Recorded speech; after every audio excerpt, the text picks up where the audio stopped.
Chapter 222, The Divine Avatar of Time. Before long, the demigod produced a plethora of divine stones and infused them into the Tao Cannon.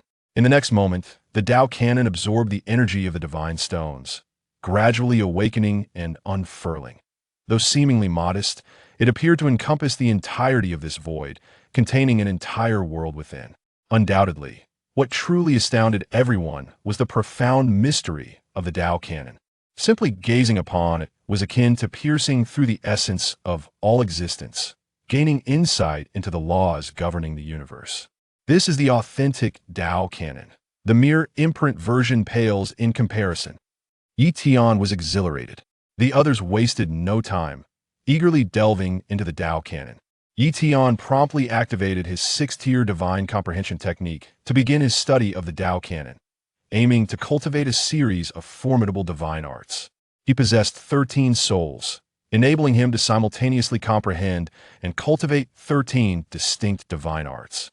Moreover, with the aid of the comprehension technique, his cultivation speed far surpassed that of other saints. Soon, each of the 6th-tier divine arts reached the minor accomplishment, major accomplishment, and even the perfection stage. Even the comprehension technique attained the perfection of the 6th-tier divine arts.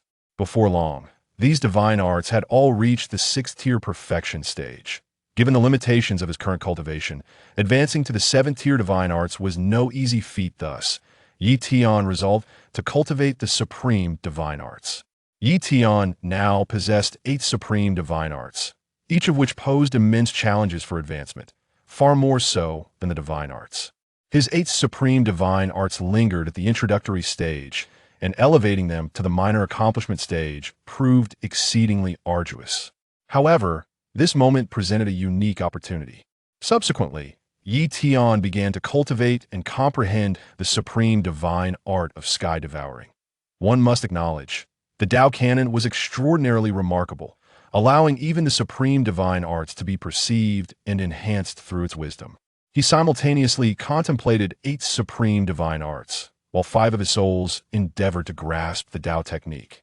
The Tao Cannon was applicable for understanding and creating Tao techniques, permitting free cultivation as well.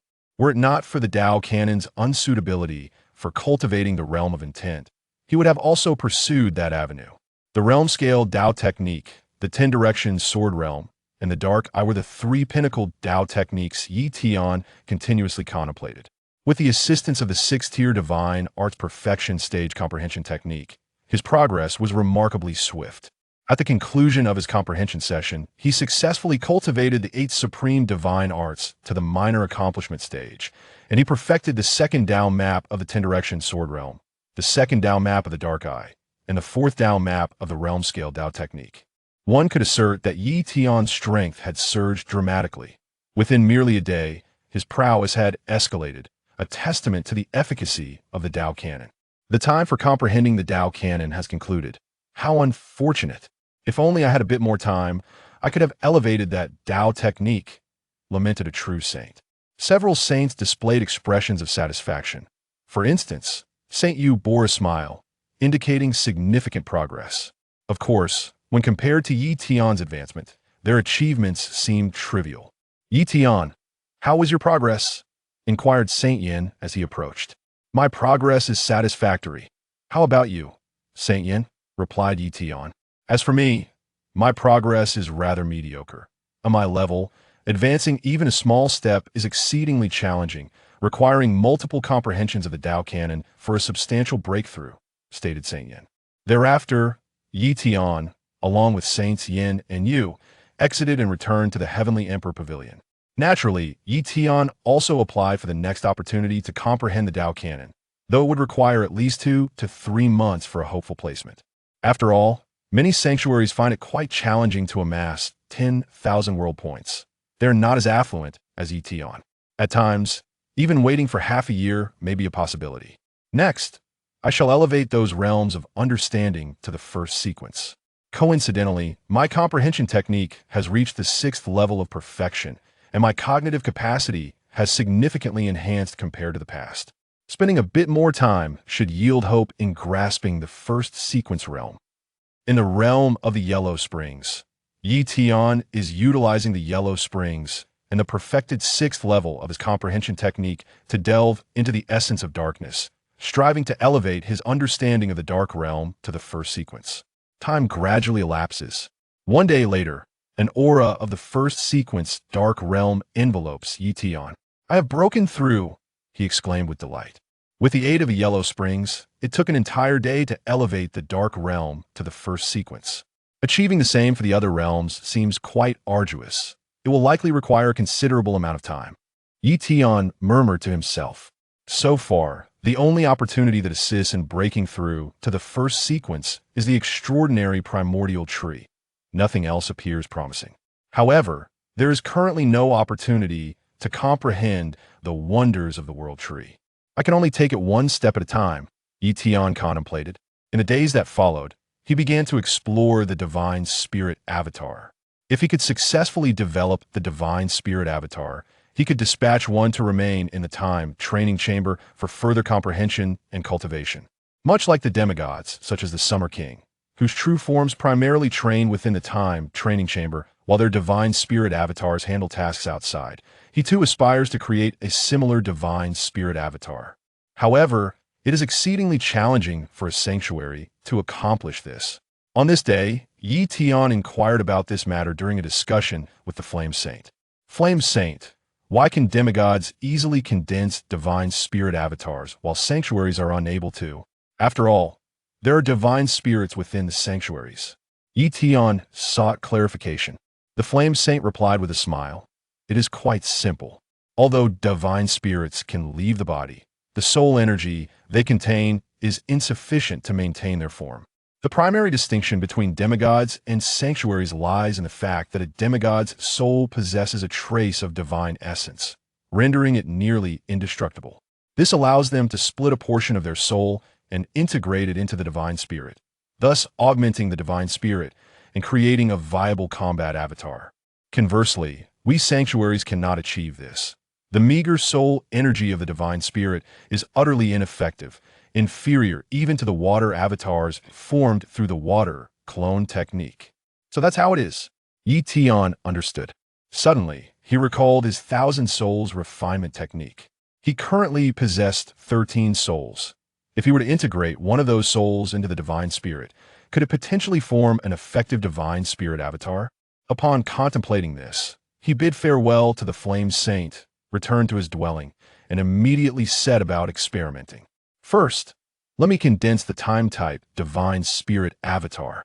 Tian urged one of his souls to transfer to the time-type divine spirit's vessel. He anticipated some difficulty, yet to his astonishment, he accomplished it effortlessly. Boom! The soul entered the time-type divine spirit, as if occupying a brand new body. "Come forth." The time-type divine spirit avatar effortlessly emerged from the time-type organ, transforming into a distinct avatar. Moreover, this avatar exhibited remarkable stability, though its combat prowess was far inferior to that of the original. Chapter 223. The Divine Body Achieves Perfection. Subsequently, Tian adorned this avatar of the time system divine spirit with battle garments and other attire, revealing a look of satisfaction upon completion. Thus, this divine avatar could proceed to the time training chamber for cultivation. To comprehend the essence of time and explore the Tao diagrams, Tian murmured to himself. As for enhancing his cultivation level, the divine avatar was incapable of such feats. Only his true self could achieve that.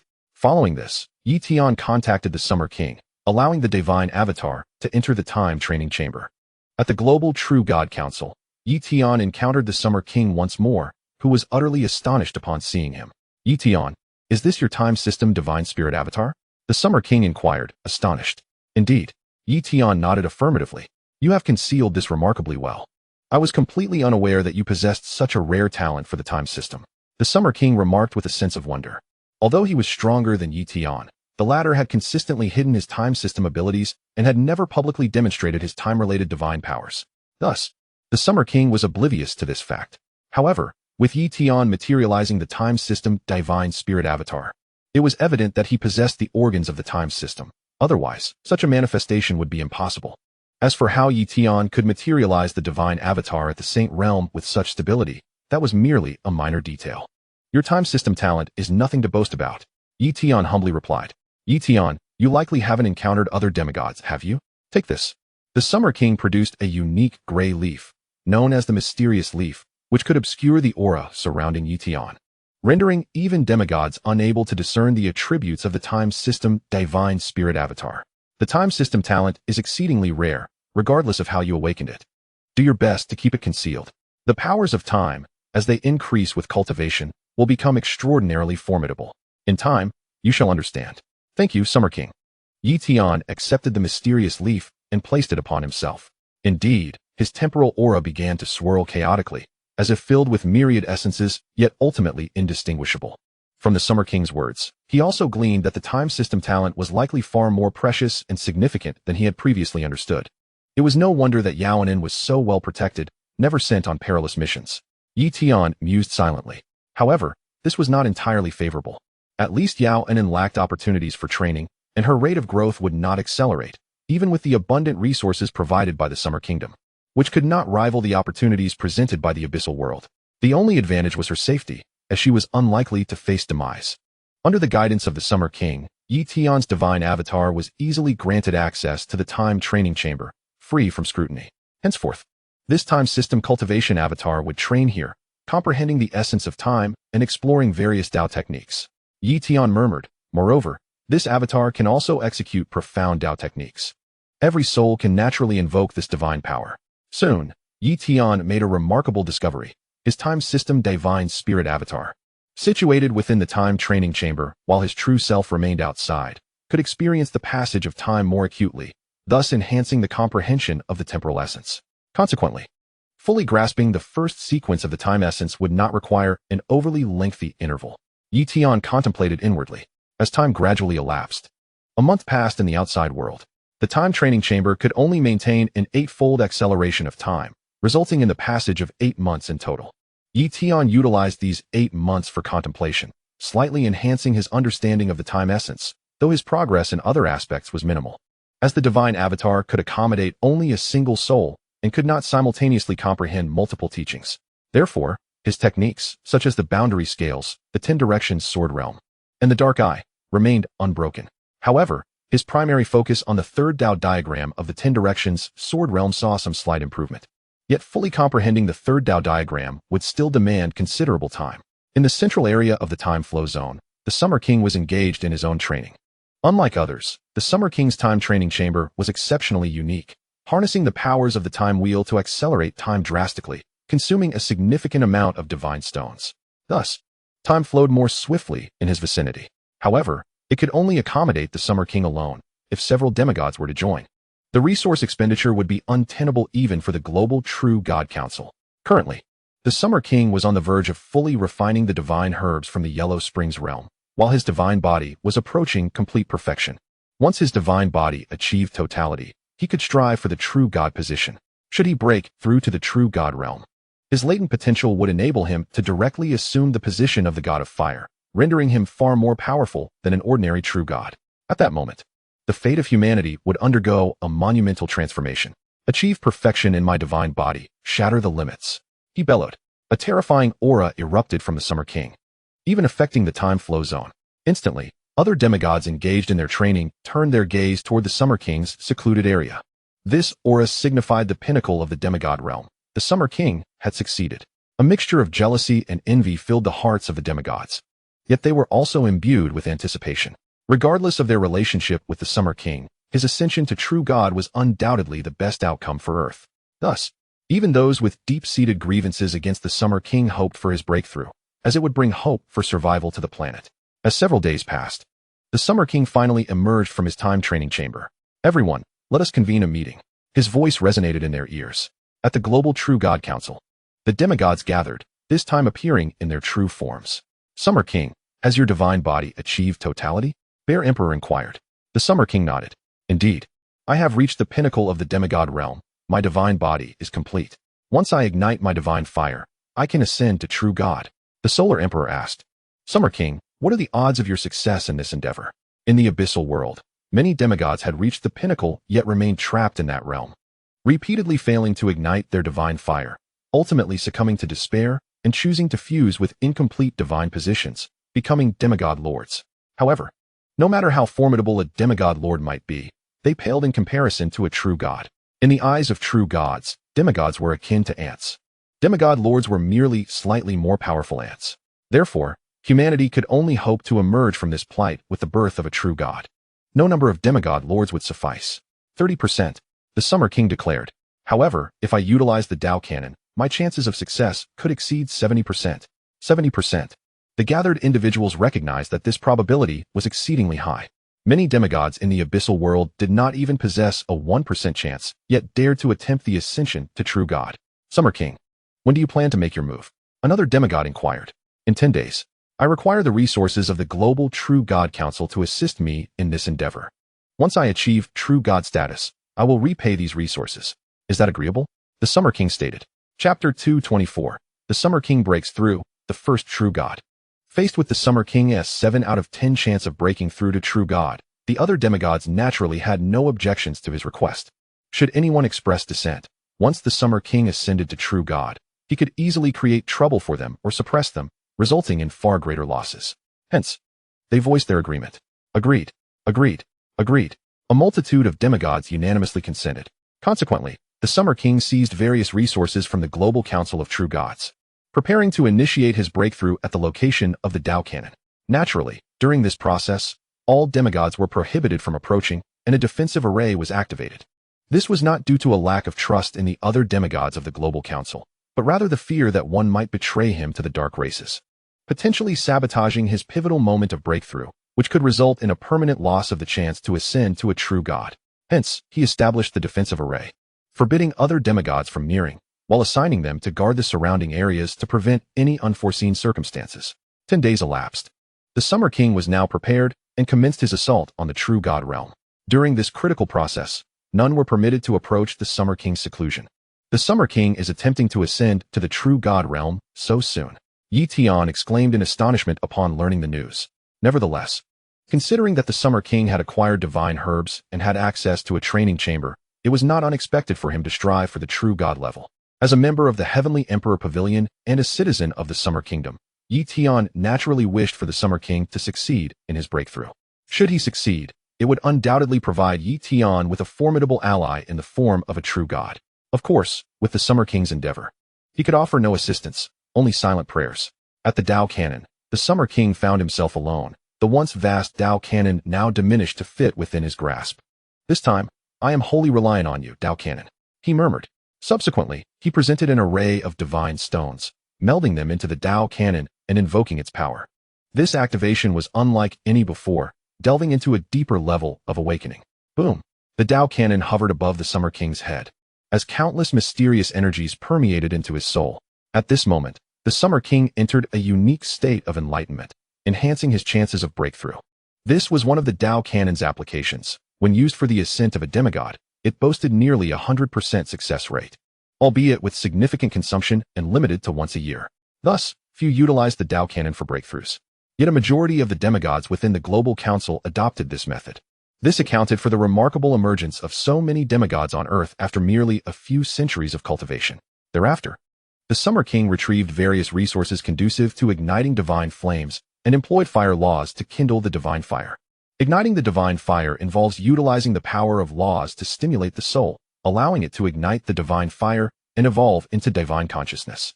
Subsequently, the power of the divine fire would stimulate the extraordinary organs, enabling them to metamorphose into the realm of organs. Only after this transformation would the body undergo a true metamorphosis, resulting in the birth of divine power. The birth of divine power signifies the emergence of a genuine true god.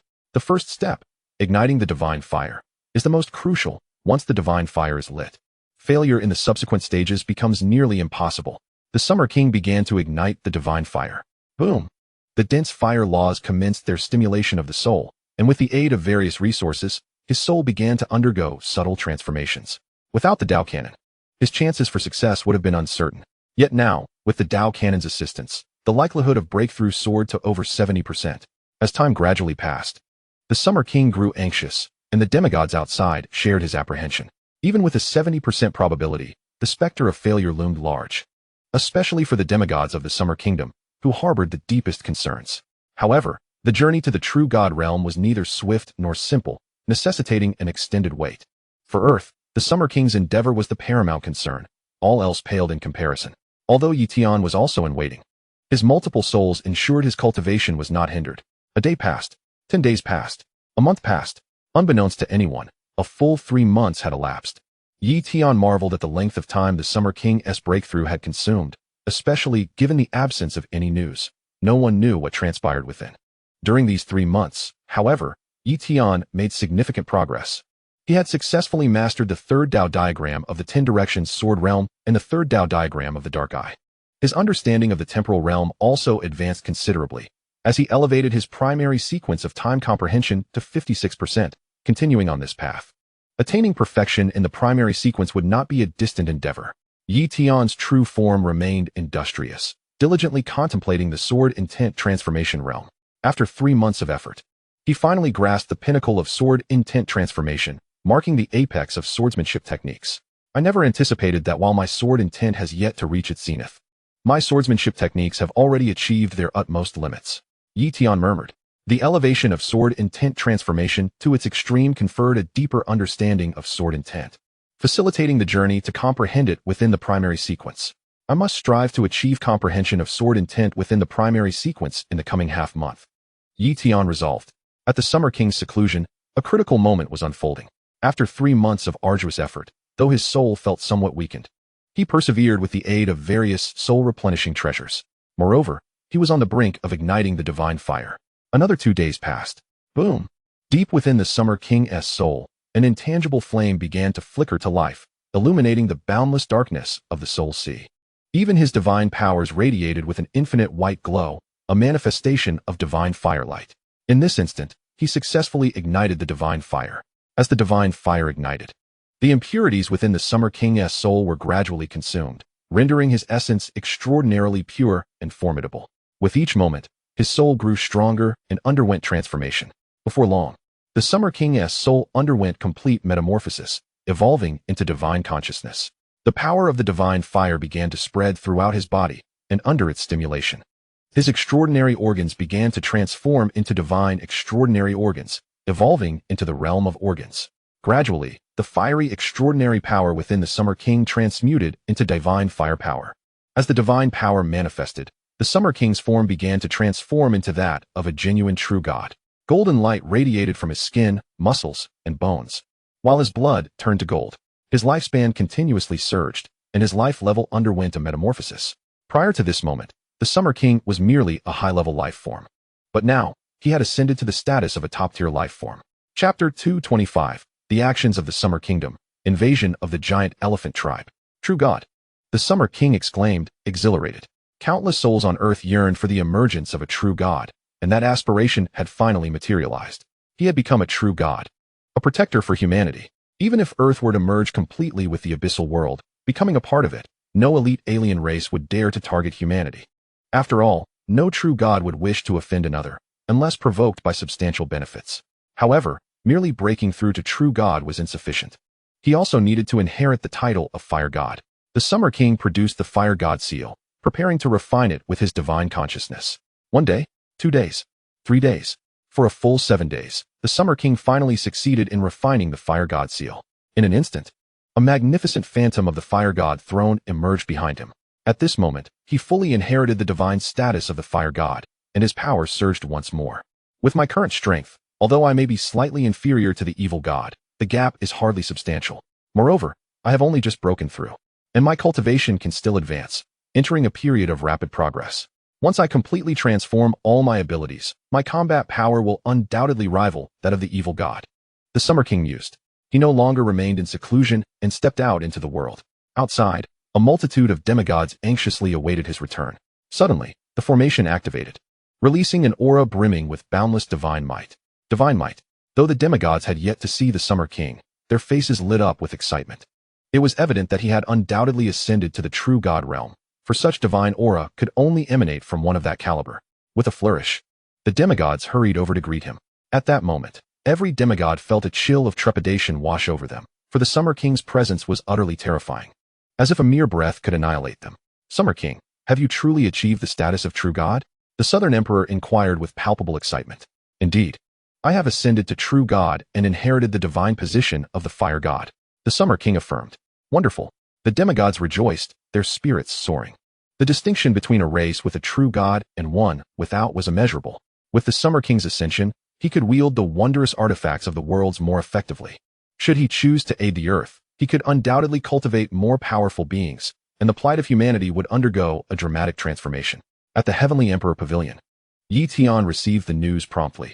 The Summer King had successfully broken through to the true god realm. He had also managed to elevate his sword intent to the first sequence, enhancing his strength yet again. 3 days later, the Summer King returned to the Heavenly Emperor Pavilion and immediately convened a meeting with the Holy Realm members. Everyone, you must have heard the news of my ascension to true God. With this breakthrough, the strength of humanity is now formidable enough to rival the most elite of other races. However, our territories and resources in the abyssal world are still vastly inferior to those of the top races. Therefore, I intend for the Summer Nation to invade certain races within the abyssal world, to seize territory and resources, the Summer King declared. In the past, he would not have dared to take such action. Offending the top races behind those other races could invite the wrath of true gods, potentially creating countless enemies for humanity and even leading to devastating consequences. But now he felt no fear. As a true god who had also inherited the fire god's position, which true god would dare to trouble him? Understood. The assembly of Holy Realm members responded. The entirety of the Holy Realm of the Summer Nation would mobilize, launching simultaneous assaults on multiple races, swiftly dismantling those powers before they could react. Quickly, combat plans were set into motion. In East Sea City, at the East Sea Fortress, Tian was stationed there, assigned a task, and as a native of East Sea City, his objective was to conquer the Elephant Clan. The Elephant Clan had only one Holy Realm member, which posed a significant threat to Jiang Province, but was negligible in the grand scheme of the entire Summer Nation. Furthermore, Tian had brought along 5 heavenly kings from the Heavenly Emperor Pavilion, and with the original heavenly kings and earthly kings of Jiang Province. Capturing the Elephant Clan would pose no issue whatsoever. This time, East Sea University sent several instructors to join the battle, including Tian's mentor, Li Haoang. Mentor Li, are you truly going to participate in the battle? Tian asked. Tian, please don't call me mentor anymore. You have already become a mighty being of the Holy Realm. It feels awkward to be addressed as a mentor by someone of such stature. Li Haoang replied, somewhat embarrassed. No one had anticipated that his student would ascend to such heights in just a few short years. Mentor Li, even if I have become a true god, you will always be my mentor. Tian insisted. Subsequently, he produced a precious item and handed it to Li Haoang. This is a life-saving treasure I obtained from slaying an alien race. It holds little use for me, so please take it, mentor. Although capturing the Elephant Clan poses little difficulty, their territory is extensive, and complete annihilation will require a divided force. Thus, there remains a danger. Take these treasures for added safety. Then I shall accept it without reservation. Li Haoang understood that these treasures would be inconsequential to a being of the Holy Realm, and he would not be overly modest. In addition to Mentor Li, Tian encountered several familiar faces: Mentor Lin Su, Senior Sister Lu Ling, and Senior Qin Yi. Among them, Qin Yi had already reached the Human King realm, demonstrating remarkable talent and rapid cultivation speed, though still slow compared to Tian. Tian also saw many of his classmates, but their cultivation was still weak, relegating them to logistical duties, as they were unfit for the front lines. Without the power of a grandmaster, they lacked the means to engage in battle. Soon after, numerous heavenly kings, grandmasters, and great masters arrived. At Tian's command, they departed from the East Sea Fortress, heading towards the Elephant Clan. Such a large-scale invasion could not be concealed. However, the Summer Nation had no need to hide. Even if the Elephant Clan sought aid from the evil races, humanity was unperturbed. This time, not only the Summer Nation but other human nations were also invading various alien races, all linked to the evil races. No matter how much support the evil races attempted to provide, it would be insufficient. Sending just 1 or 2 Holy Realm beings to assist the Elephant Clan would be quite generous, given Tian's strength. Even the presence of several lesser Holy Realm beings would be of no consequence. Even if a great Holy Realm being were dispatched, Tian was confident he could vanquish them. Thus, the fate of the Elephant Clan was sealed. At the Elephant Clan stronghold, the Holy Realm being Xiang Kaiying and several heavenly and earthly kings bore grave expressions. Elder, the human race has already arrived, and their scale is overwhelming. We have investigated and found that there are at least a dozen heavenly kings and possibly more than 1 Holy Realm being. This is not merely Jiang Province dealing with us. It is the entire Summer Nation, and we must seek assistance. One of the heavenly kings expressed with concern. Chapter 226. crushing the old and decaying, slaying the holy realm of the alien race. The Summer Nation. Humanity. Xiang Kai sighed helplessly. He knew he had to seek aid. Otherwise, the Elephant Clan was doomed. Just a century ago, humanity was still feeble, even retreating within the confines of Earth, afraid to establish fortresses or open passages. Yet within a century, Holy Realm beings began to emerge from humanity, and even demigods appeared in succession, particularly in recent years. The number of Holy Realm beings among humanity had increased rapidly. In contrast, the Elephant Clan had not produced a single Holy Realm being apart from himself. Shortly thereafter, Xiang Kai sought aid from the evil races, their collaboration aimed at countering humanity. If the evil races refused to assist, it would be an egregious betrayal. Before long, humanity had encroached upon the territories of the Elephant Clan, launching attacks on numerous tribes. With each passing moment, another tribe of the Elephant Clan fell to their might. Listening to this news, Xiang Kai refrained from sending his kin for assistance, as he dared not confront the human army head-on without the support of formidable beings from the evil clan. His primary concern was for his own safety. Should the humans dispatch a great sage-level powerhouse to attack him, his demise would be inevitable. As time slowly passed, various territories of the giant Elephant Clan faced invasions, leading to the fall of numerous tribes. Finally, after several hours, the ancient Elephant City welcomed 3 formidable beings from the evil clan. Upon witnessing these 3, Xiang Kai was filled with immense joy, for among them was a great sage, Evil Fire Great Sage. Xiang Kai greeted this esteemed great sage with profound respect, for the power of a great sage far surpassed that of a lesser sage. He had heard of Evil Fire Great Sage, known to be exceptionally strong even among great sages, far exceeding his own capabilities. He was curious as to why the evil clan would send a great sage to assist them. He had initially thought that sending 1 or 2 lesser sages would suffice. Evil Clan has dispatched us 3 to aid your giant Elephant Clan in annihilating this human army, the Evil Fire Great Sage proclaimed solemnly. Thank you, Evil Clan. Xiang Kai responded with excitement. The humans have gone too far this time, launching attacks not just on us, but also on our allies. They are provoking an all-out war with our clan. Thus, our divine ruler has ordered a full-scale war against the humans. Otherwise, I would not have come to assist you. The Evil Fire Great Sage explained. What? The humans have also attacked other races? Xiang Kai was taken aback. He had believed that the humans were solely targeting the giant Elephant Clan, and he had clearly underestimated them, daring to strike against so many different races. No wonder the evil clan was so enraged. Xiang Kai immediately summoned the powerful members of the giant Elephant Clan to retaliate against the humans. Commanded the Evil Fire Great Sage. Yes, Xiang Kai replied promptly. Subsequently, the powerful members of the giant Elephant Clan mobilized, calling upon all the Grand Masters and above, as the entire clan prepared to confront the humans. Boom! A multitude of powerful beings surged forth from ancient Elephant City and other tribes, heading to intercept the human army. Yi Sheng, the giant Elephant Clan, is mobilizing their forces, reported the soul-devouring Gun King. Once, Yi Tian had accompanied the soul-devouring Gun King in attacking the giant Elephant Clan, but now, while the Gun King remained at the pinnacle of the King realm, Yi Tian had ascended to the Sage realm. It seemed that the support from the evil clan had emboldened the giant Elephant Clan. Yi Tian murmured to himself. He then issued an order. Hasten our pace, head directly towards ancient Elephant City. I will deal with the sages, you focus on the kings. Understood, replied the soul-devouring Gun King. They began to accelerate their advance. At this pace, their main army would inevitably encounter the Evil Fire Great Sage and his companions. As time ticked by, Yi Tian finally encountered the Evil Fire Great Sage and his forces. Determining the outcome of this battle would dictate whether they could invade the territories of the giant Elephant Clan. The expanse of the giant elephant territory was vast. A slow battle would prolong the conflict indefinitely. However, should they defeat the main forces of the giant Elephant Clan, the clan would crumble entirely, resulting in a mass exodus or surrender of numerous tribes.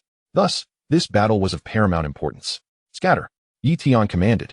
The sages would engage in battle, while those in the King realm should remain at a distance, lest they be caught in the crossfire and face certain death. From afar, the Evil Fire Great Sage observed that there was only one sage among the human army and could not help but laugh. Of course, he was unaware of Yi Tian's true strength. While the evil clan possessed information about Yi Tian, it was outdated. Being a distinguished great sage of the evil clan, he had not taken the time to thoroughly investigate a mere king-level individual among the humans. His focus was solely on the renowned great sages and true sages of the human race. Let us strike together and eliminate this human lesser sage, commanded the Evil Fire Great Sage. Boom! Led by the Evil Fire Great Sage, 4 sages charged forward. At this moment, the human kings, including the soul-devouring Gun King, felt a wave of apprehension. Could Yisheng truly contend with 4 foreign sages, including a great sage? If it were any other lesser sage, they would hold no expectations. Only Yi Tian, as the foremost pride of the human race, kindled their hopes. I will deal with these 4 sages. You go after the other members of the giant elephant clan, Yi Tian declared as he lunged towards the 4 sages. It had been a long time since he had truly engaged in battle, and he intended to use them to gauge his current prowess. With a flick of his wrist, a broken sword appeared in his hand. This sword was none other than the Yellow Spring Sword. With the supreme divine ability, Zhu Tian's sword technique, Yi Tian activated his Dao body and summoned the accompanying supreme divine ability. In an instant, the expanse of the heavens and earth was enveloped by the Zhu Tian sword technique. 10 directions, sword realm. A grand mastery-level sword intent transformed into a realm. With 3 formidable sword techniques unleashed, the expressions of Xiang Kaiying and the other sages shifted dramatically, revealing their despair. No, they were filled with dread. This was undoubtedly the might of a great sage. How could they hope to withstand it? Evil Fire Great Sage. They looked towards him in desperation. However, at this moment, even the Evil Fire Great Sage found it difficult to ensure his own survival, let alone protect them. Crack. 3 lesser sages were engulfed by countless sword lights, reduced to mere fragments. Meanwhile, the Evil Fire Great Sage was adorned with treasures, including a semi-divine artifact, attempting to shield himself from Yi Tian's onslaught. Yet, it proved futile. Crack. The assault of the 10 Directions sword realm pierced through the defenses of the Evil Fire Great Sage, driving through his very being. Yet even so, the Evil Fire Great Sage did not succumb to death immediately. Suddenly, he activated a forbidden artifact, attempting to pierce through the void and escape. But Yi Tian clenched his left hand, manipulating the space to solidify it. In an instant, the spatial realm in that area was suppressed, rendering the Evil Fire Great Sage's forbidden artifact useless. Yin Luo Life Eye.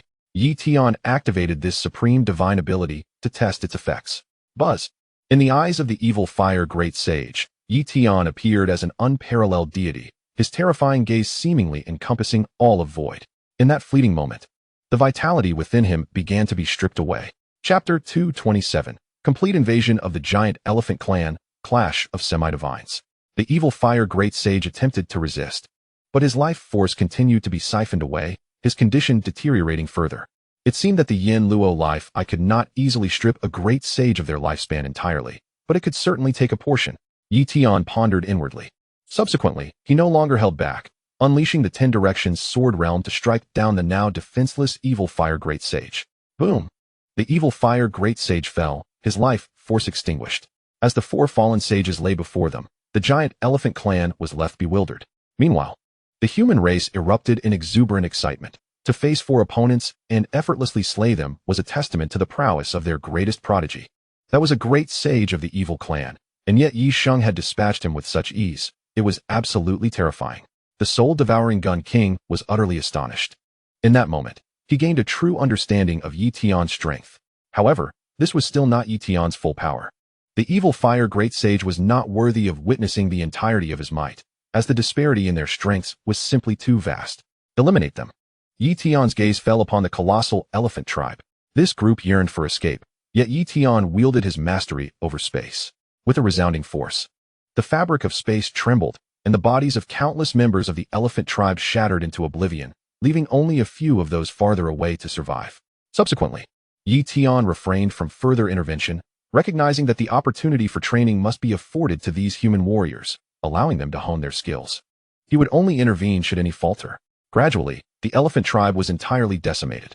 They advanced directly into the ancient elephant city. Leading his army, Yi Tian marched toward the ancient elephant city.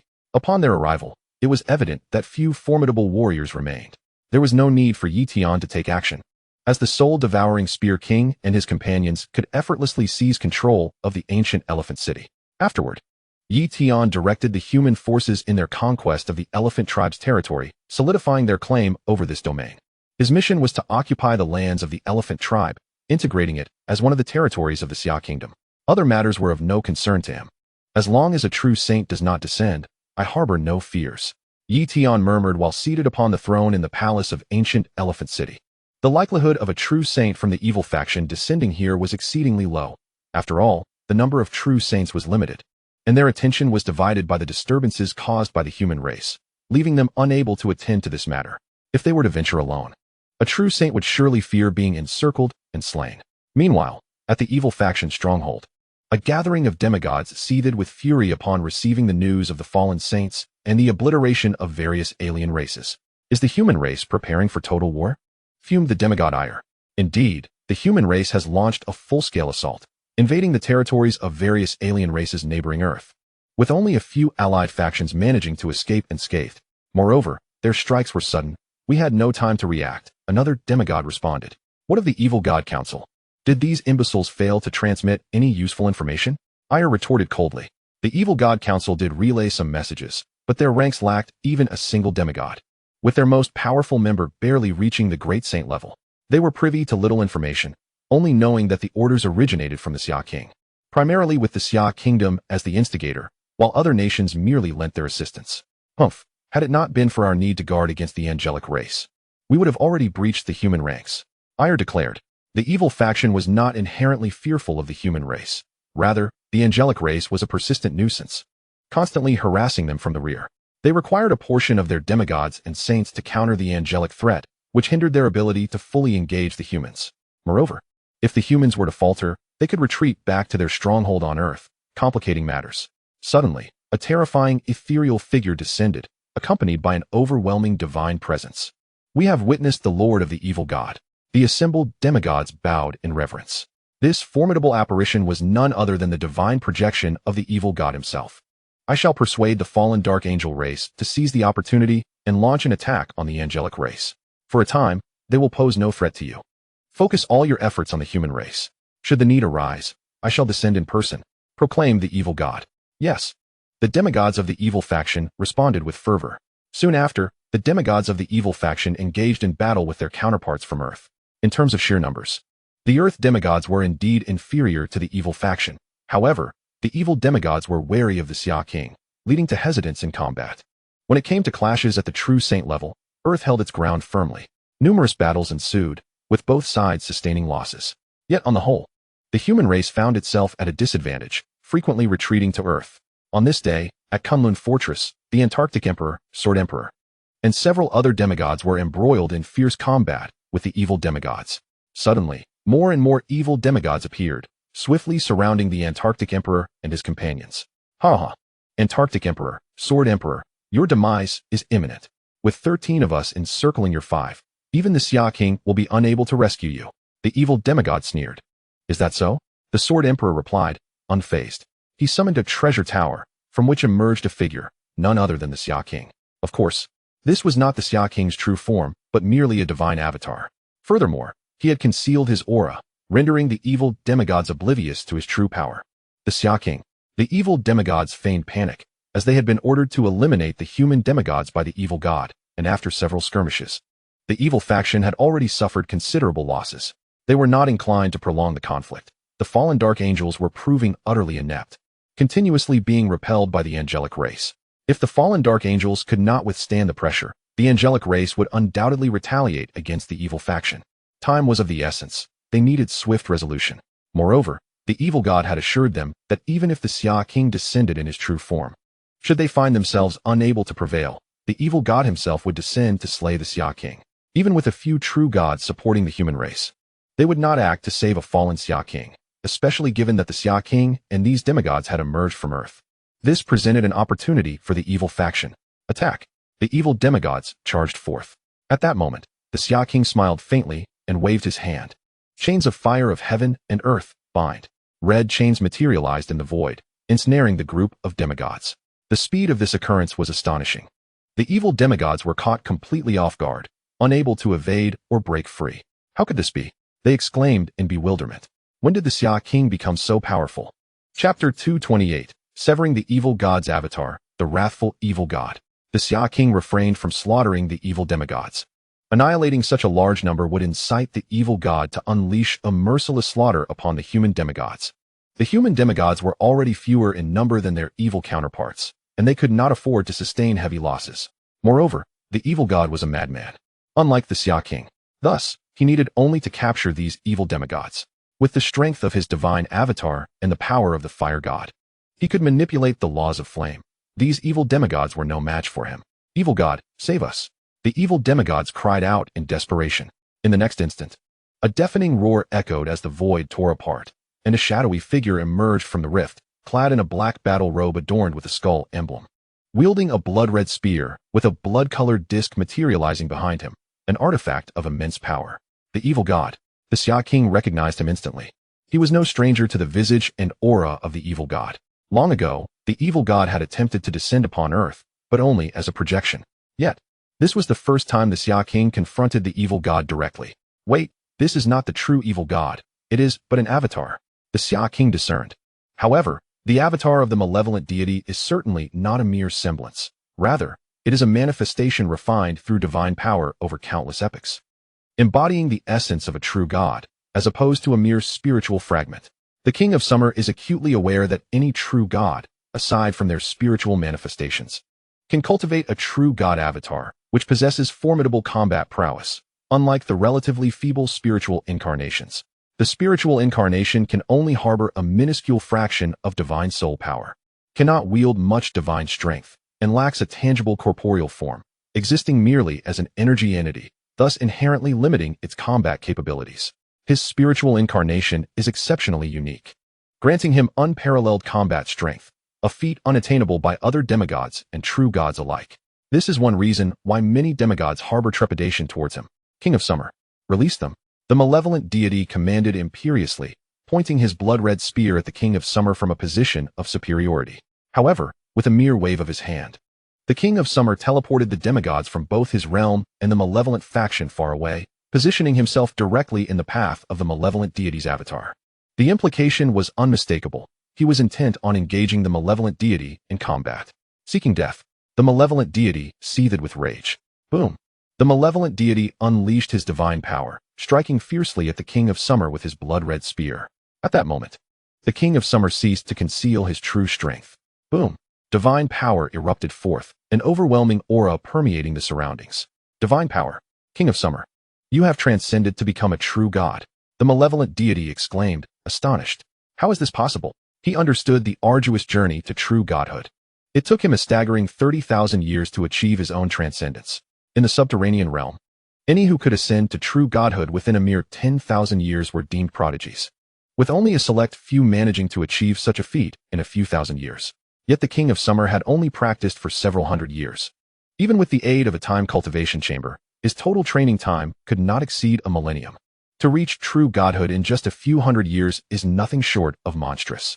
No, it is the prowess of the human race's Tao Sutras that is extraordinary. The malevolent deity surmised that the rapid ascension of the King of Summer was due to the Tao Sutras of humanity, intensifying his desire for such knowledge.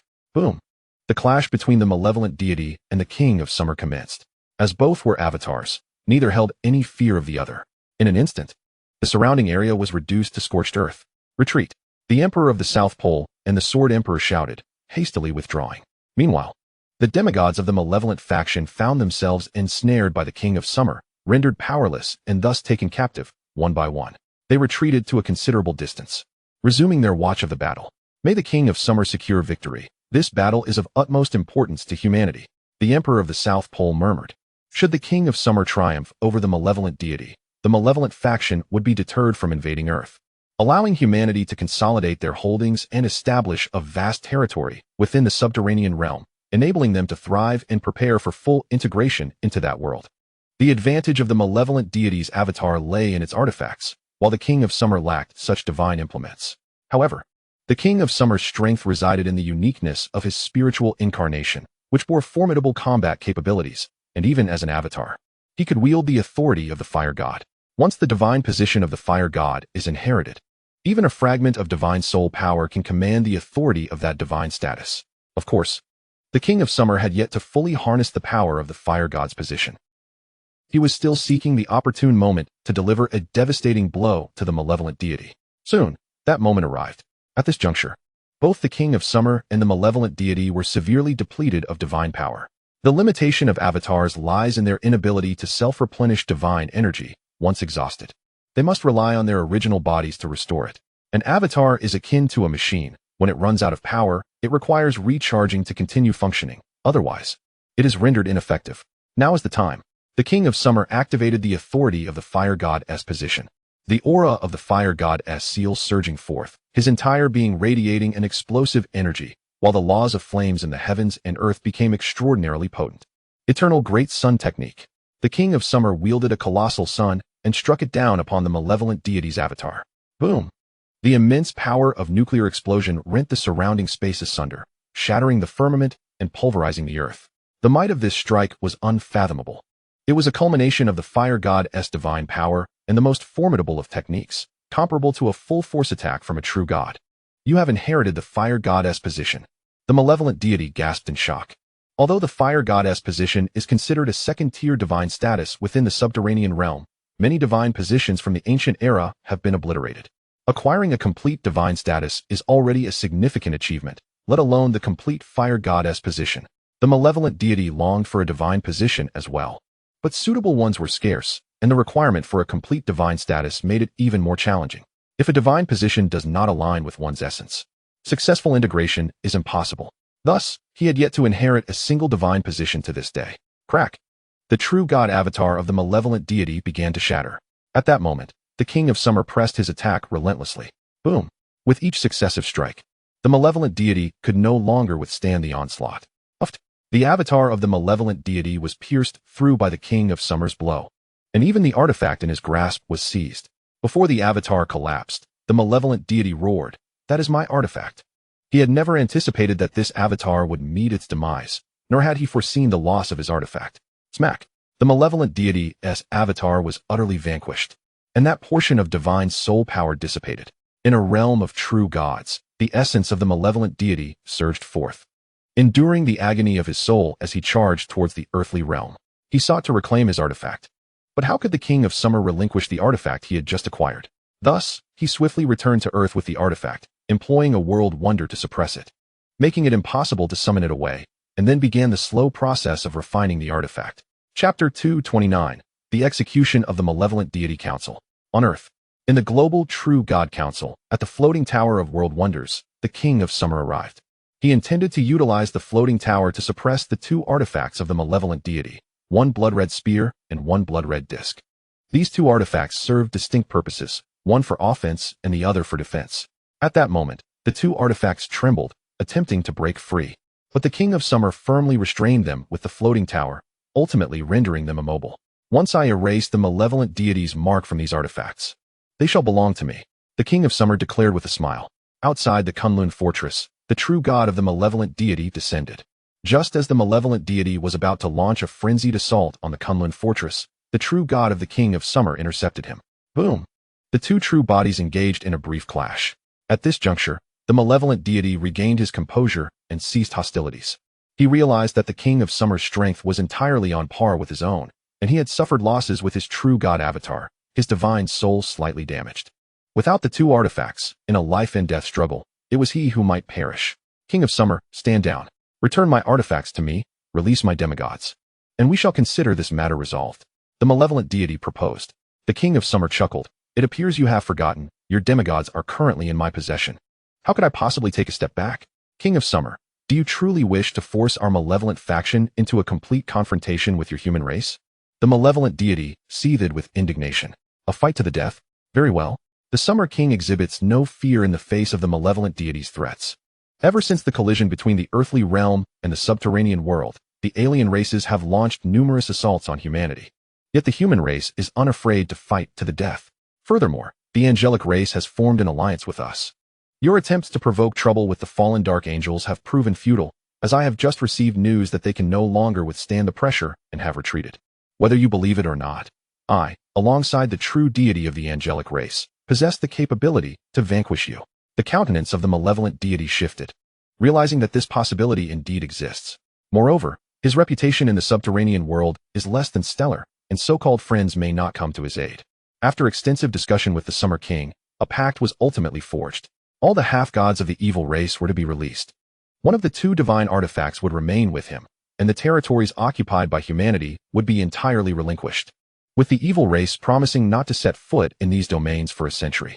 In return, the evil race would hand over the list of members of the evil deity society to the Summer King, which included the names of the society's leaders.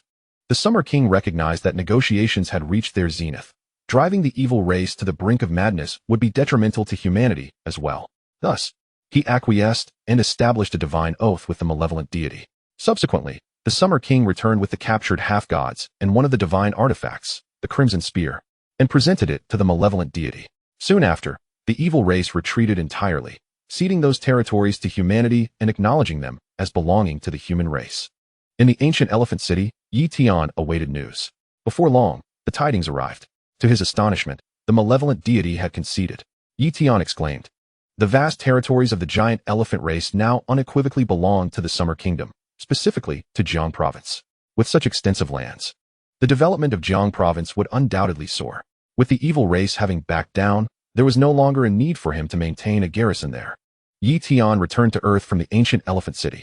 Shortly thereafter, he arrived back at the Heavenly Emperor Pavilion.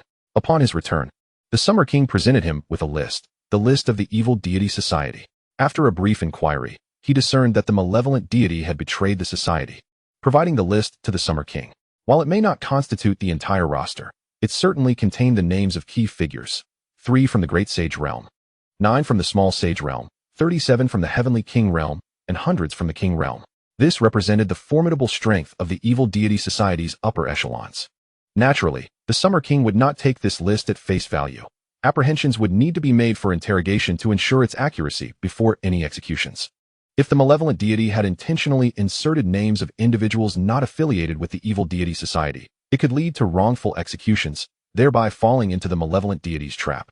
Thus, Tian's task was to capture the individuals listed and deliver them for judgment. In the Summer Kingdom, at the Li family estate, Tian arrived. The Li family ranks among the premier families of the Summer Kingdom, boasting several members within the King Realm who have allied with various factions, including military organizations. Additionally, the Li family is home to a small sage known as the Double-Blade Saint, whose mastery of swordsmanship has transcended into the realm of sword domain transformation, making him exceedingly formidable. Yet, unbeknownst to many, the Double-Blade Saint is one of the 9 sovereigns of the evil deity society. Furthermore, the Li family harbors 6 additional members of the evil deity society, all of whom must be apprehended for judgment.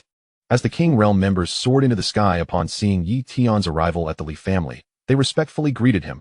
"We pay our respects to Saint Yi." "Where is the Double-Blade Saint?" Tian inquired. "The ancestral master is currently in seclusion for cultivation," one of the King Realm members replied. However, Tian disregarded the King Realm members and strode purposefully toward the inner sanctum of the Li family, where the Double-Blade Saint, Li Xiang, was in seclusion. Boom! Tian's aura erupted, reverberating through the area of seclusion. At that moment, the Double-Blade Saint, disturbed, emerged. "Li Xiang, your secret has been revealed," Tian declared. "Tian, what do you mean by this?" Li Xiang questioned, his expression darkening. With a flourish, Tian produced the Summer King's decree, which emanated the unmistakable presence of the Summer King. "In accordance with the Summer King's command, I am to apprehend the Double-Blade Saint, Li Xiang," Tian proclaimed. "What? The Summer King seeks to capture our ancestor?" The King Realm members of the Li family were utterly astonished. "Impossible! How could the Summer King wish to capture me?" Li Xiang exclaimed in disbelief. "Tian, though you are a saint of the Heavenly Emperor Pavilion, you cannot falsely convey the Summer King's orders. Li Xiang, you are one of the 9 sovereigns of the evil deity society.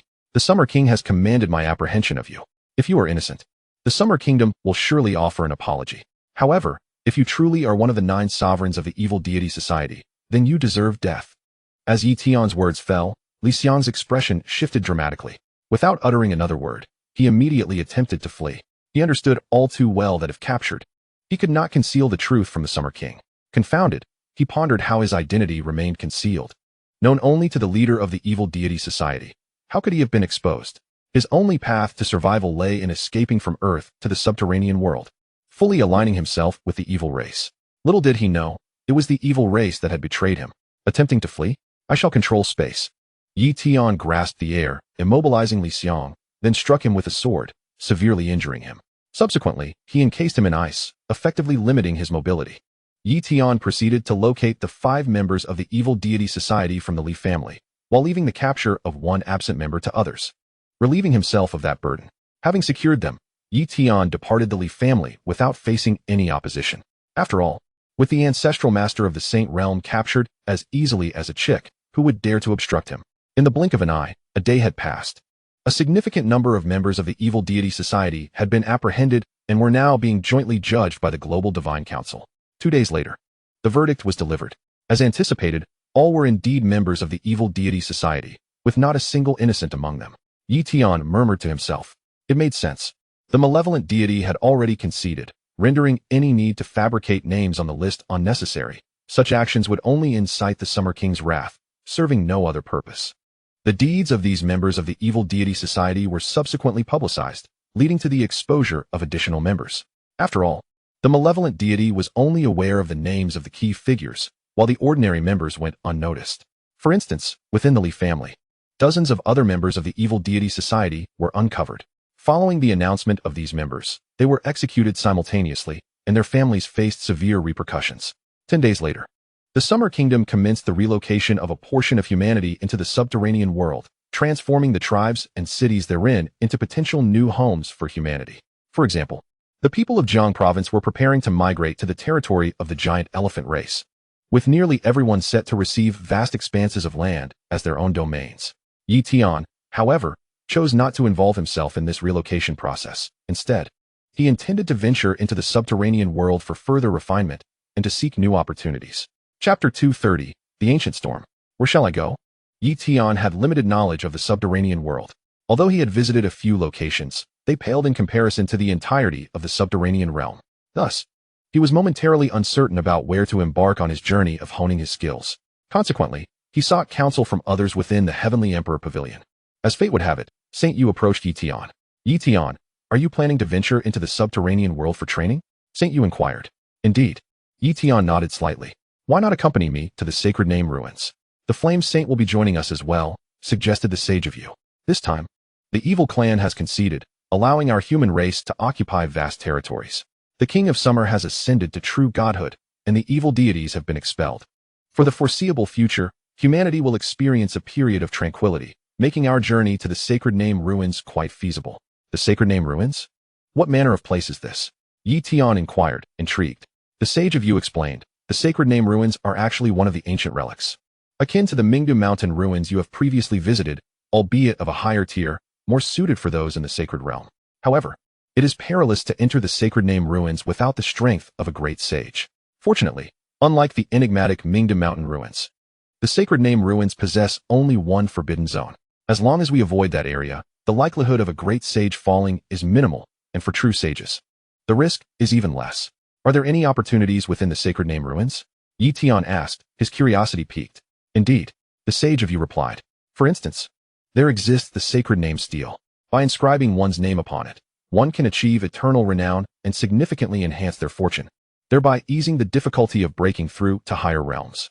More importantly, one's name will spread far and wide, becoming known among countless races within the abyssal world. Sacred Name. Tian nodded slightly. The Sage of Yu continued. Of course, the primary allure of the Sacred Name Steel lies in its ability to confer fame, which is not its greatest opportunity. The most significant boon associated with the Sacred Name Steel is the fragments of the laws. These fragments, if obtained, allow for an understanding of the laws themselves. Fragments of the laws?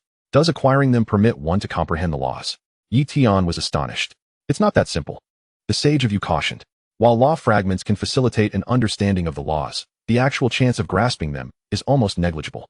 However, utilizing the fragments to comprehend the first sequence of the realm is entirely feasible. My intention in visiting the Sacred Name Ruins is not only to attempt to leave my mark on the Sacred Name Steel, but also to acquire a water law fragment. Should I succeed, it would be nothing short of perfect. As Tian engaged in further conversation with the Sage of Yu, his understanding of the Sacred Name Ruins deepened. Naturally, the Sage of Yu had never visited the Sacred Name Ruins himself. His knowledge was gleaned from inquiries.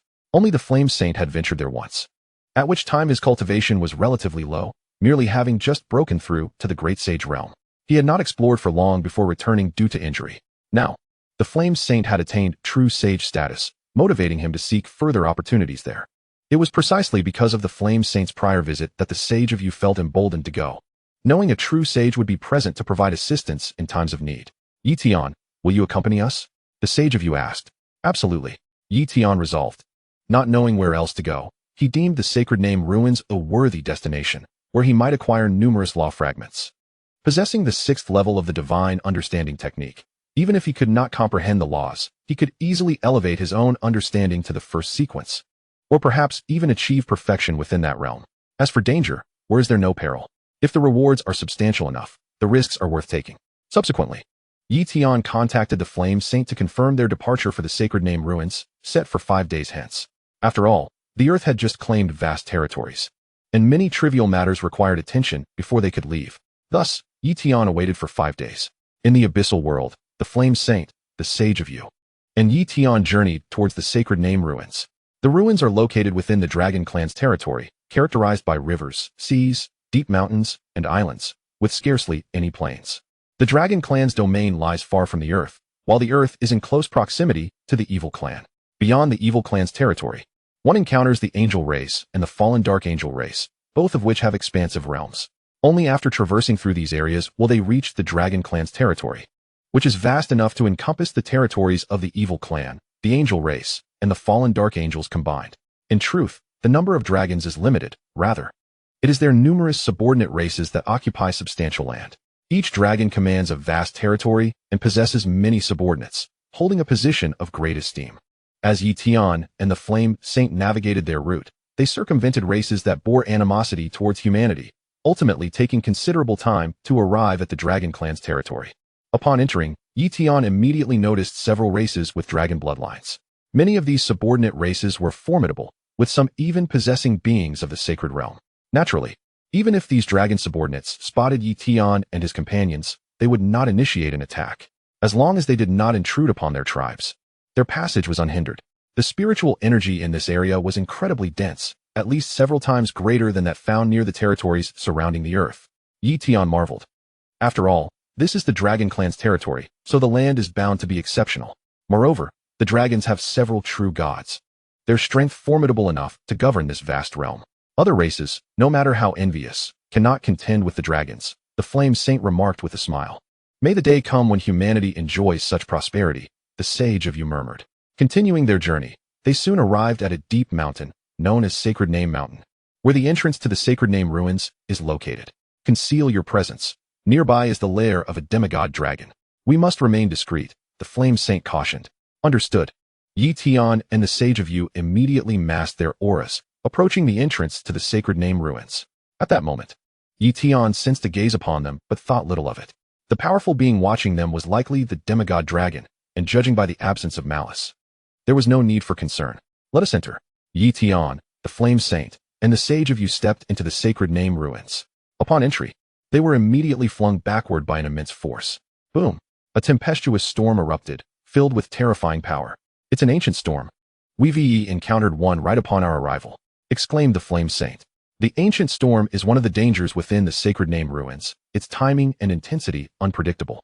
The most fearsome storms could even pose a lethal threat to those of the Great Sage realm. Ancient Ape Body. The Sage of You activated his divine body to withstand the ancient storm. Tian, too, invoked his own void escape technique, employing spatial manipulation to anchor himself firmly in place, rendering him impervious to the storm's ferocity. Although the Sage of You was only at the minor sage level, his true strength rivaled that of a great sage. Thus he too remained unscathed by the ancient storm. The three stood their ground, gradually beginning to move. The ancient storm will rage for an indeterminate duration. We must navigate slowly within it. Remember, no matter what, we must not be swept away, lest we be drawn into the forbidden zone of the Sacred Name Ruins. In such a case, even I would meet my demise, the Flame Saint warned. Understood. Tian and the Sage of You nodded in agreement. They were acutely aware of the peril and dared not allow themselves to be carried away by the storm. They moved cautiously, delving deeper into the Sacred Name Ruins. Within the ruins, only a few areas were unaffected by the ancient storm, such as the vicinity of the Sacred Name Steel. By the way, deep within the ancient storm lies a fragment of the wind laws. Do you wish to pursue it? The Flame Saint inquired. Yusheng shook his head, declaring, I do not possess the innate ability of the wind element. Thus, the fragments of the wind elemental laws hold no value for me. I am interested. Let us part ways here. Tian suggested. Yen Sheng had his own opportunities to pursue upon entering this realm and could not afford to remain vigilant indefinitely. Separation was inevitable. Very well, Tian, be cautious. Should you encounter any peril, flee immediately, Yinsheng cautioned. Although the true saint's powers are suppressed in this place, you are still no match for them. When the moment calls for it, do not risk your life for the sake of treasures. Understood. Tian nodded. He indeed knew he could not contend with the true saints. However, their strength would be curtailed within the sacred name ruins. And his ability to preserve his life far exceeded Yin Sheng's expectations. Even a strike from a true saint would not guarantee his demise. Of course, if he were to confront an exceptionally gifted true saint, one who wielded the power of the laws themselves, he would not withstand such an encounter. Nevertheless, such formidable true saints would not strike without provocation. With Yin Sheng and Yu Sheng departing, Yi Tian ceased to resist the ancient storm, allowing it to carry him along, thereby hastening his journey. However, he needed to maintain a safe distance. Should he offer no resistance and be swept into a forbidden zone by the storm, his fate would be sealed. The ancient storm swept with alarming speed, and within a mere breath, Yi Tian was propelled far away. Before long, he found himself deep within the heart of the ancient storm. Stop, Yi Tian commanded, halting amidst the storm's depths, a locale conducive to the emergence of wind elemental law fragments. If he continued to be swept away, he would easily plunge into the forbidden zone of the sacred name ruins. This area is perilous. I must avoid conflict with other races, Yi Tian mused. He began to search for fragments of the wind elemental laws, though his success would ultimately depend on fortune. Soon enough, Yi Tian encountered other races. However, their gazes merely met, no conflict ensued. Engaging in battle here would be unwise. If he lost control of his body and was swept away by the ancient storm, it would spell disaster. Boom. Ahead, a battle erupted, likely spurred by the discovery of a fragment of the wind elemental laws. Otherwise, no confrontation would have arisen. Let me investigate. Yi Tian activated his wind divine technique, soaring forth with considerable speed, able to withstand the ancient storm.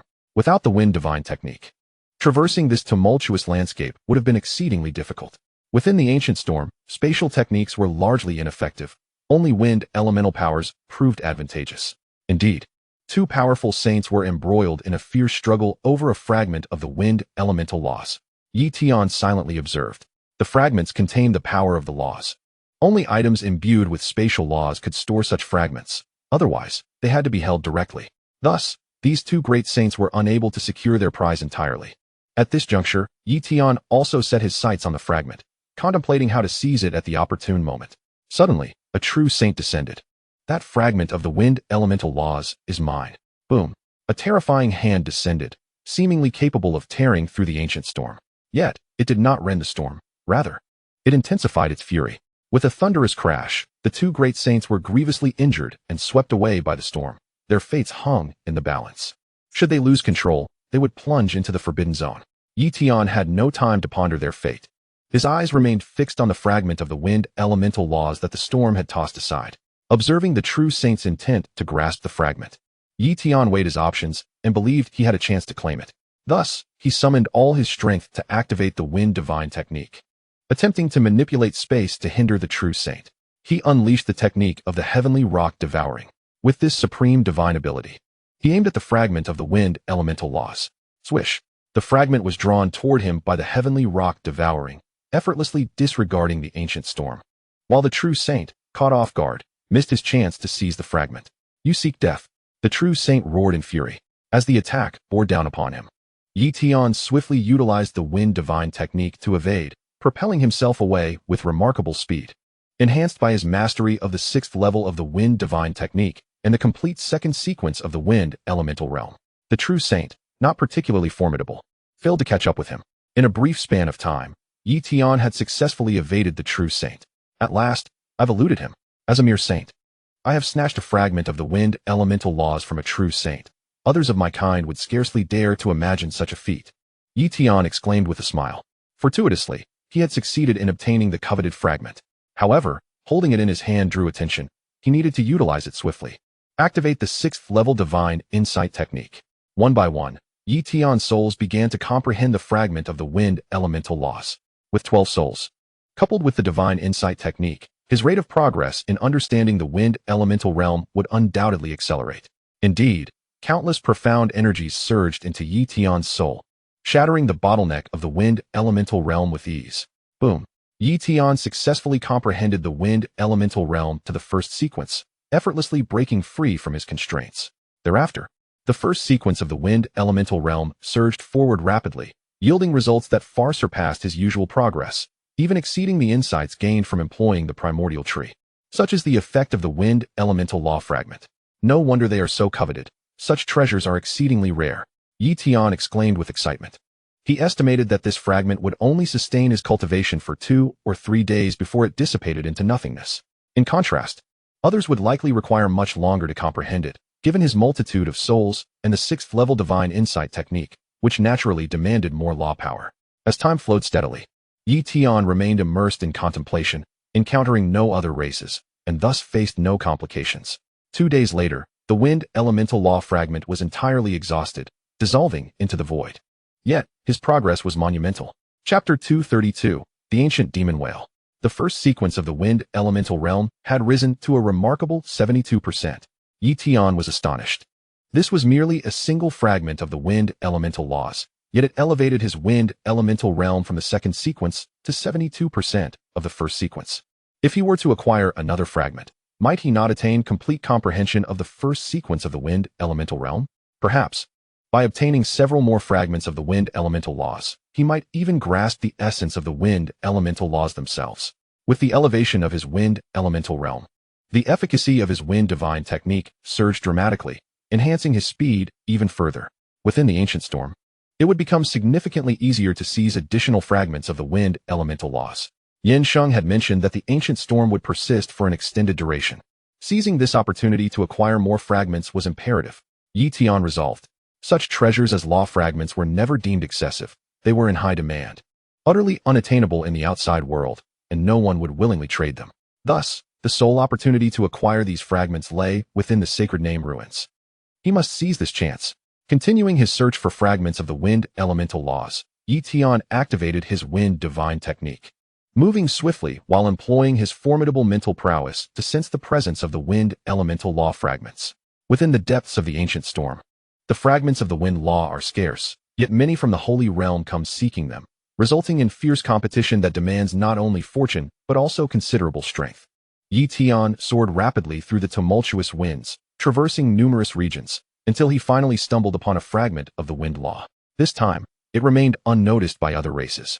Moving slowly amidst the ancient storm, with a swift motion, Tian darted forward, grasping the fragment in his hand before promptly departing from the depths of the storm, seeking a secluded place to contemplate the fragment's essence. However, he was soon detected by an alien being, unable to conceal the fragment within his inner world. The aura of the wind law fragment emanated, making it easily traceable. "Hand over that fragment," the mighty alien exclaimed with exhilaration, believing that defeating a mere lesser saint would pose no challenge. Dark divine prison.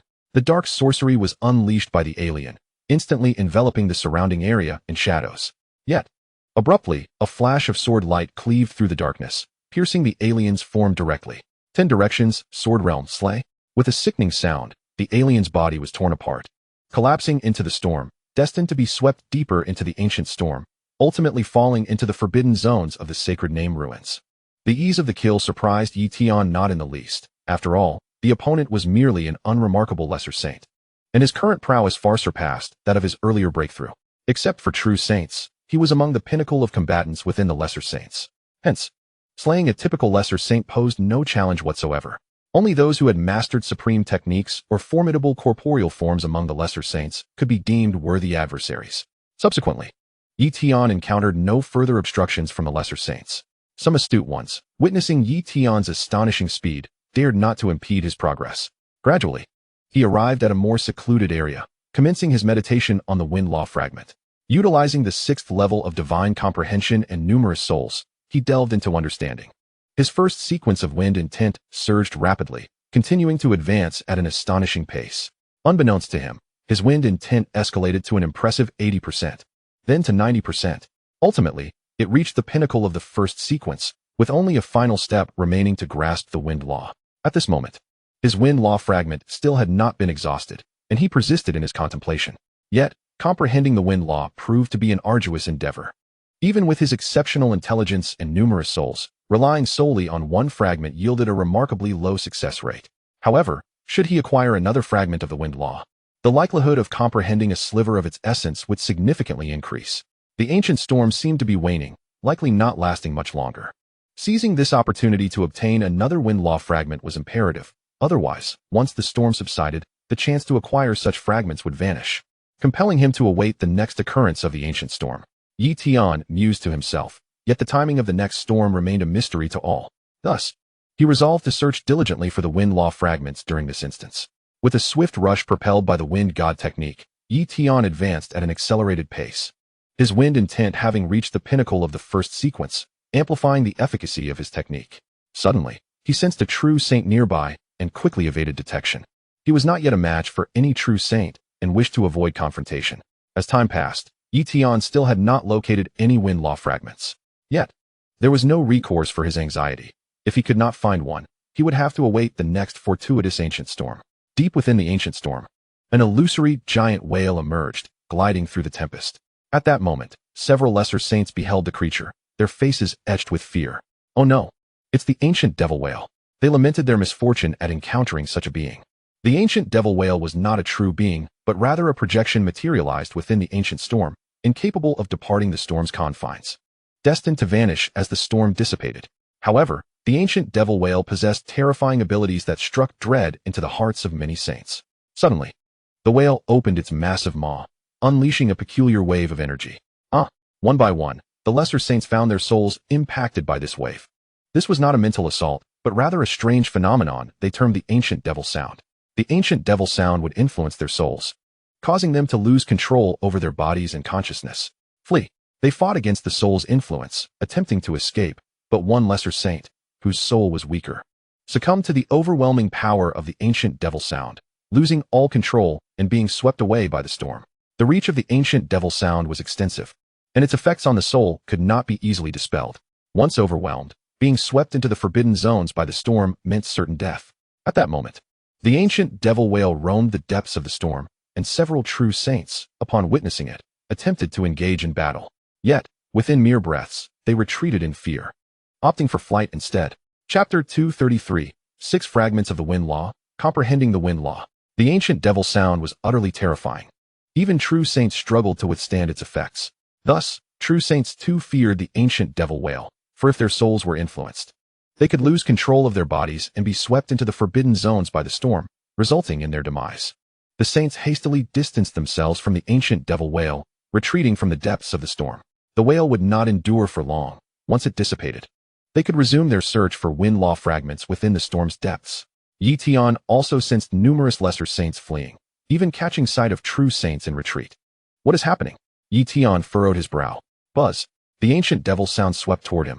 In an instant, all 12 of his souls felt the impact, as if the world spun around him, and he struggled to control his own body. At that moment, he comprehended why the saints were fleeing. If he felt this way, the state of the lesser saints would be even worse. If he did not escape promptly, he would likely be swept into the forbidden zones by the storm. Great Freedom State. Tian invoked this supreme divine technique. Previously, he seldom employed this technique, as it seemed unnecessary, but now he was eager to test its efficacy. Under the Great Freedom State, Tian found himself impervious to the ancient devil sound. I'm back. He rejoiced, realizing the profound power of the Great Freedom State.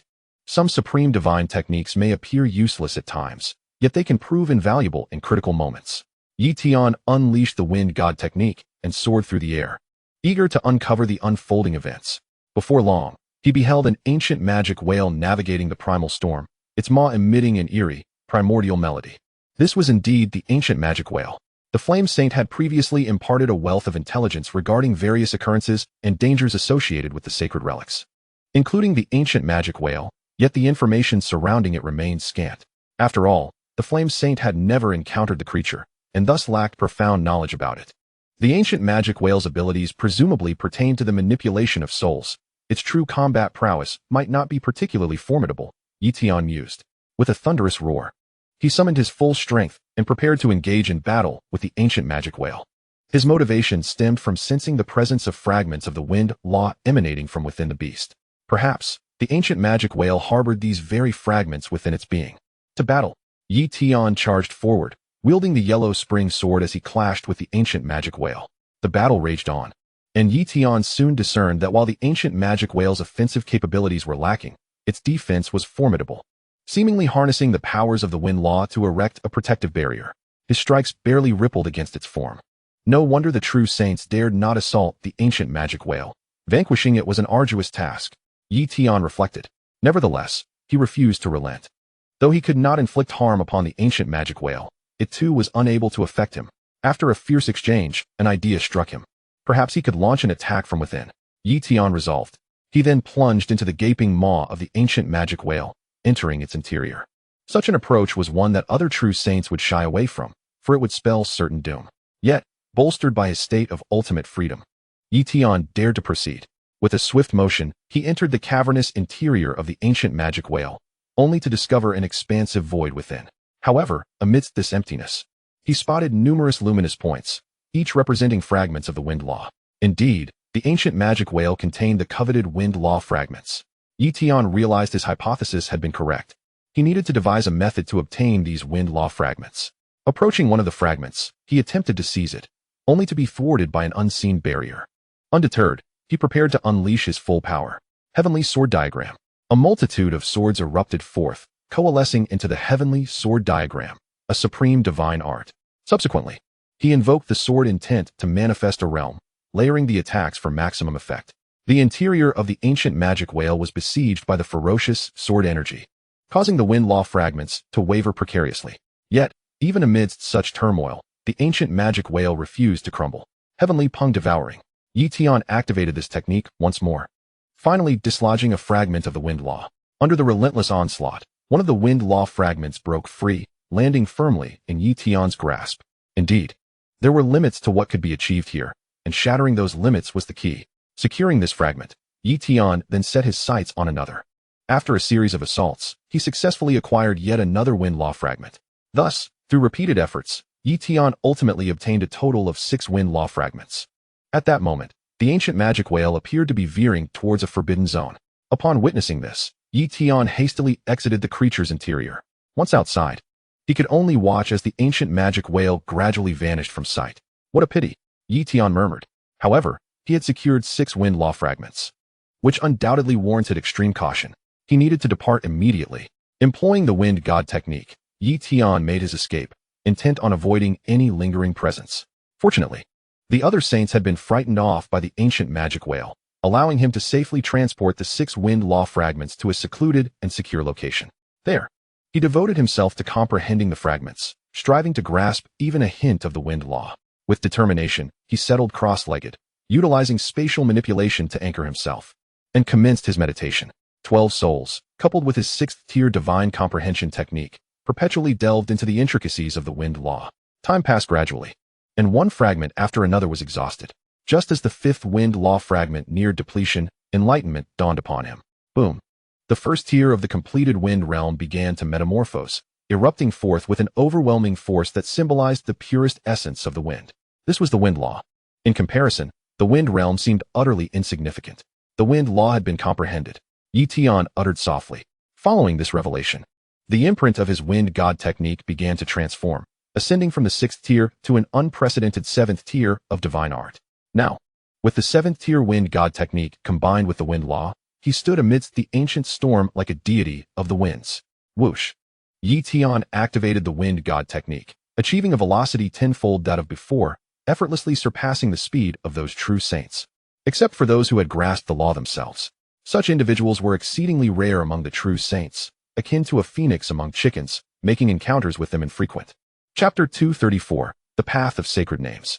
With the comprehension of the wind law and the formidable 7th-tier wind god technique, Tian found himself unafraid of the true saints, able to easily evade their pursuits. Seizing the opportunity while the ancient storm still raged, he resolved to seek out more wind law fragments. He placed the final wind law fragment upon his person, undeterred even if other saints sensed it.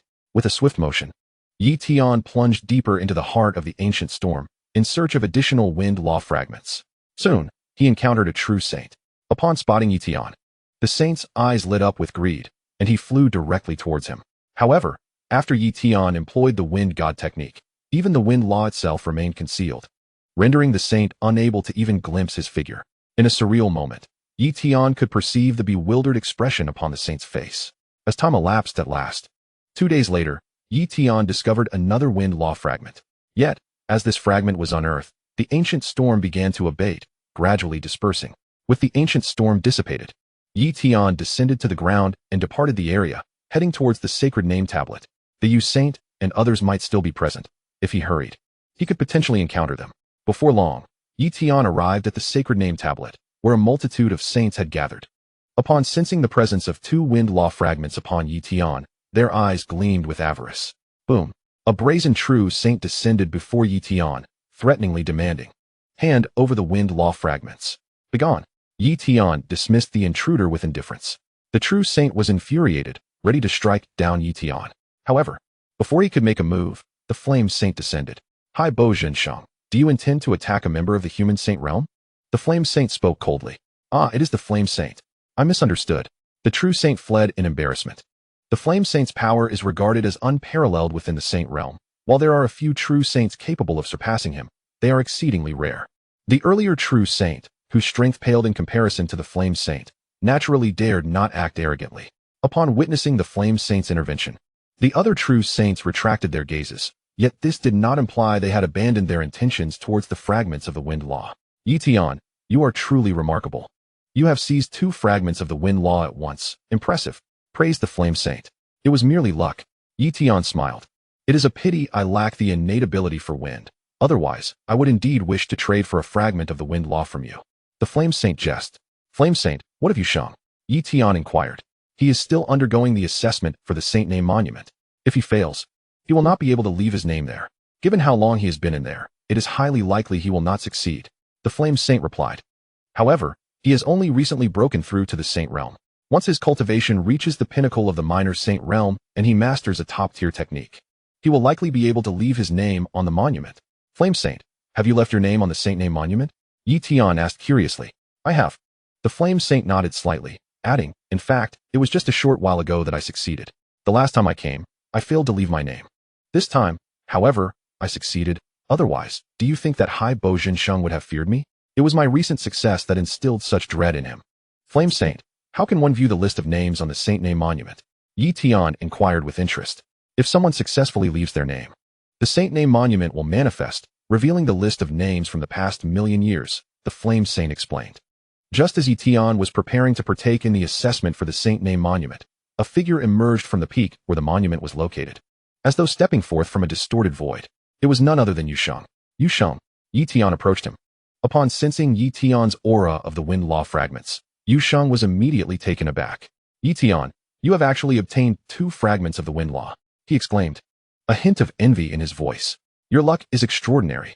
Even if the fragments were of no use to him, they could be exchanged for various treasures. It is merely luck. Tian responded succinctly, then asked, Yusheng, how did your assessment for the saint name monument go? The gap is too vast. I have no hope of leaving my name. I will have to wait for the next opportunity. Yusheng smiled. He had anticipated this outcome, merely wishing to gauge the difficulty of the assessment. What about you, Flame Saint? Yusheng inquired. I succeeded. The Flame Saint replied. Congratulations. Yusheng offered his congratulations. With the Flame Saint's success in leaving his name on the monument, his chances of breaking through to semi-divinity in the future would be heightened, and his fortune would be enhanced, potentially leading to better opportunities ahead. Flame Saint, Yusheng, I too am prepared to give it a try. Tian declared. Good. The two nodded in agreement. With a whoosh, Tian soared towards the peak housing the saint name monument, entering a realm of peculiar void. In the depths of his mind, he beheld a colossal ancient stone tablet, though its details remained indistinct. The assessment for the saint name monument does not consider comprehension or talent, but solely focuses on combat prowess. Boom! Before him emerged a path of saintly renown, leading directly to the monument. Once one steps onto this path, they will encounter projections of ancient heroes from the world of the underground, and upon defeating them, they may approach the monument to leave their name. Naturally, should one fail, they would plummet from the path and be forced to exit. Stepping forward, Tian embarked upon the path of saintly renown. In an instant, a young dragon clad in a golden robe, crowned with a dragon diadem, emerged as if from the annals of time, wielding a golden spear and charging at Tian. This dragon youth's cultivation was at the pinnacle of the minor saint realm. Tian himself was at the minor saint realm. Thus the adversaries on the path were all of minor saint caliber, precluding the appearance of major saint level opponents.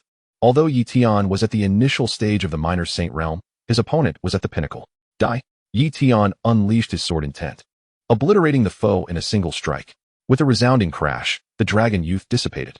Tian pressed on without pause. Along the way, he encountered prodigies from various eras. Yet none could stand against him. They were dispatched with ease. Annihilation, annihilation, annihilation. Gradually, Tian traversed half the path of saintly renown. The foes he encountered thereafter were formidable, rivaling Yusheng's strength, and were considered paragons in the present context. Yet, against Yi Tian, they were still dispatched with a single blow. Boom! Yi Tian activated the heavenly execution Dao body, unleashing the ultimate form of sword intent, and effortlessly vanquished them. Gradually, he neared the end of the path of saintly renown. The final adversary was exceptionally powerful. Nevertheless, Yi Tian continued to utilize the heavenly execution Dao body and sword intent, decisively defeating him and successfully arriving before the Saint Name Monument. He was now poised to leave his name upon it. Chapter 235, Spatial Storm, Fragments of Spatial Law. As the name was inscribed upon the Saint Name Monument, Yi Tian declared, "Let my name be etched as Yi Sheng." With a finger, he touched the monument, and in an instant, an infinite radiant veil materialized, allowing him to engrave his name upon it. Yi Sheng. The name need not be extravagant. It is merely a title, and any name suffices. Even duplicates are permissible. After all, what truly matters is not the name itself, but the mark of saintly renown. Boom! The name Yi Sheng was thoroughly inscribed upon the monument. Immediately thereafter, the monument radiated brilliance, illuminating the surrounding void. Outside, numerous saints witnessed the ethereal manifestation of the monument, upon which a myriad of names appeared, with the most recent being Yi Sheng, alongside an image of Yi Tian. While names may be repeated, images are not. That was Yi Tian. Yu Sheng had yet to depart, believing Yi Tian had a chance of inscribing his name on the monument, hence he lingered. Little did he expect Yi Tian to traverse the path of saintly renown so swiftly. He had struggled greatly on the path, taking a long time to defeat each opponent, ultimately succumbing to failure. How long had it been since then? Unless Yi Tian had obliterated his foes in an instant. How could he have crossed the path in such a brief span? Yu Sheng pondered. Not only was Yu Sheng astonished, but other foreign races were equally taken aback. Soon, Yi Tian became the subject of their discussions. As soon as one foreign race recognized him, the others would inevitably follow suit. Indeed, the spread of Yi Tian's reputation was a double-edged sword. It could yield both favorable and unfavorable consequences. Before the Saint Name Monument, Yi Tian was receiving the mark of saintly renown, which could enhance his fortune, increase his chances of breakthroughs, and offer various benefits. Naturally, for Yi Tian, the assistance was somewhat limited and did not constitute substantial advantages. Soon, the sacred name mark was fully formed.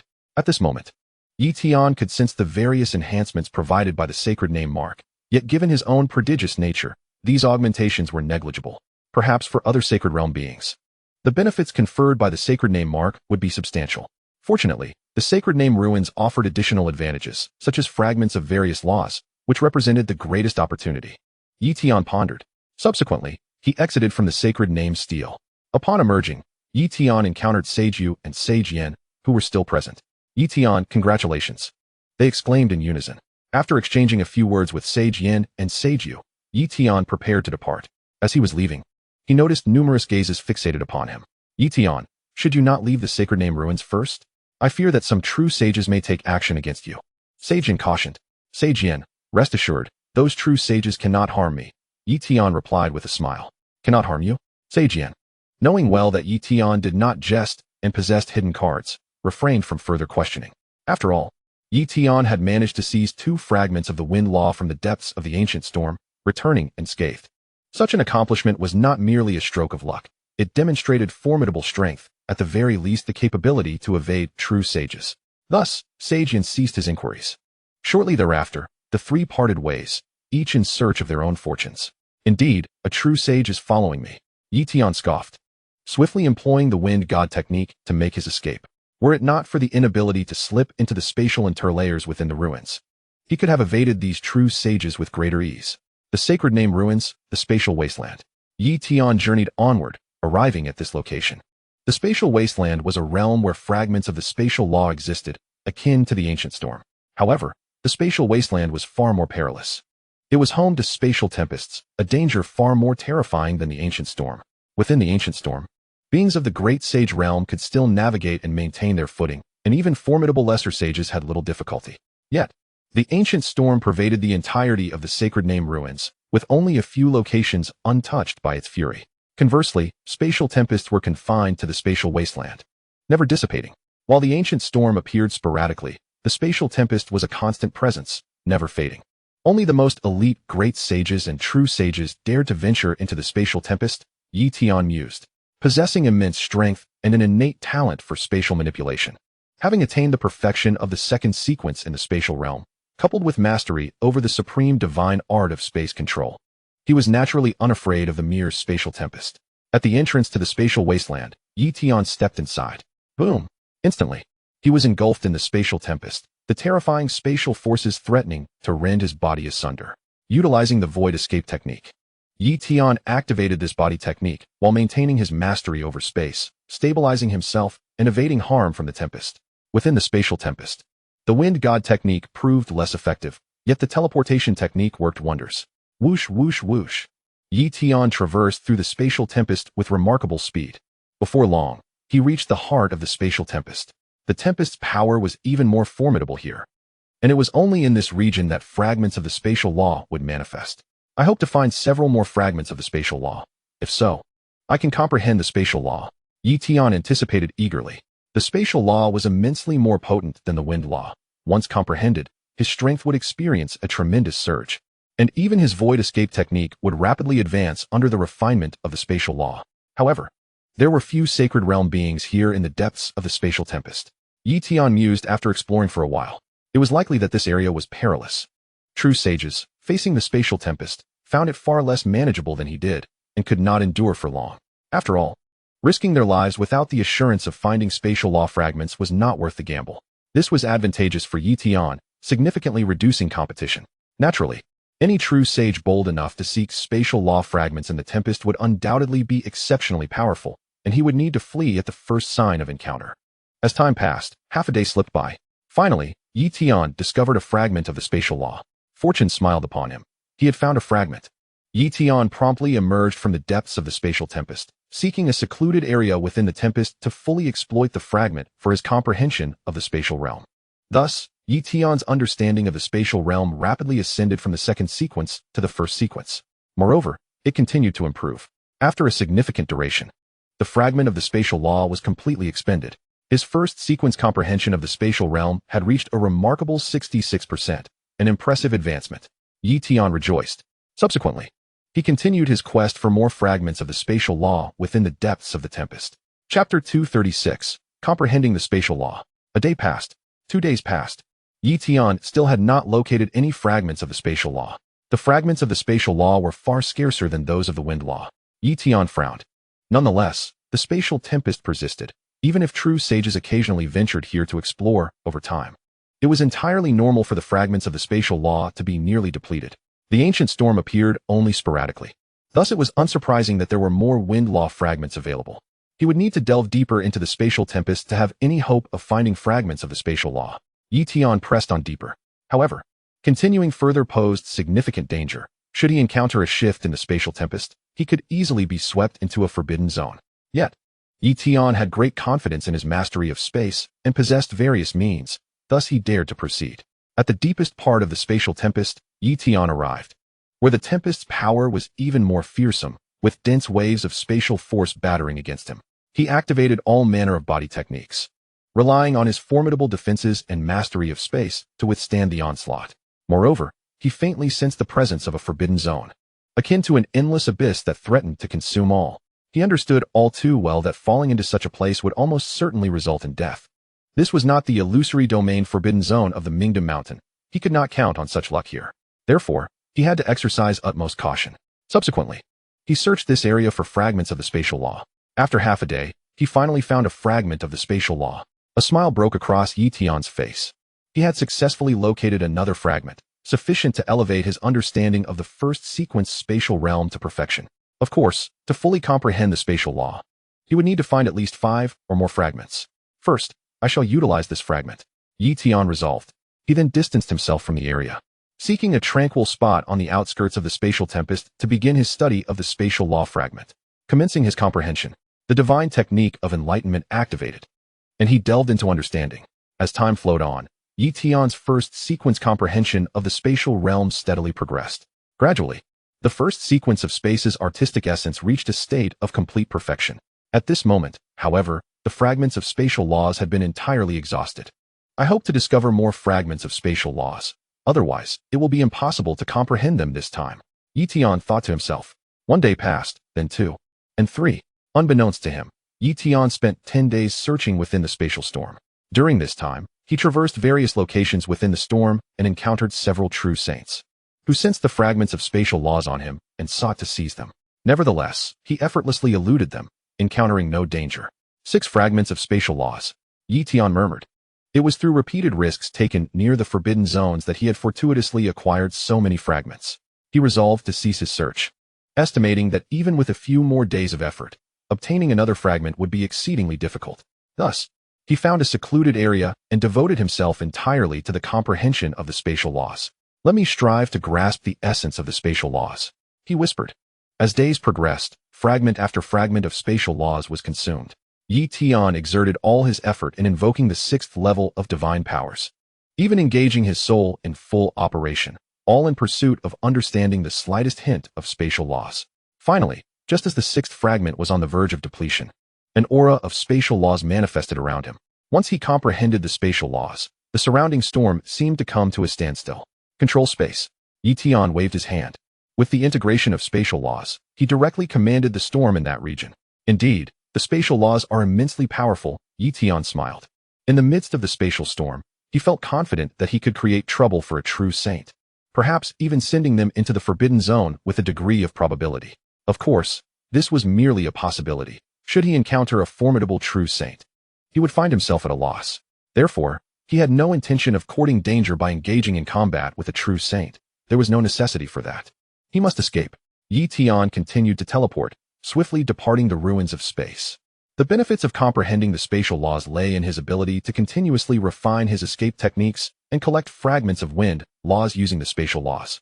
The world within him also contained laws, elevating his status to that of a law level, and the fragments of wind laws could not shatter his inner world. At this moment, 2 fragments of wind laws had already been absorbed into his inner world, with not a trace of their essence leaking out. Consequently, he would not become a target, and other true saints would not overly scrutinize him. Otherwise, remaining in the vicinity with 2 fragments of wind laws would be perilously reckless. If he were to emerge from the ruins, demigods might very well take action against him. Such a possibility certainly existed. Where to go next? Tian pondered carefully and ultimately decided to head to the Sun Ruins. The Sun Ruins were also a perilous treasure within the realm of sacred names. Yet they harbored fragments of fire laws. In the cavernous world, many alien beings pondered the essence of fire laws, making it a rather common path. Thus, the number of sacred realms in the Sun Ruins vastly exceeded those seeking fragments of wind or spatial laws. With so many sacred realms, competition would be fierce, and battles frequent. The Flame Saint had also ventured to the Sun Ruins, while lesser sacred realms would undoubtedly hesitate to approach, fearing certain death. Tian believed he could take the risk.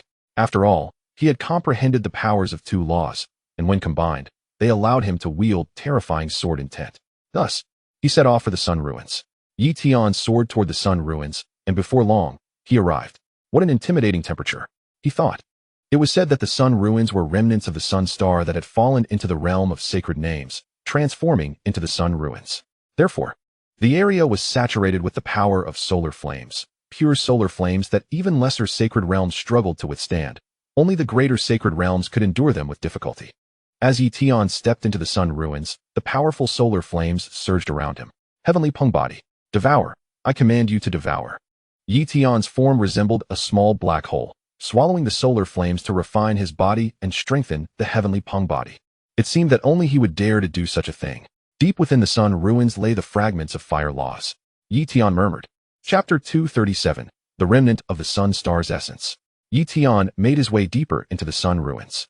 Along the way, he encountered numerous sacred realms, who refrained from venturing deeper, instead utilizing the solar flames to refine their bodies, treating this place as a training ground while setting up formations to prevent interference from other sacred realms.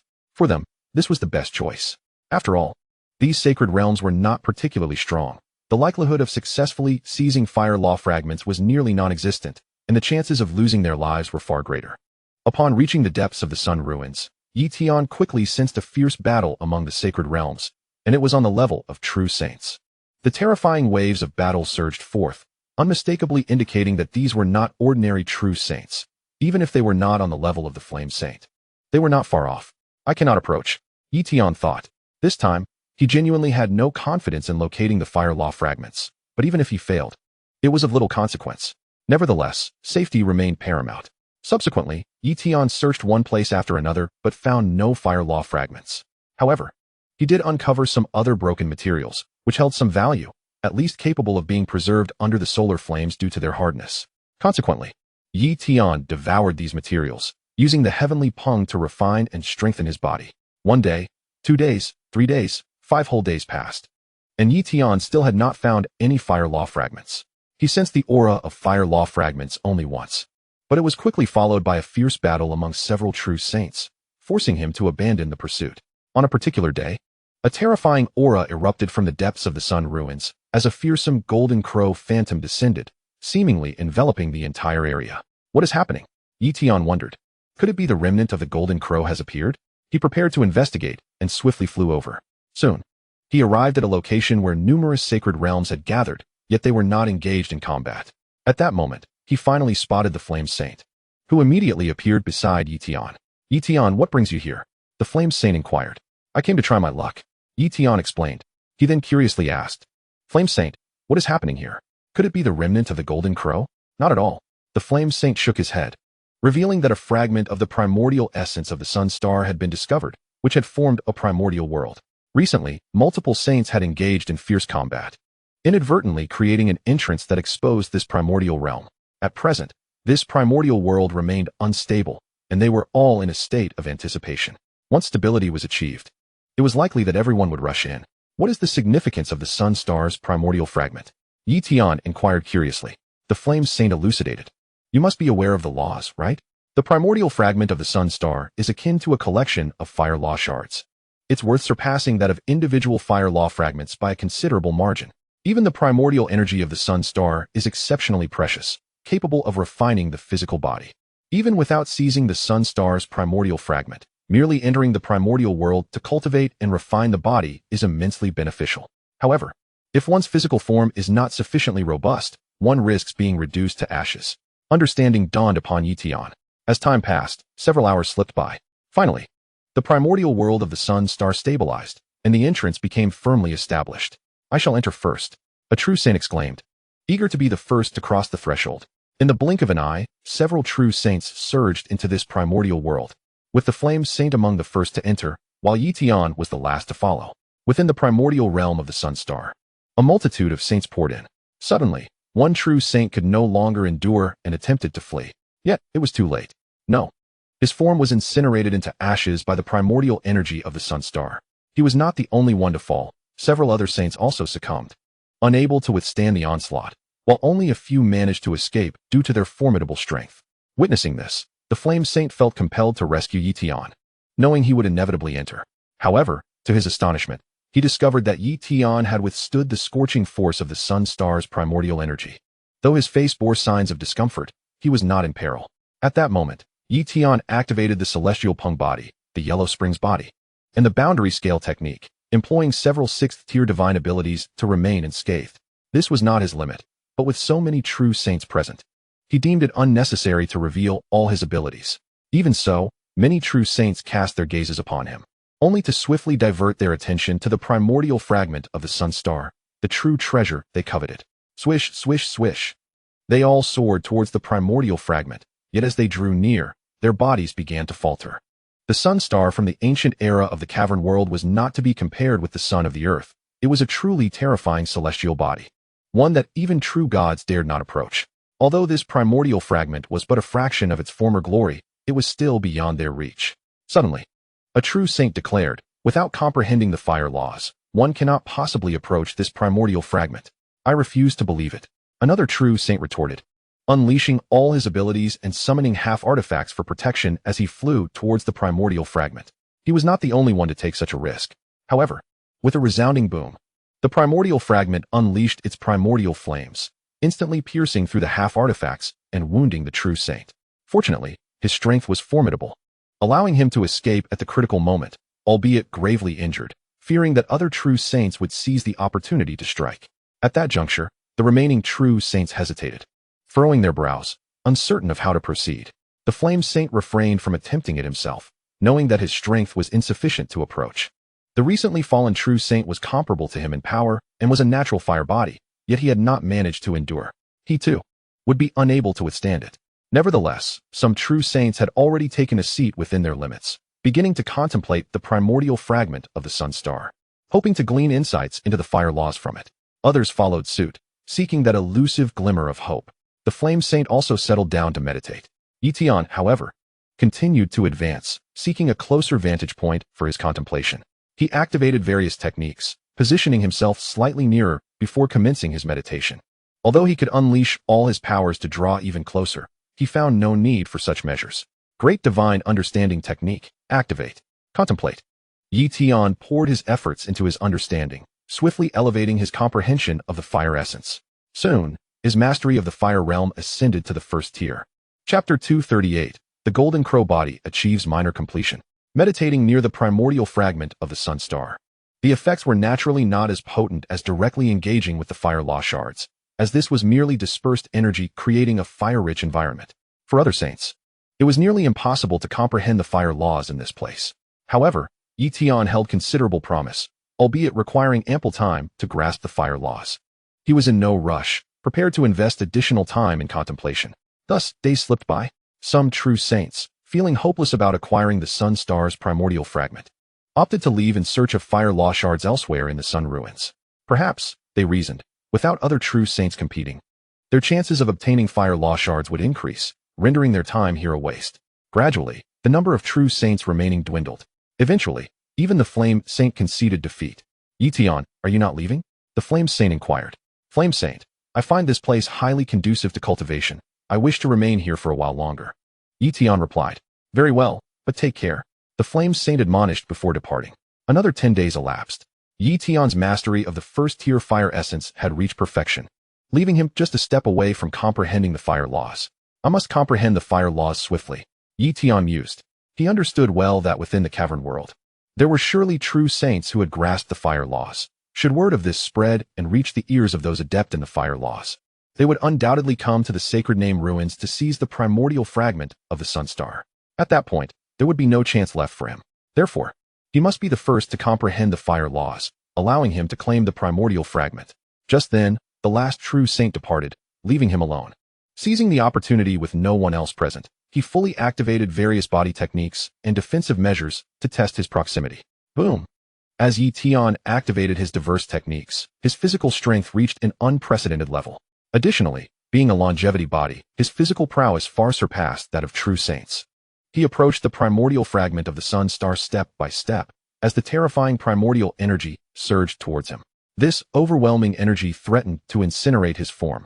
Yet Tian relied on the celestial Pong's devouring ability to continuously refine the primordial energy of the sun star, honing his body in the process, an effect far from negligible. As he drew ever closer to the primordial fragment, the benefits of his contemplation naturally intensified. While resisting the primordial energy, he simultaneously sought insights into the fire laws. Time passed, though how long he could not ascertain.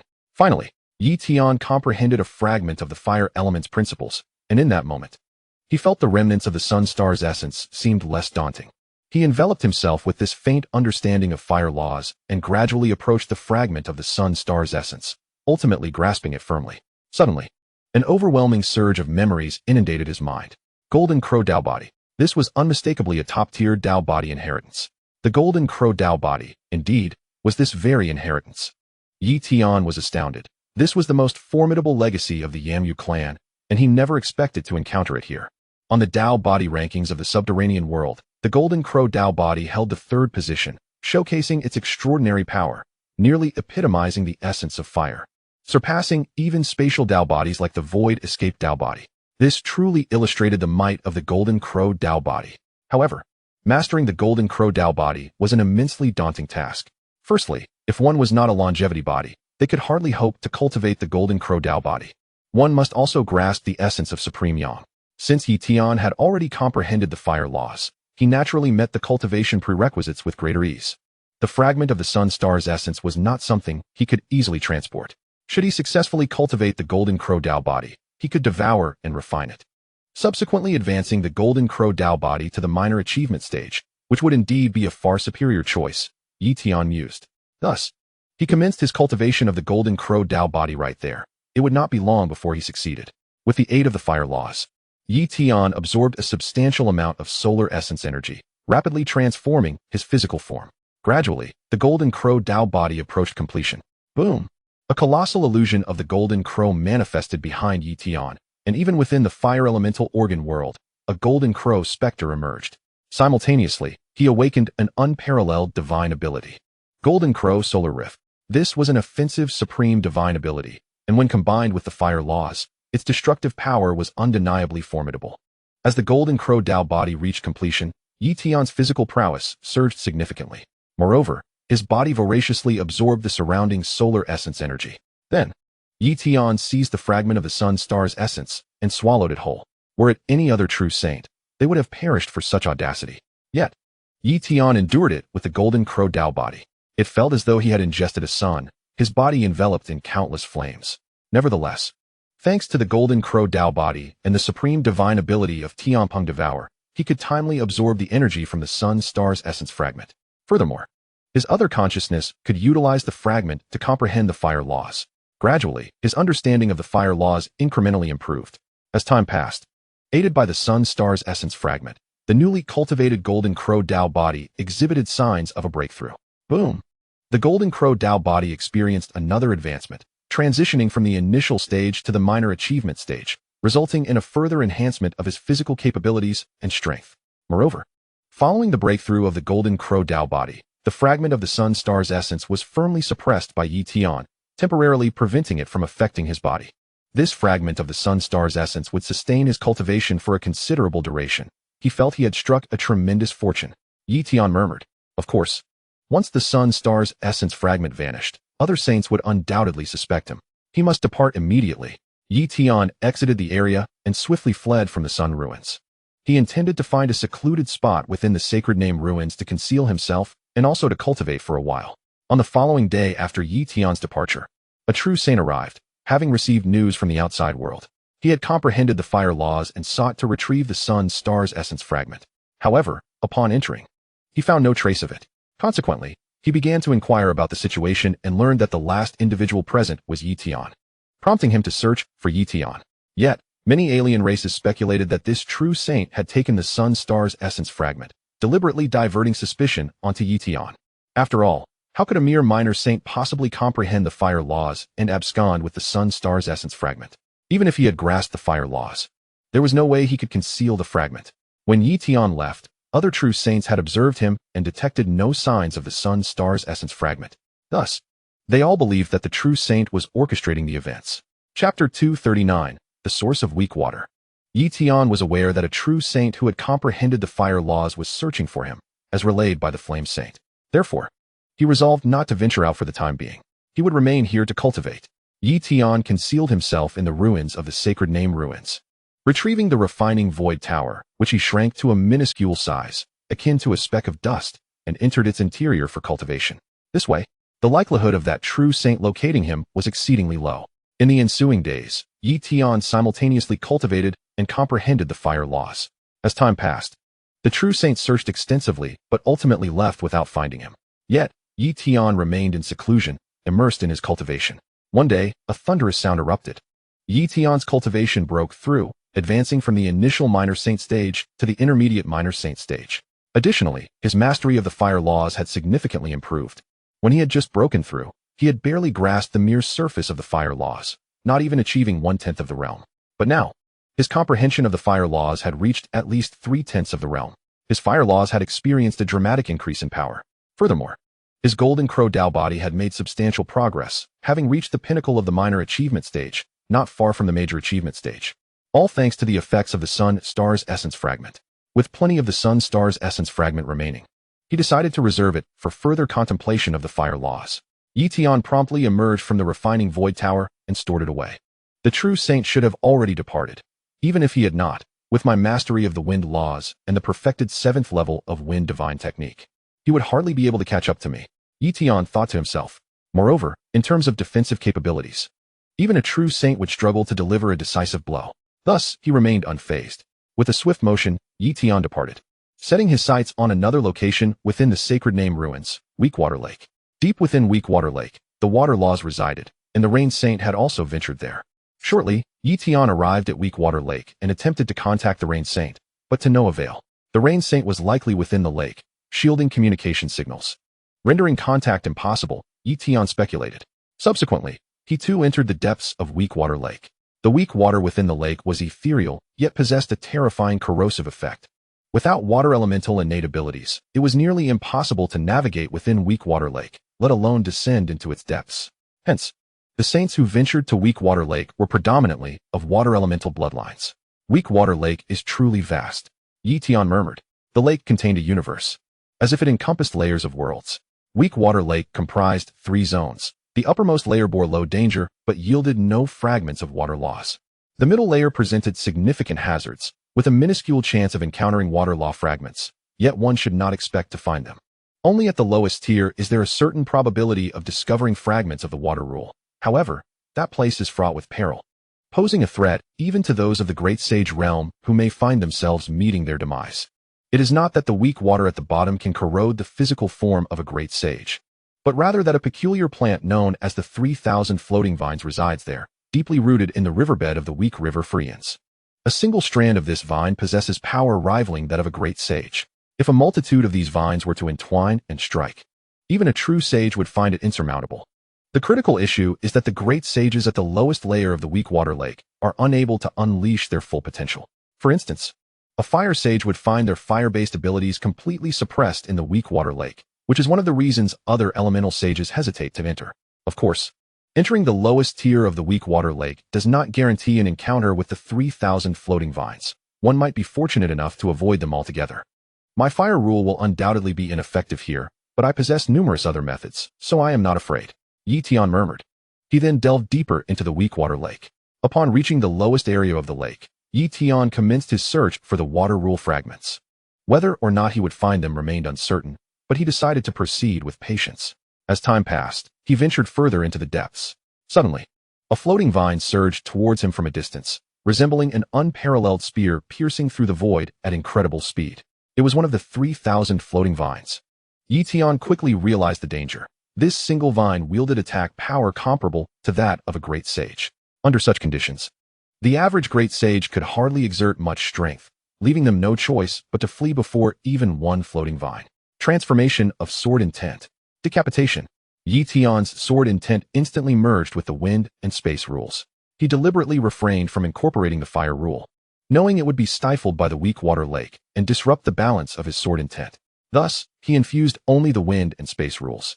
With the enhancement of these 2 powerful rules, the might of his sword intent became terrifying, coupled with Tian's formidable Dao body strength.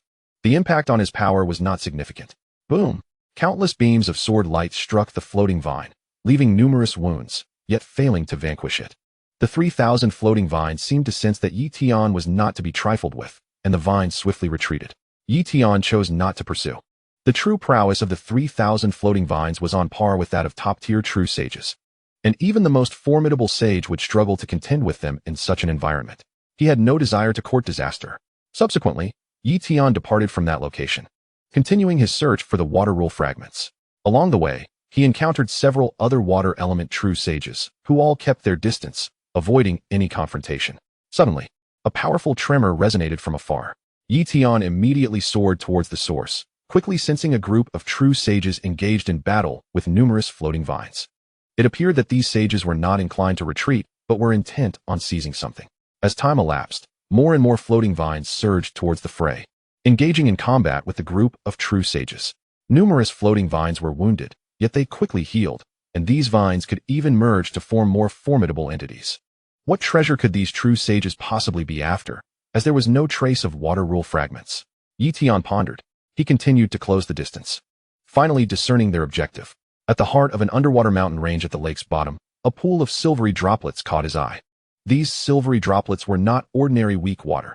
Had they been so, they would not have drawn his attention. They were undoubtedly a manifestation of the weak water lake's essence. These silvery droplets represented the source of weak water. The source of weak water can assist the weak water Dao body in breaking through its realm. The weak water Dao body is ranked 41st in the underworld world, and with sufficient weak water source, it could rapidly ascend to the minor completion realm, or even the major completion realm. The source of weak water holds immense value in the underworld world, and many water element true sages consider the weak water Dao body their prime target. Numerous alien races possess the lineage of the weak water Dao body. Among these true sages, some have undoubtedly perfected the weak water Tao body. Acquiring this source of weak water would dramatically elevate their strength. Tian mused.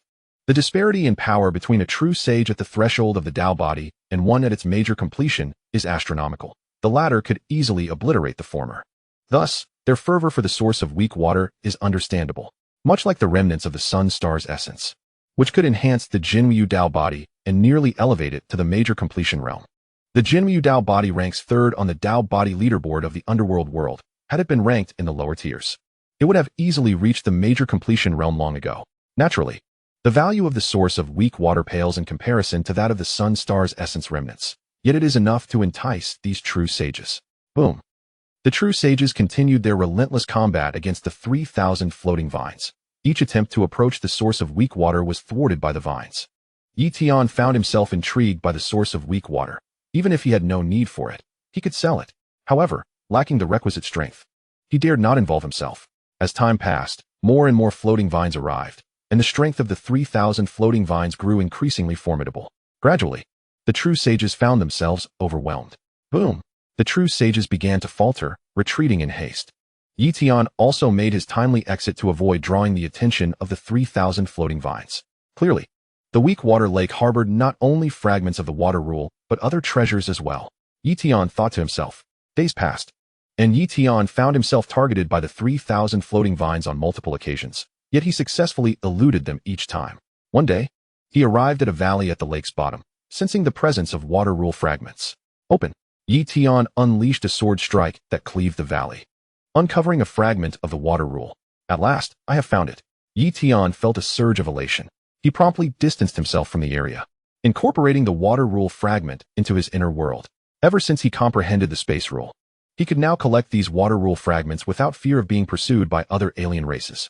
On Earth, within the Global Divine Council's time training chamber, Tian was immersed in cultivation and comprehension, reaching a pivotal moment in his training. Boom! A Tao map materialized around Tian, revealing the fourth Tao map of the 10 Directions Sword Realm, which he had finally mastered. With the completion of the fourth Tao map of the 10 Directions Sword Realm, the power of this supreme Tao technique surged exponentially, significantly amplifying Tian's strength. He resolved to continue his training here, striving to master the fourth Tao map of the Eye of Darkness and the fifth Tao map of the Boundary Scale technique. Tian planned. Meanwhile, Tian's true body received information from the time-ruled Divine Spirit's avatar, and the two were nearly synchronized, allowing his true body to also acquire the fourth Tao map of the 10 Directions Sword Realm. Soon, the entity fused the fourth Taoist diagram with its corporeal form, thereby mastering the fourth Taoist diagram of the 10 Directions Sword Realm. The power of the 10 Directions Sword Realm surged dramatically, resulting in a significant enhancement of its offensive capabilities, thus rendering it more adept at countering the assaults of the 3,000 floating vines. Another 2 days elapsed. Tian experienced an extraordinary stroke of luck, acquiring yet another fragment of the water law. He ventured to the origin of the weak water, discovering that 6 floating vines still guarded the area. Should any saint realm approach, the number of floating vines would continually escalate. Clearly, this weak water origin was one of the treasures of the 3,000 floating vines, fiercely protected from any external formidable beings. Subsequently, another 10 days passed. Tian unearthed another fragment of the water law. This time, a new batch of true saints attempted to seize the weak water origin, but to no avail. With one unfortunate true saint even meeting their demise here, an exceptionally unfortunate turn of events. Thereafter, these true saints dared not return. Tian initially believed that no saint realm would dare to contest for this weak water origin. However, just a few days later, a true dragon descended. Boom! This pinnacle true saint of the dragon race transformed into its true dragon form, emanating a terrifying aura of water law as it clashed with the 3,000 floating vines, ruthlessly tearing apart each of the floating vines. Furthermore, their battle affected various depths of the weak water lake, causing many true saints to retreat in terror, with Tian seizing the opportunity to escape the lake as well. Upon exiting, Tian finally encountered Saint Yu. Saint Yu. Tian soared towards him. Ah, Tian, you are here as well. Saint Yu smiled. At that moment, numerous true saints were engaged in fervent discussions about the battle between the true dragon and the 3,000 floating vines. They could hardly believe that the third prince of the dragon clan had personally arrived. The third prince, the third son of the current dragon king, possessed unimaginable strength, regarded as the foremost true saint of the dragon race. In the annals of dragon history, He ranks among the top 10 true saints.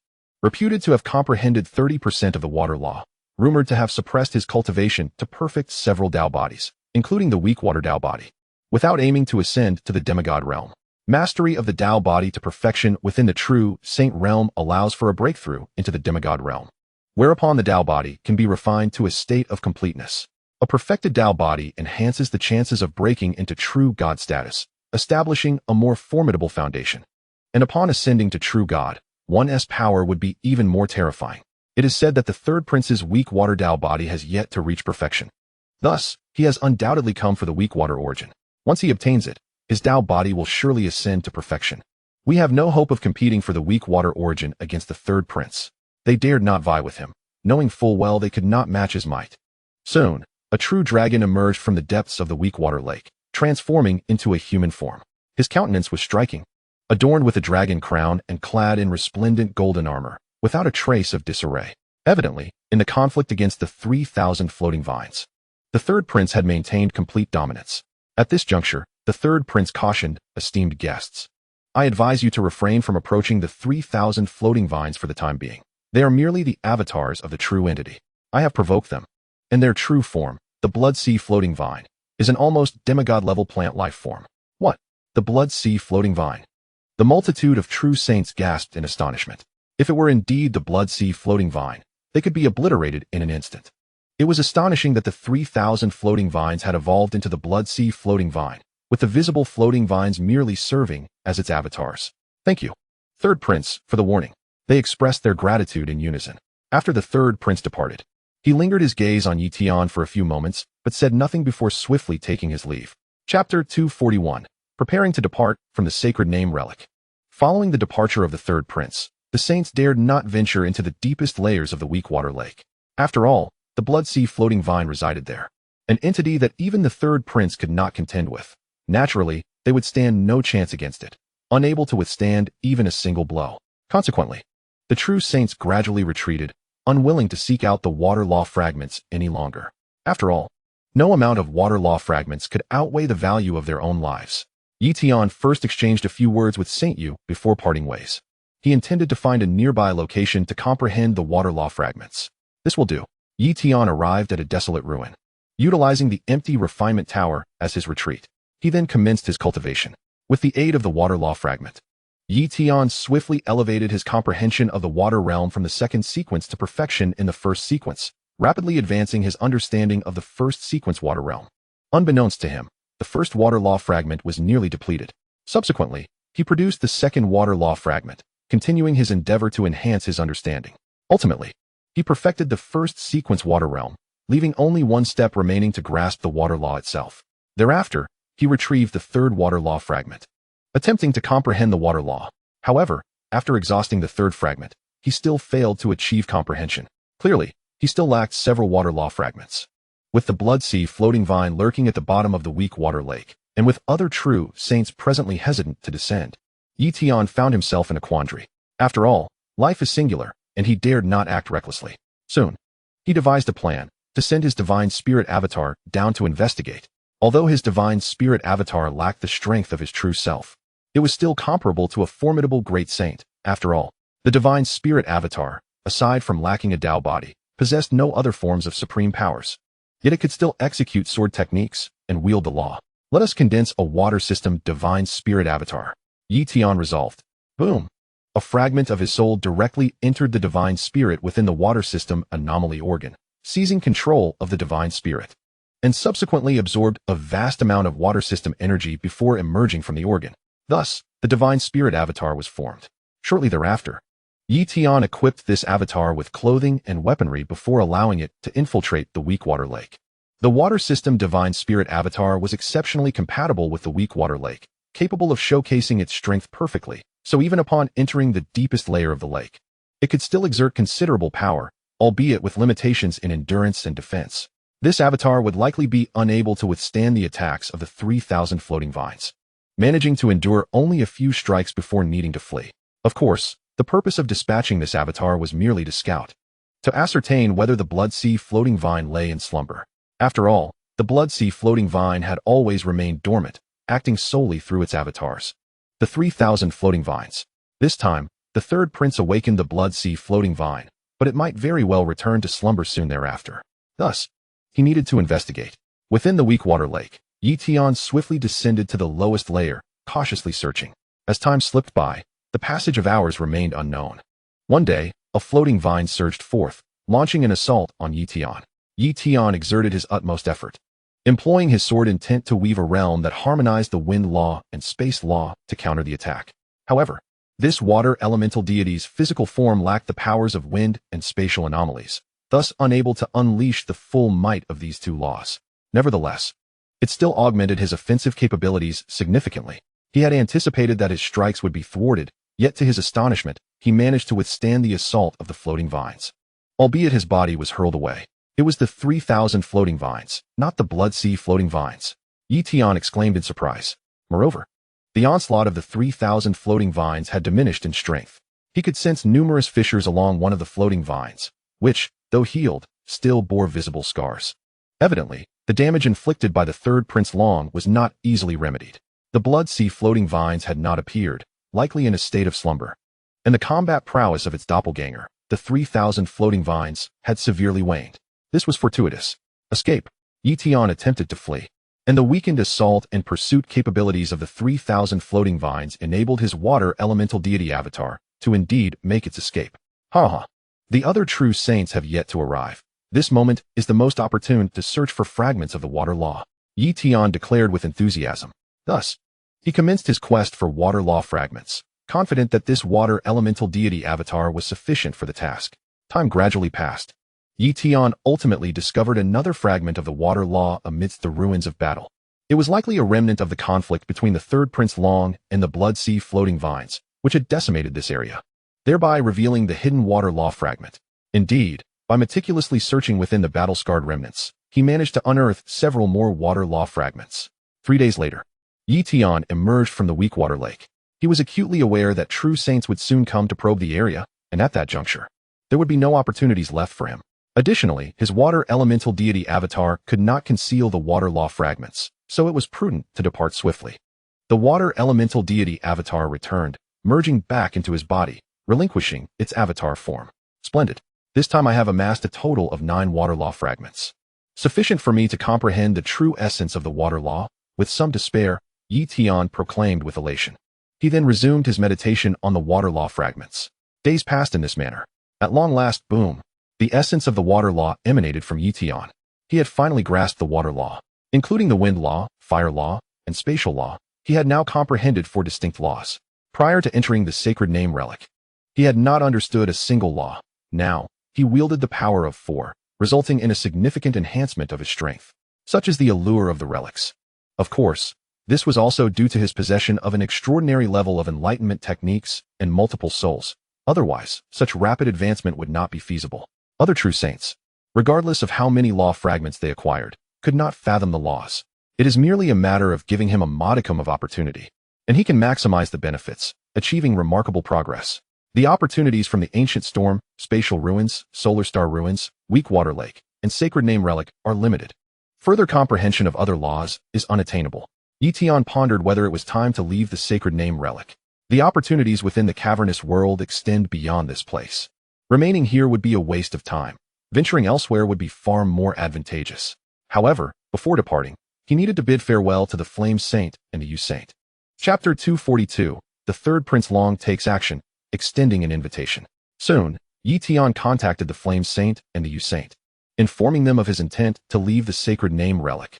The Flame Saint and the U Saint were not prepared to depart at that moment and opted not to accompany Tian. Tian, if you are leaving the sacred name relic, exercise caution. The news of your acquisition of law fragments may spread, and there are suspicions that you have obtained a fragment of the solar star's essence. Although few true saints believe it, there may still be some who ambush you. The Flame Saint transmitted. Flame Saint, I will be vigilant. Tian replied. Subsequently, he soared toward the exit of the sacred name relic. At the exit of the sacred name relic, Tian emerged and immediately slipped into the spatial interstice to depart. He was aware that true saints were watching this location. However, as it was the domain of a demigod dragon from the Dragon Clan, no true saint would dare ambush him here. That would be tantamount to courting death. Buzz. Tian traversed through the core layer of space, making his exit. Yet, shortly after leaving, While still navigating the core layer, suddenly, boom! A pair of eyes materialized within the core layer, and a terrifying aura caused Tian to frown slightly. In an instant, a massive hand tore through the spatial interstice, descending upon him. This was not a true saint, but a demigod. A demigod is attacking me. Tian was at a loss for words. He had anticipated being confronted by at most a top-tier true saint, from whom he might still hope to escape. Yet, the assailant was a demigod. In that moment, he felt a significant reduction in hope for escape. If the situation became dire, he could resort to detonating the solar star essence fragment, which might severely injure a demigod, allowing him to flee. However, the explosive force of the solar star essence fragment would also inflict grave harm upon him, regardless of how he tried to evade it. Yet, this was his sole avenue for survival. Just as he prepared to take such drastic measures, a hand reached in, swiftly intercepting the demigod. Jiang, the demigod of the Yamyu clan, why must you strike at a mere minor saint? It was none other than the third Prince Long. I shall take my leave at once. The demigod Jiang of the Yamyu clan retreated immediately. This demigod was not intimidated by the third Prince Long. After all, he was merely a true saint. What Jiang feared was the backing of the third Prince Long. He dared not provoke him, for the third prince could easily summon a multitude of demigods, making it impossible for him to escape the territory of the Dragon Clan.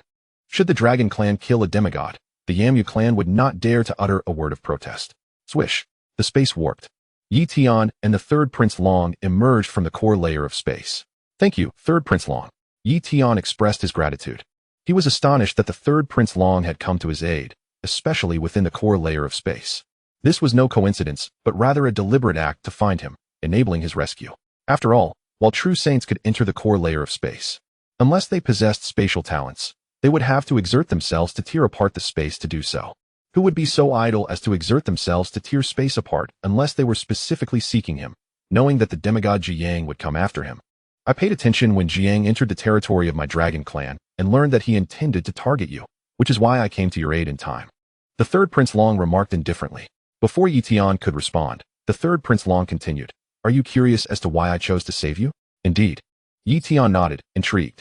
Rest assured, I have no interest in the solar star essence fragment within you. I am of the water bloodline and am only interested in water treasures. The reason I saved you is that I sensed the presence of my younger sister emanating from you, prompting me to investigate. I soon discovered your remarkable abilities and high potential.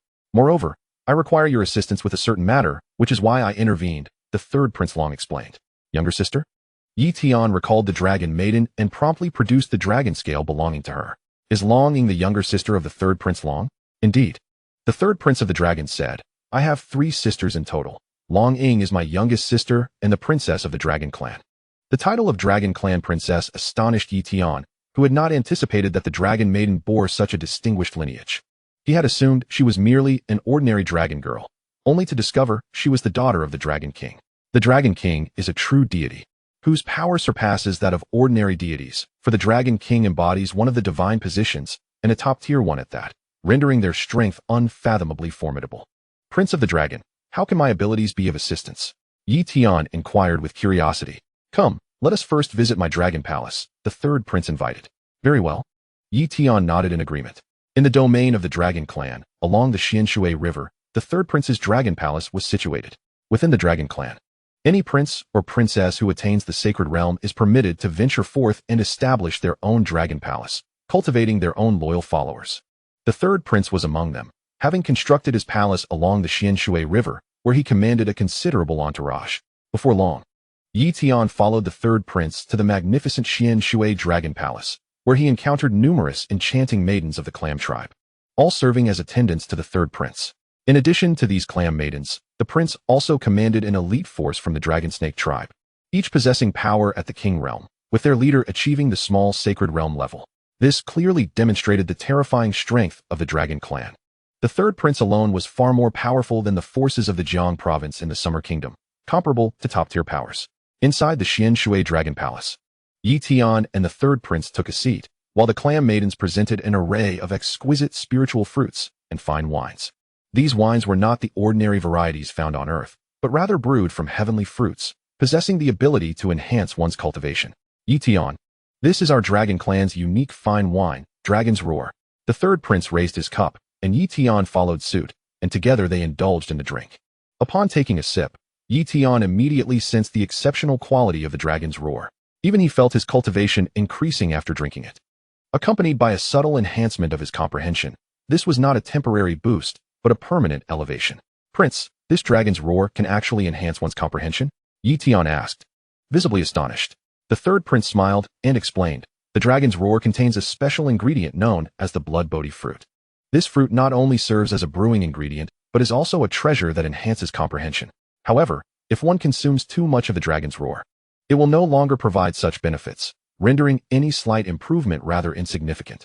As Tian and the third prince feasted and drank, the clam maidens danced to entertain them.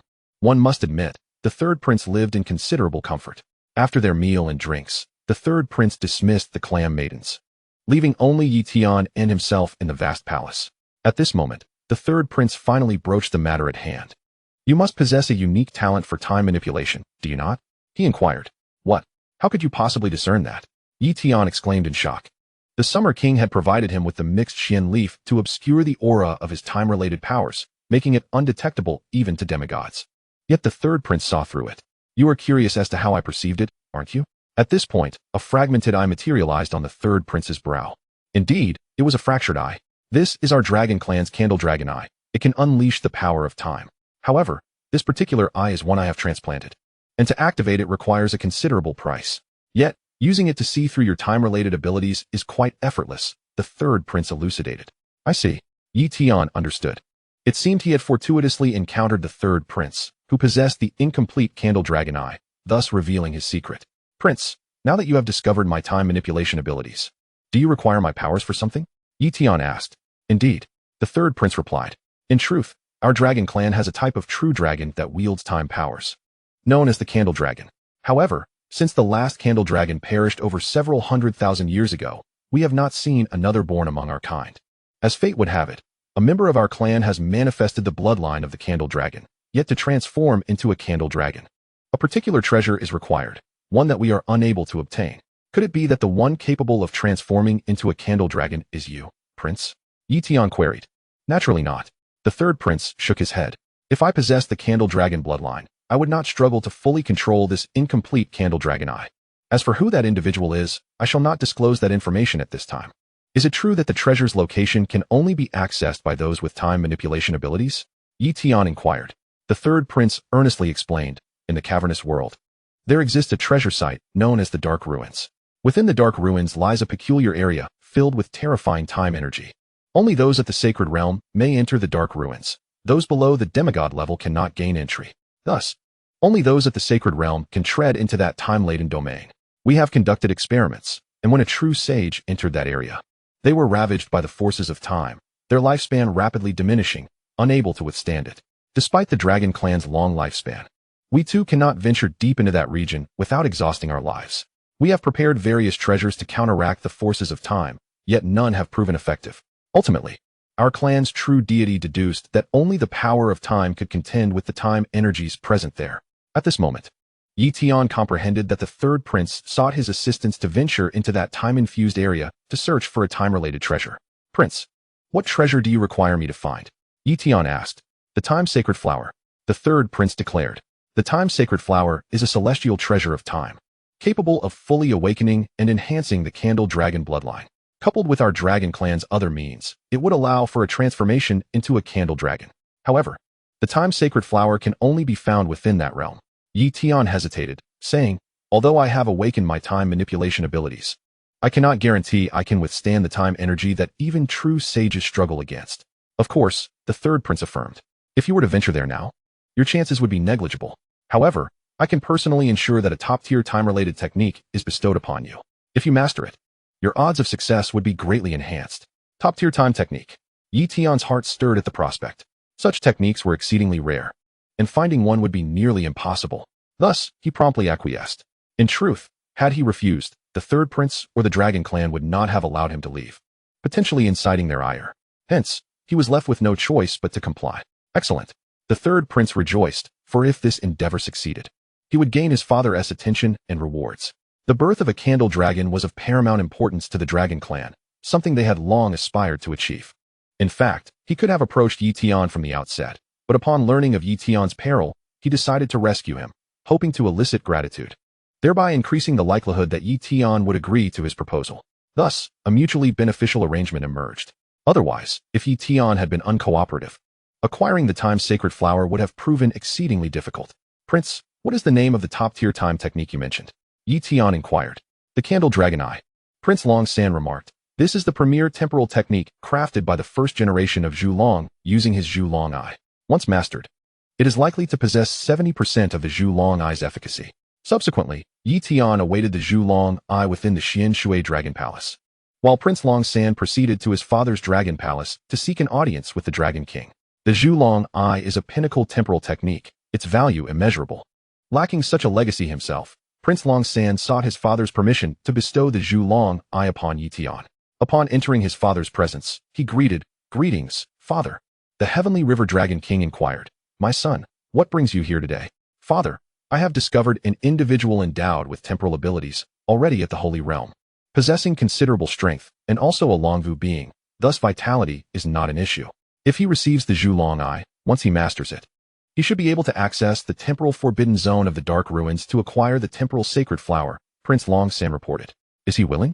the Heavenly River Dragon King asked. "Indeed," Prince Long San affirmed.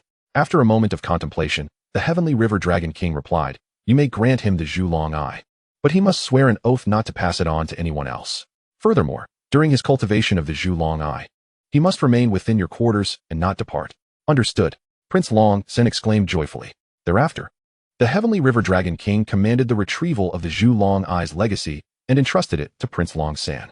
Shortly thereafter, Prince Long San returned and summoned Tian to receive the legacy of the Zhu Long Eye. Tian arrived swiftly. "Tian, this is the legacy of the Zhu Long Eye.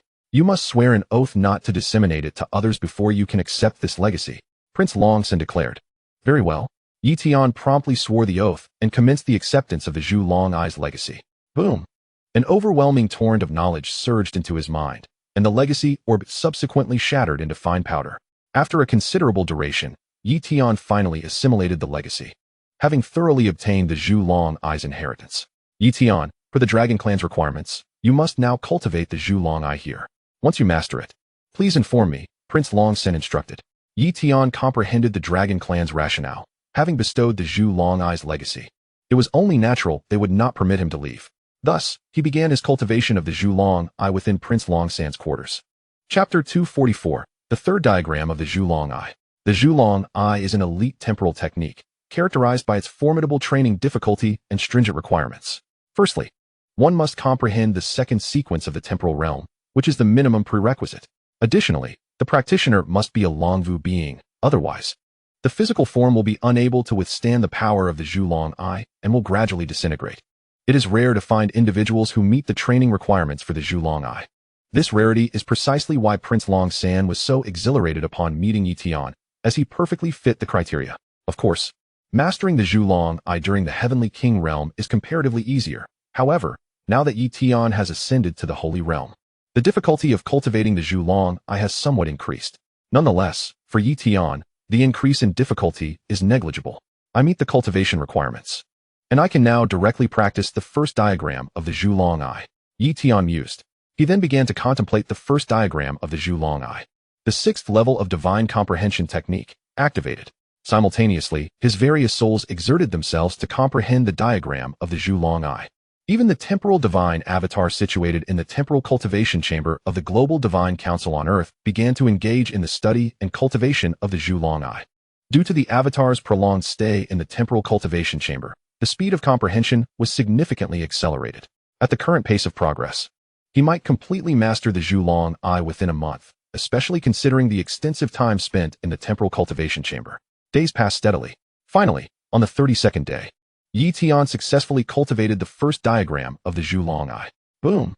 The first diagram fused into his eyes, initiating their transformation. After an indeterminate period, his eyes were initially transformed into the Zhu Long Eye.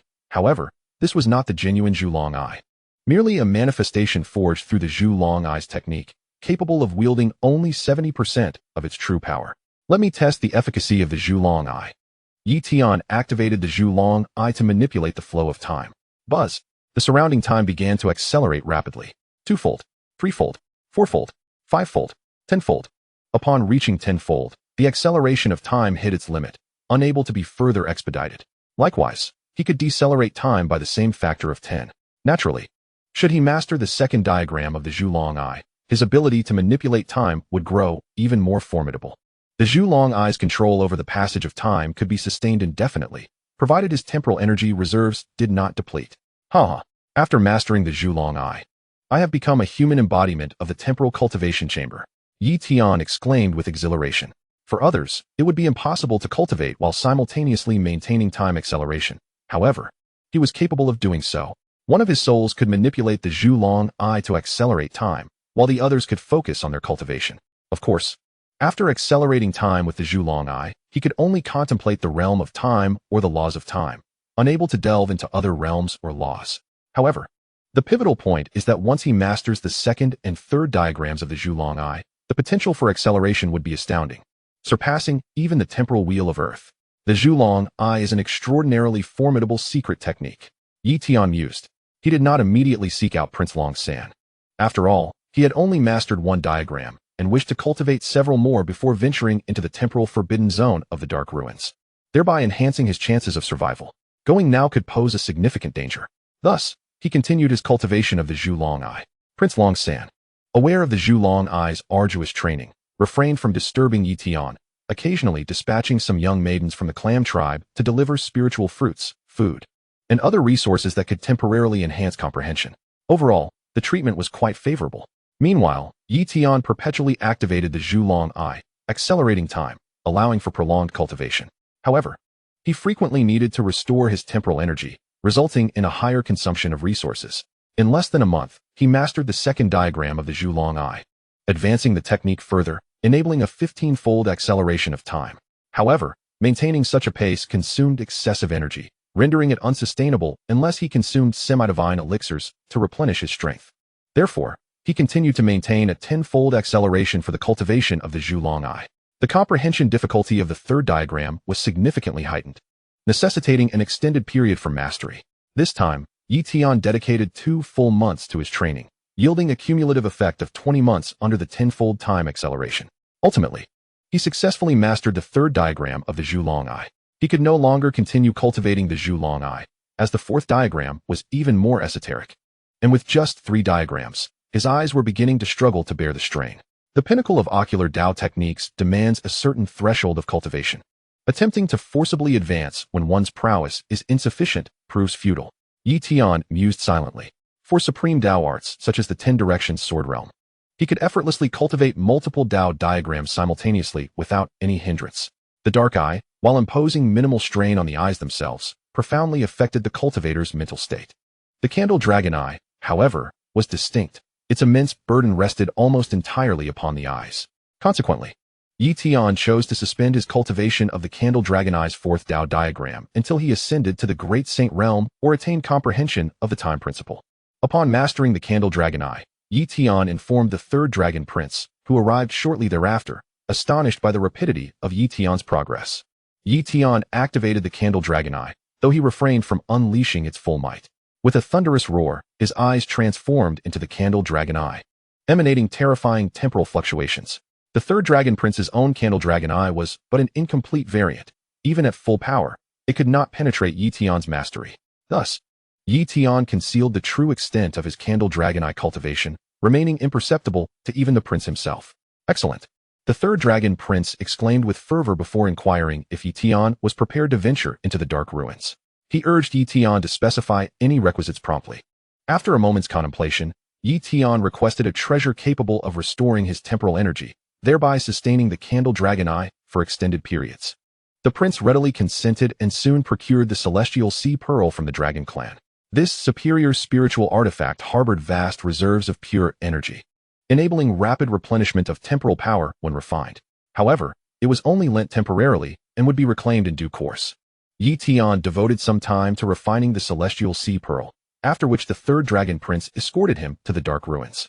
Situated within the territory of the Shadow Clan, an ancient, once mighty tribe now in decline, possessing but a single venerable true god who prolonged his existence through self-imposed seals.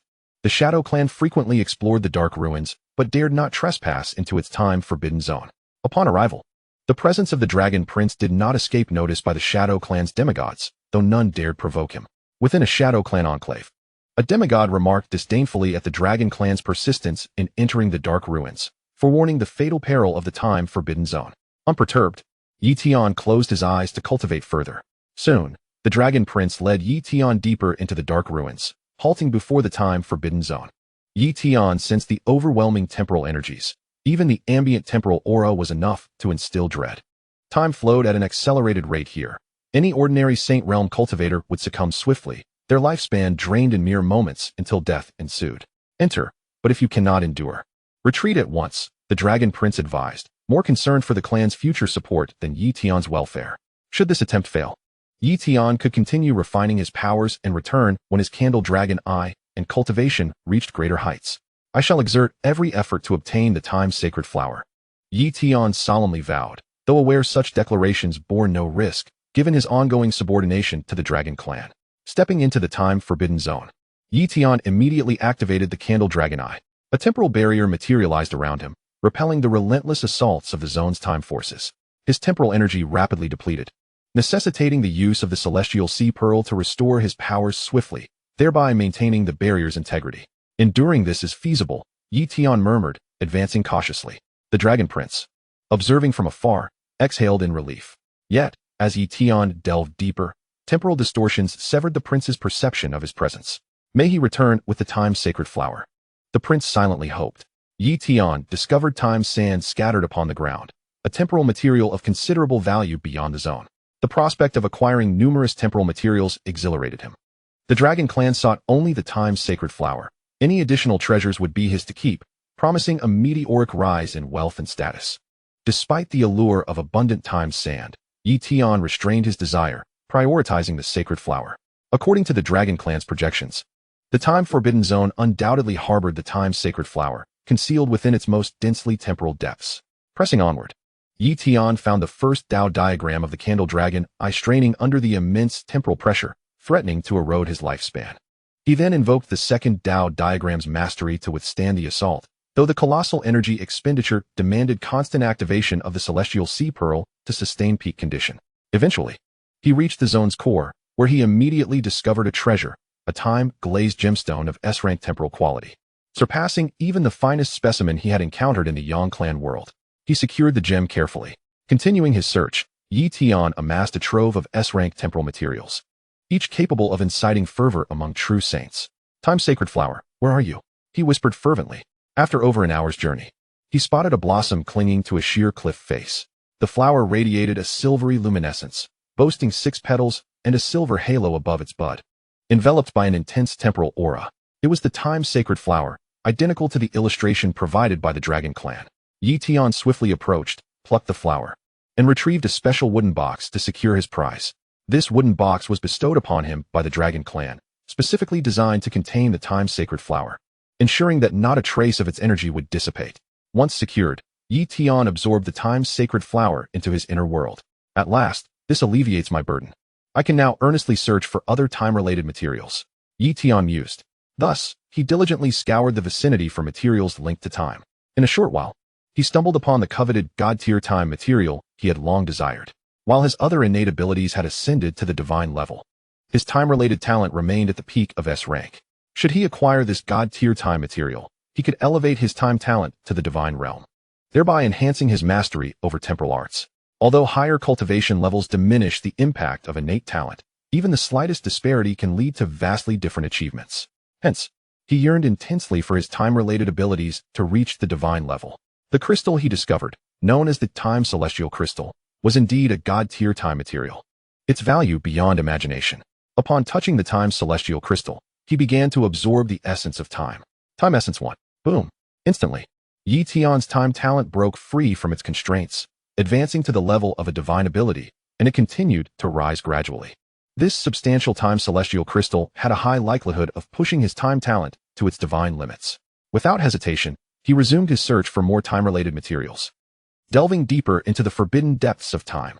However, he had to fully unleash the power of the Zhulong Eye. Otherwise, he would be unable to withstand the formidable forces of time residing in the deepest recesses of the Forbidden Zone. Chapter 246, The Maya Tree. Under the protection of the Zhulong Eye, Tian ventured deeper into the heart of the time-forbidden zone. He discovered the god-tier time material, time red gold. He also unearthed the time treasure, time grass. Tian found these two invaluable treasures, with the time grass possessing the ability to elevate another's time talent directly to S rank.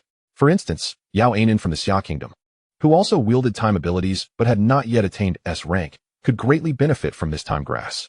However, it held no utility for him. As time flowed steadily, Tian continued to find one time material after another, as if he were merely picking them up. To his astonishment, he encountered a tree deep within the time-forbidden zone. This tree, though not large, resembling an ordinary giant tree on Earth, radiated a silvery glow, its bark resembling scales, akin to a coat of silver armor. As Tian recalled the various divine trees he had encountered, a name began to materialize in his mind: the time tree. Maya tree. This divine tree of the subterranean world symbolized time, its worth unfathomable. Yet, Tian quickly realized that the Maya tree could not be taken away. It was irrevocably linked to the time-forbidden zone. Furthermore, the power of the time laws contained within it was terrifically formidable, and he dared not touch it, lest he face certain death. However, he could utilize the Maya tree to comprehend the laws of time. Tian thought to himself. Yet, he had no time to ponder the laws of time now. If he lingered too long, Prince Long San would grow suspicious. I must exit first, and I can return later, Tian resolved. Thus, he departed from that place and flew out of the time-forbidden zone. Outside the forbidden zone, Prince Long San sat quietly on a stone, patiently awaiting Tian's return. Why has he not emerged yet? He pondered, furrowing his brow. Suddenly, a ripple formed in the time-forbidden zone, and a shadow appeared, gradually approaching until it was fully revealed before him. It was Tian. He had returned. Prince Long San felt a surge of excitement, albeit tinged with uncertainty. He was unsure whether Tian had secured the time-sacred flower. If he had not, the expedition would be in vain. Soon, Tian exited the time-forbidden zone, gasping for breath, feigning an appearance of exhaustion and weakness. This was, of course, intentional. Otherwise, emerging effortlessly would not have boded well. Whoosh! Prince Long San immediately approached, inquiring, Tian, did you find the time-sacred flower? I have not failed my mission, Tian proclaimed, presenting the box containing the time-sacred flower to Prince Long San. The prince took it, opened the box, and immediately recognized the precious time-sacred flower within. Excellent, splendid, he exclaimed, promptly closing it. Let us return to the Dragon Clan. With that, Prince Long San led Tian back to the Dragon Clan's domain. Upon their return, Tian was once again assigned to Prince Long San's Dragon Palace, while the prince hurried to meet his father, the Heavenly River Dragon King. Father. Prince Long San greeted his father. My son, you have returned from the time-forbidden zone. What is the situation? The Heavenly River Dragon King inquired. Father, we succeeded, Prince Long San declared, revealing the time-sacred flower. Upon seeing it, the Heavenly River Dragon King burst into hearty laughter, exclaiming, Heaven bless the Dragon Clan. We are on the verge of bringing forth another Zhulong. The Zhulong, the true dragon of time, would undoubtedly bolster the Dragon Clan's power if such a being were to be born. Well done, my son. I shall confer with the elders and arrange for you to enter the dragon pool, the Heavenly River Dragon King stated. Thank you, father, Prince Long San responded, exhilarated. The dragon pool was a place he had longed to enter. Once inside, his power would surge, and he could elevate his life level, further refining the Tian Long Dao body to its perfected state, having already perfected the weak water Dao body. If he could also refine the Tian Long Dao body to its pinnacle, he would be poised to challenge the demigod realm. Father, what shall we do about the human Tian, who found the time-sacred flower in the time-forbidden zone? Prince Long San inquired. The Heavenly River Dragon King replied.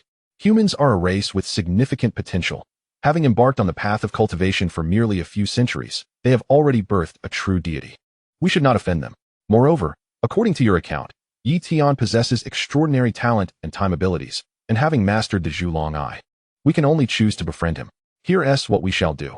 If your younger sister successfully transforms into a Zhulong, we can open the Zhulong secret realm and allow him to enter as well. If fortune favors him, he may obtain the Zhulong Dao body. If not, it will be on him for not seizing the opportunity. Understood, father, Prince Long San affirmed. Subsequently, Prince Long San departed, while the Heavenly River Dragon King took the time-sacred flower to consult with the other elders of the Dragon Clan, initiating the ritual for transforming into a Zhulong. Soon, the Dragon Clan's little princess, Long Ying, was brought forth, accompanied by numerous elders. Within the special transformation pool, various rare resources were poured in, along with Zhulong's blood and multiple time-related materials. Coupled with the time-sacred flower, the likelihood of Long Ying transforming into a Zhu Long was exceedingly high. Father, esteemed elders, Long Ying expressed her trepidation, nervously clutching the hem of her ceremonial dress. The prospect of becoming a Zhu Long filled her with anxiety. Inger, consume this time's sacred flower, then enter the transformation pool. We will activate the formation to assist you in becoming a Zhu Long. Have you perfected your Zhu Long secret technique? The Dragon King of the Heavenly River inquired. My king, I have mastered it, replied Long Ying. Esteemed elders, Inger is still at the level of an extreme path grandmaster. I implore you all to assist in stabilizing her physical form, otherwise, she will be unable to withstand the energy of the time sacred flower, declared the Dragon King of the Heavenly River. Long Ying's cultivation was indeed low. It was not due to a lack of talent, but rather a deliberate suppression by the Dragon clan. Should she break through to the King realm, her bloodline would be solidified, making any subsequent transformation into a candle dragon exceedingly challenging. Thus, the Dragon clan had consistently restricted Long Ying's cultivation to prevent her from ascending to the King realm. Yet, once transformed into a candle dragon, her cultivation would surge, quickly compensating for any deficits. In due course, Long Ying consumed the time-sacred flower and stepped into the transformation pool. The elders each summoned their divine powers to secure Long Ying's physical form, enabling her body to endure the energy from the time-sacred flower. The Dragon King of the Heavenly River then activated the formation, proclaiming loudly, Inger, activate the Candle Dragon technique. Immediately, Long Ying began to channel the Candle Dragon technique, absorbing the energy from the time-sacred flower and the transformation pool. Boom! Countless energies enveloped Long Ying, her bloodline undergoing a metamorphosis as her other bloodlines gradually transformed into the Candle Dragon bloodline. She ceased to maintain her human form, morphing instead into a true dragon, progressively altering into her true dragon visage. This marked the evolution from an ordinary true dragon into a Candle Dragon. Chapter 247, Candle Dragon Long Ying, Candle Dragon Dao Body. The transformation of Long Ying was cloaked in myriad lights, the fluctuations of time distorting everything, leaving even the Dragon King of the Heavenly River and the others uncertain about the progress of her metamorphosis. All they could do was hope for its success. According to their estimations, the success rate of this transformation into a Candle Dragon should exceed 90%. Yet, even with such a high probability, the potential for failure still loomed. Time passed gradually.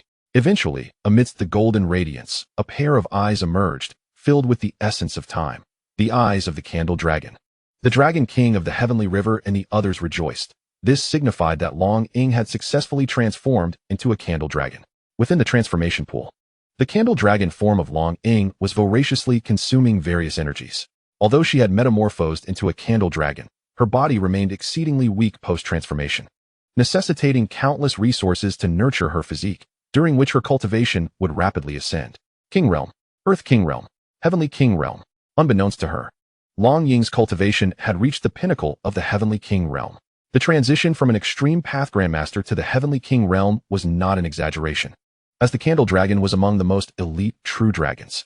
Otherwise, the Dragon clan would not be so intent on nurturing a Candle Dragon. Boom! The Candle Dragon once again assumed Long Ying's appearance, clad in the battle attire of the Candle Dragon, exuding a powerful aura of time, her eyes gradually returning to their normal state. Father, esteemed elders, Inger has transformed into a Candle Dragon, Long Ying announced. Splendid. The Dragon King of the Heavenly River expressed with satisfaction.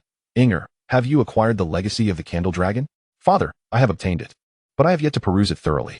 It will take some time to meticulously organize the Candle Dragon legacy within my bloodline. Long Ying replied. Inger, do not rush to break into the sacred realm just yet. First, consolidate your foundations. Once you have organized the Candle Dragon legacy, then venture into the Candle Dragon secret realm, instructed the Dragon King of the Heavenly River. Understood, Father. Long Ying responded. In the blink of an eye, several days passed. Tian remained in the Dragon Prince's palace, unable to depart without the Dragon Prince's permission. He could only cultivate here while awaiting news from the Dragon Prince. During these days, he had pushed his divine-level time-based abilities to their limits, though he had made little progress in other areas. One day, the Dragon Prince arrived. Tian, our Dragon clan has successfully nurtured a Candle Dragon, he announced. Moreover, the Dragon clan is granting you an opportunity to obtain the Candle Dragon Dao Body, which is the pinnacle of time-based Dao bodies.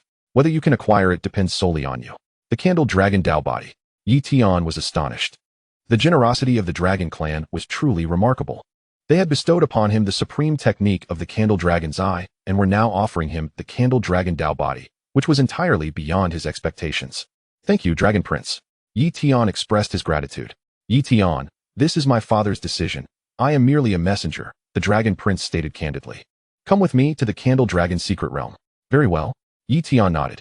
Subsequently, Yi Tian followed the Dragon Prince to the Candle Dragon's secret realm. Before long, they arrived at its entrance, where he encountered numerous true dragons. Soon, he spotted the Dragon Clan maiden he had met before, none other than the Dragon Clan's little princess. Long Ying. Wait, Long Ying's aura. Yi Tian was taken aback. In the past, Long Ying had possessed no essence of time, yet now she radiated it. Completely transformed from the aura of the scale he had once held. Long Ying was indeed the Candle Dragon. Yi Tian comprehended fully. Indeed, had the true dragon that transformed into a Candle Dragon not been the Dragon Prince's sister, the Dragon Prince would not have been so invested. Long Ying. Yi Tian approached her. Yi Tian, you've come to the Dragon Clan. Why didn't you contact me? Long Ying exclaimed in surprise. At that moment, the Dragon Prince interjected, Sister. Yi Tian is the one who found the Time's sacred flower. Long Ying was even more astonished. The Dragon Clan had been unable to procure the Time's sacred flower from the Time Forbidden Zone, yet Yi Tian had accomplished it. Yi Tian was simply too extraordinary. Before long, they reached the entrance to the Candle Dragon's secret realm. The Candle Dragon's secret realm was constructed by the first generation of Candle Dragons and subsequently transformed by successive generations, ultimately taking on its present form. The Candle Dragon's secret realm was unique. Only a Candle Dragon could unlock it.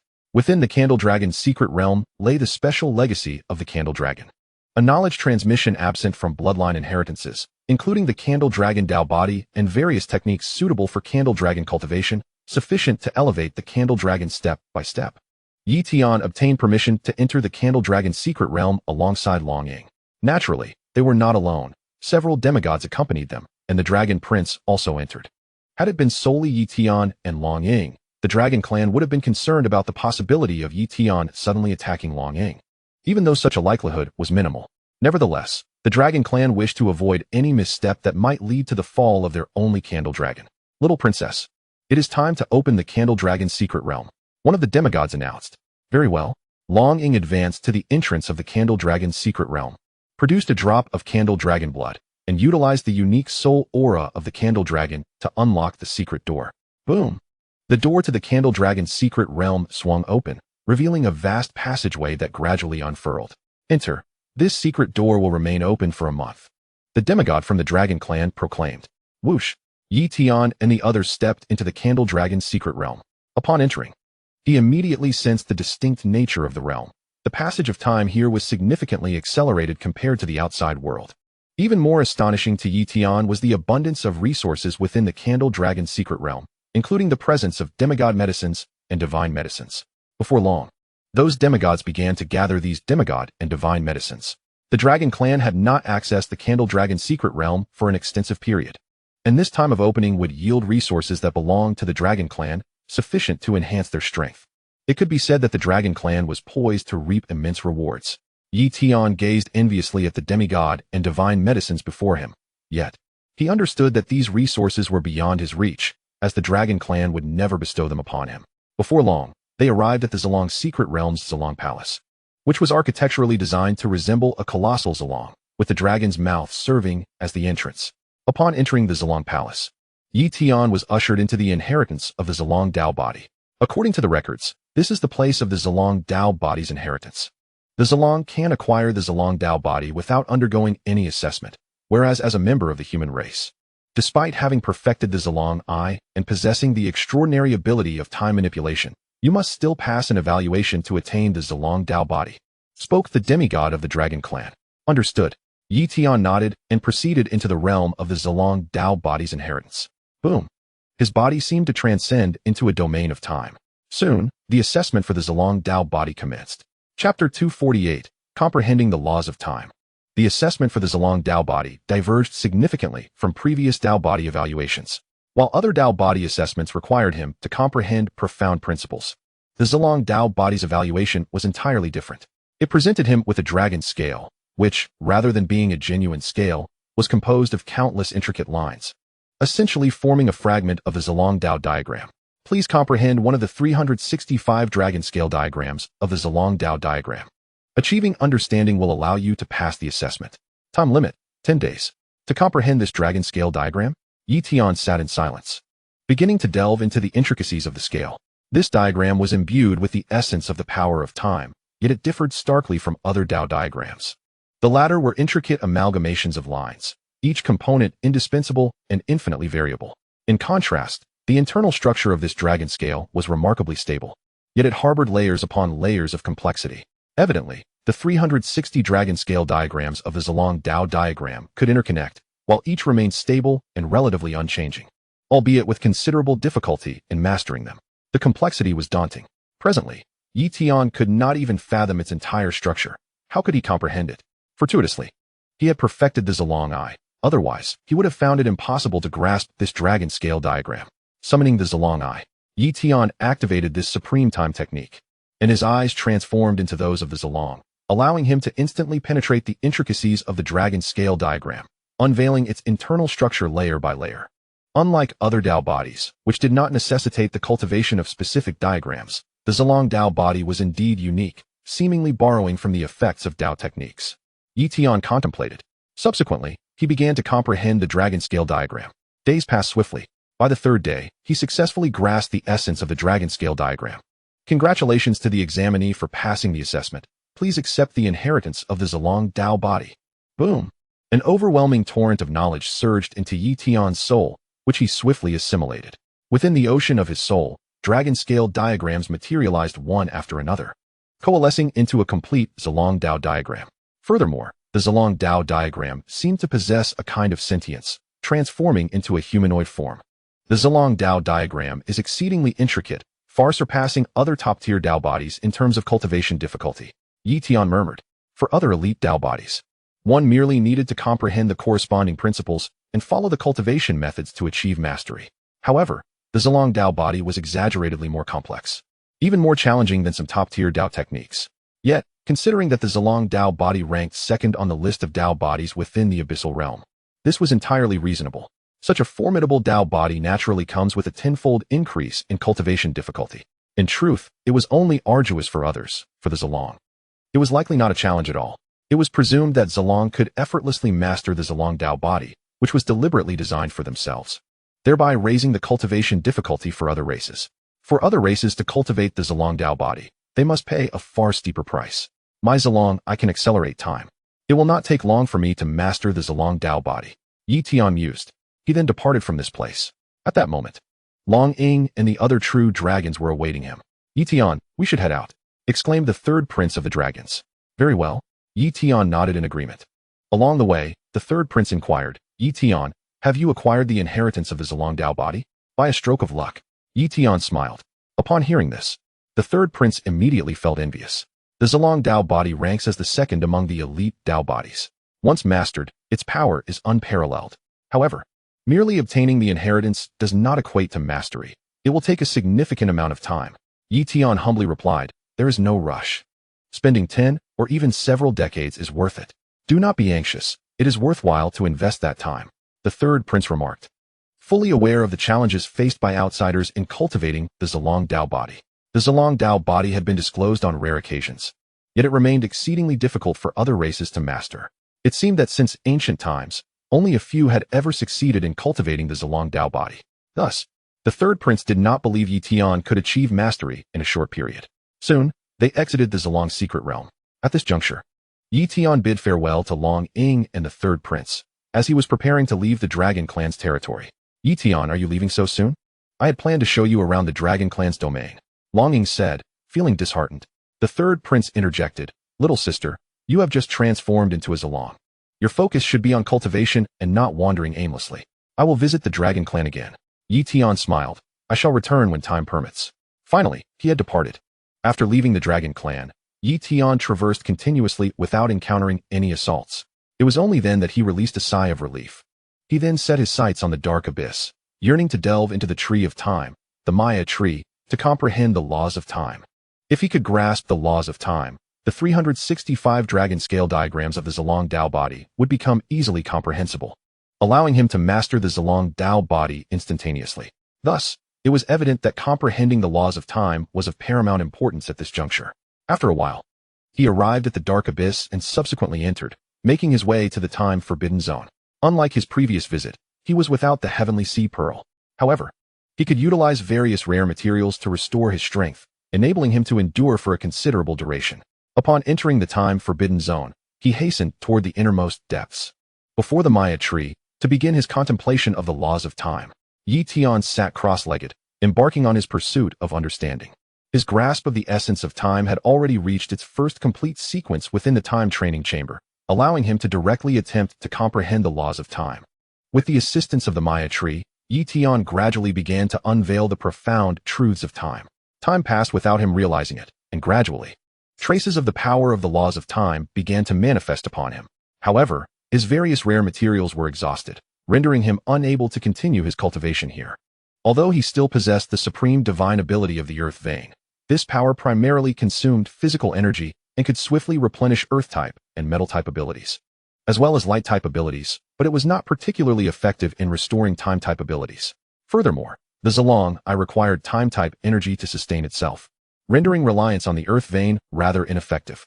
Moreover, even if it proves immensely beneficial, the ley lines of the earth cannot be sustained for an extended period. Thus, Tian promptly exited the temporal forbidden zone, intending to return once he had regained his strength. He mused to himself, having comprehended the laws of time. Once my temporal energy is restored, I can re-enter the temporal forbidden zone and maintain my presence for at least 10 days without issue. Consequently, he began the process of recuperating his temporal energy, aided by the laws of time, which facilitated his rapid recovery. Once revitalized, he re-entered the temporal forbidden zone. This time, he wielded the Eye of the Candle Dragon to counter the forces of the temporal forbidden zone, making the endeavor considerably easier. In the ensuing days, Tian consistently ventured into the depths of the temporal forbidden zone to contemplate the Maya tree, thereby enhancing his understanding of the laws of time. Initially, he had merely scratched the surface of these laws, but gradually, as his comprehension deepened, his mastery of the temporal laws naturally elevated. Tian yearned to extract the Maya tree, yet the formidable strength of the temporal laws surrounding it proved to be beyond his current capabilities. Thus, he continued to meditate on the laws of time, hoping to eventually claim the Maya tree for himself. On one occasion, Tian allowed several of his souls to concurrently cultivate the Candle Dragon body. With the assistance of the laws of time, he swiftly grasped the intricacies of the 365 dragon scale diagrams of the Candle Dragon path. Within merely half a month, he had thoroughly mastered all 365 diagrams. Subsequently, he commenced the formal cultivation of the Candle Dragon body. Boom! Tian's physique began to metamorphose, seamlessly integrating with the 365 dragon scale diagrams. Under the transformative influence of the laws of time, he gradually evolved into the Candle Dragon body. After an extensive duration, he finally perfected the Candle Dragon body and concurrently awakened an unparalleled divine ability, Time Rewind. This supreme ability permitted him to reverse time, allowing him to revisit past moments in a given location and discern what had transpired. It was undeniable that this divine ability was extraordinarily formidable. With a mere thought, a multitude of Candle Dragon scales manifested upon his body, and he could even morph into a Candle Dragon. However, internally, he was not a true Candle Dragon. This was merely the Candle Dragon form of his Candle Dragon body. Upon mastering the Candle Dragon body, Tian re-entered the temporal forbidden zone, further bolstering his resistance against its temporal forces, though he still required the Candle Dragon Eye to counteract the temporal energies present. I estimate that my mastery of the laws of time has reached a 5-point level. I wonder if the Candle Dragon body will enable me to extract the Maya tree? Tian contemplated, preparing to make an attempt. Should he succeed in claiming the Maya tree, there would be no need for him to remain in this place. He could incorporate it into his internal world and continuously contemplate the laws of time. Approaching the Maya tree, Tian advanced step by step. The power of the temporal laws manifested as strands of energy slicing toward him, gradually tearing apart the temporal barrier formed by his Eye of the Maya. Ultimately, these forces struck his body. Nevertheless, his Candle Dragon body mitigated the damage, allowing him to draw nearer to the Maya tree. At last, he reached the Maya tree and began to extract it, pulling it upward incrementally. During this process, the power of the temporal laws continued to inflict harm upon him, and even the Candle Dragon Eye and Candle Dragon body could not fully shield him, resulting in a gradual depletion of his vitality. Yet, Tian remained unperturbed. A few days of practicing the longevity technique would suffice to restore his vitality. Soon, Tian successfully uprooted the Maya tree and secured it within his internal world. Initially, he had anticipated needing to employ various powers of the laws to jointly suppress the Maya tree, but to his surprise, once the Maya tree was removed from the temporal forbidden zone, It stabilized, and the laws of time receded, no longer posing a significant threat. It seems the temporal forbidden zone activated the powers of the Maya tree, causing the temporal energies to erupt. Once liberated from the forbidden zone, all is well. Tian murmured, with the Maya tree no longer a source of danger. He designated one of his souls to occupy a divine avatar within his internal world to contemplate the laws of time, allowing for continuous meditation on the subject. He resolved to further explore the temporal forbidden zone for additional treasures before departing. Tian diligently searched and unearthed several temporal treasures and materials, resulting in an exceptionally fruitful endeavor. In truth, the area of the temporal forbidden zone was not vast, and within just over half a month, he had nearly exhausted the available temporal materials. It could be said that the temporal materials in his possession were sufficient to entice even the Dragon Clan. It is time to depart, Tian declared as he exited the temporal forbidden zone, opting to travel via spatial movement. He intended to make a brief return to Earth to cultivate for a period before re-emerging. Before long, he found himself back on Earth, at the Heavenly Emperor's Pavilion. Upon his return, Tian was greeted by the presence of Saint Yu and Saint Yin, who had also recently returned. After engaging in conversation and sharing his subsequent experiences, Tian recounted a brief overview of his journey, leaving his companions in astonishment. However, he refrained from divulging specific details, particularly concerning his acquisition of abundant temporal materials and the Maya tree. Subsequently, Tian utilized the Eye of the Candle Dragon to accelerate time for his cultivation. With his understanding of the laws of time, the energy consumption required to activate the Candle Dragon Eye was significantly reduced. Consequently, the multiples of time he could accelerate surpassed those achievable through the time wheel. The only downside was that he needed to expend his own energy, whereas energy in the time domain created by the time wheel was funded by the Global Divine Council. If only I could obtain some divine stones, I could continuously activate the Candle Dragon Eye and accelerate time for my cultivation, Tian mused. Divine stones were capable of replenishing energy and serving as a power source, even allowing true gods to restore their divine strength, making them exceedingly valuable. However, under ordinary circumstances, acquiring divine stones was nearly impossible. At least, he had yet to encounter any saint-level individual possessing divine stones. He was also curious about how the demigods of the Global Divine Council procured their divine stones. One day, Tian encountered the Summer King. "Your Majesty, I wish to trade for some divine stones. Might that be possible?" Tian inquired. "You seek divine stones?" The Summer King furrowed his brow. "Tian, it is not that I am unwilling to trade with you. It is simply that divine stones are in short supply. Previously, a significant amount was expended to activate the time wheel, and we are currently depleting our reserves. The Global Divine Council is struggling to keep up with demand." At this moment, Tian produced a treasure that the Summer King could not refuse, the Time Grass. Upon its revelation, the Summer King was astounded. This is the Time Grass, a heavenly material of the temporal realm. It has the potential to elevate the time-related abilities of those with temporal talents to S rank. The Summer King exclaimed in astonishment. Such a treasure was beyond even a true god's reach. It was virtually unattainable due to its rarity. "Your Majesty, I wish to exchange this time grass for some divine stones. Would that be acceptable?" Tian proposed. "Agreed." The Summer King acquiesced. Despite the current scarcity of divine stones on Earth, the significance of the time grass to the Summer Kingdom was paramount, as it would facilitate the cultivation of another individual with temporal abilities. The Summer King produced 300 divine stones and stated, "Tian, the value of this time herb undoubtedly exceeds 300 divine stones, yet this is all I possess at the moment. 300 will suffice." Tian, not wishing to take undue advantage, recognized that the Summer King was acting for the benefit of the time affinity Esper, Yaonin, in order to cultivate her potential, rather than for his own gain. Thus, he consented to part with the time herb for 300 divine stones. Upon the completion of the transaction, Tian inquired, "Your Majesty, from where is the divine stone sourced on Earth?" The Summer King replied with a smile, "Primarily through two avenues. The first is trade, wherein one exchanges with certain alien tribes to acquire divine stones. However, obtaining a substantial quantity from these tribes is quite challenging, as they are reluctant to part with their divine stones. The second avenue involves venturing into the abyssal world to seek out divine stone veins or retrieving them from ancient ruins." "Divine stone veins?" Tian expressed interest. "Indeed, divine stone veins." The Summer King elaborated. "For instance, in the aftermath of a divine beast's demise or the fall of a true god, divine power dissipates over long epochs, potentially giving rise to divine stone veins." After conversing with the Summer King, Tian came to understand the origins of the divine stones.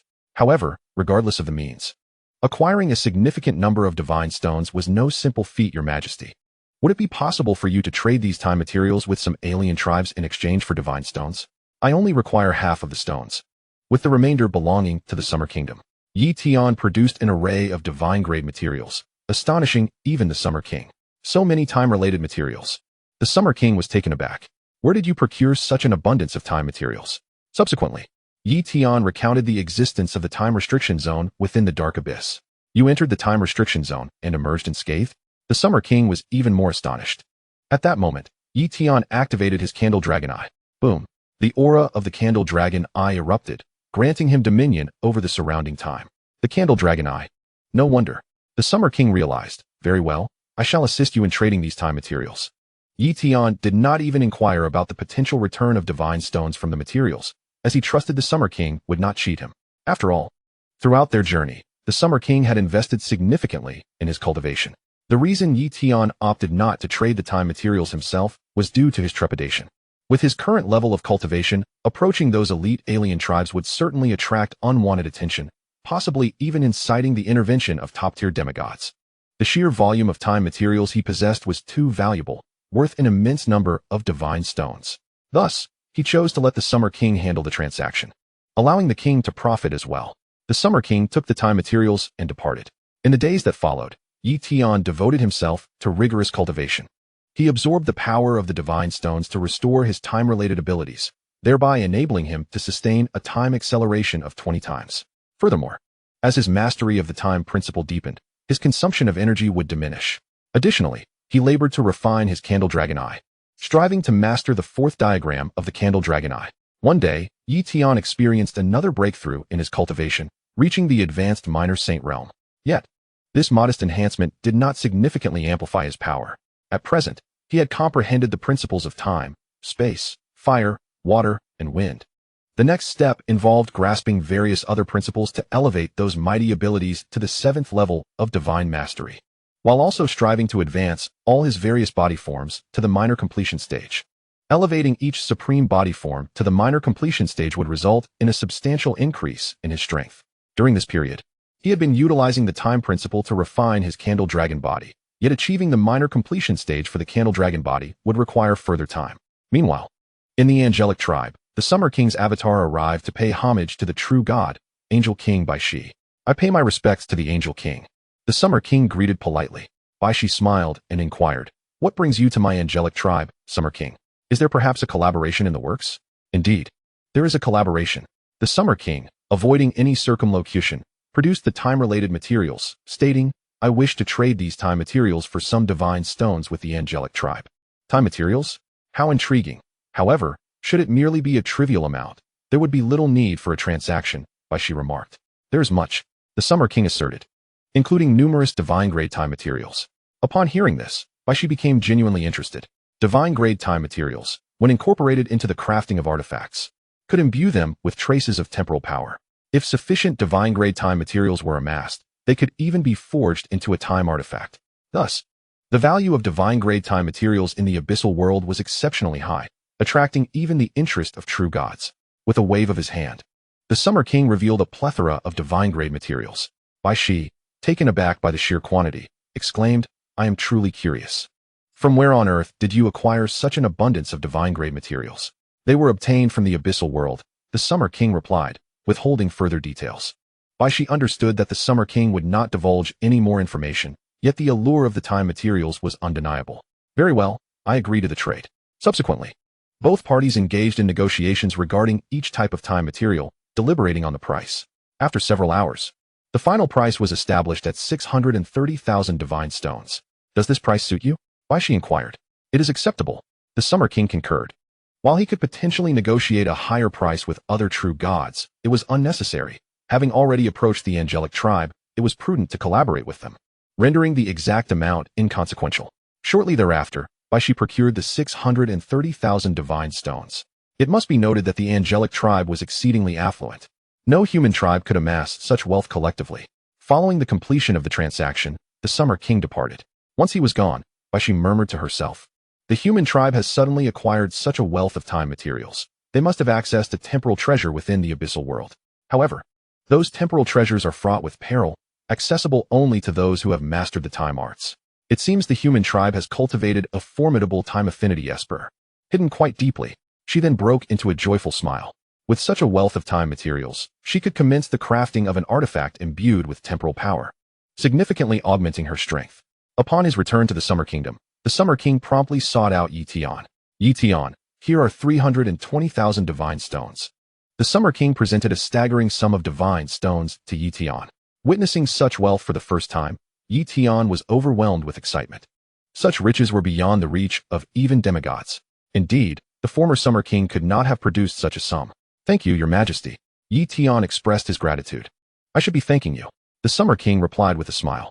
With that, the Summer King took his leave, while Tian continued to diligently cultivate, striving to enhance his candle dragon diagram and refine his candle dragon eye. Shortly thereafter, his eye of the candle dragon experienced another breakthrough, mastering the fourth Dao diagram, and the time acceleration amplified to 25-fold. Chapter 251, The Ancient Starry Sky Ruins. Before long, Tian surged forward, cultivating the fifth Dao diagram of the eye of the candle dragon in one breath. Moreover, he had persistently refined supreme Dao arts such as the boundary scale technique, the 10 directions sword realm, and the dark eye, elevating each of these pinnacle Dao arts to the fifth Dao diagram as well. Consequently, his strength soared dramatically. My current power should rival that of the weaker true saints, Tian declared with unwavering confidence. In the ensuing days, Tian was also engaged in a singular pursuit, striving to elevate the refined space tower to the stature of a supreme spiritual treasure. Should it reach such a level, it would rival the finest demi-artifacts. During this enhancement process, he even extracted certain temporal materials, employing the blood refining artifact technique to temper and augment the refined space tower, thereby intensifying its temporal aura. Coupled with his comprehension of the water and fire laws, the blood refining artifact technique, a grand divine skill, had already undergone a metamorphosis into a 7th-level great divine skill, its power and efficacy now incomparable to before. With the forces of both water and fire laws at his command, Tian was resolute in his belief that he could elevate the refined space tower to the echelon of a supreme spiritual treasure. Thus, time passed gradually. Throughout this passage, he could still wield the dual powers of water and fire laws, albeit unable to fathom any further laws. Utilizing a 30-fold time acceleration, he effectively possessed 30 times the duration for cultivation. Before long, the refined space tower finally transcended to the realm of a supreme spiritual treasure. Within the refined space tower, Tian ventured inside to cultivate, only to discover it had undergone a complete transformation. No longer a mere spatial spiritual treasure, it had evolved into a space-time spiritual treasure.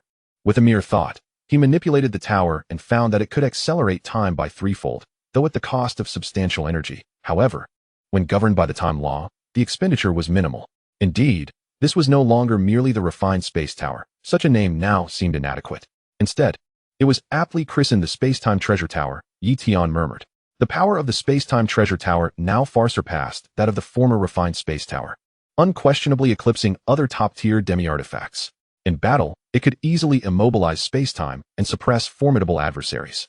Yet, the Space-Time Treasure Tower's potential did not culminate at the supreme spiritual treasure level. It could ascend further still. Should a supreme spiritual treasure continue to advance, it would transcend into a world wonder. However, such a metamorphosis could not be achieved solely through the blood refining artifact technique. It also necessitated absorption of the world's primal source energy. Therefore, after elevating the Space-Time Treasure Tower to a supreme spiritual treasure, Tian harbored no intention to advance it further. His next task was to comprehend additional laws: the metal law, wood law, earth law, darkness law, light law, devouring law, and death law, each requiring dedicated enlightenment.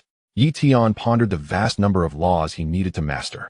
To abandon this pursuit would render half of his supreme foundation built in vain. Yet, to fully grasp them all demanded not only time, but also extraordinary opportunities. Certainly, such grand opportunities could not be found on Earth. He would need to journey once more to the Earth Cavern world. Just as he prepared to depart Earth and re-enter the Earth Cavern world, King Xia approached him. A great opportunity is imminent, though it may still be somewhat premature for you. Yet your rapid growth compels me to inform you. It would be a pity otherwise, King Xia declared. What opportunity? Tian inquired with curiosity. Are you familiar with the ancient Starry Sky ruins? King Xia asked. The ancient Starry Sky ruins. Tian nodded repeatedly. The Earth Cavern world contained numerous ancient relics, such as the Underworld Mountain ruins and the Sacred Name ruins, but none could compare to the ancient Starry Sky ruins. which were immense and ranked among the most supreme of ancient ruins. They contained countless opportunities, though access was not granted at will. Legend held that the ancient Starry Sky ruins remained sealed, opening only once every 10 years. Lord Kingxia, does this mean the ancient Starry Sky ruins are about to open? Yi Tian asked in astonishment. Indeed, Kingxia nodded. In 10 days, the ancient Starry Sky ruins will open. Those who have dwelled within for 10 years will emerge, and a new cohort of saints will choose to enter. Of course, those unwilling to leave may remain indefinitely. Thus, the ruins harbor an assembly of immensely powerful true saints, some whose strength rivals that of demigods. Truly, some true saints possess power on par with demigods. For instance, the Dragon Third Prince, a true saint whose might approaches demigod level. Such true saints are exceedingly rare. Kingxia continued. Yi Tian, if you do not enter now, you must wait another 10 years for the next opening. I recommend you wait those 10 years, for by then you will be virtually invincible. Nonetheless, since the ancient Starry Sky ruins are about to open, I deemed it necessary to notify you. Very well. Yi Tian resolved. The ancient Starry Sky ruins offered boundless opportunities. Only there could he hope to master multiple laws and accelerate his strength exponentially.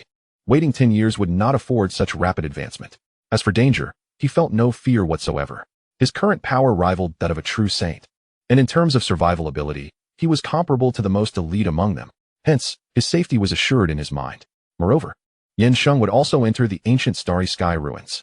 In addition, the immortal true saint ranked first on the true saint list, the Vajra true saint ranked 6th, and the Suhi true saint ranked 9th, all would venture into the ruins. Should Yi Tian encounter difficulties, he could seek their assistance, Kingxia assured. Understood, Yi Tian nodded. Though he harbored no intention to rely on them, Yansheng was at least somewhat familiar, but the others were strangers who might not even acknowledge him. Days passed. Soon, Kingxia summoned Yi Tian and the others of the saintly realm. A total of 16 true saints and 2 great saints were to enter the ancient Starry Sky ruins. Among the lesser saints, only one was selected, Yi Tian himself. The true saints were astonished upon seeing Yi Tian. Lord Kingxia, Saint Yi is also entering the ancient Starry Sky ruins? Inquired the Vajra true saint of the Xia kingdom. Yes, Saint Yi will go as well. Should he encounter trouble, please extend him some care, Kingxia replied. Of course, the true saints responded. However, only Yansheng truly understood Yi Tian's background. In his view, Yi Tian's survival prowess was formidable. Having never faced peril within the sacred name ruins was testament enough. Thus, Yansheng harbored little concern for Yi Tian. Conversely, some true saints of average strength who ventured into the ancient Starry Sky ruins faced great risk of demise. The ruins sheltered many ancient true saints, some hiding due to offenses against external true gods or demigods. If these ancient true saints emerged, they could ascend to demigod status at any moment. Their terrifying power and mastery of laws rendered them entities not to be provoked. Chapter 252, Entering the Ancient Starry Sky for the First Time. 19 saint-level warriors from the Xia kingdom ventured into the ancient Starry Sky ruins, while over 20 more from other human nations were set to enter, totaling approximately 40 to 50 saints. This number, though seemingly modest, pales in comparison to the multitude of certain alien races that would also embark on this journey. A decade ago, only a handful of saints from Earth had entered, a time when Earth had yet to give birth to true deities. Consequently, the saints exercised extreme caution, wary of the incessant threats posed by the malevolent races, thus refraining from dispatching a significant number into the ruins. However, such concerns had now dissipated. The Xia king, accompanied by his 19 saints, set forth from Earth towards the entrance of the ancient Starry Sky ruins. This entrance was concealed within the desolate remnants of an ancient battlefield, making it difficult to locate. Without sufficient strength, one could hardly hope to reach it. Fortunately, Yi Tian and his companions had no such worries, as the Xia king led them directly. With a resounding boom, the Xia king shattered the void, creating a passage through the fabric of space, allowing Yi Tian and the others to descend upon the entrance of the ancient Starry Sky ruins. This entrance manifested as a colossal rift in space, through which countless stars emitted a radiant glow. Step inside. Once you do, you shall not emerge for a decade, the Xia king cautioned. A decade may seem an eternity to ordinary mortals, yet to the saints, it was but a fleeting moment. Just then, another true deity arrived, delivering a fresh batch of saints. The Xia king exchanged a silent glance with the deity, offering no words. Enter, commanded the Xia king. Swish, swish, swish. Yi Tian and the other saints promptly entered the void passage of the ancient Starry Sky ruins. Upon entering, they discovered the path ahead diverged into a labyrinth of channels, each leading to distinct destinations. Yi Tian casually selected one and traversed onward. This ensured that they would land in different locations, enhancing their safety. Were they to converge in one spot, a sudden ambush could spell disaster. Before long, Yi Tian emerged from the passage, truly stepping into the ancient starry sky ruins. Beneath a resplendent canopy of stars, he found himself amidst the celestial expanse, gazing into the distance where countless stars radiated their brilliant light. While these stars appeared close, they were, in reality, quite distant, requiring a considerable time to traverse. However, endowed with spatial abilities and finding the spatial constraints here rather lenient, he could traverse vast distances in a short span. In addition to the stars, Yi Tian also beheld an immense sun. This was indeed the ancient starry sky ruins, a veritable realm of celestial wonders. Yi Tian mused. He possessed some knowledge of these ruins, recognizing their vastness and the multitude of stars present, some of which had existed for eons, nurturing unique life forms, including remnants of ancient races. These ancient races managed to survive on relatively hospitable stars and had even given rise to a few saints. Nevertheless, the ancient starry sky ruins remained merely ruins. Their rules were incomplete, and the world's essence was fragmented, making it challenging for true saints to transcend into demigods. Yet, true saints of the ancient races could forge their own paths, merging with the essence of the stars to shatter the limitations of true saints, thus ascending to become ancient star lords. While these ancient star lords retained their identity as true saints, the power they commanded surpassed that of ordinary true saints. Reaching the realm of demigods, an invincible true saint who became an ancient star lord would possess combat prowess on par with the apex of demigods. Fortunately, such ancient star lords were exceedingly rare, though not non-existent. Should one encounter a star ruled by an ancient star lord, it would be prudent to avoid it, lest one find themselves in grave peril. The Xia King had also provided Yi Tian with intelligence, detailing 3 stars governed by ancient star lords, which were designated as forbidden zones, entry strictly prohibited. The mental prowess of an ancient star lord could encompass an entire star. As intruders, they would be immediately detected unless Yi Tian's cultivation advanced to true saint level, at which point he might dare to venture forth. Yi Tian contemplated his surroundings and subsequently chose a star, propelling himself towards it. Utilizing the laws of space, he executed a rapid traversal. In no time, he arrived at a star. Boom. The surface of the star was ablaze with molten rock, its size comparable to that of the moon. Upon preliminary investigation, this fiery star appeared to harbor some unique metals, at least S-grade fire-type materials, potentially even divine-grade fire metals. This star was devoid of life. Yi Tian wondered whether any treasures lay within. Stepping onto the star, he found its flames threatening to ordinary royal realms, yet utterly harmless to him as a saint. Just as he was about to explore, a wave of mental energy emanated from within the fiery star. How dare a mere saint intrude upon my dominion? With a hum, a massive spectral form materialized, revealing a colossal avian alien, a member of the Fire Phoenix race. Yi Tian recognized it instantly. This was a true saint of the Fire Phoenix tribe from the underworld, evidently not a recent arrival, but one who had dwelled here for a decade or longer, concealed within the fiery star. If it were merely for cultivation, such a true saint would not need to remain in such a fiery realm unless there were significant benefits or treasures to be found. Boom. This true saint of the Fire Phoenix race made no attempt at dialogue, launching an immediate attack, evidently intent on eliminating Yi Tian to prevent exposure. Golden Crow Body. Yi Tian unleashed his form, channeling the fire laws to manifest the 7th-level divine ability of the solar golden flames to collide with the foe. However, his solar golden flames were met with resistance. The Fire Phoenix true saint retaliated with a fire-based technique that even Yi Tian could not withstand. Thus, he summoned various forms, unleashing formidable defenses and strength, and invoked the time-space pagoda to endure the assault. Soon, Yi Tian clashed fiercely with the true saint of the Fire Phoenix race, their battle shaking the very foundations of the fiery star. Yet, Yi Tian found himself continually suppressed by the true saint's might. To his astonishment, the true saint could hardly fathom that a mere lesser saint could possess such formidable combat prowess. It had only been a few decades since he last ventured out, and already, the underworld had birthed such a prodigious true saint. Stand down, commanded the Fire Phoenix true saint. Yi Tian complied, despite harboring further hidden powers.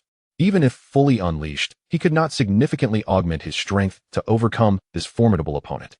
The Fire Phoenix true saint continued. I have been cultivating on this star for decades, merely seeking to refine my heavenly fire body to a minor completion. You have mastered the Golden Crow body and comprehended the fire laws. Achieving minor completion should not pose a challenge. There is no need for conflict over this treasure. I can offer you an opportunity in exchange for your departure. What say you? Chapter 253, Fragments of the Celestial Apricot Divine Tree. The true saint of the Firepunk clan found himself in a state of helplessness. He could not eliminate Yi Tian, nor could he risk the possibility of Yi Tian divulging information about this place.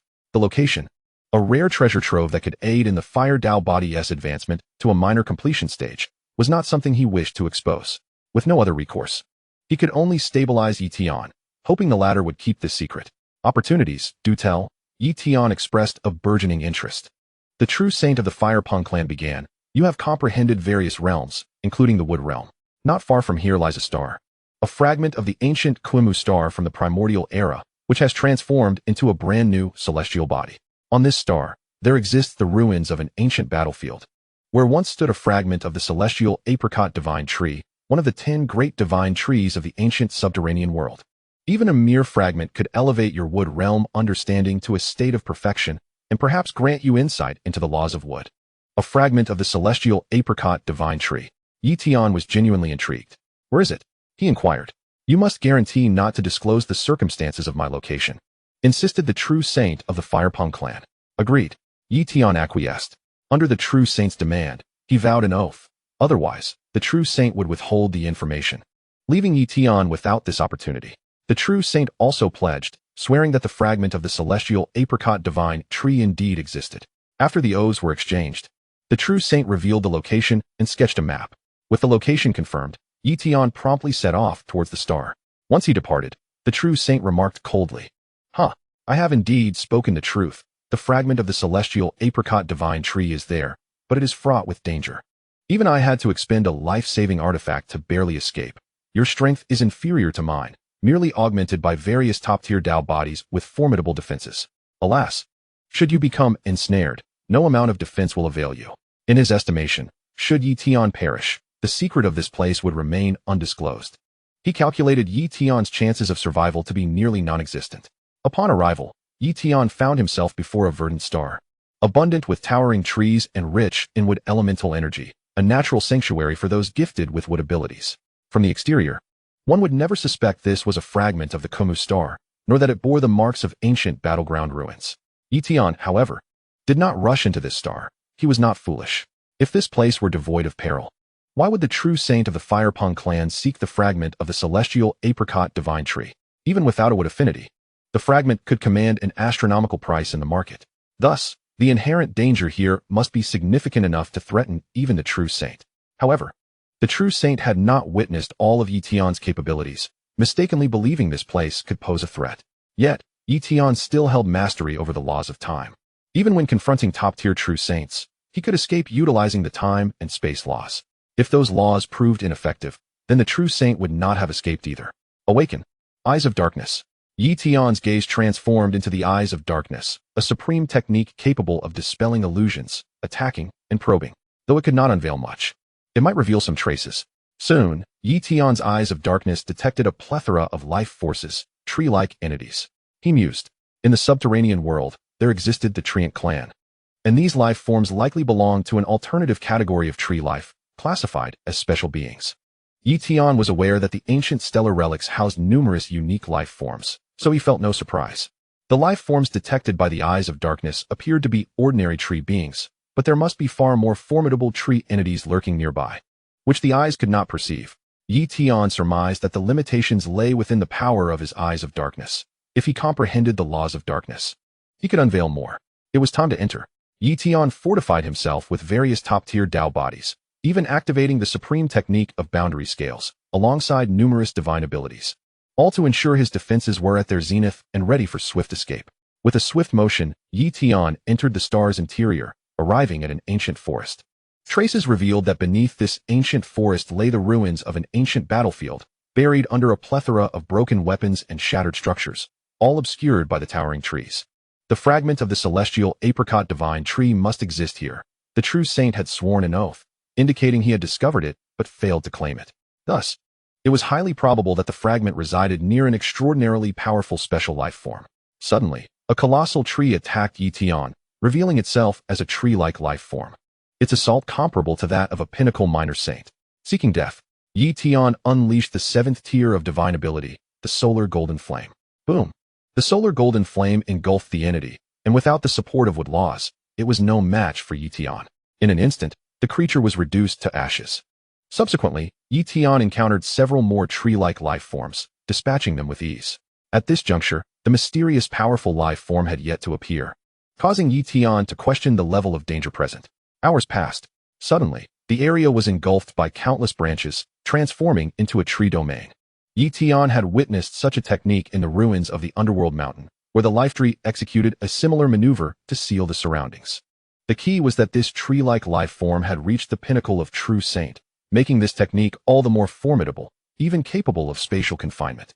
At this moment, Tian finally sensed the presence of the celestial apricot divine tree fragment.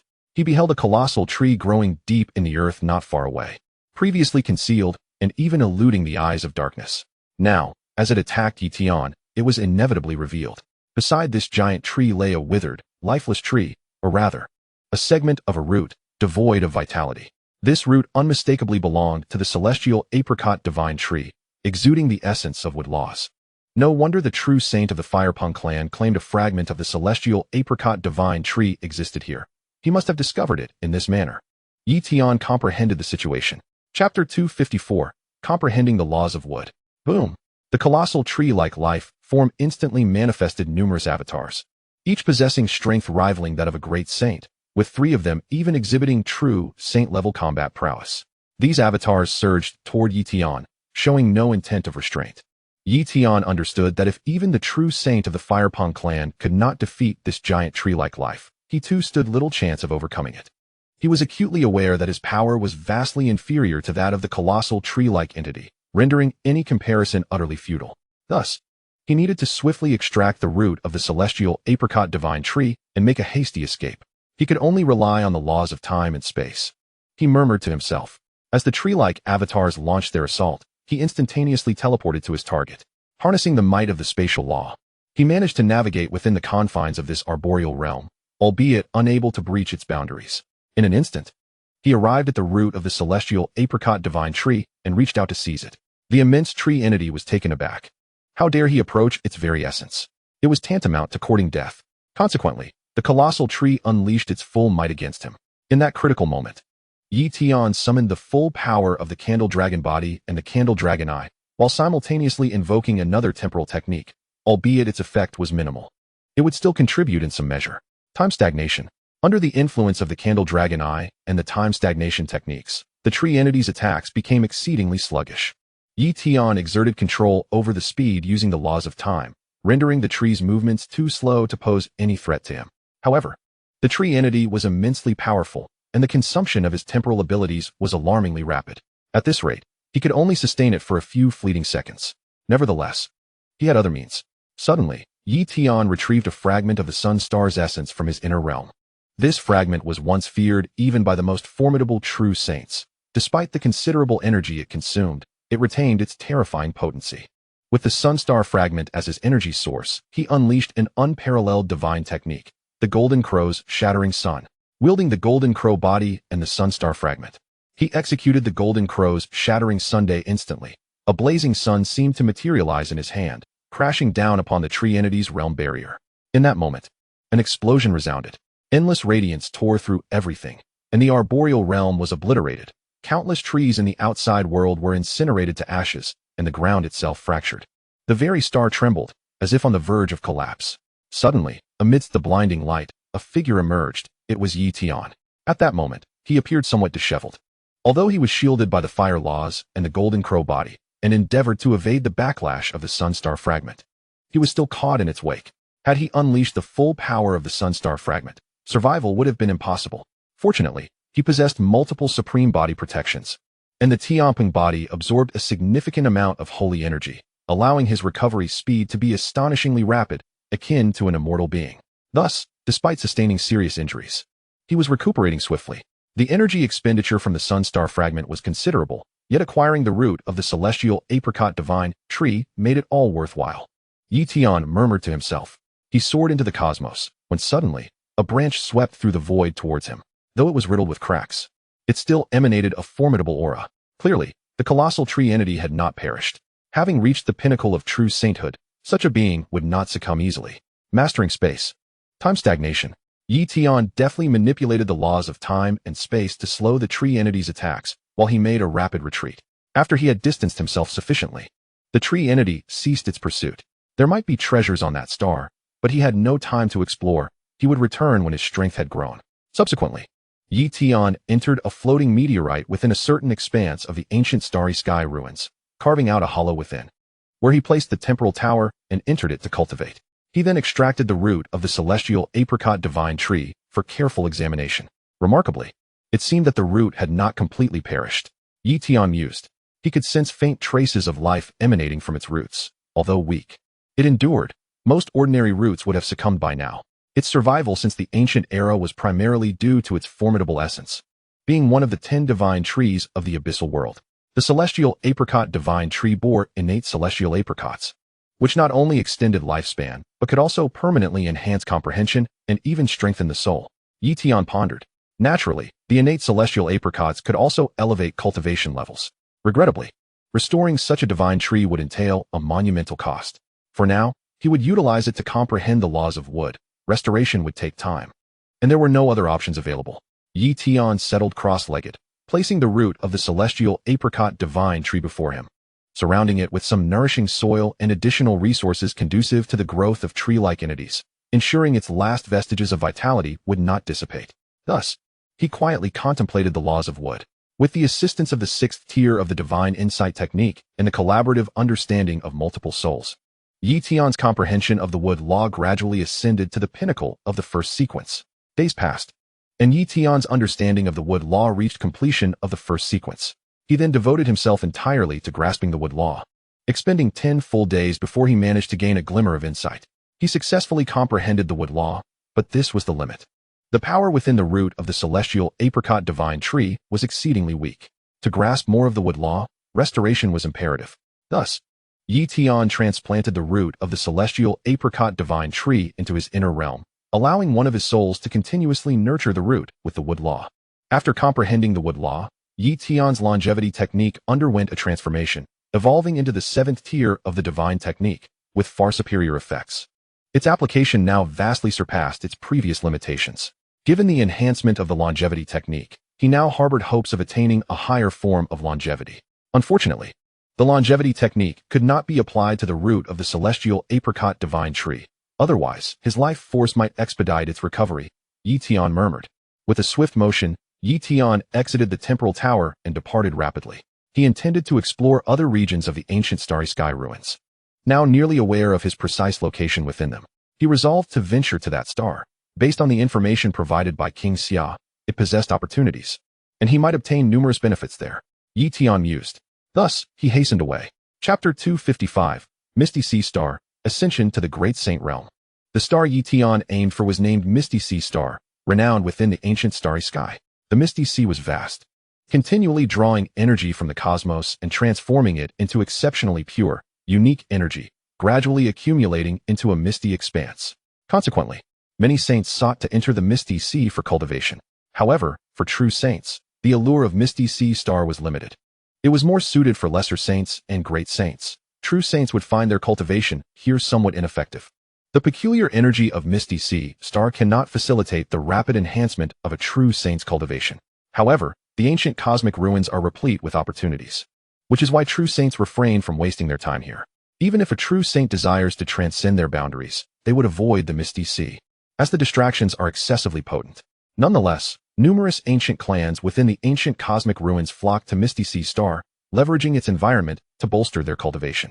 Thus, for those at the minor saint and grand saint realms, Misty Sea Star is regarded as an unparalleled treasure. Yet, it harbors dangers. A moment's carelessness could lead to death. The reason behind the gathering of such immense special energy on Misty Sea Star lies in the presence of a forbidden zone, which incessantly siphons energy from the outside world. Resembling a black hole, should one lack sufficient strength, they risk being drawn into the depths of this forbidden domain. It is said that no saint has ever emerged alive from the Misty Sea's forbidden zone, not even a true saint. Consequently, saints on Misty Sea Star, even while in meditation, exercise extreme caution. They fear ambushes from other saints, and if caught unprepared during their cultivation, they could easily be thrust into the forbidden zone. Furthermore, the Misty Sea occasionally manifests a devouring phenomenon, Once this occurs, the gravitational pull of the Forbidden Zone becomes terrifyingly strong, if not quick to escape. Even those of the Grand Saint realm would find themselves in peril. Hence, those who enter the Misty Sea for cultivation typically remain at the outermost energy zones, ensuring they have ample time to flee should a devouring phenomenon arise. At present, Tian's disadvantage lies in his cultivation level. Should he ascend to the pinnacle of the Minor Saint realm, he could then strive for the Grand Saint realm. Were he to possess the cultivation of a Grand Saint, that true saint of the Fire Phoenix clan and that colossal tree entity would be of no concern. Tian mused. Thus, Misty Sea Star is of paramount importance to him. However, despite its apparent proximity, it is, in truth, quite distant. Tian traversed through the cosmos, passing by numerous stars without pausing to explore, opting instead to continue his journey. He was acutely aware that without formidable strength, even the best opportunities would be unattainable. After a relentless pursuit, Tian arrived at Misty Sea Star in no time. Upon his arrival, he was captivated by the magnificent scenery of the star. Amidst the vast starry expanse, a solitary gray star stood resolute, surrounded by numerous azure energy regions, collectively known as the Misty Sea. As Tian approached the Misty Sea, he distinctly sensed that many saints were practicing at its outermost fringes. Some had set up formations, while others wielded spiritual treasures, all radiating hostility, forbidding any other saints from encroaching upon their space. The gravitational pull. Tian could feel it now. This was the allure of Misty Sea Star, unmatched by any ordinary celestial body. While all stars possess a degree of attraction, the pull of this star was magnitudes more powerful, akin to a black hole. Yet it was not a black hole, but rather an ordinary-looking star. Tian activated his dark eye, attempting to peer into the mysteries of this gray celestial body. However, upon activating the dark eye, he gleaned nothing. Within his perception, the interior of Misty Sea Star was merely a void of gray, devoid of any discernible aura. Truly, it was a forbidden zone, impenetrable to his inquiries. Tian relinquished his attempts to scrutinize the forbidden area. His curiosity was not insatiable. He had no desire to court death. His sole purpose for being here was to enhance his cultivation, and he would not engage in any other pursuits. Tian sought out an uninhabited region, where the presence of special life forms was scarce. Upon stepping into the Misty Sea, he immediately felt the rich influx of special energy. However, the deeper he ventured into the Misty Sea, the more concentrated the energy became, alongside an increase in gravitational pull. After a moment's hesitation, he resolved to delve deeper into the Misty Sea. With his comprehension of the laws of space and time, he believed he could safeguard his life even in the face of a devouring phenomenon. Therefore, it was only natural for him to seek out areas with a denser concentration of special energy. As he ventured further into the Misty Sea, he found himself in a region devoid of other special life forms. This would suffice. Tian had nearly reached the central zone of the Misty Sea, where the special energy was approximately 3 times denser than at the periphery, albeit with heightened danger. It was only due to his mastery of the laws of space that he could withstand the gravitational pull, and one of his souls could exert itself to resist, allowing the others to focus solely on cultivation without succumbing to the trance that might lead them into the forbidden zone. Since the goal was to enhance his cultivation, he naturally activated the Eye of the Candle Dragon to accelerate time. Tian fully invoked the Eye of the Candle Dragon, initiating a 30-fold acceleration of time and utilizing divine stones to replenish his temporal abilities. Thus, Tian's body voraciously absorbed special energy to elevate his cultivation. Gradually, his cultivation began to ascend rapidly. The results were remarkable. At this rate, within 3 months, he would reach the pinnacle of the Minor Saint realm. Tian exclaimed with excitement. Under the conditions of time acceleration, 3 months would only equate to 3 days in the outside world. To elevate one's cultivation a full minor realm in just 3 days was an astonishingly terrifying rate of advancement. Days passed swiftly. Before long, 3 days had elapsed in the outside world, while Tian, with the aid of the Eye of the Candle Dragon, had diligently trained for 3 months. On this day, a tremendous roar erupted.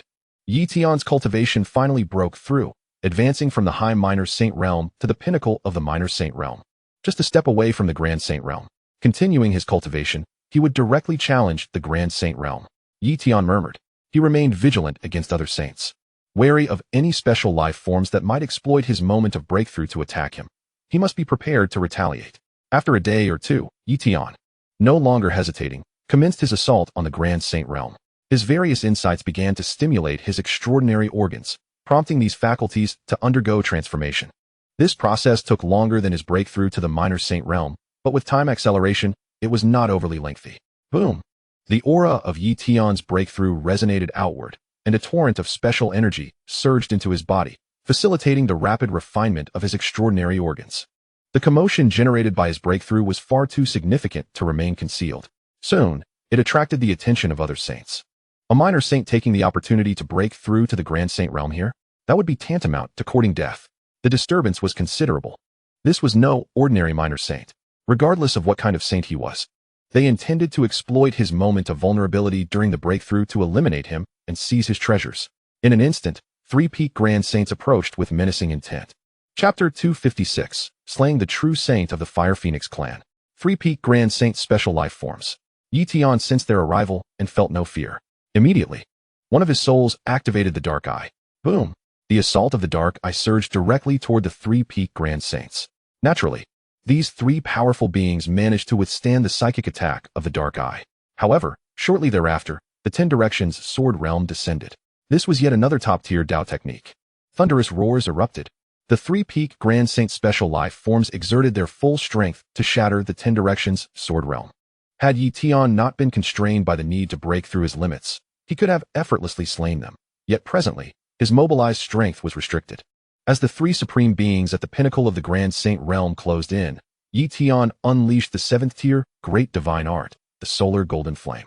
This formidable technique, imbued with the 7th tier Fire Elemental Law, was nearly insurmountable even for those at the zenith of the Grand Saint realm. With a blazing roar, 2 of the peak Grand Saint realm's special life forms were engulfed by the Solar Golden Flame. The corrosive power of the Fire Elemental Law ravaged their bodies, and they swiftly succumbed, reduced to ashes. The 3rd, a peak Grand Saint realm special life form, displayed terror and attempted to flee. But space was seized, its surrounding space solidified. The gate of the Yellow Springs manifested amidst the void, suppressing this formidable adversary. Its soul was restrained, rendering the body difficult to command. Subsequently, the Yama's life eye appeared, siphoning the foe's vitality. Under the relentless assault of one supreme great divine art and top-tier Daeris techniques after another, this Grand Saint realm special life form ultimately perished, its corpse absorbed by the mist sea star forbidden zone. With the demise of these 3 peak Grand Saint realm special life forms, Yi Tian surmised that no Saint realm entity would dare attack him. As for true saints, such formidable beings rarely ventured here. The Mist Sea offered them scant advantage, and only a rare few would come. Thus, he could proceed with his breakthrough unperturbed. Time slipped by minute after minute. After a prolonged interval, Yi Tian's supernormal organ finally achieved a complete breakthrough. Immediately thereafter, the divine spirit within began to transform, and his physical body followed suit, undergoing a comprehensive metamorphosis. Various supernatural energies evolved in tandem. This was a full-fledged transformation into the Grand Saint realm. After an indeterminate period, Yi Tian completed his comprehensive breakthrough. Ascending to the initial Grand Saint realm, his strength now far exceeded his former self. He estimated confidently, my current power should rival the top-tier true saints. He then devoted some time to consolidating his newfound state. Having reached the Grand Saint realm, further cultivation here, even advancing to the mid-tier Grand Saint realm, would not yield significant enhancement. The power gained would likely be inferior to that bestowed by a single breakthrough through a supreme Daeris technique. Consequently, Yi Tian resolved to depart in search of opportunities. Within the ancient starry sky ruins, the Mist Sea Star was hardly remarkable. There was no reason to linger indefinitely. Yet before leaving, he intended to confront the true saint of the Fire Rock clan. This true saint, fully aware that the star harbored a top-tier true saint class colossal tree life form, had concealed this fact, likely intending to lure Yi Tian to his doom at the hands of that giant tree. Yi Tian could not let such treachery go unpunished. With a swift motion, he traversed space repeatedly, crossing vast starry domains until he returned to the fiery star where the Fire Rock clan's true saint resided. The adversary remained. He had not fled. Upon Yi Tian's arrival, the Fire Rock true saint emerged, startled and apprehensive upon witnessing Yi Tian's Grand Saint realm breakthrough. Congratulations on your breakthrough to the Grand Saint realm, he greeted respectfully. Surprised I have not fallen? That star harbors a top-tier true saint class colossal tree. Yet you withheld this from me, hoping I would perish there, did you not? Yi Tian retorted icily. I truly did not know. The Fire Rock true saint hastened to reply. I only heard there were fragments of the immortal apricot divine tree and informed you. I have never been there myself. Denial is unnecessary. I do not require your admission, Yi Tian declared, his aura erupting. He was about to strike. What do you intend to do? The Fire Rock true saint asked, wary. To kill you. Yi Tian responded. gesturing to imprison the surrounding space with his supreme, great divine art of spatial control. Then, he unleashed one top-tier deist physique after another. Golden Crow, Heavenly Rock, Void Escape. Each pinnacle deist form bursting forth, instilling dread even in the Fire Rock True Saint. His terror deepened as Tian wielded numerous supreme deist techniques. How can such a prodigy exist? He was dumbfounded. Tian's heaven-slaying sword diagram. The 10-directional sword realm and the consummate sword intent realm erupted simultaneously, each infused with myriad elemental laws. With the yellow spring sword in hand, Tian struck. Countless sword lights enveloped the Fire Rock True Saint, whose defenses shattered layer by layer despite his desperate resistance. Pierced through body and spirit, the Fire Rock True Saint's internal laws exploded violently. Ultimately, unable to withstand the onslaught, he launched a deist technique, transforming into a streak of fire in a desperate attempt to flee. Time froze. Space was restrained. Instantly, the Fire Rock True Saint's remnant form was immobilized and gradually obliterated by Tian. At last, the Fire Rock True Saint perished, leaving behind only a single bead, a supreme spiritual treasure. Tian's face brightened. This treasure rivaled a top-tier demigod artifact in value. He had not anticipated the Fire Rock True Saint possessing such a priceless relic. After refining the treasure, Tian discovered its nature, the indestructible Fire Spirit Pearl. This supreme artifact could render the body indestructible, exceedingly difficult to slay. This explained why Tian's piercing of the Fire Rock True Saint's body and shattering of his heart had not ended him outright, and why the adversary's form, though largely destroyed, still exhibited signs of life. Such a treasure's worth was undeniably immense. Tian integrated the indestructible Fire Spirit Pearl into his fire elemental supernormal organ, facilitating its deployment.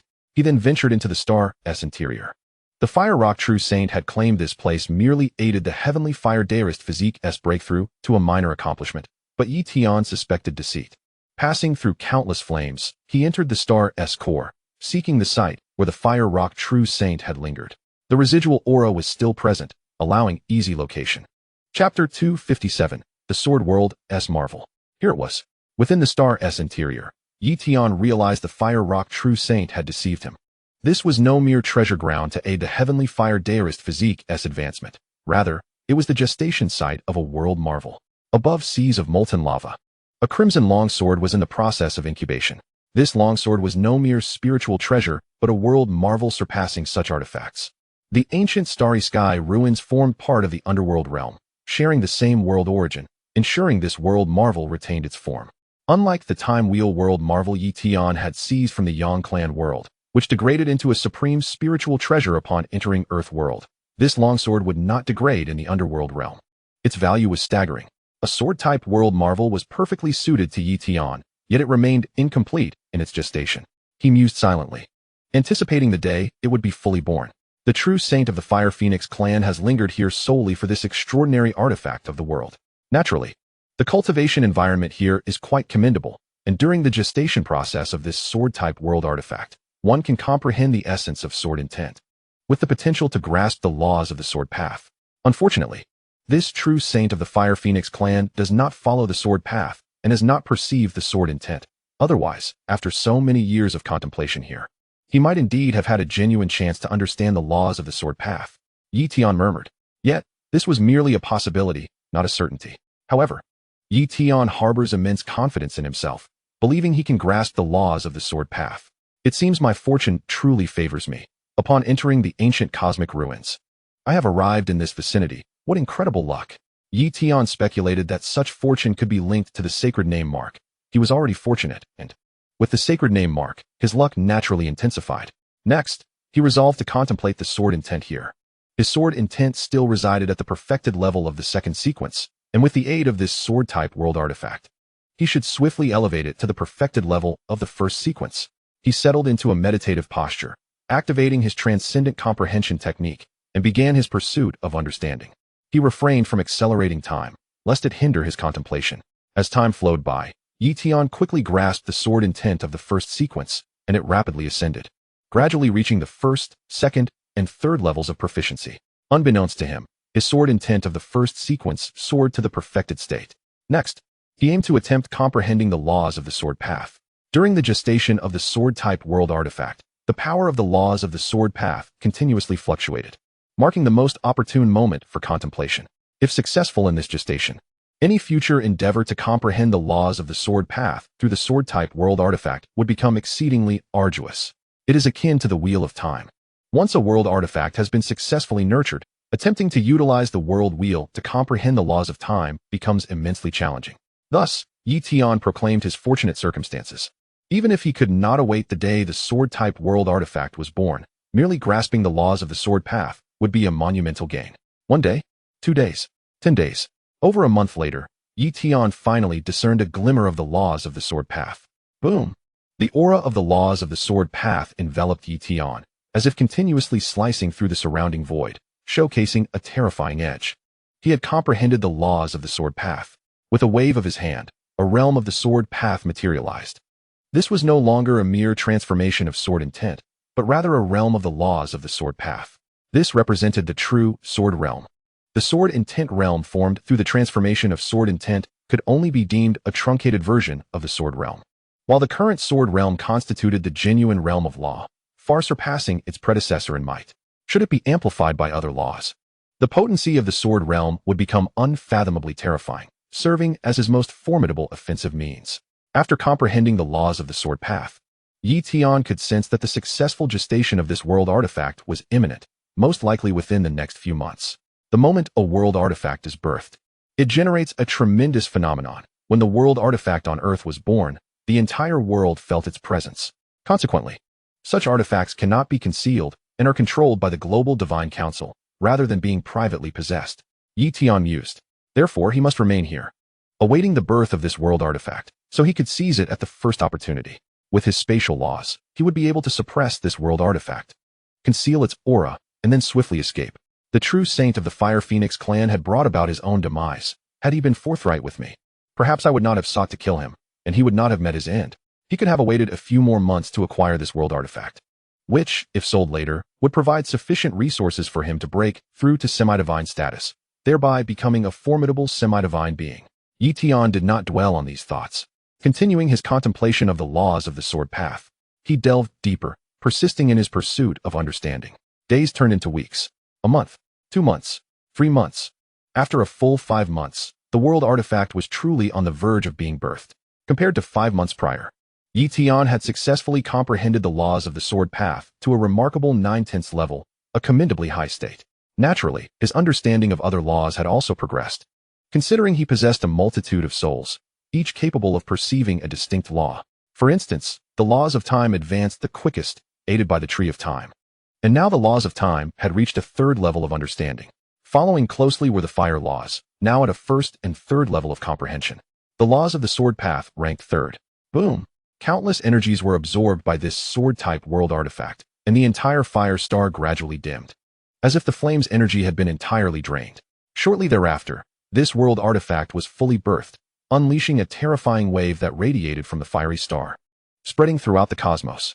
Immediately, an unparalleled sword-light phantom enveloped this territory, with a fearsome radiance of sword path energy that seemed poised to rend space and time asunder. Such a conspicuous phenomenon could be sensed even from afar in the cosmos. Thus, it was inevitable that powerful true saints would arrive here. Tian seized the freshly formed sword-type world artifact, disregarding its instinctive resistance, forcefully suppressing it with various laws, before incorporating it into his internal world. Subsequently, Tian activated his spatial laws, employing spatial movement to escape. He dared not linger, unleashing all his speed. Just moments after Tian departed, figures began to descend upon this place. The aura of the world artifact's birth lingered in the air. A world artifact had just been birthed here. The world artifact had emerged, but it was no longer present, taken by some saintly being. Alas, it could not be found. It was a sword-type world artifact, ideally suited for me. Such artifacts are difficult to capture. Unless the individual possesses spatial laws to incorporate it into their internal world, I shall continue my pursuit, as I may yet trace its whereabouts. However, their search was destined to be in vain. Chapter 258, another page of the ancient Taoist book. After departing from the fiery star, Tian swiftly traversed the cosmos, soon arriving at a secluded region of space, where he discovered a meteorite to conceal himself within. Thereafter, he commenced the refinement of the sword-type world artifact. Only through complete refinement could he wield it effectively. Having grasped the laws of the sword path, he quickly refined the world artifact, known as the Sanyang sword. This was the name of the world artifact. Being at the Great Saint Realm, Tian could not fully unleash the sword's power, yet even a fraction of its might would suffice. Every world artifact possesses unique abilities. For instance, the time wheel accelerates time, and the primordial tree enhances comprehension effects, while the Sanyang sword belongs to the offensive class of world artifacts. Its value naturally not comparable to that of the time wheel. However, it can unleash the eternal flame, a fire whose power is akin to divine fire, exhibiting a terrifying offensive capability. With the power Tian can currently exert, even ordinary true saints would find it unbearable, likely being instantaneously incinerated. A world artifact suitable for use in the subterranean world would certainly entice true gods. It is a weapon comparable to divine artifacts, Tian murmured. Subsequently, he integrated the Sanyang sword into his fire-type ability organ, continually suppressing it with fire laws. Otherwise, the organ would not withstand the energy of the world artifact. After securing the Sanyang sword, Tian departed from the location. He was determined to continue his exploration of the ancient cosmic ruins, with the necessity of spending over 9 more years within those enigmatic expanses. Naturally, he sought to seize every opportunity to enhance his strength. Before venturing to other areas of the ancient cosmic ruins, he needed to eliminate the colossal tree-like entity. I must avenge myself, Tian mused, recalling how narrowly he had escaped its grasp. Thus, he promptly made his way to the star in question. In no time, he arrived at the lush green planet, where remnants of a scorched area could still be seen, a testament to the explosive aftermath of the fragment of the sun star's essence. Swiftly, he traversed the terrain until he reached the domain of the tree-like life form. At that moment, he sensed its ominous presence. Boom!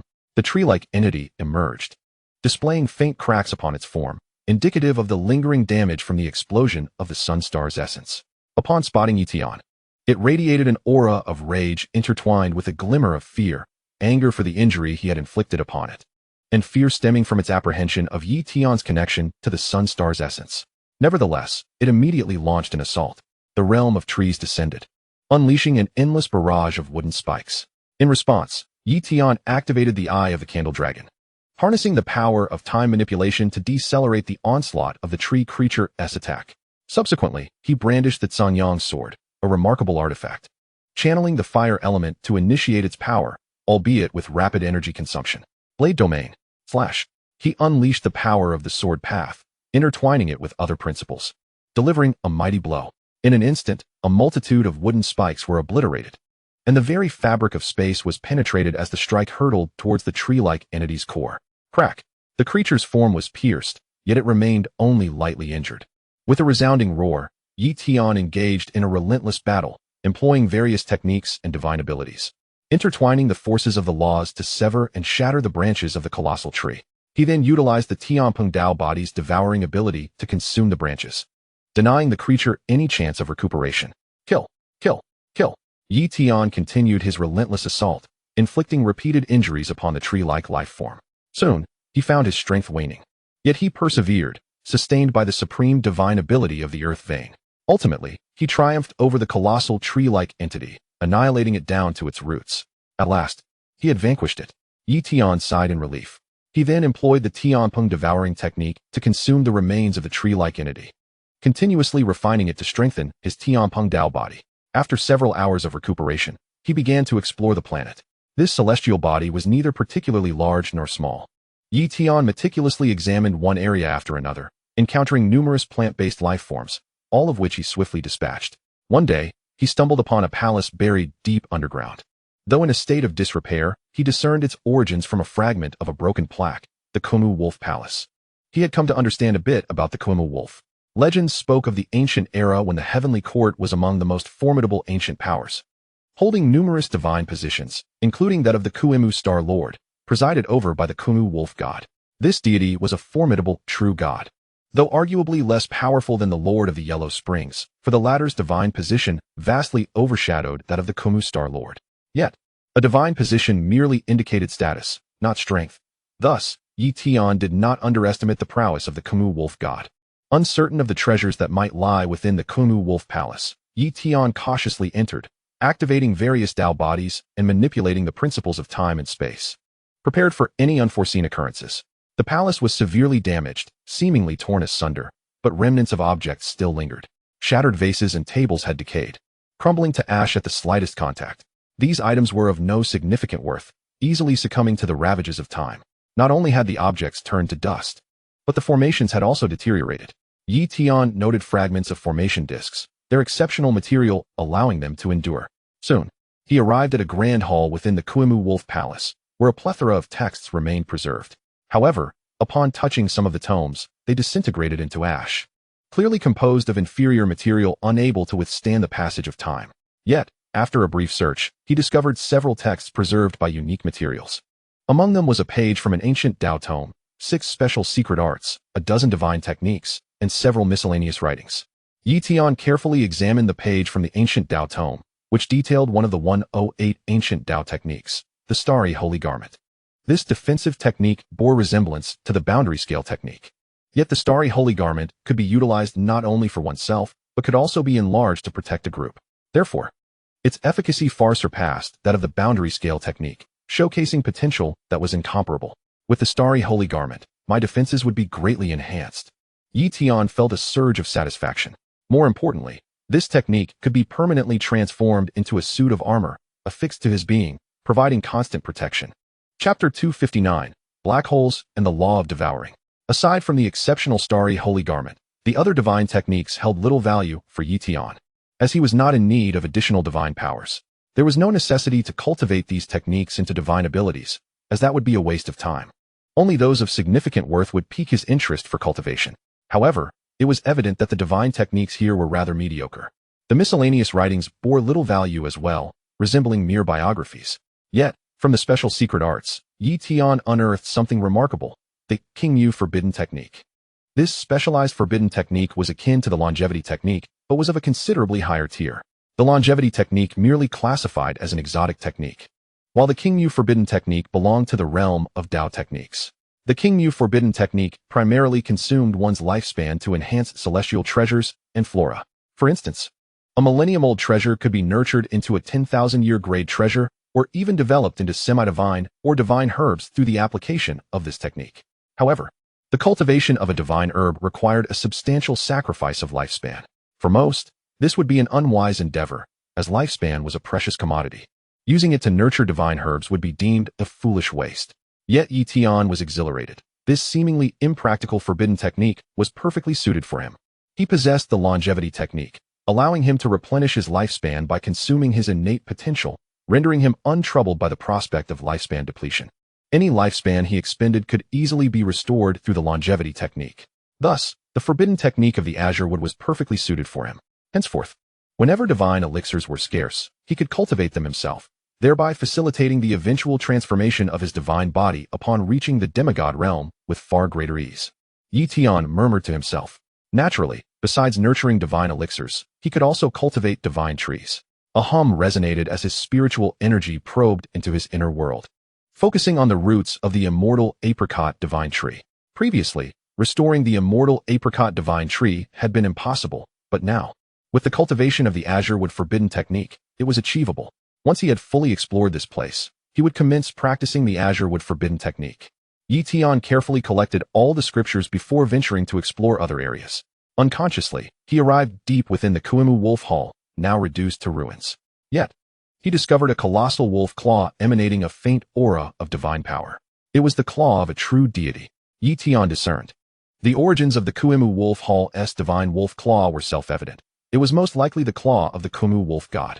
However, after countless eons, the divine might of the Kuimu wolf god's claw had waned, though it remained incomparable to the remains of a mere saintly realm entity. Back then, when his heavenly Pung devoured the dragon bones of the saintly realm, he had advanced to the minor completion stage. Now, by devouring this true deity's claw, might he break through to the great completion stage? Tian pondered. He resolved to attempt it. If it had belonged to a recently deceased wolf god, he would hesitate to consume it. But since it was a relic from the ancient era, there was no concern. Heavenly Pung devour. Tian swallowed the Kuimu wolf god's claw whole, then employed the supreme divine art of Heavenly Pung devour to refine it. Time trickled by. Yet the claw proved exceedingly difficult to assimilate. Truly befitting a true deity's claw, it was arduous to digest. Nevertheless, he methodically consumed and refined it bit by bit, yielding some effect, albeit at a tremendous expenditure of time. Consequently, Tian accelerated the process. Days passed, and only a small fraction had been refined. That modest portion sufficed to bring his heavenly corporeal body to the pinnacle of the minor completion stage. But breaking through to the great completion stage remained an insurmountable challenge. A bottleneck, Tian silently acknowledged. He surmised that no matter how much more of the true deity's wolf claw he consumed, advancing his heavenly corporeal body to the great completion stage was impossible, not due to the claw's insufficient grade, but because he lacked comprehension of the devouring principle. Without grasping the devouring principle, one could not transcend the corporeal body's realm. He had been aware of this before, and this attempt was merely experimental. He had not anticipated the breakthrough to be truly unattainable. The devouring principle was extraordinarily difficult to comprehend. The essence of devouring was an amalgamation of the dark realm and the 5 element secrets, but the devouring principle was an advanced understanding built upon the devouring essence. It could not be grasped through the fusion of other principles, because reaching the level of the devouring principle signified embarking upon a distinct path. Therefore, to comprehend the devouring principle, one must start from the perfected devouring essence of the first sequence and gradually fathom the true meaning of the devouring principle. Similar to the devouring principle, the defense principle, and the velocity principle, these non-fundamental principles were immensely challenging to master. Yet once comprehended, the difficulty of subsequent enhancement was comparable to other principles. In other words, these special principles were merely arduous to initiate. To grasp the devouring principle, it seemed he had no choice but to venture to that place. Tian whispered. According to his knowledge, within the ancient starry ruins lay a black hole, a celestial phenomenon that devoured all. Inside it resided the power of the devouring principle, the dark principle, and various other principles. The black hole was terrifying. Any proximity risked being sucked in. Given the black hole's gravitational force, prolonged presence there was unsustainable. Even a true saint would succumb. Nearly certain death. Of course, escape was not impossible. For instance, if one had mastered the space principle to a sufficient degree combined with formidable strength, one could emerge. Or, by understanding the velocity principle, one might accelerate to escape the black hole's grasp. Likewise, mastery of the light principle with sufficient power could also enable escape. However, entering unprepared was tantamount to suicide. When Tian was only at the minor saintly realm, he truly dared not approach the black hole. But now, having attained the great saintly realm, entering that black hole offered an opportunity to effortlessly comprehend the devouring principle, the dark principle, and even potentially elevate his mastery of the space principle, surely granting him the power to break free from the black hole's grasp. Thus, he resolved to attempt it. After completing the exploration of this star, he would journey to the black hole. Tian decided. One day later, Tian emerged from this star. Having scoured the entire territory, he found no further opportunities, only some heavenly materials and earthly treasures, better than nothing. Meanwhile, his other souls had already cultivated the azure wood forbidden technique, mainly because he had comprehended the wood principle, facilitating rapid progress with this forbidden technique. He prepared to travel while employing the azure wood forbidden technique to restore the roots of the immortal apricot divine tree. Azure wood forbidden technique. A beam of azure light descended upon the roots of the immortal apricot divine tree. Instantly, the aura of the roots intensified, their vitality flourishing. Excellent. Continue to employ the azure wood forbidden technique. Tian exclaimed with excitement. Chapter 260. The heavenly corporeal body reaches great completion. Tian estimated that it would not be long before the immortal apricot divine tree fully revived. Shortly thereafter, he arrived at the black hole. Even before approaching, he sensed that the light ahead was swallowed by a certain region, rendering all vision impossible. That unseen area was the black hole. What a formidable suction. Even more terrifying than that of the mist sea star. Tian murmured. His spiritual energy attempted to extend into the black hole, but was shredded by its power. Even infiltrating with the power of principles was distorted and repelled. Penetration was utterly impossible. Therefore, to ascertain the black hole's interior, one must enter directly. At his current position, he could still resist the black hole's force, but any further advance would result in complete absorption, plunging him into the black hole. Tian was uncertain whether he could escape the black hole's gravity at his present realm, but he believed it was feasible. Without hesitation, Tian propelled himself toward the black hole. Soon, the gravitational force intensified, and he was drawn in. As he neared the black hole, the gravity became unbearably oppressive, compressing and squeezing his body, his bones creaking under the strain. Helpless, he activated various corporeal states to withstand the black hole's gravity. Before long, he was fully immersed within the black hole. At that moment, Tian knelt upon the surface of the black hole celestial body. The black hole was a colossal celestial entity with terrifying density. The energy here was overwhelmingly concentrated and exceedingly advanced.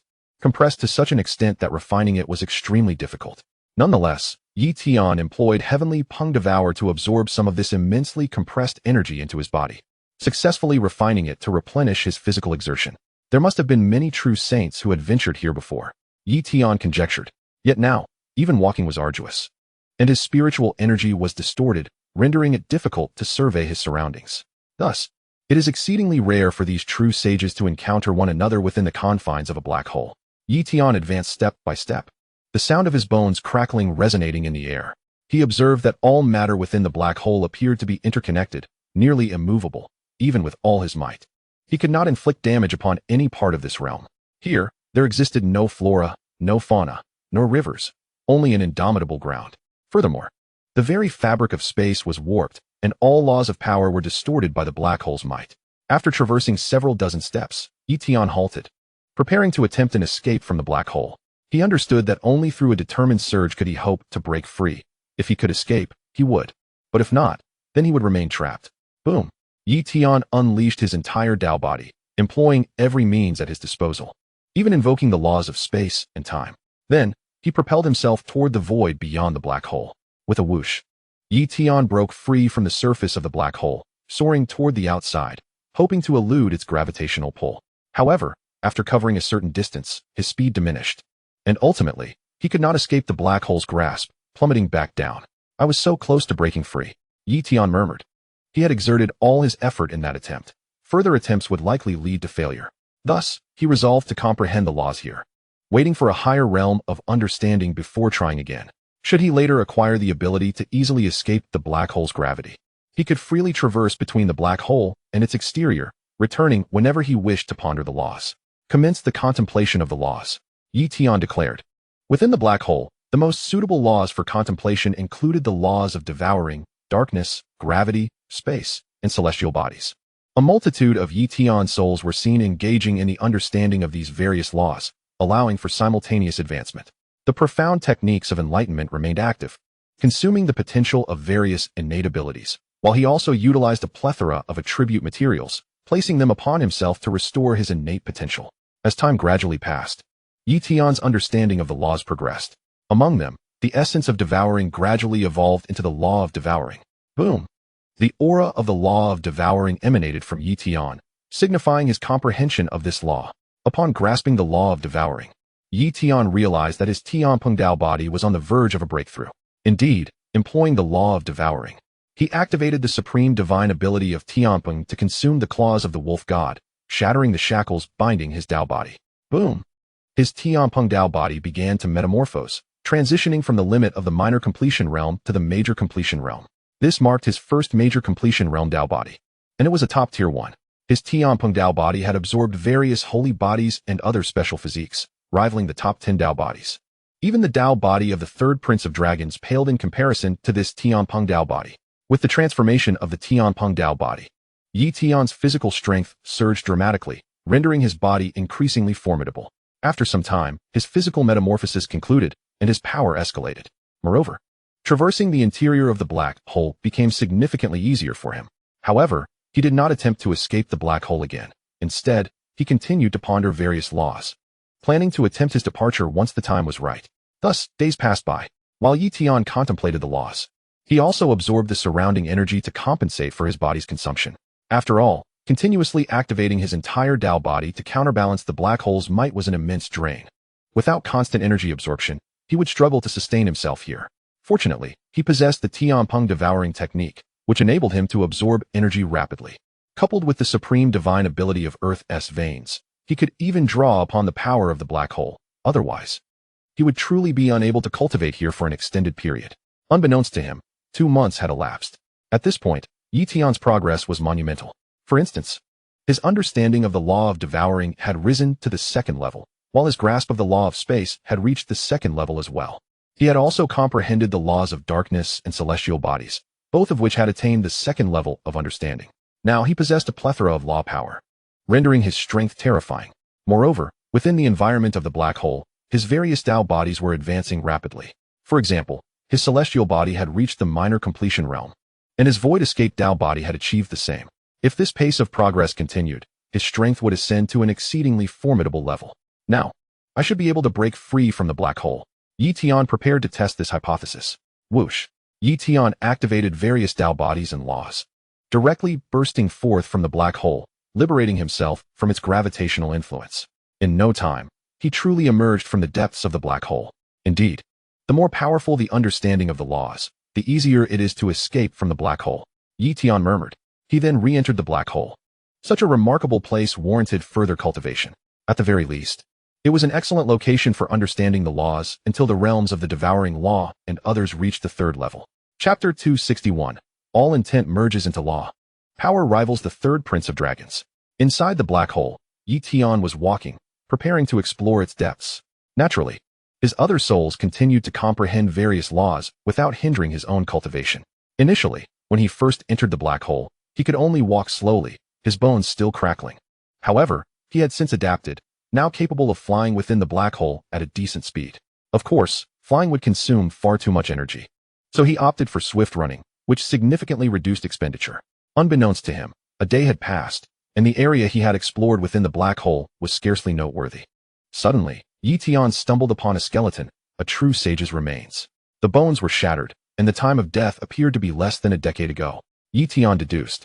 He surmised that this true sage had likely sought to enter the black hole for cultivation, yet failed to comprehend the necessary laws, ultimately unable to escape. And with a slow recovery rate, had exhausted resources until succumbing to the gravitational forces of the black hole. Such a true sage, in the outside world, would undoubtedly be regarded as a top-tier sage, an object of reverence, yet had met his demise here. Clearly, this sage had overestimated his abilities while underestimating the terrors of the black hole, resulting in his doom. The fallen sage had left behind no treasures, as his spatial artifacts were also shattered. Otherwise, Tian could have claimed valuable resources from him. He continued onward, exploring other regions of the black hole, hoping to uncover new opportunities and treasures. Thus, Tian wandered slowly, exploring one area after another. On this particular day, he indeed discovered a fortuitous opportunity. Before him stood a colossal black mountain, resembling a towering pillar, exuding a terrifying aura. The gravitational forces here far surpassed those of other areas. More importantly, the effects of comprehension here were superior. This mountain peak was undoubtedly a treasure trove, Tian mused. Thus, he gradually made his way towards the mountain peak. But upon reaching the halfway point, he found himself unable to ascend any further. The gravitational force above was dreadfully overwhelming, and the degree of distortion in the void was terrifying. He sensed that should he attempt to force his way forward, his very form would be twisted and shattered, unable to be safeguarded even by the powers of various laws. Practicing here is quite acceptable. Tian decided to pause, sitting cross-legged to comprehend the myriad laws. Indeed, the efficacy of his cultivation in this place far surpassed that of any other. In the days that followed, he devoted himself to training, swiftly advancing through the various laws. Moreover, under such conditions, refining his supreme physical form with these laws proved even more effective. Gradually, Tian advanced step by step, his mastery of the laws progressing rapidly, while his physical strength grew increasingly formidable. Unbeknownst to him, a year had elapsed. At this juncture, Tian was nearing the summit of the mountain. His devouring law had reached the third grade of the ninth realm. The dark law had also attained the third grade of the ninth realm, as had the gravitational, stellar, and spatial laws, all teetering on the edge of a breakthrough. Simultaneously, his stellar body had achieved the pinnacle of the minor completion stage, and his void escape had also reached this minor completion peak, akin to the golden crow body, which had similarly attained minor completion. I can ascend to the mountain peak. Tian summoned all his strength and ascended step by step. Upon reaching the summit, he beheld an incredibly distorted void, within which stood an ancient stone tablet. It was the ancient tablet of laws. Tian was astounded. The value of such a tablet was beyond imagination, serving as a means to comprehend the laws. Naturally, once the essence of the ancient tablet was entirely consumed, it would revert to being an ordinary ancient stone tablet, useful only for understanding its meaning. Nevertheless, the worth of any ancient tablet of laws was unfathomable. A single such tablet could entice even a true deity to take action. To think that an ancient tablet of laws could be birthed within a black hole, Tian exclaimed with excitement. He then approached it. Crack! The terrifying force of distortion attempted to crush his body, yet he was shielded by various laws, a supreme physical form, and top-tier defensive techniques, allowing him to resist the distorting force little by little. Boom! The collision of the distorted void generated immense waves. Yet Tian persisted in inching forward, even utilizing divine stones to restore his strength. Gradually, He drew closer to the ancient tablet of laws. Just as he was about to reach it, one of his arms began to crack, but he paid it no heed and continued to extend his hand. Whoosh! He grasped the ancient tablet of laws, exerting all his might to shift it, even as his arm and body suffered further cracks. However, his recovery speed was rapid enough that he would not shatter completely. For the sake of an ancient tablet of laws, he was willing to take such risks. Move for me. Boom! The ancient tablet of laws was successfully shifted, and Tian quickly withdrew, gripping the tablet tightly. Upon his emergence, he realized the severity of his condition. His entire body was a mass of broken bones and mangled flesh, gravely injured. Yet such injuries were of little concern to him. He invoked the 8th-tier divine healing technique, the divine restoration, to swiftly mend his body. Having previously comprehended the water law, his healing technique had evolved to the 7th tier. And with his breakthrough to the Great Sage realm, it underwent another transformation to reach the 8th tier, resulting in astonishing healing effects, coupled with his innate rapid recovery. It was not long before his injuries were fully healed, leaving no trace behind. Once outside, Tian produced the ancient tablet of laws, silently contemplating its profundities. Truly, the ancient tablet of laws allowed for the comprehension of any law. With such a tablet, I can grasp all realms and mysteries to the level of laws. Even the most elusive reincarnation law, Tian declared with exhilaration. Thus, in the ensuing days, he delved into various laws while harnessing the mountain's gravitational force to refine his supreme physical form. The laws of reincarnation, the laws of ice, the laws of earth, the laws of light, the laws of gold, the laws of the soul, the laws of death. Tian comprehended these laws one by one, ultimately elevating all his realms to the level of laws. Subsequently, he cultivated the reincarnation body, the Yama body, the extermination body, and the supreme freedom body to the minor completion stage, gradually enhancing them further. One day, his cultivation made another breakthrough, advancing from the early Great Sage realm to the intermediate Great Sage realm. A feat accomplished due to the celestial Peng's absorption and refinement of the immense energy within the black hole, propelling his cultivation to a new tier. Compared to the past, Tian's physical form was now extraordinarily formidable, his strength far surpassing that of top-tier true saints. My current power should be sufficient to rival the third prince of the Dragon Clan, Tian mused. Chapter 262, Moon River, Stargrass. The strength of the third prince was comparable to that of some formidable demigods, implying that Tian's current power was already on par with powerful demigods. His cultivation was still merely at the Great Sage realm, yet he possessed such terrifying strength. Should he break through again to the true saint realm, his prowess would be even more extraordinary. However, he did not intend to leave the black hole just yet, as he prepared to seek further opportunities. If he could uncover another chance, it would be a tremendous gain. If he could not find anything, he would then depart from the black hole. After all, the black hole had become less beneficial to him at this juncture. The black hole was only advantageous for those whose comprehension of relevant laws had not reached the 4th-tier realm, but he now possessed the ancient tablet of laws, allowing him to cultivate outside without reliance on the black hole. True saint. As Tian traversed a certain area, he caught sight of a vague silhouette, unmistakably that of a true saint. The true saint was not far from him, yet the spatial distortions within the black hole made it challenging to see or sense clearly. At that moment, the true saint's gaze turned towards him, and they exchanged a fleeting glance, only able to perceive each other's forms vaguely. Tian chose not to engage and walked away, while the true saint withdrew his gaze, continuing his contemplation. That true saint exhibited formidable strength, likely not inferior to that of the third prince, and thus not weaker than himself. In the abyss world, he would undoubtedly be a renowned true saint, Tian speculated. Of course, it was also possible that he belonged to an ancient lineage from the primordial starry sky. In the days that followed, Tian continued to cultivate while wandering through the black hole. However, he found no further opportunities. His previous discovery of the ancient tablet of laws had been pure luck. After more than 10 days, Tian still had not come across any chance. The vastness of the black hole was immense. Exploring it at his pace for an entire year would not suffice to uncover all its secrets. If he remained here any longer, it would be a waste of time. After careful consideration, Tian resolved to leave the black hole and seek opportunities elsewhere. While the black hole was indeed a treasure trove of opportunities within the primordial starry sky ruins, there were numerous other places of greater value beyond it, and he need not squander excessive time here. I must depart now. With my current strength, I am capable of journeying anywhere, provided I avoid those stars dominated by the ancient star lords, where the risk of mortal peril is minimal. Tian thought to himself. Without hesitation, he surged forth from the black hole's vicinity. Swiftly traversing the void, he distanced himself from the ominous singularity. Once clear of the black hole, Tian pondered his next destination. The ancient starry expanse harbored countless stars, each imbued with varying degrees of fortune and opportunity. Yet most of these treasures held little significance for him now.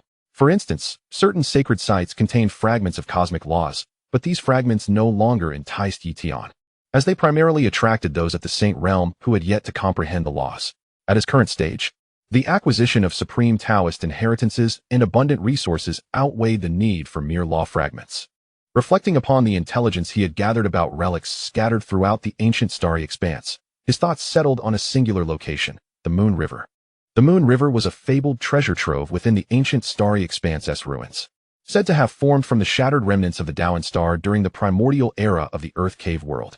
Though not a river in the literal sense, it resembled a flowing stream of radiant light produced by countless fragments of the Daoan star, casting a shimmering river-like panorama across the starry sky, hence its poetic appellation. This vast region teemed with abundant resources, yet it was fraught with danger. The Moon River was home to the Daoan Star soldiers, spectral warriors akin to the Netherworld's undead legions. These soldiers, once the elite forces of the Daoan Star Palace in ancient times, had perished but were transformed by the lingering power of the Daoan Star into instinct-driven puppets. Their strength was formidable, with the weakest matching the might of a great Saint Realm cultivator, the strongest rivaling true saints. And rumors even spoke of Daoan Star soldiers that approached the might of demigods. Thus, venturing into the Moon River in search of treasures was perilous. Moreover, conflicts among Saint Realm cultivators over prized resources were commonplace, often erupting into fierce battles.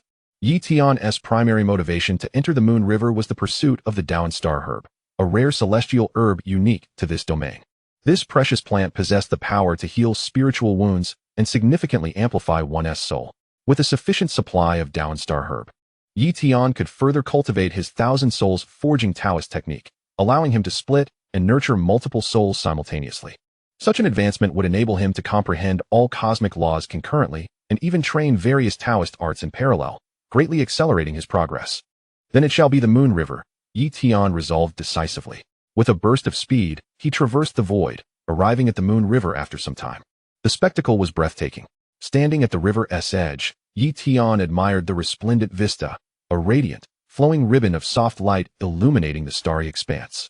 In the past, he would have hesitated to enter, for formidable true saints dominated the region, posing mortal threats. But now, he harbored no fear, even if confronted by an invincible true saint.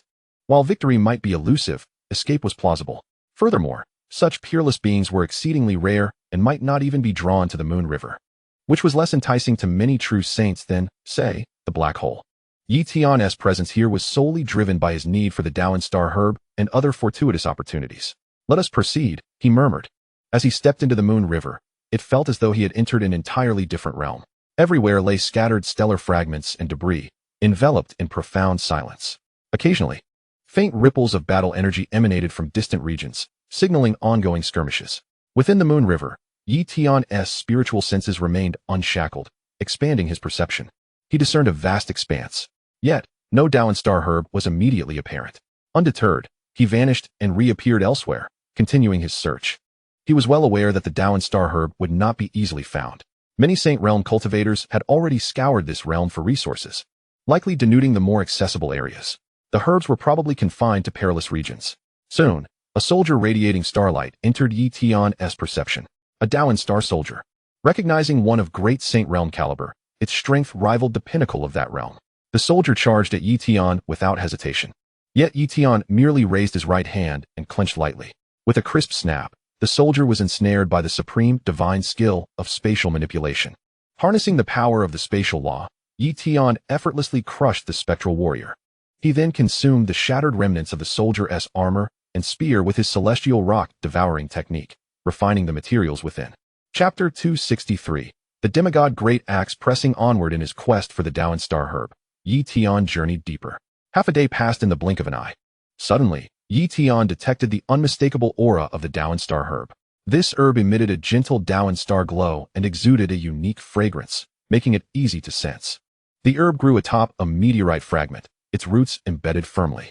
Tian immediately teleported over, poised to harvest the precious plant.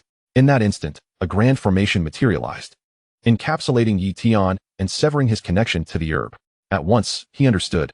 This herb was bait, set by one or more Saint Realm cultivators to lure others into a trap. The ambushers had concealed themselves masterfully. Tian had failed to detect them, as he had not anticipated being discovered. In a flash, the formation activated. A resplendent cascade of starlight enveloped the entire enclosure. Not ordinary starlight, but one imbued with lethal intent. As if capable of piercing all defenses. Beyond the formation, two figures emerged, undeniably true saints. Trapped in the Dowan Star killing formation. That great saint should be dead, one mused. We intended to lure a true saint here, but this great saint arrived instead. Hopefully, the formation will annihilate him and some valuable remnants remain. It would be a waste if everything were destroyed. At that moment, a sharp crack reverberated as the formation fractured. A sword tore through the array, and a figure wielding the legendary celestial artifact, the Sanyang's sword, stepped forth. You're still alive? The two true saints exclaimed in shock. This was the Dowan Star killing formation, an ancient, formidable array. They had discovered its remnants and spent years restoring it to partial functionality, enough to slay even top-tier true saints. They had relocated a meteorite fragment bearing the Dowan Star herb here to bait prey. Using this formation, they had slain numerous true saints, acquiring their treasures, far more efficient than scavenging resources piecemeal. Moreover, they concealed their presence with a supreme extraordinary treasure, rendering detection by even the strongest true saints difficult. They had been confident the formation would utterly eliminate Tian, yet he had shattered the array, damaging it anew. It's a celestial artifact. The gazes of two true saints were fixated intensely on the Sanyang's sword in Tian's hand. This extraordinary artifact, akin to a divine weapon, promised immense wealth if sold. Having broken through the Taiji Star killing formation, he was undoubtedly gravely injured. They decided to attack him together. Seeking death, Tian activated the Sword Realm, unleashing a surge of rule-based power. In an instant, the two true saints were enveloped by the Sword Realm. Following that, the 10 Directions Sword Realm was also unleashed. With a series of piercing sounds, their bodies were ensnared by countless sword lights, as various forces of the laws tore them apart. In less than a breath, the two true saints met their complete demise. Their prowess was not to be underestimated. Among true saints, they ranked among the formidable. Their strength was comparable to that of the likes of the Flame Saint, yet in Tian's eyes, they were hardly noteworthy. After vanquishing these two true saints, Tian rummaged through their remains and discovered a plethora of valuable items, including a supreme spiritual treasure capable of concealing one's form. The haul was satisfactory, and he also found 6 strands of Taiji Star grass. With this additional one, he now possessed 7 strands. Tian smiled, initially believing he would struggle to find sufficient Taiji Star grass, only to have it delivered to him by these two true saints. However, it was uncertain whether these strands were indeed sourced by them or possibly taken from other fallen true saints. After collecting the Taiji Star grass from the meteorite fragments, he departed. Subsequently, he sought a secluded meteorite to conceal himself, activated the Eye of Zhu Long, accelerated time, and began to refine the Taiji Star grass. This time, he intended to utilize the Taiji Star grass to enhance the strength of his soul, in addition to severing his soul to split off more fragments. Let us commence. Tian took a strand of Taiji Star grass, swallowed it whole, and quietly harnessed its energy to nourish his soul. Buzz. The gentle, radiant energy of the Taiji Star grass permeated his soul, gradually fortifying the main essence of his spirit. Then, Tian continued to practice the Thousand Souls forging technique. Once he deemed it sufficient, he struck at his main soul. Crack! A new soul fragment split away, while the Taiji Star light continued to restore and amplify his essence. During this process, the restoration of the soul was not rapid, but with the time acceleration factor multiplied several times over, the external world experienced only a fleeting moment. Thus, days passed. Tian, relying on the Taiji Star grass, consistently restored and augmented his soul. Ultimately, the number of his souls reached 16. 16 souls equated to 16 versions of himself engaged in cultivation. Tian was elated. Moreover, this was merely the beginning. Should he acquire more Taiji Star grass, he could split off even more souls, leading to increasingly astonishing cultivation speeds in the future. Swish! Tian departed from this location, continuing his quest for Taiji Star grass. Deep within the Moon River, the starry sky was stained crimson, with numerous true saint corpses suspended within the void, including the remains of several unique life forms. In the distance, several true saints stood, hesitant to advance yet reluctant to retreat. So terrifying. The Kanghe true saint was slain with a single axe. One true saint expressed with lingering fear. The Kanghe true saint was a top-tier true saint from the underworld, possessing unparalleled strength despite lacking comprehension of the laws. Yet, he had been cleaved down effortlessly. The wielder of that axe, a Taiji Star warrior, was rumored to be the formidable giant axe demigod under the command of the Taiji Star monarch. No one knew his name, but his prowess was unrivaled among demigods. Indeed, this giant axe demigod, none of us stand a chance. Not even other demigods would survive a strike from him. That may be an exaggeration. After all, he is deceased and has transformed into a Taiji Star warrior. The ancient starry sky ruins do not permit demigod-level powers, so the giant axe demigod should not be able to exert his full strength. However, he remains a formidable force that we cannot hope to defeat. Then shall we leave? But here lies the Taiji Star light, sacred water, an unparalleled treasure. Alas, it is all that true saint's fault for awakening such a calamity. Chapter 264, The Red Crow True Saint. These true saints were filled with trepidation towards the giant axe demigod, unwilling to approach. They noticed that he consistently guarded a particular area and did not stray far, allowing them to remain in assault. Previously, those true saints who attempted to besiege the giant axe demigod had been wiped out completely. Enough. I shall take my leave. Our strength is insufficient to contend with this giant axe demigod, one true saint declared, valuing his life above all else. If there were even a 30% chance of success, he would be willing to try, but currently, hope was non-existent. Gradually, one by one, the true saints departed. Not long after, Tian arrived at this location, immediately captivated by the sight of the true saint corpses. Additionally, many weapons from the true saints remained, including some semi-divine artifacts, yet the other true saints observed from a distance, refraining from gathering the weapons. Clearly, the area was fraught with danger, and they dared not approach. Swish! Tian traversed the scene, and while some true saints glanced at him, they quickly diverted their gaze, continuing to fixate on the giant axe demigod. At that moment, Tian also took notice of the giant axe demigod and the Taiji Star light, sacred water. That is indeed the Taiji Star light, sacred water. Tian's attention was entirely drawn to the sacred water. It was an unparalleled treasure of unimaginable value. The Taiji Star light, sacred water held the power to restore even shattered souls, and it was said that with an ample supply, it could mend fragmented soul pieces. For certain powerful beings whose souls had been shattered and were on the brink of demise, as long as they stabilized the fragments and utilized Taiji Star light, sacred water, their souls could be restored. Furthermore, this sacred water could even enhance the spiritual essence, providing a slight boost in cultivation and potentially healing soul injuries. Soul injuries are notoriously difficult to mend, and many treasures fail to heal such wounds, yet the Taiji Star light, sacred water could. Thus, many true gods sought to acquire it in large quantities, offering substantial compensation. Tian noted the abundance of Taiji Star light, sacred water present. Should he obtain it, it would be a tremendous boon. Not only could it heal foundational soul injuries, but it would also significantly enhance his soul's strength, making it perfectly suited for his needs. If he acquired this sacred water, he could continue to practice the 1,000 souls forging technique and split off even more souls. Tian pondered. However, without understanding the full situation, he would not recklessly charge in.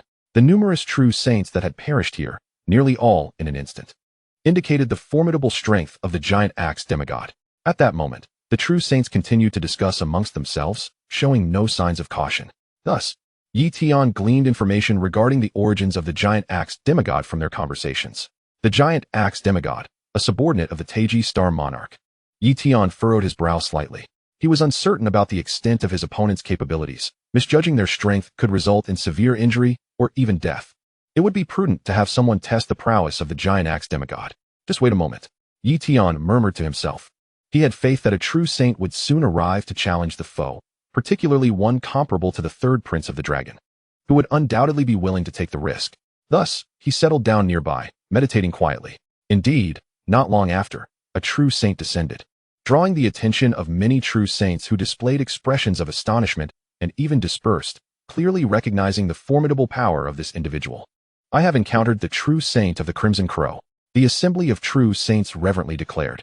The true saint of the Crimson Crow was among the elite of the underworld realm, his strength rivaling that of the third prince of the dragon. He had mastered the laws of fire, light, and speed, with the highest mastery in the fire laws. At this moment, the true saint of the Crimson Crow exhibited an audacious demeanor, his eyes gleaming with avarice as he beheld the saint water of the lunar star. The saint water of the lunar star is destined to be mine. He was aware of the presence of the giant axe demigod. Yet he understood that the demigod could not exert overwhelming strength in this location. He had no intention of defeating the giant axe demigod. His only goal was to seize the Saint Water. Moreover, he possessed means of self-preservation and harbored no fear of the giant axe demigod. Thus, under the watchful eyes of numerous true saints, the true saint of the Crimson Crow charged toward the Saint Water of the lunar star. In an instant, the seemingly dormant giant axe demigod stirred. The giant axe demigod moved slightly, swiftly crossing the distance, and then swung his massive axe down with tremendous force. This seemingly simple strike appeared as though it could cleave the very world apart, concentrating myriad forces into a singular explosive point. Such was the essence of the grand principle of simplicity. Furthermore, this blow was imbued with the laws of power. Oh no! The true saint of the Crimson Crow's countenance shifted dramatically. He realized he had underestimated the giant axe demigod. Indeed, the renowned demigods from the ancient era were not to be taken lightly. Even in death, transformed into a lunar star soldier, and unable to wield his full demigod powers in the ancient starry ruins, his offensive capabilities remained terrifying. This strike alone could shatter even the most formidable of true saints. Buzz, the true saint of the Crimson Crow, activated a treasured artifact, a protective shield materializing around him. However, this shield was shattered instantaneously by the descending axe. Subsequently, he transformed into countless luminescent fragments, dissipating, though a portion of his essence was cleaved away by the axe. The remaining light coalesced into the true saint of the Crimson Crow, yet he was already severely cracked and injured. Flee! He hastily retreated. But the giant axe demigod pursued relentlessly. In desperation, the true saint of the Crimson Crow waved his hand, summoning treasures to envelop the surrounding starry expanse in an attempt to ensnare the giant axe demigod for a moment, but all were effortlessly cleaved apart by the demigod's axe. No matter how many tactics the true saint of the Crimson Crow employed, the giant axe demigod had but one method: to cleave with his axe. A seemingly simple action that could, in reality, shatter myriad laws. Nevertheless, the true saint of the Crimson Crow proved resilient, successfully evading the range of the giant axe demigod's attacks. At this moment, seeing that the giant axe demigod had ceased pursuit, the true saint of the Crimson Crow paused to mend his injuries. Who would have thought that even the true saint of the Crimson Crow could not contend with the giant axe demigod? One true saint remarked with astonishment. The other demigods felt even more despondent about their prospects of acquiring the Saint Water of the lunar star. Even if two more true saints of the Crimson Crow's caliber were to join, they would still be unable to seize it from the giant axe demigod, and the risk of falling would loom large. The true saint of the Crimson Crow had narrowly escaped obliteration. However, just when they believed no true saint would dare attempt to seize the Saint Water of the lunar star, Tian made his move. Having observed the giant axe demigod's attack, he gained insight into its strength. He realized he was not a match for the demigod, but he was confident he could withstand its onslaught for a brief moment, offering a glimmer of hope to seize the Saint Water. Chapter 265, 36 Souls. Whoosh! Tian teleported directly to snatch the Saint Water of the lunar star. Upon witnessing his sudden movement, the other true saints erupted in ridicule. Teleportation? Huh. There have been true saints who attempted spatial maneuvers before, only to be cleaved to death. The giant axe demigod's attacks can disregard spatial techniques and even suppress space itself. One true saint remarked. At that moment, Tian had already arrived at the Saint Water of the lunar star, just as the giant axe demigod's strike reached its target. Boom! The surrounding space was constricted, as if all dimensions were on the verge of shattering beneath this axe blow. Tian had anticipated such a scenario. Traversing space could not evade all attacks, and even at the pinnacle of demigod and true saint levels, anyone could forcefully break through spatial barriers. However, non-spatial gifted individuals could not manipulate space, and thus could not harness its power for offense. Yet, attempting to teleport away in the face of a significant disparity in strength was still a daunting task, unless one had mastered a particular form of advanced spatial technique. Aware that he could not evade the giant axe demigod's blow, Tian decided to endure it. Starry Holy Garb, Boundary Scale Technique, Great Five Elements Wheel, Golden Scale Technique, Illusory Realm. A multitude of techniques surged forth from Tian, and various advanced forms erupted in response, counterattacking simultaneously. 10 Directions, Sword Realm, Law Sword Realm, Flash. With a thunderous clash, Tian's sword light collided with the giant axe demigod's strike. Crack! In an instant, the surrounding space ruptured like a spider's web.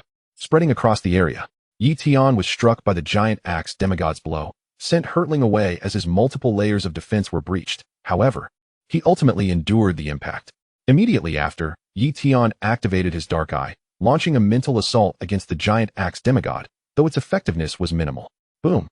The giant axe demigod continued his relentless assault. This time, Tian attempted to manipulate space to suppress the demigod. But the giant axe demigod tore through the spatial fabric with his axe, pressing forward. At this juncture, Tian chose to withstand the blow, employing the celestial pung to devour, directly consuming a shard of the saint water of the lunar star. Boom! He was struck, his body flung backward. Layers of defenses shattered, his skin even cracking, yet under the effects of divine healing, he swiftly recovered. After all, it was merely a superficial wound, hardly qualifying as a minor injury. Whoosh! Utilizing the laws of space, Tian executed a spatial maneuver to escape, though the giant axe demigod pursued. His speed was slightly hindered, allowing Tian to successfully flee. What is going on? A group of true saints stood in stunned disbelief. Was that not a great saint? How could he withstand the giant axe demigod's attack and forcibly seize the saint water of the lunar star? This shattered their previous understanding entirely. Even the true saint of the Crimson Crow was profoundly shocked, utterly incredulous. He could not fathom that a great saint possessed strength surpassing his own. Who was that individual? Is he of the human race? One true saint inquired. From his aura, he is undoubtedly of the human race. The human race? The one who has only been cultivating for a few hundred years, not yet fully integrated into our realm? One must never underestimate the human race. In merely a few hundred years of cultivation, they have given birth to a true deity, while many other races, after tens of thousands of years of endeavor, have yet to witness the emergence of a single true god. Indeed, the human race is formidable, exemplified by the recent appearance of this great sage, who is truly extraordinary. I happen to know his identity. He is Tian, the foremost prodigy of humanity, previously at the minor sage level. He acquired his sage title from the relics of the sage name, and is rumored to have seized a fragment of the sun star's essence, thus making a name for himself. I had the fortune of knowing this, and I never expected him to arrive at the ancient starry relics. The rumors of him allegedly seizing a fragment of the sun star's essence are far too understated, given his mastery of the fire element laws. If he truly encountered the essence fragment, he could effortlessly claim it. Tian is indeed a monstrous talent, having comprehended so many laws and forged numerous supreme Tao bodies. Should he advance to the true sage realm, who could possibly defeat him within that tier? If he were to break through to true sage, he would undoubtedly be invincible. Perhaps he is already an unrivaled true sage at this very moment. However, one cannot be too certain. Some true sages, having offended others of their kind, have taken refuge in the ancient starry relics, unable to break through, spending millennia comprehending laws and refining their Tao bodies, their strength potentially terrifying enough to rival Tian. Unbeknownst to Tian, those true sages are debating his prowess. At this moment, he has distanced himself from the half-god with the colossal axe and has arrived at a safer location, intending to utilize the holy water of the Een star to enhance his soul and practice the thousand souls forging technique. Although it may seem a waste of the holy water given his current cultivation level, if he can split off more souls, it would no longer be a waste. Let us begin. Tian extracts a drop of the holy water of the Een star and commences the process of absorption and refinement, fortifying his main soul and repairing its foundation. Boom. The energy contained within the holy water of the Een star is overwhelmingly potent yet gentle, causing no harm to the soul, but rather enhancing its comfort, akin to soaking in a hot spring. Thus, one drop after another of the holy water of the Een star is consumed by Tian. As he repeatedly splits his main soul, he manifests multiple subsidiary souls, multiplying his spiritual essence.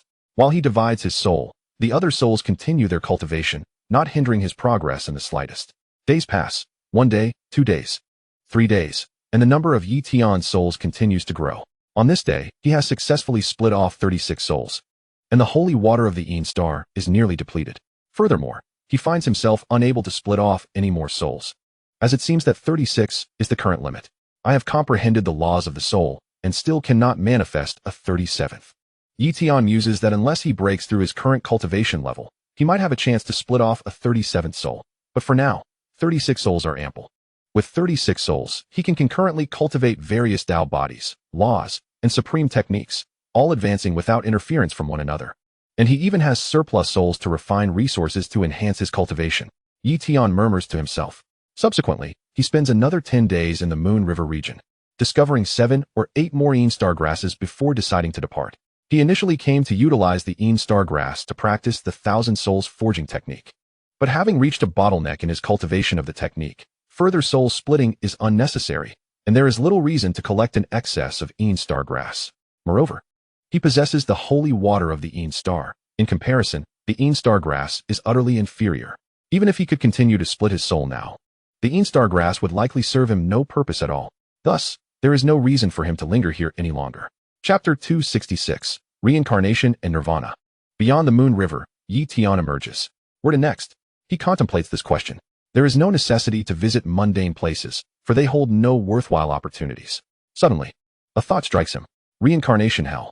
It is said that the Reincarnation Hell was a place where the heavenly court of the ancient times imprisoned significant offenders, serving as a realm of rebirth. However, the Reincarnation Hell within the ancient starry relics is merely a sizable fragment of the true Reincarnation Hell. Nonetheless, within the Reincarnation Hell lies a treasure, the Reincarnation Celestial Stone. This stone is of utmost importance to Tian, for it can assist him in elevating his Reincarnation Tao body to the realm of great accomplishment. Once the Tao body reaches the limit of minor accomplishment, breaking through to great accomplishment requires not only laws, but also the aid of special treasures. For instance, the weak water Tao body of Prince Long San requires not just comprehension of the water laws, but also the pursuit of the essence of weak water to have any hope of advancement. Similarly, for Tian's Tianpeng Tao body to reach great accomplishment, it necessitates not only the devouring of laws, but also the ingestion of items imbued with divine power, such as the true God Wolf Claw, which is perfectly suited to help him transcend the limits of the Tianpeng Tao body and progress to the next stage. Other Tao bodies seeking to advance to great accomplishment must likewise seek corresponding treasures. For example, the Reincarnation Tao body requires the Reincarnation Celestial Stone as one of its auxiliary items to break through to great accomplishment. In the outside world, procuring the Reincarnation Celestial Stone is a cumbersome endeavor, but within the ancient starry relics, the Reincarnation Hell presents itself as a rare opportunity. Should he miss it, it may take many years before he can hope to elevate his Reincarnation Tao body to great accomplishment. Thus, he sets forth for the Reincarnation Hell. Tian heads straight for it. Although the Summer King has never ventured into the Reincarnation Hell, humanity possesses sages who have, so he is aware of its location. Before long, Tian arrives at the Reincarnation Hell. It stands as a vast ruin, within which lies a fragment concealing the Reincarnation Hell. The Reincarnation Hell is fraught with danger. Even ordinary sages dare not enter, and even a typical true sage would find it perilous. For one misstep could see them ensnared by the Reincarnation Hell. However, Tian harbors no concerns for his safety. Whoosh! He flies into the entrance of the Reincarnation Hell. After traversing a dark passage, he arrives within its confines. The sky of the Reincarnation Hell is a dreary gray, and the air is thick with a black essence, suffused with an overwhelming sense of despair. Additionally, Tian senses the presence of reincarnation, along with forces tugging at his soul, attempting to draw his consciousness into the cycle of rebirth. Should an ordinary sage be pulled into reincarnation, it would not be a voluntary act. Within the cycle, there is no self-awareness, and one would be utterly trapped within reincarnation, unable to escape, leaving their physical form as nothing but a shell. Having mastered the Reincarnation Tao body and comprehended the laws of reincarnation, Tian is naturally immune to the forces attempting to ensnare him in the cycle. Whoosh! Tian speeds through the Reincarnation Hell, searching for the Reincarnation Celestial Stone. Suddenly, he senses the aura of a true sage and, intrigued, flies over. Before long, he encounters the decaying husk of a true sage, kneeling upon a mountaintop. The body has begun to rot, as if trapped here for countless ages. Ensnared by the chains of reincarnation, with its soul and consciousness vanished, surely, it has succumbed to the cycle. This individual must have fallen into reincarnation many years ago. Their lifespan nearly exhausted, having been unable to escape the cycle for so long. They are undoubtedly ensnared deep within its grasp, never to emerge again, Tian murmurs. At that moment, the chains of reincarnation writhe violently, swiftly advancing towards Tian, intent on ensnaring him. Boom! Tian engaged in combat with these chains, unleashing the powers of various laws upon them. Crack! The chains of reincarnation were forcefully severed by Tian. However, they quickly reformed and surged towards him once more. With no other recourse, Tian resolved to vacate the area. Within the realm of reincarnation, numerous prisons existed, each harboring chains of reincarnation. However, with the destruction of the reincarnation realm, the prisons shattered, scattering throughout the domain. The location where he found himself was indeed a prison. As long as he maintained a distance from these prisons, he would not be assaulted by the chains of reincarnation. Tian mused. The reason many true saints were trapped here was due to their proximity to these prisons, which ultimately led to their entrapment. After enduring years of torment, they succumbed, descending into the depths of reincarnation. Once ensnared within these profound depths, escape became impossible. In the ancient era, countless powerful beings were imprisoned here, but as time passed, all of them perished. Even true gods could not survive from the ancient times to the present. Subsequently, Tian encountered numerous true saints, many of whom had already perished, while others had only recently fallen into reincarnation. He even came across a living saint, who, though not yet trapped in reincarnation, appeared on the brink of collapse. "Please, save me." A true saint, bound by the chains of reincarnation, implored upon seeing Tian. Tian shifted his gaze and recognized the figure before him, a fallen dark angel. Strictly speaking, the human race and fallen dark angels were adversaries, as the humans had allied with the angelic faction, while fallen dark angels were sworn enemies of the angels. Thus, Tian felt no obligation to rescue him. Just as he prepared to depart, the fallen dark angel hastily exclaimed, "If you save me, I shall reveal to you a great opportunity within the reincarnation realm." "What opportunity?" Tian inquired, curiosity piqued. "The ancient technique of reincarnation and rebirth," the fallen dark angel declared. "I know the whereabouts of this ancient technique, which surely warrants your intervention on my behalf." Reincarnation and rebirth. Tian's heart stirred. This was a pinnacle technique of reincarnation, one coveted by countless powerful beings, its value sufficient to incite fierce conflict among true gods. This technique could grant a nearly expired true god the chance to reclaim a new life, sacrificing all previous cultivation, lifespan, and everything else. Upon executing reincarnation and rebirth, their former selves would vanish, and they would immediately be reborn. Moreover, the second incarnation would retain the same bloodline, talents, and potential, allowing for a swift return to the true god realm, with hopes of surpassing their former selves. The prospect of reclaiming a new life painted a picture of its extraordinary worth. Of course, reincarnation and rebirth also carried a success rate. For a true god to successfully execute the technique, they must at least cultivate to the seventh diagram of the Tao, and the laws of reincarnation imposed stringent requirements. However, for demigods or saints, the prerequisites were considerably less demanding. Chapter 267, The Lord of Reincarnation. Reincarnation and rebirth lacked offensive or defensive capabilities, rendering it nearly useless in ordinary circumstances. Yet, for true gods, it undoubtedly ranked among the most valuable of the ancient techniques. One of the 108 ancient scriptures. After all, who wouldn't wish to extend their lifespan? The temptation of living again was immense. Perhaps, with a stroke of luck, one could even shatter the limits of true godhood in their second life, thereby prolonging their existence even further. The only lamentable aspect was that, even upon being reborn, reincarnation and rebirth could not be executed again. It was a technique that could only be utilized once. "Are you certain you know where this technique of reincarnation and rebirth is located?" Tian expressed skepticism, suspecting that the fallen dark angel might be fabricating this tale to elicit his aid. Indeed, the fallen dark angel insisted, "I came here seeking the technique, but ended up ensnared. Then reveal to me the location of this reincarnation and rebirth technique, and I shall rescue you," Tian commanded.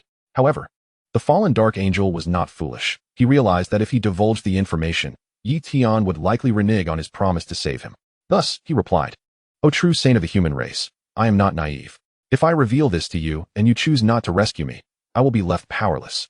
I can swear an oath that should you save me, I will guide you to it." Tian pondered for a moment. The allure of reincarnation and rebirth was indeed compelling. He could not guarantee that he would ultimately transcend true godhood, should he find himself ensnared within that realm. Unable to break through, perhaps in the distant future, when his lifespan waned, he could employ reincarnation and rebirth to live again, thus harboring a glimmer of hope for breakthrough. If he could acquire the original version of the technique, he could even incorporate it into the heritage of the human race. Very well, Tian acquiesced. He understood that if he did not rescue this fallen dark angel, the latter would certainly refuse to lead him to the technique of reincarnation and rebirth. "How shall I rescue you?" Tian inquired. "You must attack the chains of reincarnation, drawing their attention, while I seize the opportunity to free myself from their grasp," the fallen dark angel proposed. Agreed. Tian concurred. Subsequently, the fallen dark angel swore an oath, while Tian unsheathed the sword of the Yellow Springs, preparing to assault the chains of reincarnation, demonstrating the prowess of a top-tier true saint. Tian's brief display of strength astonished the fallen dark angel. This individual was exceedingly formidable. Despite possessing the cultivation of a great saint, he exhibited the might of a premier true saint. No wonder he dared to venture into the realm of reincarnation. The fallen dark angel contemplated. Originally, the fallen dark angel intended for Tian to attract the attention of the chains, ensnaring him instead, allowing the angel to escape. If Tian were captured, he would have no obligation to guide him. After all, Tian could not proceed alone. He had no intention of taking Tian along. Thus the oath would not bind him. However, observing the current situation, it was uncertain whether the chains of reincarnation could indeed capture Tian. No, I cannot wait any longer. If I miss this optimal opportunity, even if the chains trap this individual, I will have no means of escape. The fallen dark angel resolved, exerting every effort to break free from the chains. Whoosh! The fallen dark angel liberated himself from the chains and swiftly fled. Tian also took flight, pursuing the fallen dark angel. The fallen dark angel ceased his flight, still bound by the oath. Thus, he halted. I require a moment to recuperate my strength. Once restored, I shall lead you to the technique of reincarnation and rebirth, he declared. Very well. Tian agreed, patiently awaiting the fallen dark angel's recovery. As time elapsed, the fallen dark angel gradually regained his powers. Shall we proceed? Tian inquired, glancing at the fallen dark angel. Yes. The fallen dark angel nodded and promptly led Tian deeper into the realm of reincarnation. They moved cautiously, wary of encountering the chains of reincarnation. The chains within the realm were also stratified. Those encountered earlier were merely the most ordinary, while there existed chains capable of ensnaring demigods, necessitating utmost vigilance. Now tell me, where is this technique of reincarnation and rebirth? Tian pressed. The fallen dark angel spoke in a hushed tone, from my understanding. The cycle of rebirth and nirvana technique was mastered by several true deities during the ancient era, according to a clandestine document. The warden of the cycle of rebirth had indeed perfected this technique and possessed a copy of its imprint. In the ancient war, the warden was slain here. And that very imprint remains in this place. Are you certain it has not been taken by other true saints? Tian furrowed his brow. Absolutely not. The fallen dark angel asserted confidently. The location where that warden fell is the very heart of the cycle of rebirth prison, a place not easily found. Without the key to this prison, one cannot gain entry. Do you possess the key? Tian inquired, astonished. Indeed. The fallen dark angel revealed a key imbued with the essence of reincarnation, capable of unlocking the prison. I paid a hefty price to acquire it. Then let us proceed. Tian nodded slightly, though he remained vigilant. He held no illusions that the fallen dark angel would faithfully lead him to the cycle of rebirth and nirvana technique. It was highly probable that he would attempt to strike against him. Presently, the angel was bound by an oath, limiting his actions, but once the technique was found, that oath would dissipate. At that moment, the angel would undoubtedly make his move. As fate would have it, they encountered a cycle chain, but they managed to extricate themselves from its grasp through their combined efforts. Eventually, they arrived at the innermost chamber of the cycle of rebirth prison. This chamber lay buried deep underground, relatively intact despite being covered by the earth. The prison door was an ancient gateway, which could only be opened with the key. Sure enough, as the fallen dark angel inserted the key, the invisible cycle chain sealing the ancient door unraveled. With a crack, the prison door swung open. A faint yet palpable aura of a true deity emanated forth. It was indeed the essence of a true divine corpse. Tian thought to himself, the cycle of rebirth and nirvana technique lies within. Let us enter together. The fallen dark angel urged. Very well. Tian nodded in agreement, and they stepped inside. Upon entering, Tian beheld the true divine corpse, exuding a formidable pressure. The body was pierced through, one arm was missing, and life had long since faded, its death spanning countless ages. Suddenly, Tian's gaze was drawn to a stone tablet, upon which was inscribed the very technique he sought, the cycle of rebirth and nirvana. Tian felt a surge of excitement. At that moment, however, the fallen dark angel struck against him. Chapter 268, The Reincarnation of a True Deity? Due to the suddenness of the attack, the fallen dark angel's strike lacked significant power. Tian had remained wary of the angel's intentions and was able to block the attack effortlessly. However, this assault was not intended to kill Tian. The fallen dark angel was acutely aware that someone of Tian's caliber must possess life-preserving artifacts and would naturally be on guard against ambushes, making it unlikely to succeed in slaying him. His true objective lay elsewhere. The clash between them caused the prison to react, the reverberations impacting the entire chamber and even affecting the corpse of the cycle warden. In the next moment, the warden's eyes glimmered with light, and a terrifying force of reincarnation surged forth. Ha ha, perish. Did you think your vigilance would spare you? The fallen dark angel sneered. His soul was unique, impervious to reincarnation. Thus the cycle warden's powers could not ensnare him. Tian, however, had no such luxury. He would have to confront the warden's laws of reincarnation directly.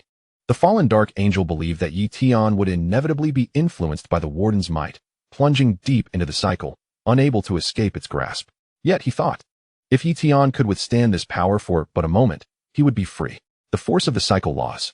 Tian immediately activated the cycle body, utilizing the laws of reincarnation to shield himself. Boom. The collision of these two forces resonated throughout the chamber. Although Tian's grasp of the cycle laws was not as potent as that of the warden, the impact was fleeting. Drawing upon his own understanding of the cycle laws and his cycle body, he managed to withstand the onslaught with relative ease. You have cultivated the cycle body and comprehended the cycle laws. The fallen dark angel exclaimed in astonishment. Tian, equally taken aback, replied, is it not normal to have achieved the cycle body? Rather, your familiarity with this place surprises me. You seem unperturbed by the warden's powers. I am curious as to your true identity. The fallen dark angel remained silent and chose to attack directly instead. Realizing that subterfuge was ineffective, he resolved to eliminate Tian outright. Boom. The fallen dark angel unleashed his full strength, wielding a dark spear as he charged at Tian. In response, Tian revealed his own formidable prowess, unleashing an array of advanced techniques and the powers of various laws. In an instant, Tian's terrifying sword light shattered the fallen dark angel's defenses, obliterating his dark wings and piercing through his flesh with countless beams of light. Yet, the fallen dark angel had cultivated a powerful dark immortal body, which possessed a remarkable regenerative capacity. Nevertheless, facing Tian's overwhelming assault, the fallen dark angel could not withstand the onslaught and was severely injured, struggling to recover. However, Tian refrained from immediately dispatching the fallen dark angel. He was intrigued by the angel's profound knowledge of this place. Speak. Why are you so familiar with this location? You seem to know everything about it. If you have been here before, you surely must have taken something with you, Tian demanded. The fallen dark angel, bewildered, realized he had underestimated Tian's capabilities. Had he known, he would not have attacked in the first place. Speak, or face death, Tian declared coldly. Enveloped in Tian's sword domain, the fallen dark angel felt as though death loomed imminent. He hastily divulged, I will speak. In truth, I have awakened memories from my past life. Memories from a past life? Tian echoed in shock. The fallen dark angel continued, in my previous incarnation, I was a true deity who battled the warden of the cycle. However, my recollections are fragmented, and my current self remains intact, merely possessing a portion of my former memories. Even so, a trace of divinity lingers in my soul. Thus, even when bound by the cycle chains, I do not fall into reincarnation. My knowledge of this place stems from my prior partnership with the cycle warden. I knew he would leave behind such a means upon his demise, had he not languished for eons, and had he perished not long ago. This power of reincarnation would have been sufficient to severely wound any true deity. I see, Tian acknowledged. Do not kill me. I possess vast ancient secrets that could be of great utility. The fallen dark angel implored. Oh, you are privy to many ancient secrets? Then enlighten me. How did the ancient era of the abyssal world meet its demise, causing so many powerful factions to vanish? Tian pressed for answers. The fallen dark angel shook its head, expressing uncertainty. This, I cannot ascertain. Such knowledge eludes my memory, as if a portion of it has been sealed away. I recall aligning myself with a certain power, leading to a fierce clash with the Lord of Reincarnation. I ultimately vanquished the Lord, yet was gravely wounded, teetering on the brink of death. In the end, I harnessed a relic of reincarnation to enter the cycle, and through countless iterations, fragments of my memories began to resurface in this life. Do you know where great opportunities lie? Tian inquired. The fallen dark angel pondered carefully. But the ancient era feels like a distant past, and its memories are too fragmented. It could not readily identify locations of significant fortune. It was aware that this place possessed the reincarnation nirvana technique, but Tian was already cognizant of that, just as Tian was about to act. The fallen dark angel stated, I know of a place in the ancient starry sky ruins that harbors great opportunities. If you promise not to kill me, I shall guide you there. However, with a swift motion, Tian struck down the fallen dark angel, extinguishing its life force. Great opportunities, I covet as well. Yet I cannot place my trust in you. What if you lead me to a forbidden zone, plunging me into peril and resulting in my demise? That would be sheer folly. He concluded that killing the fallen dark angel was the safer option. Furthermore, the so-called great opportunity might very well have been a fabrication. After slaying the fallen dark angel, Tian approached the stone tablet that recorded the reincarnation nirvana technique. Upon touching the tablet, he swiftly acquired the inheritance through the laws of reincarnation. Additionally, he sensed that the tablet could transmit this knowledge approximately 3 more times. Mine to keep, Tian declared as he stored the tablet away, subsequently collecting the items in the vicinity. Among them was the artifact once wielded by the Lord of Reincarnation, now severely damaged and reduced to a semi-artifact. Restoring it to its former glory would be quite challenging, yet it still held considerable value. He also discovered reincarnation heavenly stones, eliminating the need to search further. With these stones, he could propel his reincarnation body to a higher realm. Tian mused. Chapter 269, Fragments of the Star Core. Tian recognized that this location was an excellent retreat for cultivation, as the dangers had subsided. Thus, he decided to enter seclusion and refine his reincarnation body. He began to refine the reincarnation heavenly stones, utilizing the power of the reincarnation laws in conjunction with the stones to break through the bottleneck of his reincarnation body. As time passed, he maintained a state of accelerated time, enabling him to shatter the bottleneck in a shorter duration and elevate his reincarnation body to a greater realm. Days slipped by, and after refining 6 pieces of reincarnation heavenly stone, he finally broke through the barrier. Boom. The reincarnation body transcended from the initial stage to the greater stage, and with this breakthrough, Tian's physical attributes surged dramatically. Soon after, as his body stabilized, he concluded his secluded training. Emerging from the confines of the prison, Tian also carried away the remains of the Lord of Reincarnation. Naturally, he did not dare to refine the corpse of the humanoid being. The thought was too unsettling. Nevertheless, as a divine corpse, it could serve valuable research for humanity. In the reincarnation hell, Tian scoured for resources and unearthed various reincarnation materials, including more reincarnation heavenly stones. After 10 days, he exited the reincarnation hell, deeming it devoid of further value. He paused briefly to contemplate his next destination, the ancient starry sky ruins. This place is a desolate expanse littered with countless fragments of stars.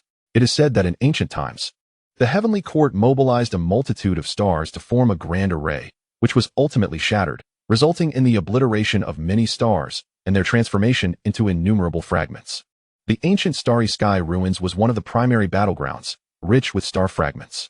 While the ruins abound with star fragments, they lack heavenly materials or earth treasures, yet are rich in various precious ores and metals, including the exceedingly rare star core. The star core is the essence of a star, holding significant value. Destroying a star is a formidable task and entails a certain degree of karmic consequence. After all, a star constitutes a world. Obliterating it equates to annihilating a realm, naturally invoking karmic repercussions. If it were an ordinary star, it would suffice, but destroying a powerful star or a life-bearing star could even impact true gods. Tian's desire to collect star cores stems from the necessity to elevate his stellar body to a greater stage.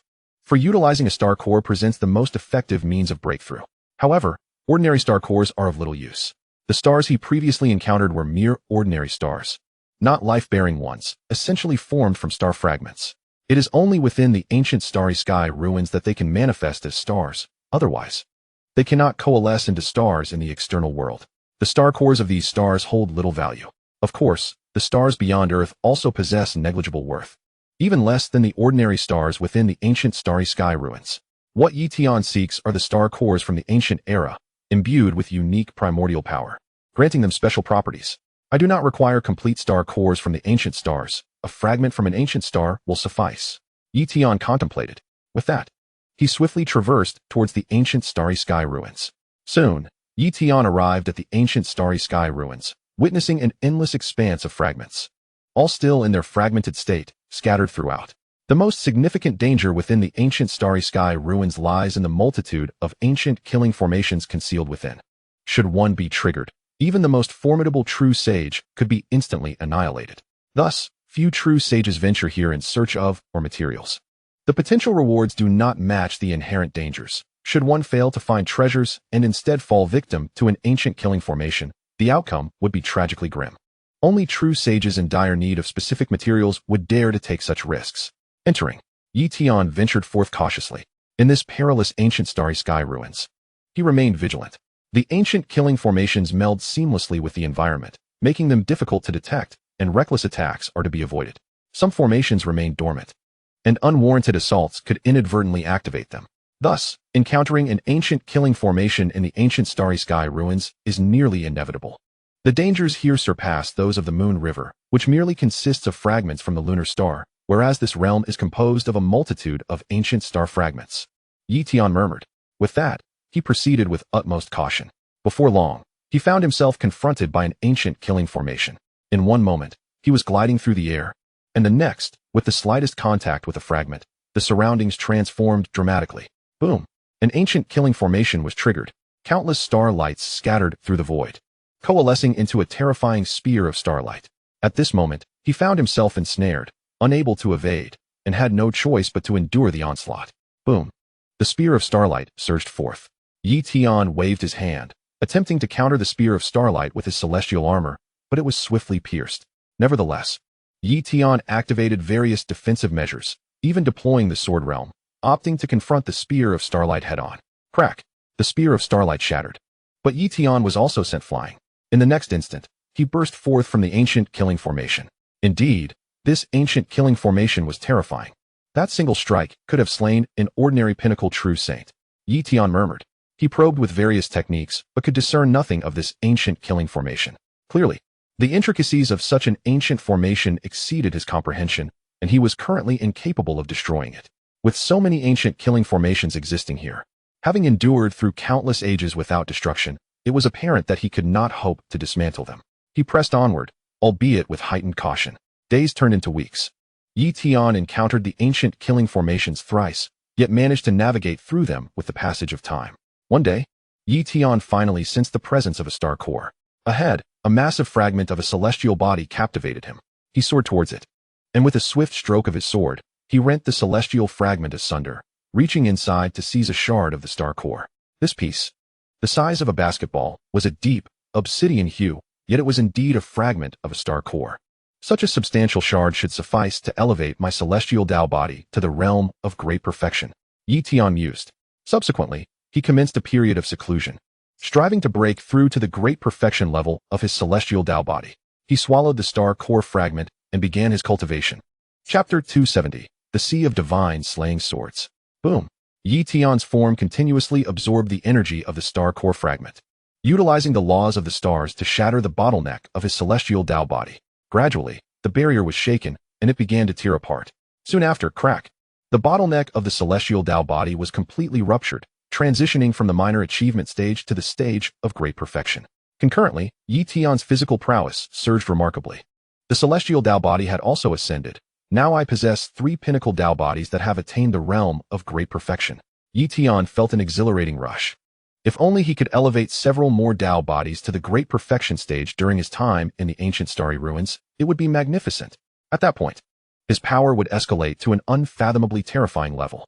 Following the breakthrough of the celestial Tao body, Tian continued to scour the ancient starry ruins for star core fragments and precious metals. For having come this far, he could not simply depart. Thus, he persistently searched, occasionally stumbling into ancient killing formations, yet he withstood them with his formidable strength. One day, fortune smiled upon him once more as he discovered another star core. Albeit a small one, yet it held considerable value. Tian was in high spirits, for along his journey, he had unearthed numerous precious metals. Apart from those of significant utility, he had consumed the rest with his Tianpeng, augmenting the Tianpeng Tao body. Perhaps, once he departed the ancient ruins, he would have devoured countless metallic materials and various minerals, along with weapon fragments, thereby advancing the Tianpeng Tao body to the mid or late stages of great perfection. 10 days, 20 days, a month passed. Suddenly, Tian stumbled upon yet another star core, and this one was extraordinary, being a fragment of the sun star's core. This star core radiated intense solar flames and the essence of fire laws, nestled within an ancient killing formation. Had he not entered this formation, he would never have uncovered this sun star core fragment. Upon seeing the sun star core fragment, an idea ignited within him. He aimed to elevate the Jinryu Tao body to the great perfection level. The most suitable item for the Jinryu Tao body's ascension was a branch of the Fuzang Divine Tree, one of the 10 divine trees of the ancient era, renowned alongside the Xianxing Divine Tree. It was said that the Jinryu clan possessed a Fuzang Divine Tree during ancient times. He was unaware of the Fuzang Divine Tree's location. Perhaps the Yanryu clan possessed its branches, but they would surely be reluctant to trade. However, with the Sun Star core fragment, the remnants of the Sun Star's essence, and his own comprehension of fire laws, he genuinely held hope of forcibly elevating the Jinryu Tao body to great perfection. The Jinryu Tao body was formidable, and the difficulty of its advancement was correspondingly high, yet once achieved, his power would significantly amplify. Thus, he had to attempt it. After all, the Sunstar essence fragments held little utility for him now. If they were to be consumed, so be it. Let the endeavor commence. Tian retrieved the Sunstar essence fragment, which, though smaller than before, still harbored tremendous energy, akin to a miniature sun. He swallowed the small sun in one gulp and then consumed the Sunstar core fragment. Thereafter channeling the Jinyu Dao body in conjunction with the fire laws to absorb the energies of these two items. Boom! Yi Tian's form became enveloped in a multitude of flames, the searing solar energy attempting to incinerate his body, yet it could not harm him. Time elapsed gradually. Slowly, the bottleneck of the Jinyu Dao body began to fracture. Break for me. With a thunderous roar, Yi Tian's bottleneck shattered entirely, and the Jinyu Dao body ascended to the realm of great perfection. Immediately thereafter, his physical attributes surged, and the Jinyu Dao body grew increasingly robust, his power escalating. After a considerable period, Yi Tian's Jinyu Dao body finally stabilized at the great perfection level. The Jinyu Dao body had indeed reached the great perfection stage. Yi Tian was overwhelmed with exhilaration. He could scarcely estimate the extent of his current strength, but it undoubtedly surpassed even that of the third prince of the Dragon Clan. Even among the human race, he would rank quite favorably. Naturally, in the context of the entire abyssal world, his strength remained relatively minimal. The abyssal world teemed with countless alien races, with hundreds of elite factions, each possessing true deities and numerous demigods. What significance did his power hold against such odds? It was time to depart the ancient starry ruins. Yi Tian murmured. He had lingered here for an extended period, discovering numerous star cores, precious metals, and treasures. Continuing to Tari might not yield further rewards. Moreover, he had another destination in mind, where he might spend a considerable amount of time. Thus, he was loath to squander any more time here. Shortly thereafter, Yi Tian emerged from the ancient starry ruins and arrived at another location within the ancient starry relic, the Sea of Divine Slaying Swords. This was regarded as a minor forbidden zone within the ancient starry relics. Without sufficient strength, one should never dare to tread there. For even pinnacle true saints would shun the Sea of Divine Slaying Swords. Here lay genuine peril. It was a place of true terror. Yi Tian stood at the periphery of the Sea of Divine Slaying Swords, his gaze fixed upon the sword-laden expanse, where countless beams of sword light coalesced into a veritable sea of blades. In the realm of the sword Sea of Divine Execution, it is said to be a terrifying entity from the primeval era, a sword that cleaved through the ancient celestial court and the vast cosmos, causing a fragment of the ancient starry sky to fall and transform into a relic of the primordial expanse. Here lies the sword Sea of Divine Execution, birthed from the splinter of that sword's radiance. Entering this sea feels akin to confronting the very projection of that sword light, a shattering experience for the soul. As Yi Tian murmured, the King of Summer had once visited this place for admiration, yet he had never ventured within. Historically, only a scant few true saints have dared to step into the sword Sea of Divine Execution. Many have overestimated their abilities and met their doom. Their souls obliterated and bodies shattered, becoming part of this sea. Undoubtedly, however, the sword Sea of Divine Execution is a genuine treasure trove, offering glimpses of the sword's magnificence. And even a mere flicker of comprehension regarding the sword's path can lead to a significant elevation in one's swordsmanship. Furthermore, the sword sea conceals a resource of profound significance to him, the Sword Stone of Divine Execution. This precious gem is formed from an extreme compression of sword path law's energy and can aid him in breaking through to the perfected realm of the heavenly execution body. It is rumored that the heavenly execution body was inspired by the light of this divine execution sword, thus making the Sword Stone of Divine Execution the most suitable treasure for its advancement. Once acquired, he would undoubtedly achieve a breakthrough, given his current strength. Entering the periphery of the sword sea should pose little danger, Yi Tian contemplated. His aspirations were modest, to find a piece of the Sword Stone of Divine Execution and perhaps glean insights from the sword light that cleaved the ancient cosmos. Chapter 271, 3 Years of Comprehension. Boom. Yi Tian activated various supreme bodies, including the Sky Pung body, Reincarnation body, Golden Crow body, Heavenly Execution body, and the Great Freedom body, while simultaneously invoking top-tier techniques such as the Starry Garment and Boundary Scale art, unleashing immense powers like the Great Five Elements Wheel and Golden Scale technique.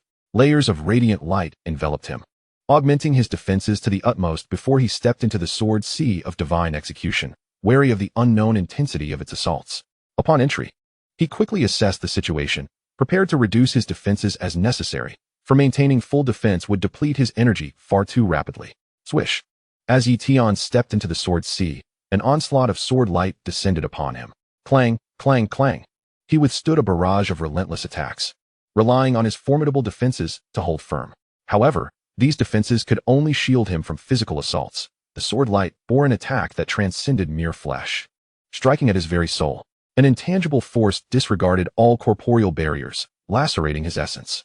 Yet, Yi Tian's multiple souls united, forming a barrier against this ethereal sword light. He attempted to counteract, but his strength paled in comparison to the sword sea's might. Thus, he ceased his resistance, allowing the sword light to pass, thereby lessening the impact upon himself. Gradually, he began to traverse the sword sea, while his other souls fervently contemplated the sword light that had torn through the ancient cosmos. In that moment, Yi Tian felt as if he transcended endless dimensions, witnessing the resplendent sword light that seemed to sever the void and transcend time. Arriving from the primeval era into this age, in his perception, he felt stripped of all but this singular sword light. The pain in his soul was excruciating. Yi Tian gritted his teeth, persevering in his comprehension. It must be said that with his current cultivation, forcibly understanding this time-defying sword light exacted a considerable toll. However, he still possessed the remaining essence of the lunar star water and lunar star herb, and his soul's injuries were manageable, leaving him unperturbed. He continued his pursuit of understanding. With his comprehension technique at the level of supreme powers, Yi Tian's mastery had reached the 8th tier, yielding extraordinary enhancement effects. With the assistance of this technique, he delved deeply into the mysteries of the sword path within the sword light, steadily augmenting his swordsmanship. His understanding of the sword law was gradually ascending, and his sword realm was advancing as well. Time flowed on. 1 day, 5 days. At long last, on the 10th day, Yi Tian's sword law realm experienced a breakthrough. Boom! His sword realm ascended from the introductory stage to the minor completion stage. This was the true sword realm, and with its advancement, its power surged exponentially. Moreover, his sword law had seen considerable enhancement. The benefits were far-reaching. This comprehension of the sword light would greatly assist him in the future, providing insights into higher echelons of swordsmanship and a clear path for cultivation. The entity that wielded this sword undoubtedly surpassed the confines of the law, Yi Tian speculated. As for the level of swordsmanship that such an entity had attained, he could only guess, for it was far beyond his reach. Likely even the King of Summer would remain unaware. One day, Yi Tian finally discovered a piece of the sword stone of divine execution. Not far away, a diamond-shaped white stone captured his attention. It was indeed the sword stone. The surface of this stone was adorned with intricate sword patterns, natural engravings that symbolized the power of the sword, not artificially inscribed. The sword stone of divine execution was exceedingly rare, nearly impossible to find in the periphery. Had he not ventured a bit deeper, he might never have encountered it. Yi Tian approached with excitement and retrieved the sword stone. Subsequently, he departed from this place and returned to the periphery of the sword sea to conduct his breakthrough.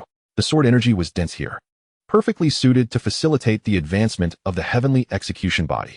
Thus, he swallowed the sword stone of divine execution whole, activated the heavenly execution body, and utilized the sword law to shatter his bottleneck, propelling his heavenly execution body into the perfected realm. As time passed, the bottleneck of Yi Tian's heavenly execution body began to fragment gradually. Finally, with a crack, the barrier shattered. Immediately, his heavenly execution body commenced its metamorphosis, absorbing a trace of the external sword light aura, fortifying itself, and making the breakthrough process even smoother. Shortly thereafter, Yi Tian completed his breakthrough. At that moment, his heavenly execution body had indeed reached the perfected realm. He now possessed 5 supreme bodies at the perfected stage. Resolute, he decided to re-enter the sword sea of divine execution, simultaneously seeking to comprehend the sword light and search for more sword stones. Yi Tian soon discovered an efficient method for swiftly grasping the sword law, juxtaposing his understanding of the ancient law steel with the sword light, enabling rapid progress and insights into the higher realms of the sword law. However, it was evident that as the law realm increased, the efficacy of the ancient law steel would diminish. Yet, Yi Tian firmly believed that this time he could elevate his sword law to a lofty pinnacle. Thus, in the days that followed, Yi Tian remained within the sword sea of divine execution, for other locales offered little assistance. He yearned to deepen his understanding in this sacred sea, and so, Yi Tian immersed himself in the sword sea, repeatedly seeking comprehension and the elusive sword stones. Unbeknownst to him, 3 years had slipped away, marking the longest duration he had remained in one place. In the sea of divine slaying swords, Yi Tian discovered numerous divine slaying sword stones, and continuously tempered his physique with the sword light aura emanating from the sea. Coupled with his ever-evolving mastery of sword principles, his celestial slaying body soared to unprecedented heights, reaching the pinnacle of its realm, merely a step away from perfection. Yet, this step proved to be exceedingly elusive. a formidable barrier to overcome. The comprehension of the sword principles at 66% is immensely challenging, Tian murmured, possessing a transcendent level of enlightenment technique. He had dedicated considerable time to elevate his sword principles to this stage. Thus, one could imagine the extensive years other true saints and demigods would require to achieve similar advancements. The prospect of grasping the sword principles to 70 or 80% in a short span was nearly inconceivable. Even true gods needed to methodically comprehend these principles. Tian reflected deeply. Aside from his progress in sword principles, other laws had also advanced steadily. After all, with 36 souls at his disposal, the other souls were likewise utilizing the ancient law steel for enlightenment, resulting in similar advancements across various laws, each hovering around 50%, albeit still inferior to his sword principles. In addition to these breakthroughs in law realms, he had acquired a substantial number of divine slaying sword stones, approximately over 100. In Chapter 272, titled The Flame Saint in Captivity, it can be stated that Tian reaped significant rewards from the sea of divine slaying swords. More importantly, he had gleaned insights into the future of swordsmanship. This time, my comprehension of the divine slaying sword light has liberated me from the shackles of the sword principle path. Tian mused. He refrained from delving deeper into the abyss of the sea of divine slaying swords, a domain beyond his reach. Even demigods dared not venture there. Should they inadvertently trigger the ancient sword light, even true gods would face obliteration. Presently, merely understanding a projection of the sword light was a commendable feat. He then departed from that place, recognizing that continuing his comprehension there held little value, and resolved to seize the remaining years within the ancient stellar ruins to attain further benefits. In the ancient stellar ruins, the situation for the Flame Saint was dire. Over the years, he had encountered several fortuitous opportunities and accumulated numerous resources and treasures, yet he had not stumbled upon any significant breakthroughs, resulting in limited enhancement of his strength. This time, upon hearing of a grand opportunity on the Wushan Star, he hurried there, only to find that while the opportunity existed, he had arrived too late and found himself ensnared within an ancient great formation. Of course, he was not alone in this predicament. The undying true saint from the Summer Kingdom had also become trapped here. It is worth noting that the undying true saint was even more formidable, being the foremost true saint of the Summer Kingdom, poised to break into the demigod realm at any moment. However, the undying true saint had lofty aspirations, striving not merely for demigod status, but to accumulate a solid foundation within the true saint tier to strengthen his roots for a future breakthrough into true godhood. Little did he expect to meet with such misfortune. Undying true saint, are you unable to break this ancient formation? The Flame Saint inquired, furrowing his brow. Impossible. The undying true saint shook his head. This ancient formation was likely set by a true saint of considerable might. Even after the passage of countless years, it remains beyond our capacity to dismantle. If my strength were to increase several-fold, perhaps there would be a glimmer of hope, but at my current level, such an enhancement is unattainable. Moreover, the Blood Crow true saint of Wushan Star is attempting to become the ancient Star Lord. Should he succeed, our demise would be inevitable. The Flame Saint lamented. Indeed, there is nothing that can save us now. The undying true saint replied with a bitter smile. He was already the most powerful true saint in the Summer Kingdom and even on Earth, having comprehended the undying law, his power rivaling that of Prince Long San. If he was trapped here, who could possibly come to their rescue? Furthermore, even if help arrived, it was uncertain whether they could contend with the Blood Crow true saint. The Blood Crow true saint was a being of comparable strength to Prince Long San, and with the recent opportunity that he had obtained, he was likely to ascend to the position of Ancient Star Lord on Wushan Star. Once that occurred, no amount of help would be of any use. As days turned into weeks, both the Flame Saint and the undying true saint sank into despair. If we were to fall here, the strength of the Summer Kingdom would suffer immensely. The Flame Saint mused. After all, both he and the undying true saint were destined to become demigods, with a chance of ascending to true godhood. The demise of such two true saints in the ancient stellar ruins would undoubtedly be a catastrophic loss for the Summer Kingdom. Perhaps our demise would not significantly impact the Summer Kingdom, especially since Tian still remains in this generation.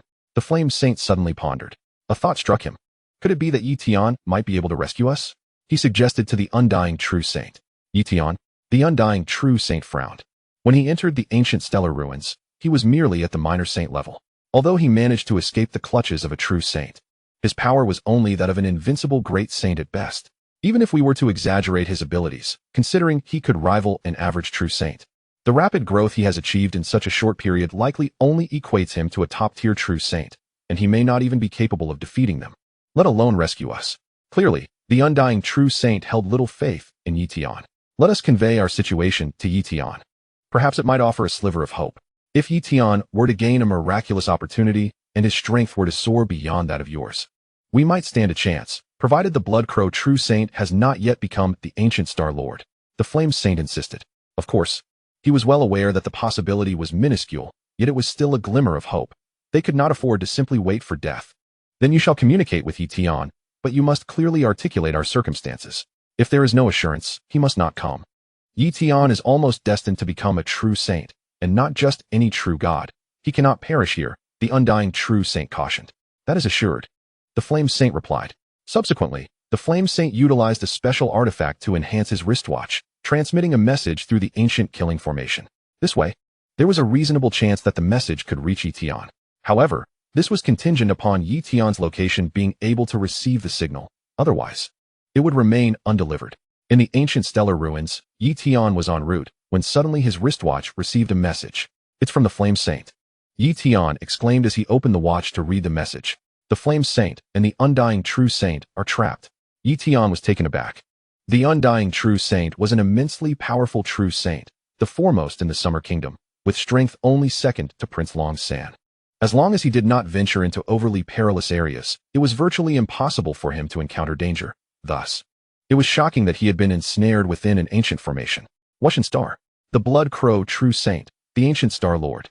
Tian recognized the perilous situation they faced. Otherwise, they would not have sought his aid. They likely regarded him as their last hope. Soon after, the Flame Saint sent another message, reiterating the same plea. Tian attempted to communicate back, but his messages were obstructed by the ancient formation, rendering him unable to transmit anything. Thus, he could only passively receive the Flame Saint's communications.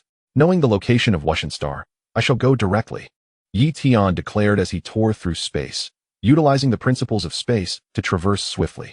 With each step, he covered vast distances. At his speed, it would not be long before he reached Wushan Star. In a magnificent grand hall, a blood-red giant bird was engaged in profound cultivation.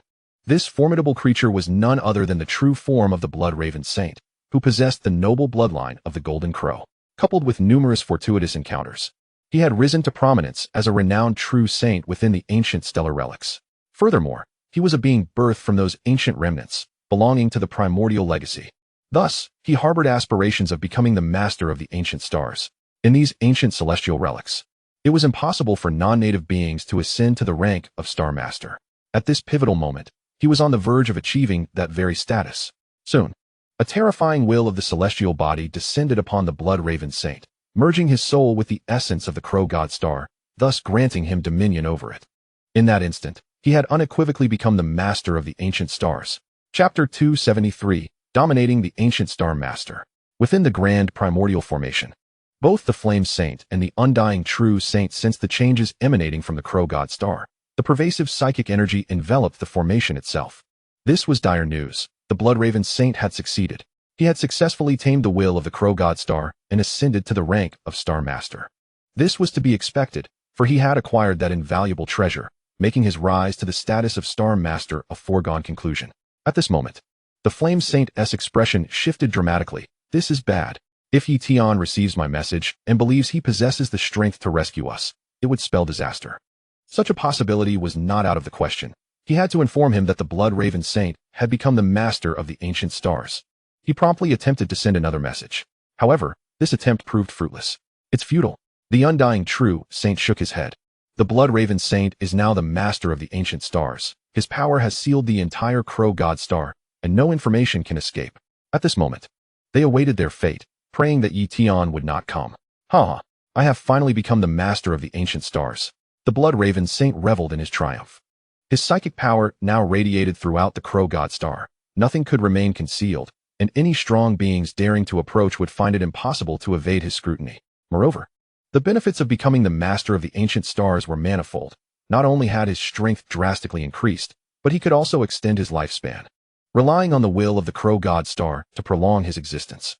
For instance, the oldest ancient star master within the relics had lived for several 100,000 years, nearing 1,000,000. Naturally, such ancient masters spent most of their time in deep contemplation, rarely emerging. Should they venture beyond their celestial dominion, they would age and perish in an instant. The Blood Raven Saint believed he could live for at least 3 to 5 million years, which greatly satisfied him. It was now time to eliminate those foreign true saints. The Blood Raven Saint's gaze pierced through layers of space, fixating upon the grand primordial formation. This formation had taken him years to restore, and it was through this very formation that he had managed to ensnare hundreds of true saints. Otherwise, he would have been unable to seize that treasure. With the aid of that treasure, he had subdued the will of the Crow God Star and successfully claimed his title as the Master. With a swift motion, he crossed into the grand formation. Immediately, he waved his hand, dissolving the formation. As it dissipated, the true saints beheld the Blood Raven Saint, now the master of the ancient stars, and tremors coursed through their bodies. This was the ancient star master, the most terrifying presence within the ancient stellar relics, now standing before them. They understood their doom was inevitable. Each ancient star master was equivalent to a peak demigod. Furthermore, their boundless power was nearly inexhaustible. Mere numbers could not hope to wear down an ancient star master. Thus, the true saints dared not launch a collective assault on the Blood Raven Saint. At that moment, one true saint, desperate to save his life, knelt and proclaimed, "Great Blood Raven Saint, I pledge my eternal loyalty to you." For him, survival meant hope for a future escape.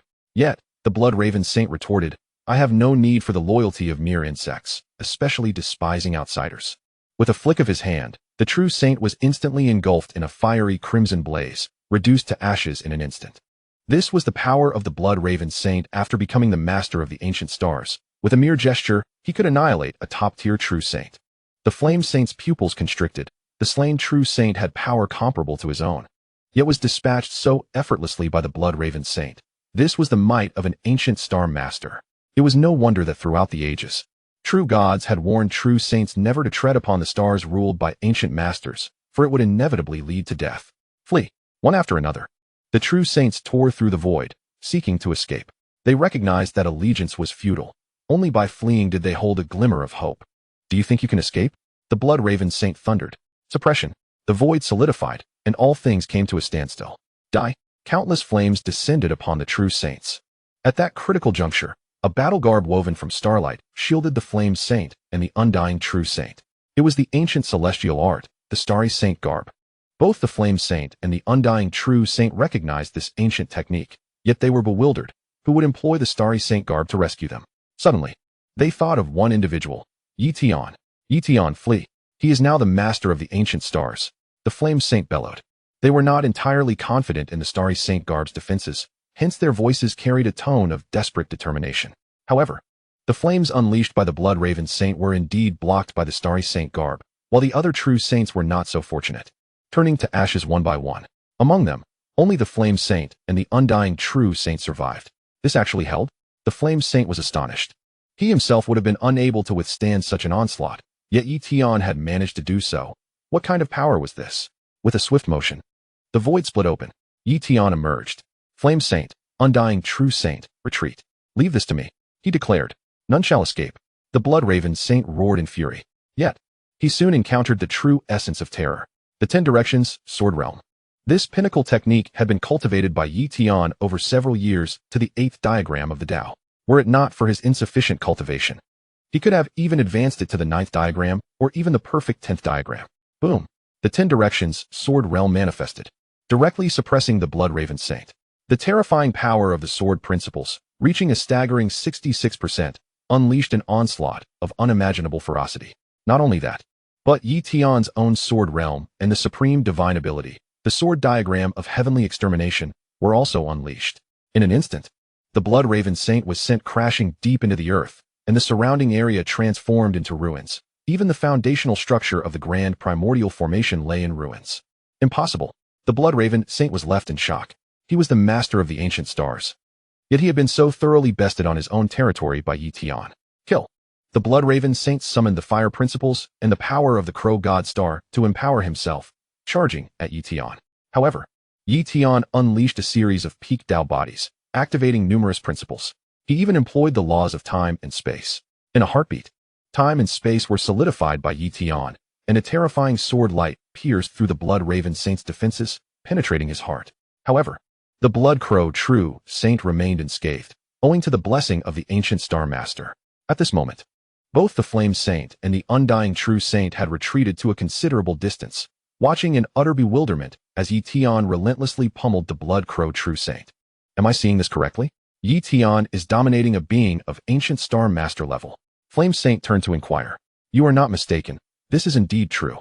Undying True Saint nodded repeatedly. Chapter 274. The Celestial Emperor Pearl. Flame Saint was left speechless, struggling to comprehend the situation. How had Yi Tian grown to such an extent in such a short time? If he was not mistaken, Yi Tian still possessed only the cultivation of a great saint.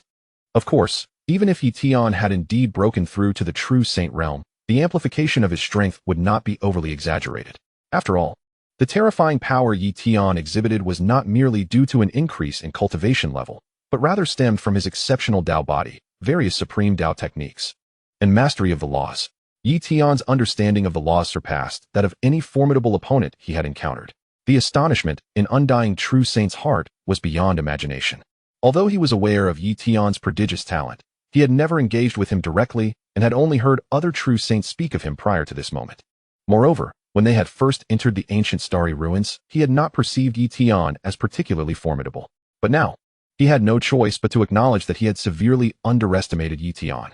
Flame Saint, we owe you a great debt this time. If it weren't for your insistence on contacting Yi Tian, we would have been reduced to ashes. Undying True Saint expressed with heartfelt gratitude. Flame Saint replied with a smile. I merely held on to a flicker of hope. I never anticipated Yi Tian's prowess to be so monstrous. Had I known, I would have sought help sooner. It is not too late now. Undying True Saint chuckled. Meanwhile, Yi Tian continued his assault on the Blood Crow True Saint, who was gradually unable to withstand the onslaught. At that moment, the Blood Crow True Saint produced a treasure, preparing for a final desperate struggle. Boom! A white pearl emerged from the center of the Blood Crow True Saint's forehead, emanating a terrifying force that sought to influence Yi Tian's soul. However, Yi Tian invoked the supreme divine ability of great freedom, effortlessly disregarding the pearl's influence, and delivered a devastating blow that shattered half of the Blood Crow True Saint's body. This time, the Blood Crow True Saint could not recover, his vitality swiftly fading. Yet, Yi Tian was not one to be complacent. He manipulated the sword realm, meticulously disintegrating every particle of the Blood Crow True Saint's cells, ultimately claiming several treasures, including the white pearl. He was acutely aware of the extraordinary nature of this pearl. Had it not been for his mastery of the Great Freedom State, his soul might have been compromised by its effects. After vanquishing the Blood Crow True Saint, Yi Tian flew over to join Flame Saint and Undying True Saint. Flame Saint, Undying True Saint, are you both unharmed? Yi Tian inquired. Both Flame Saint and Undying True Saint promptly expressed their gratitude. Thank you, Yi Saint, for your assistance. It was but a trifle, Yi Tian replied nonchalantly. At that moment, Flame Saint remarked, Yi Saint, you must have acquired the white pearl from the Blood Crow True Saint. That is indeed a remarkable item. Yi Tian produced the pearl, inquiring. Is this it? What exactly is it? Undying True Saint elucidated. This is the great fortune we sought on the Crow God Star, which was ultimately seized by the Blood Crow True Saint. He utilized the ancient Great Formation to ensnare our group of true saints. Furthermore, he harnessed this pearl to tame the planetary will of Crow God Star, achieving the status of Ancient Star Master. If our conjecture holds true, this pearl should be the Celestial Emperor Pearl. The Celestial Emperor Pearl, Yi Tian exclaimed in mild astonishment. He had heard of the Celestial Emperor Pearl before. Legend had it that during the ancient era, the Celestial Emperor of the Heavenly Court forged 365 Celestial Emperor Pearls, utilizing them to establish an immensely powerful stellar formation capable of annihilating any true god. However, during the ancient war, the Celestial Emperor perished, and the 365 pearls were shattered, with this being one among them. This is the Soul God Celestial Emperor Pearl, Undying True Saint explained. The 365 Celestial Emperor Pearls represent different powers, and this Soul God Pearl embodies abilities related to the soul. It is precisely for this reason that the Blood Crow True Saint could suppress the planetary will of Crow God Star. In terms of value, this Soul God Celestial Emperor Pearl is far more precious than ordinary world treasures. Indeed, it is a remarkable item, Yi Tian proclaimed as he secured it. This was his hard-won trophy, and he intended to cherish it, planning to study the Soul God Celestial Emperor Pearl in detail when time permitted. Flame Saint, Undying True Saint, where do you plan to go next? Yi Tian inquired. Undying True Saint replied, I am uncertain at the moment, but I am inclined to explore the black hole. The black hole? Yi Tian immediately responded, I have visited the black hole previously. Perhaps I can offer you some advice. He then proceeded to elaborate on the situation of the black hole. After listening, Undying True Saint expressed his gratitude. Thank you for the reminder, Yi Saint. I will be cautious. Yi Tian recognized that with Undying True Saint's strength, he had a significant chance of emerging safely from the black hole. Moreover, entering the black hole would not yield no progress for Undying True Saint. However, Flame Saint would undoubtedly struggle. His strength was considerably weaker. And should he enter the black hole, he would likely be crushed to oblivion. Subsequently, Yi Tian discussed some treasures he needed with Flame Saint and Undying True Saint, as he sought to utilize them to elevate his various top-tier Tao bodies to a perfected state. Yi Saint, I happen to know where the spatial origin divine stone can be found. Undying True Saint suddenly declared. What? Undying True Saint? You know where the spatial origin divine stone is? Yi Tian exclaimed, filled with exhilaration. This treasure was crucial for his void escape Tao body. Once he obtained the spatial origin divine stone, he could use it to cultivate his void escape Tao body to perfection, resulting in a significant enhancement of his spatial abilities and overall strength. Xiankong Star. Undying True Saint continued. Were it not for my knowledge of your capabilities, I would not have revealed this, as an ancient star master resides there. However, that ancient star master possesses a spatial origin divine stone, having constructed a Xiankong Star realm with it. I only learned of this by chance. Thank you for the reminder, Undying True Saint. Yi Tian resolved that his next destination would indeed be the Xiankong Star. With that, Yi Tian, Flame Saint, and Undying True Saint parted ways. Xiankong Star. Yi Tian headed straight there, utilizing his spatial movement abilities to traverse swiftly, and soon arrived at Xiankong Star. This celestial body was immense, far larger than Crow God Star. Yi Tian sensed an abundance of life forces residing within, all belonging to the ancient remnant clan. Moreover, Xiankong Star was home to an ancient star master known as Xiankong True Saint, also referred to as the Xiankong Star Master or the Master of the Xiankong Realm. Boom. As Yi Tian stepped onto Xiankong Star, he was immediately detected by Xiankong True Saint. Intruder, you seek death. A colossal face manifested in the void, fixated intently upon Yi Tian. With a mere wave of his hand, Yi Tian shattered the visage and awaited the arrival of Xiankong True Saint. Moments later, Xiankong True Saint appeared before Yi Tian. Without further ado, Yi Tian and the Starry True Saint engaged in fierce combat. Chapter 275. Return to the Misty Sea. A further breakthrough in cultivation. Boom. After engaging in battle, Yi Tian discerned that the power of this Xiankong True Saint far surpassed that of the Blood Crow True Saint. After all, the Xiankong True Saint had been the master of the ancient star for several 100,000 years. Even a mere pig, after such an extensive period of cultivation, would exhibit formidable strength. Moreover, the Xiankong True Saint possessed myriad techniques and top-tier methods for self-preservation. Although Yi Tian's strength indeed surpassed that of the Xiankong True Saint, slaying him would require considerable time. It would be far more efficient to seize the Source Divine Stone of Space directly. Thus, Yi Tian employed his formidable mental prowess to probe the location of the Xiankong Star Realm. Before long, he located it. Harnessing the power of spatial laws, Yi Tian effortlessly tore through the fabric of the Xiankong Star Realm. Outsider, what do you intend to do? The Xiankong True Saint roared with fury. The Xiankong Star Realm housed a collection of ancient remnants, meticulously cultivated by the Xiankong True Saint, resembling a second world.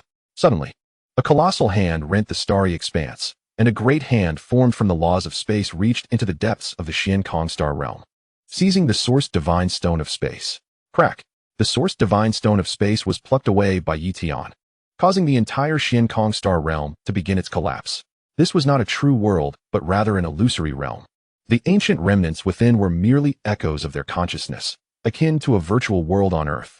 However, the Xiankong Star Realm was a level above mere virtuality, existing in a state that was half real, half illusory, allowing for the exercise of a portion of less potent powers and the opportunity for cultivation. It could be said that the prosperity of the Xiankong Star was birthed from the Xiankong Star Realm.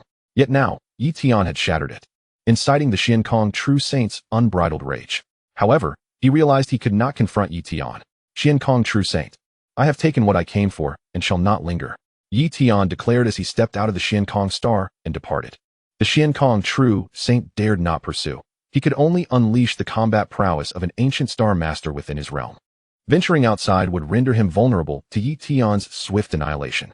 How could an outsider manifest such a formidable presence at the Great Saint level, surpassing even an ancient star master? The Xiankong True Saint was filled with trepidation. If Yi Tian were to ascend to the True Saint realm, he would undoubtedly possess the strength to slay him. The mere thought filled him with dread. On an ordinary celestial body within the ancient starry ruins, Tian prepared to break through to the pinnacle of the void escape Tao body. He retrieved the source divine stone of space and consumed it, subsequently employing the laws of space to refine the stone. Boom! The energy from the source divine stone of space relentlessly assailed the bottleneck of his void escape Tao body. Gradually, the barrier was torn asunder. Suddenly, the bottleneck of Tian's void escape Tao body shattered completely, propelling it from the minor success stage to the major success stage. He had broken through. Tian was exhilarated. With the advancement of his void escape Tao body, his control over space became significantly more potent. Soon after, the stability of his major success stage was firmly established. It was then that he resolved to study the divine pearl of the Underworld Emperor. He proceeded to refine the divine pearl of the Underworld Emperor using the laws of the soul. Before long, he had successfully refined it. At this moment, he comprehended the capabilities of the divine pearl of the Underworld Emperor. First and foremost, this artifact could deploy illusions, manipulate the consciousness of enemies, suppress various forms of willpower, and even withstand soul attacks and peculiar curses directed at the soul. Undoubtedly, the divine pearl of the Underworld Emperor possessed immense utility. Additionally, it could mend soul injuries. If integrated into one's soul, it could continually refine the soul, rendering it increasingly powerful. Truly, as one of the Emperor Pearls, its capabilities were astonishing. The Heavenly Emperor had forged 365 of these pearls. How formidable must he have been? Tian found it difficult to fathom the level of power that the Heavenly Emperor possessed, possibly even surpassing that of true gods. However, the era of the Heavenly Court felt exceedingly distant, and he harbored no desire to investigate further. In any case, obtaining the Emperor Pearl was an unexpected windfall.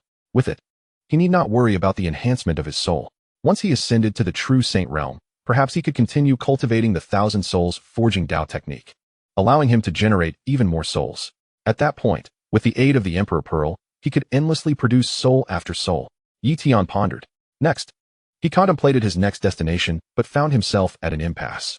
It seemed that the opportunities within the ancient starry ruins had mostly lost their significance for him. Thus, he resolved to head to Mist Sea Star. Tian decided. Previously, he had elevated his power to the Great Saint Realm on Mist Sea Star. Now, he intended to once again harness the mists of Mist Sea Star to elevate his cultivation to the true Saint Realm. Should he achieve such an elevation, his strength would experience a tremendous boost. Onward to Mist Sea Star, Tian traversed swiftly, making his way toward Mist Sea Star. Soon, he arrived at the depths of the Mist Sea, venturing close to the forbidden zones of Mist Sea Star. There, he commenced his cultivation. Buzz. The eye of the candle dragon activated, accelerating the passage of time around him.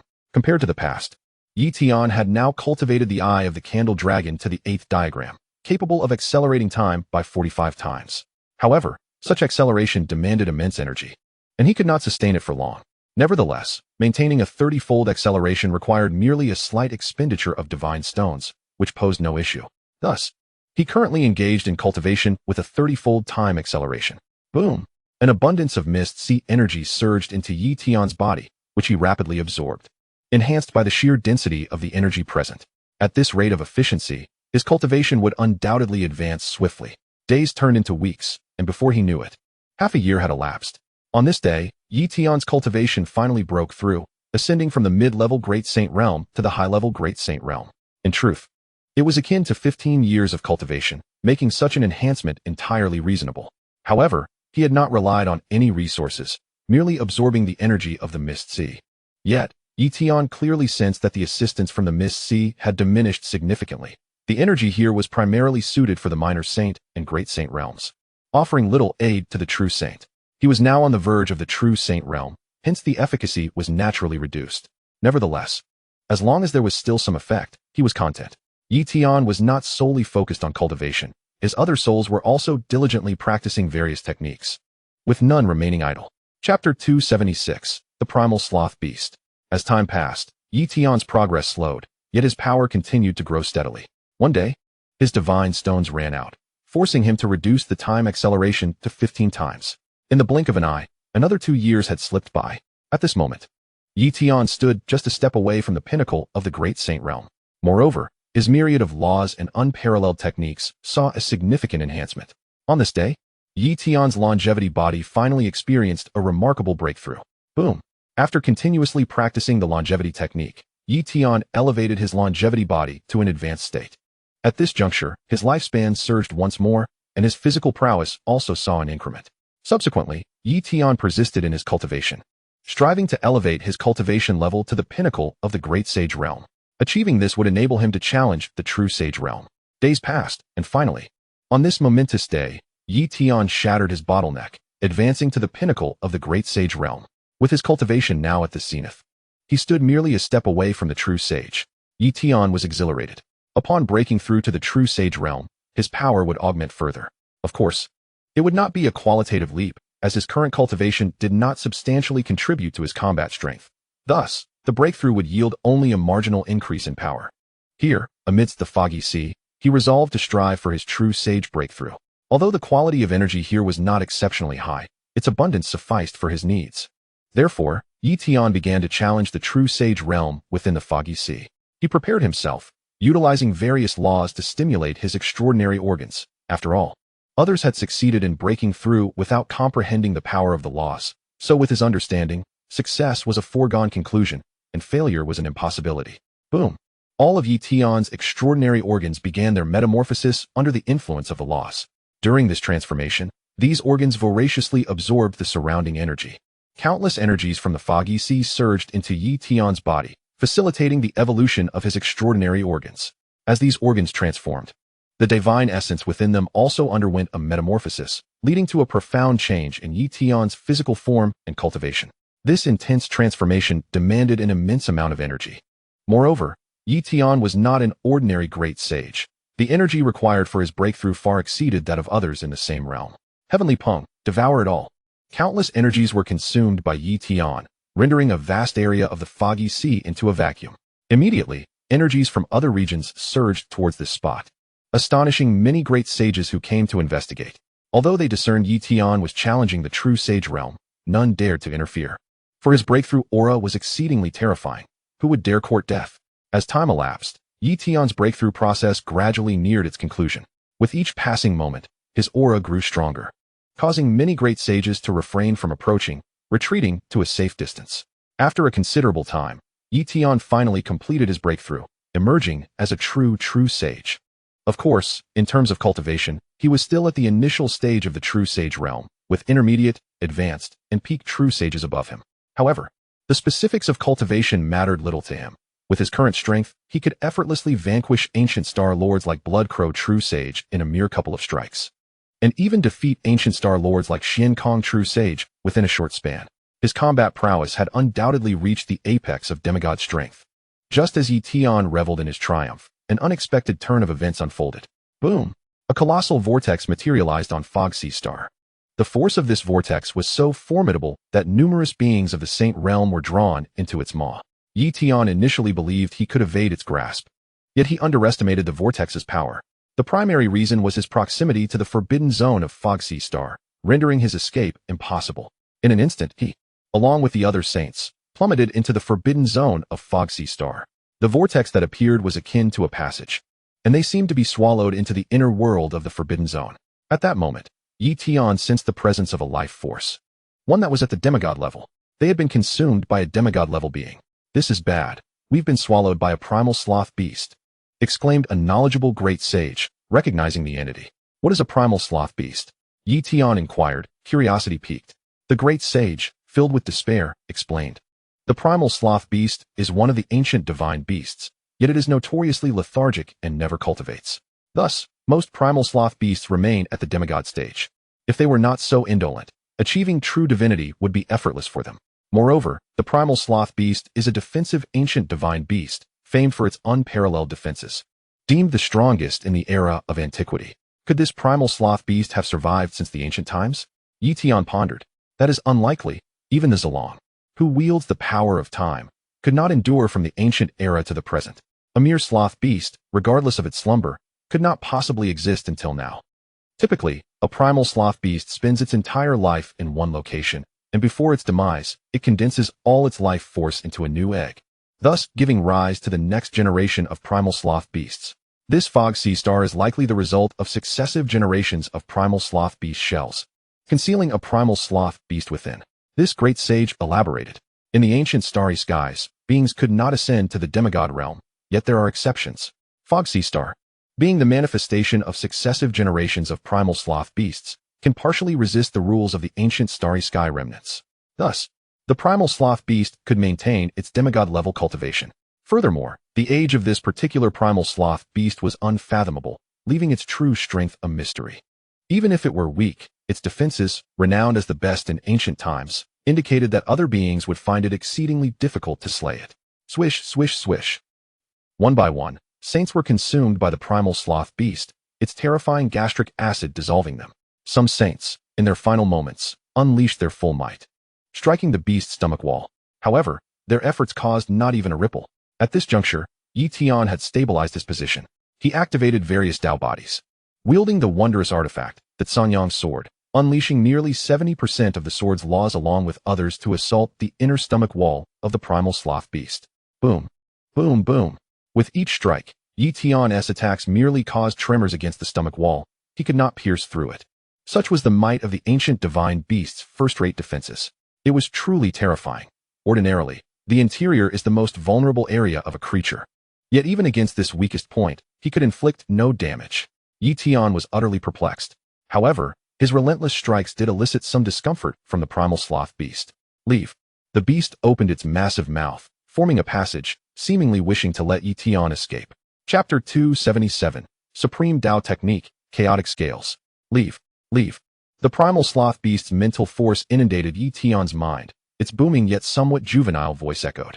Clearly, the primal sloth beast felt it would be difficult to eliminate Tian or deemed him difficult to kill. It did not wish to engage in combat, especially after Tian had caused it pain, so it sought to let him depart. However, having been drawn in, Tian had no intention of leaving easily. Thus, he continued to bombard the stomach wall of the primal sloth beast. In response, the primal sloth beast manipulated its gastric acid, attempting to dissolve Tian. Yet it proved ineffective. Gradually, the primal sloth beast began to grow agitated. It yearned solely for slumber, indulging in prolonged bouts of sleep. Awakening only for a morsel or two, little did it know that it had consumed such a troublesome delicacy as Tian. Now, it merely wished to banish Tian. For with each relentless assault, the pain intensified, and sleep became a distant dream. An hour slipped by. Suddenly, the primordial lethargic beast expelled a luminous orb. This orb merged with Tian's soul, encapsulating a legacy within. Benefits. Depart. Upon witnessing this, Tian decided not to press the matter further with the primordial lethargic beast and made his exit from its corporeal form. He had no desire to engage in a prolonged contest, for who could say what desperate measures the beast might possess, simply refraining from their use out of sheer lethargy? After all, this creature was a demigod-level ancient beast. He lacked even the qualification to injure it. Perhaps the primordial lethargic beast possessed lethal capabilities. Yet the cost was too great, or perhaps it was merely too indolent. Thus, it was prudent to avoid inciting its wrath and take his leave with the acquired benefits. This time, fortune smiled upon him. He had anticipated danger, but instead gained a boon. Tian murmured. Just moments ago, the primordial lethargic beast had bestowed upon him a legacy, one of no ordinary ilk. Chaos Scales. This was a supreme art transcending even the pinnacle of Dao techniques. The 108 Dao techniques recorded in ancient scriptures were merely top-tier arts. However, Chaos Scales surpassed them, representing the apex of Dao arts. This marked Tian's first acquisition of a supreme Dao technique. The Chaos Scales were likely an inborn supreme art intrinsic to the legacy of the primordial lethargic beast, with the extraordinary trait of being able to pass down one-third of its effectiveness to the next generation. For instance, should he master the Chaos Scales, the next progeny would inherit one-third of its potency, with subsequent generations gradually diminishing. The primordial lethargic beast undoubtedly mastered the Chaos Scales, which explained the astonishing defenses of every individual of its kind. Even should the primordial lethargic beast cease its cultivation, its physical defenses would remain formidable. Perhaps the beast possessed a means of ensuring the eternal inheritance of its legacy, guaranteeing that each generation retained one-third of the Chaos Scales' power. Such were Tian's contemplations. He had not anticipated that the primordial lethargic beast would directly confer upon him a supreme Dao technique. It was evident that it truly wished for his departure. Tian chuckled. Naturally, this supreme Dao technique, granted by the primordial lethargic beast, could only be passed down once and could not be bequeathed to others. Furthermore, mastering the Chaos Scales would be a Herculean challenge, for it required the comprehension of the laws of time, space, the 5 elements, light, and darkness, 9 laws in total, to forge the Chaos Scales Dao diagram, and within this diagram, one could integrate even more law powers. In essence, the more laws one assimilated, the more robust the foundation became, though even mastering just these 9 laws would suffice. This Dao technique was unattainable by others, suitable for an all-round prodigy. Tian felt confident that he met the requirements for cultivating the Chaos Scales Supreme Dao technique. He believed that once he mastered the Chaos Scales, his defenses would reach unfathomable heights. At that juncture, techniques like the Boundary Scales would become obsolete, and even the Stellar Sacred Garment would serve merely to protect others, losing its significance for his own defense. While other true saints grappled with mastering a top-tier Dao technique, he had already embarked on the path of a supreme Dao technique. Tian pondered. Moreover, he surmised that even among the elite extraterrestrial races in the cavernous world, those possessing supreme Dao techniques were likely few and far between. And even if such legacies existed, the likelihood of mastering them was slim. After all, the rigorous demands of cultivating the Chaos Scales were exceptionally high, and the challenges of other supreme Dao techniques were equally daunting. It was time to vacate this place and seek a suitable location to cultivate the Chaos Scales. Tian departed from the misty sea star and found an uninhabited celestial body devoid of life, where he commenced his secluded cultivation. He began to thoroughly comprehend the intricacies of the Chaos Scales Supreme Dao technique. This technique was profoundly esoteric, for those lacking high comprehension. Even understanding its essence would be arduous.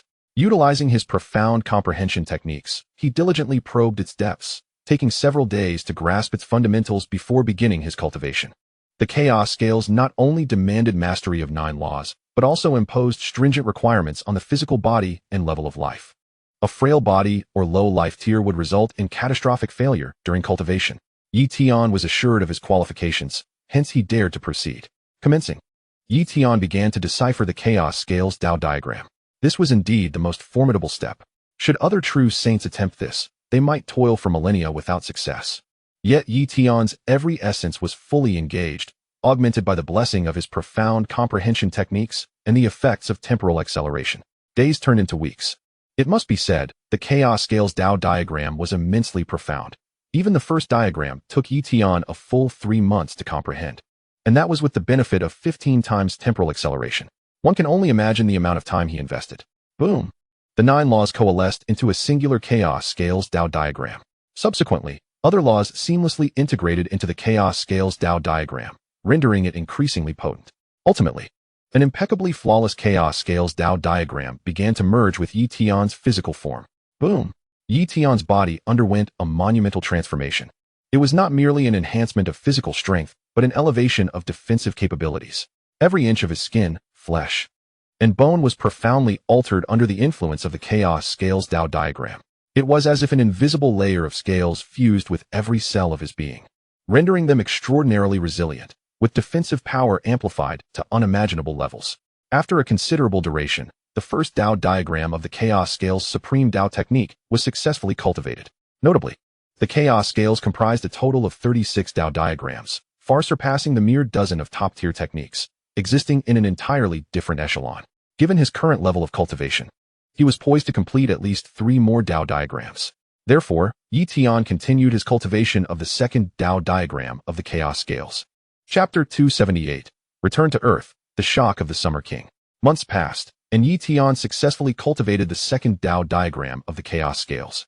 However, to attain the third Dao diagram, he dedicated an entire year to rigorous training, which, at a 15-fold temporal acceleration, equated to a staggering 15 years. Without his profound comprehension techniques, he would have required several hundred or even thousands of years to have any hope of mastering the third Dao diagram of the Chaos Scales. In truth, without the aid of his profound comprehension techniques, he would frequently encounter bottlenecks, potentially rendering the cultivation of the Chaos Scales an unattainable aspiration. This was one of the reasons why Supreme Dao techniques were so extraordinarily difficult to master. Having cultivated 3 Dao diagrams of the Supreme Dao technique Chaos Scales, he deemed it impossible to progress to the 4th Dao diagram at this juncture. Tian ceased his cultivation. Having completed the Chaos Scales, he was eager to test its efficacy. He needed to seek someone out for this trial. After much contemplation, Tian resolved to visit the Moon River. The formidable might of the half-god wielding the giant axe within the Moon River was noteworthy. Perhaps he could assess the effectiveness of the Chaos Scales against such an attack. Whoosh! Tian darted forth, traversing towards the Moon River. Soon enough, he arrived at his destination. Upon entering the Moon River, Tian made a beeline for the location of the demigod of the giant axe. Arriving at last, he encountered the demigod of the giant axe. Devoid of the trepidation he felt during their initial meeting. In the past, he was no match for the demigod, exerting all his effort merely to fend off its assaults. Utterly incapable of vanquishing such a formidable foe. Yet now, he perceived the demigod as merely ordinary. Of course, had the demigod still been alive in the outside world, it would have been able to unleash its true prowess, rendering Tian no match for it, likely leading to his demise beneath a single mighty blow. However, within this realm, he harbored no fear of the demigod's attacks. There were no other true saints present, alleviating his concerns about being discovered during his trial. With that thought, Tian stepped forward, closing the distance to the demigod. With a thunderous sound, the demigod fixed its gaze upon Tian and swung its axe. In response, Tian activated the supreme Dao technique, the Chaos Scales, along with several top-tier Dao bodies, raising his hand to meet the demigod's strike head-on. The impact was akin to that of a wooden axe striking an iron pillar, resulting in no harm to Tian's arm, while the demigod's axe was repelled. Inspecting his arm, he noted only a faint white mark, his skin unmarred, and his body exhibiting no significant sensation, save for a slight tremor. After all, the Chaos Scales enhanced the overall defense of his physique, fortifying every cell, not merely the skin, muscles, blood, and internal organs all reinforced to the same formidable degree. Thus, the demigod's attacks were utterly incapable of inflicting any damage upon him. Subsequently, the demigod continued its relentless assault, yet failed to inflict even a scratch. Conversely, a casual strike from Tian sent the demigod reeling. However, the demigod's body had reached the pinnacle of demigod form. And even as it transformed into a lunar star soldier, its defensive capabilities remained extraordinarily formidable. Tian's strikes were challenging to land on the demigod. Yet if he so desired, he could dismantle the demigod's axe and gradually inflict significant damage. Nevertheless, such an endeavor seemed futile. There was little of value left here. It was time to depart. Leaving the Moon River behind, Tian wandered through various locales within the ancient Starry Sky ruins, seeking resources not solely for himself, but also for the Xia Kingdom. After all, he was now truly invincible within the ancient Starry Sky ruins and sought to amass resources. Should he encounter the evil clan's sacred realm or fallen dark angels, foes of humanity, he would not hesitate to eradicate them. Thus, time passed gradually. A decade slipped away. Tian, upon calculating the passage of time, made his way back to the very expanse of starry sky from whence he came, preparing to exit through that portal. He had no intention of lingering for another decade, as it held little significance. The opportunities within the ancient Starry Sky ruins had ceased to provide substantial aid, and remaining for another decade might not even elevate his cultivation. Therefore, it was wiser to seek opportunities beyond the confines of this realm. Soon, he arrived outside the fiery star and subsequently returned to the starry expanse he had initially traversed, where he awaited silently.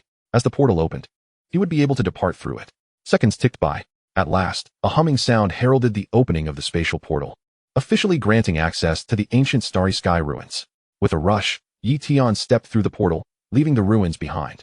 Outside the ancient Starry Sky ruins, the king of Xia awaited, prepared to receive any sacred realm beings that emerged, regardless of their number. Yet, he resolved that should he miss this opportunity, he would not return to greet them for another decade. Soon, a figure emerged, humanity's sacred realm. Tian. The king of Xia exhaled in relief upon seeing Tian as the first to exit. Among the sacred realm, he had been most concerned about Tian, who had entered the ancient ruins as a mere lesser sacred realm, the only one of his kind, with relatively low combat prowess, making him susceptible to peril. But now, such concerns were alleviated. However, he was soon astonished by Tian's cultivation level. The true sacred realm. The king of Xia expressed his astonishment. Tian had spent merely a decade within the ancient Starry Sky ruins, yet had ascended from lesser sacred realm to true sacred realm, indicating he must have devoted his time entirely to enhancing his cultivation. But he also sensed an overwhelming aura emanating from Tian, one so formidable that even he could not fully penetrate it. Clearly, Tian's advancements were not limited to mere cultivation. His overall enhancement was equally staggering. Quickly, the undying true saint and the flame saint also emerged. Yet, several sacred realm beings from the Xia Kingdom had yet to appear, leaving their fate uncertain, whether they chose to continue their cultivation for another decade or had perished within the ancient ruins.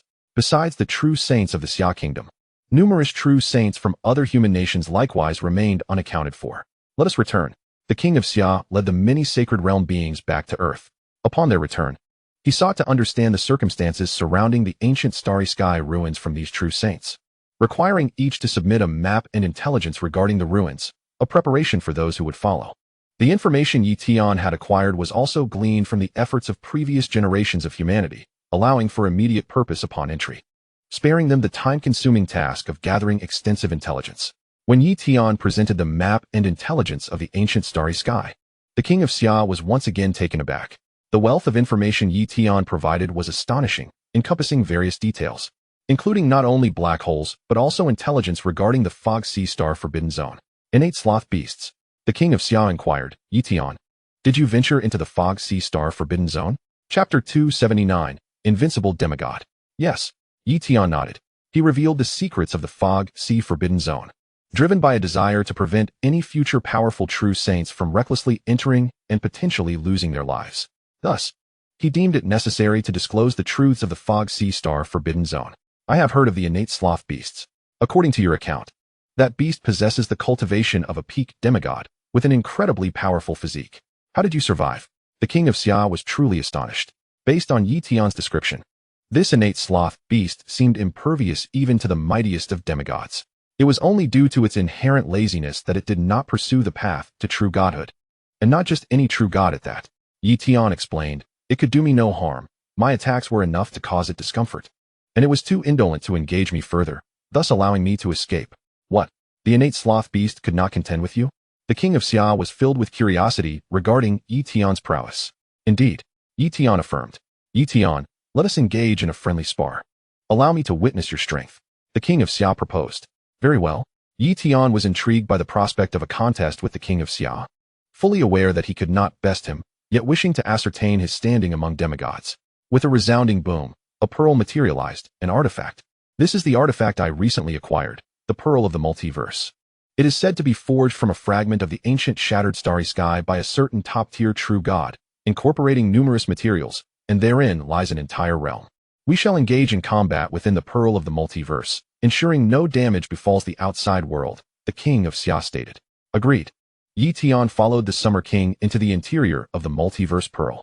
I shall suppress my cultivation to the true saint realm. You may proceed, the Summer King declared. Your Majesty, I shall not hold back. Tian proclaimed, summoning a myriad of supreme Tao bodies, the heavenly Peng Tao body, the reincarnation Tao body, the void escape Tao body, the stellar Tao body, and the golden crow Tao body. Each of these supreme Tao bodies erupted with the might of their perfected forms, and combined with the power of various laws, they caused the Summer King's countenance to shift. Blade Realm. With a resounding crash, Tian unleashed a sword strike that compelled the Summer King to instantaneously manifest his demigod-level prowess to counter it. The Summer King was acutely aware that should he rely solely on his true saint cultivation, he would be unable to withstand the attack. Only by employing his true divine form could he hope to contend with such power, yet that would defeat the purpose of their spar. Thunderous roars erupted as the Summer King engaged Tian with his demigod abilities, while Tian unleashed his full potential, executing an array of formidable Tao techniques. Eye of the Candle Dragon. Mastering space.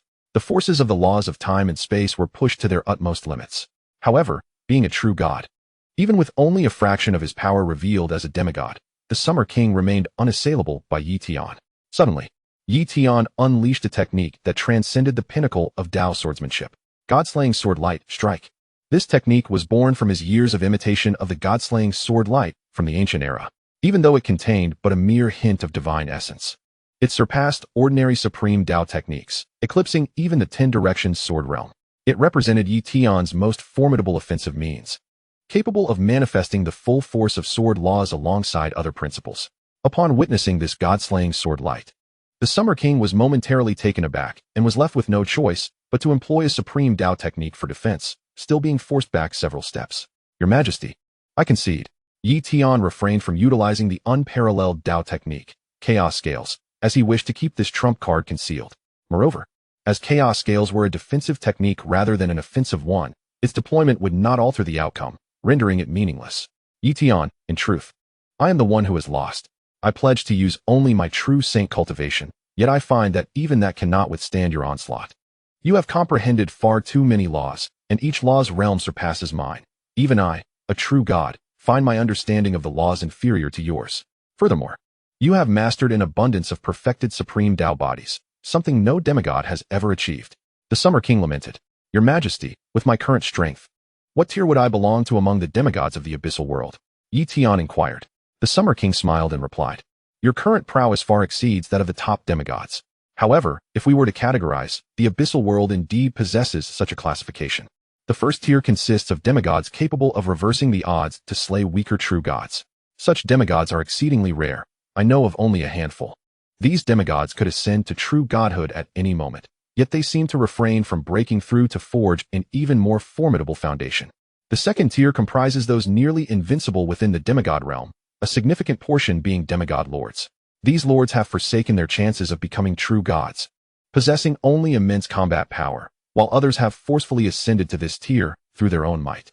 The third tier consists of demigods who are almost invincible among the regular demigods, renowned throughout the abyssal world, their strength only second to the second tier.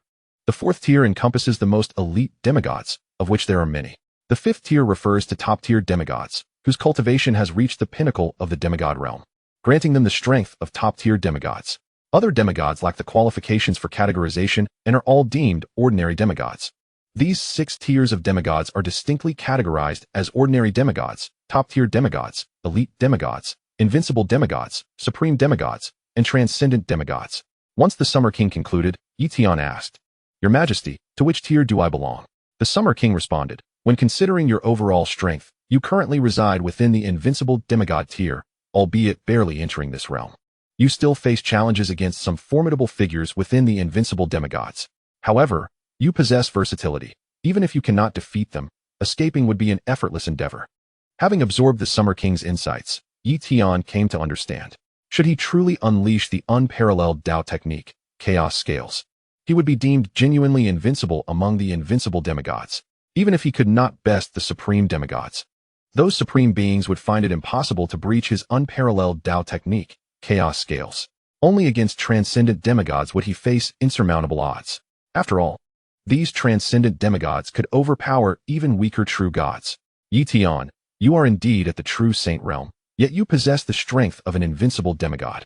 Once you break through and become a demigod, you will likely ascend directly to the tier of supreme demigod, or perhaps even become a transcendent demigod. The Summer King exclaimed with enthusiasm. Transcendent demigods are exceedingly rare throughout the abyssal world. Currently, there are only 2 invincible demigods among the human race. He himself was once regarded as the least impressive among the supreme demigods, straddling the line between invincible and supreme demigods, merely possessing certain unique abilities that instilled some caution within supreme demigods. It could be said that Tian's current power positioned him among the top 4 of the human race. Chapter 280, Ancient Fragments, Divine Stone Veins. The top 4 among the human race could very well be the second or third strongest. The Summer King believed Tian might still be concealing his capabilities. If he indeed harbored hidden strengths, the other demigods of the human race would likely be no match for him. After all, the human race had only cultivated for a few hundred years, making it exceedingly difficult to produce exceptionally powerful demigods. Tian's rapid progress seemed almost miraculous, not a standard to be emulated. Tian, your strength has now reached the realm of invincible demigod, and I happen to have a task that requires your attention. The Summer King stated. What task? Tian inquired with curiosity. Recently, we have discovered a fragment from the ancient era. The Summer King waved his hand, and a domain manifested, revealing the territory of the giant elephant tribe. As the image magnified, a specific location came into view. Right here, the Summer King pointed and continued. This is situated at the edge of the giant elephant tribe's domain, perilously close to the territory of the evil clan. Over a year ago, during an incidental discovery, a secret realm was unearthed here, revealing a fragment from the ancient era. Though this fragment is small and cannot be compared to ancient ruins, it houses a segment of a divine stone vein. What? A divine stone vein? Tian exclaimed in astonishment. This was indeed a treasure of great worth, as he required a substantial quantity of divine stones to sustain his temporal acceleration. Without them, maintaining the peak effect of the candle dragon eye for extended periods would prove exceedingly difficult. How many divine stones are contained within this vein? Tian inquired. His interest piqued. At present, we do not know. The Summer King replied, shaking his head. Unknown? Tian questioned, perplexed. Your Majesty, has it not been a year since its discovery? Why is the number of divine stones still uncertain? The Summer King sighed. It is due to the presence of a dreadful puppet god sentinel in the core area of this divine stone vein. The puppet sentinels were crafted by true gods of the ancient era, transforming certain beings into sentinels to guard specific locations. These sentinels can exist indefinitely, lacking any lifespan, and will obey a single command unerringly. However, they require divine stones to be activated. The method of creating these sentinels has long been lost. Yet, within the depths of this vein, sentinels persist in guarding the divine stone deposits. Your Majesty, are you suggesting that I venture in to eliminate those sentinels? Tian asked. King Xian nodded slightly, affirming the intention. Indeed, as long as the rules of this ancient fragment suppress the demigods, their strength will be significantly diminished upon entry. Only true saints can fully unleash their power. Nevertheless, a few demigods have managed to enter the ancient fragment, alongside members of the evil clan. Currently, our human race has been embroiled in conflict with the evil clan within this ancient fragment for over a year. Although the evil clan has signed an agreement prohibiting their invasion of our race, hostilities have erupted within the confines of this ancient fragment, which remains unrestricted. In terms of true saints, we have always been at a disadvantage compared to the evil clan, thus suffering losses, compounded by the existence of divine puppets. We have not garnered much divine stone from this ancient fragment over the past year. Upon understanding this, Tian declared, "My lord King Xia, leave this matter to me. I will slay more of the evil clan and eliminate those divine puppets to extract all the divine stones, but I require 20% of the stones as my share. Is that unreasonable?" "Not at all, I agree," King Xia responded decisively. "Without Tian, our race would find it nearly impossible to secure a substantial amount of divine stones. Now that he only seeks 20%, it is indeed a significant gain for our people." Before long, Tian re-entered the cavernous world from Earth, heading towards the ancient fragment as indicated by King Xia. This time, Tian required no protection from King Xia. With his strength, as long as he did not encounter a true god, he could evade even the mightiest demigod. Once within the former territory of the gigantic elephant clan, Tian now beheld the cities of the human race. However, these cities were not constructed with the modernity seen on Earth. Modern architecture is ill-suited for the cavernous world. The structures must be robust, requiring materials that do not lend themselves to beauty. A modern city akin to those on Earth could easily be obliterated by the aftermath of a battle. Consequently, the cities built by the human race in the cavernous world are primarily fortified, yet incorporate modern equipment within, resembling a blend of ancient fortresses and contemporary amenities. After a brief period, Tian arrived at the vicinity of the ancient fragment. At present, both the human race and the evil clan had established two separate entrances to the ancient fragment, with Tian approaching the one created by the humans. Several demigods were stationed here, and his arrival drew their attention. "Yisheng, you have arrived." The Emperor of the South Pole stepped forward, slightly surprised to see Tian, who had only just emerged from the ancient starry ruins. "Emperor of the South Pole, what is the current situation?" Tian inquired. "Same as always. You must have learned the details from King Xia. In short, our human race has not gained any advantage in this ancient fragment. It's all the fault of the evil clan. We discovered this place first, yet they managed to involve themselves." The Emperor of the South Pole expressed his frustration. "There's nothing to be done. The evil clan is too close, and they naturally do not wish to miss this opportunity." Tian replied, "Yisheng, are you planning to enter? Be cautious. The evil clan has dispatched numerous true saints, and even 6 demigods." The Emperor of the South Pole warned, "I am also quite injured and have come out to recuperate while guarding this passage. I will be careful." Tian nodded slightly. He felt no need to boast about his strength to the Emperor of the South Pole, as it was unnecessary. Soon after, he stepped into the ancient fragment. Once Tian departed, the Emperor of the South Pole murmured, "Yisheng has indeed progressed rapidly in his cultivation, having reached the realm of true saints. I wonder how formidable his combat prowess has become." Upon entering the ancient fragment, Tian found himself at a temporary base, where several formations were laid out, and numerous true saints and great saints were gathered. Here, he encountered a few familiar faces. "Yisheng." Tian sensed Yisheng's presence, and upon noticing Tian, Yisheng swiftly approached. "Yisheng, you have emerged from the ancient starry ruins." Yisheng exclaimed. "Yes, I have just come out." Tian replied with a slight nod. At that moment, Yisheng realized that Tian's cultivation had surpassed his own, now reaching the realm of true saints. "Yisheng, your advancement has been remarkably swift. How did you achieve the realm of true saints?" There is virtually no shortcut to such cultivation. Even with precious resources, the refining process requires time.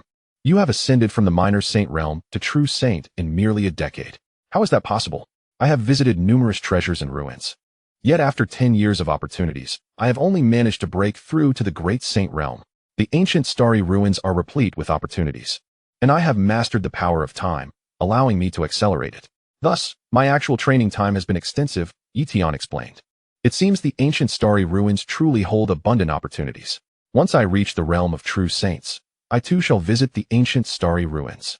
Yusheng expressed his anticipation. After some conversation, Tian prepared to confront the evil clan. He aimed to dismantle their forces before dealing with the divine puppets. Yusheng, do you know where the main concentration of the evil clan is located? Tian inquired. What are you planning to do, Yusheng? Yusheng asked. To slay the evil clan. Tian replied with a smile. What? Do not underestimate the evil clan. While you have achieved the realm of true saints, they have sent demigods into this fragment. Even though their strength is suppressed here, they can still unleash combat capabilities that surpass true saints. Yusheng urged. Concerned for Tian's safety, he did not wish to see Tian perish in this place. Moreover, given Tian's recent surge in power, he feared that Tian might have a misguided perception of his own abilities and felt compelled to deter him from recklessness. Yusheng, I have battled in the ancient starry ruins for a decade. Had I been reckless, I would not have survived there. Furthermore, it is King Xia who has sent me. I will not act foolishly, Tian stated earnestly. Seeing this, Yusheng refrained from further protests and instead produced a map, sharing vital intelligence. Currently, the evil clan's base is located here, and they are also in search of divine stones. This divine stone vein is substantial, with many branches concealing a few divine stones. However, time is needed to locate them. They are currently scouring this area for divine stones, Yusheng explained. Understood. Tian prepared to proceed immediately. Where are you heading? Yusheng, I shall accompany you. My strength is now comparable to that of weaker true saints, and my means of survival are quite formidable, Yusheng declared. Initially reluctant to carry Yusheng, whom he considered a burden, Tian relented upon Yusheng's insistence. Thus, he nodded, very well. Soon after, the two departed the human race's temporary base and flew through the ancient fragment. Yusheng, are we heading in the right direction? Yusheng asked. We are not mistaken. The destination we seek is the evil clan's base, Tian replied. What? The evil clan's base? Yusheng was taken aback. That place was crawling with evil clan demigods and a multitude of true saints. Was Tian out of his mind to venture there? Yusheng, if you find it too dangerous, you may return now, Tian suggested. Yusheng remained silent. Turning back now would be too humiliating. Yet, proceeding could very well lead to death. This was a matter of his own life, which warranted serious consideration. Yusheng, do you truly possess the confidence? Yusheng inquired earnestly. Tian responded with unwavering assurance. Rest assured, I can vanquish the evil clan here. Although Yusheng remained somewhat skeptical, he had no choice but to place his trust in Tian. The thought of retreating now only to face Tian later was unbearable. Very well. I shall accompany you, but I shan't hold you back. Do take care to dodge, Yusheng declared, demonstrating self-awareness. Agreed. Tian nodded. Having never anticipated Yusheng's assistance would be substantial. Before long, they arrived at the territory plagued by the evil clan. I have spotted the fiends, Tian murmured. Where? Yusheng, still oblivious to their presence, queried. However, after a brief flight, they soon laid eyes on the evil entity, a true saint, traversing the landscape. In an instant, both parties became aware of one another. It is the nine-lotus true saint of the evil clan, Yusheng recognized. For this formidable figure had made quite a name for himself, having single-handedly battled 3 true saints of the human race and emerged victorious, even slaying one of them. Consequently, Yusheng held this nine-lotus true saint in great apprehension. Yusheng, this nine-lotus true saint is exceedingly powerful, Yusheng began, but before he could finish, Tian had already surged forward. In a shocking display, he effortlessly obliterated the nine-lotus true saint with a mere wave of his hand. Boom! The body of the nine-lotus true saint erupted into a mist of blood, dissipating into nothingness. Immediately, Tian reappeared beside Yusheng. What were you about to say? He inquired. Nothing. Yusheng stammered, utterly astonished and at a loss for words. He had intended to caution Tian about the immense strength of the nine-lotus true saint, only to witness the latter being annihilated in an instant. The power of this nine-lotus true saint was undoubtedly on par with the flame saint. To see such a top-tier true saint fall so easily at Tian's hands was nothing short of astonishing. Let us proceed, Tian declared, and the two continued onward. Along the way, whenever they encountered members of the evil clan, Tian wielded his mastery over space to manipulate the very laws of the cosmos, crushing the fiends with ease. No matter their cultivation level or renown, each was swiftly dispatched. At last, they reached the evil clan's stronghold. Within the vast confines of the base, numerous fiends awaited. Yusheng trembled, as merely a great saint, accustomed to a life of evasion in this ancient fragment. He had never imagined himself daring to approach the very heart of the enemy's lair. Stay here, Yu Sheng, Yi Tian instructed, taking a bold step into the stronghold of the evil clan. It's the human race. Voices rang out. In an instant, the base's defensive formations activated. Observing these formations, Yi Tian shook his head. Such trivial defenses cannot compare to the ancient killing arrays. With a swift motion, he thrust his sword. In a heartbeat, the grand formation was rent asunder by his blade's radiance. The eyes of Yama appeared. A pair of eyes materialized, capable of extracting life force. Wielding dread power enhanced by the laws of death. Within the base, the life forces of the evil clan members were drawn forth, leaving them as mere desiccated husks. This method was more sinister than the fiends themselves. Golden Crow splitting the sun, Yi Tian unleashed another supreme divine ability, and terrifying flames, empowered by the laws of fire, tore through everything in their path. In an instant, numerous true saints were reduced to ashes by this extraordinary power. Boom! Several demigods charged forth. However, their ferocious attacks were effortlessly repelled by Yi Tian's celestial star armor. 10 directions, sword realm. Buzz! The 10 directions, sword realm enveloped them, rendering the demigods powerless to resist. Puff! Puff! Puff! The demigods fell like ants before Yi Tian's might, plummeting from the skies, lifeless. At this moment, the remaining fiends, in utter disarray, attempted to flee, but it was futile. Minutes later, the stronghold lay in ruins, all traces of the evil clan extinguished. Chapter 282, The Slaying of the Divine Puppet. The evil clan's base had been utterly annihilated. Yu Sheng stood in stunned silence. He had never envisioned such a conclusion. In his mind, Yi Tian had but a slim chance of contending with the stronghold, and he had assumed that victory would come at a cost, with significant losses against the demigods. Yet now, Yi Tian had effortlessly dismantled the base, eradicating every fiend within, leaving no one to escape. Such strength was terrifying. Yi Sheng, I truly underestimated you, Yu Sheng remarked, reflecting on his earlier self-perception as the foremost genius of the Xia kingdom. In comparison to Yi Tian, he felt thoroughly diminished. Subsequently, Yi Tian and Yu Sheng began to scour the battlefield, collecting the residual resources of the true saints and demigods. In no time, they had gathered their spoils. Yu Sheng, alert the human true saints and demigods within the base to commence a thorough extermination of the remaining fiends in this ancient fragment, striving to eradicate them entirely. Yi Tian commanded. Understood. Yu Sheng promptly contacted the true saints within the base, transmitting images of the scene. Afterward, Yi Tian and Yu Sheng began their search for other fiends, prepared to strike them down upon discovery. However, the remaining fiends were sparse and scattered, necessitating time to locate them all. Thus, Yi Tian opted not to pursue them further. Instead, he resolved to seek out the divine puppets, intending to slay them and gather the divine stones. Yu Sheng, have you encountered those divine puppets before? Yi Tian inquired. Yu Sheng replied awkwardly. I have yet to see a functioning divine puppet, but I have come across the remnants of one that was shattered. True divine puppets possess combat capabilities on par with the most elite true saints, and the more formidable ones rival demigod-level power. If I were to encounter one, I would have little hope of escaping. Come, allow me to introduce you to the divine puppets, Yi Tian proclaimed. Very well. Yu Sheng nodded slightly. Were it anyone else leading him to the divine puppets, he would have hesitated, but having witnessed Yi Tian's prowess, he felt undaunted. No matter how formidable the divine puppets, they were no match for Yi Tian. Thus, they made their way directly to the main vein of the divine stone mines, where the divine puppets were predominantly located. Swish, swish. Their speed was remarkable, and soon they arrived at the location of the main vein of divine stones. What an intense energy, Yi Tian murmured. The concentration of spiritual energy here was more than tenfold that of the outside world, undoubtedly a result of the divine stones. Moreover, this spiritual energy was intermingled with a unique essence, known as divine-level spiritual energy. Were one to cultivate here, their progress would far surpass that of the outside realm. However, the presence of divine puppets posed a grave danger. Should one dare to cultivate here, they risked being ambushed and meeting their demise. I have spotted a divine puppet. Yi Tian's gaze pierced through the layers of void, fixating on a mountain. He instructed Yu Sheng to remain outside the mountain while he, with a single stroke of his sword, cleaved through the mountain's mass. Boom! The mountain shattered, and from the debris emerged a divine automaton clad in gray armor.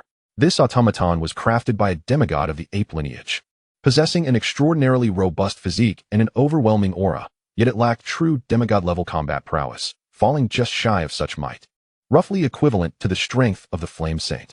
This particular automaton was of the more ordinary variety, its combat capabilities not particularly formidable.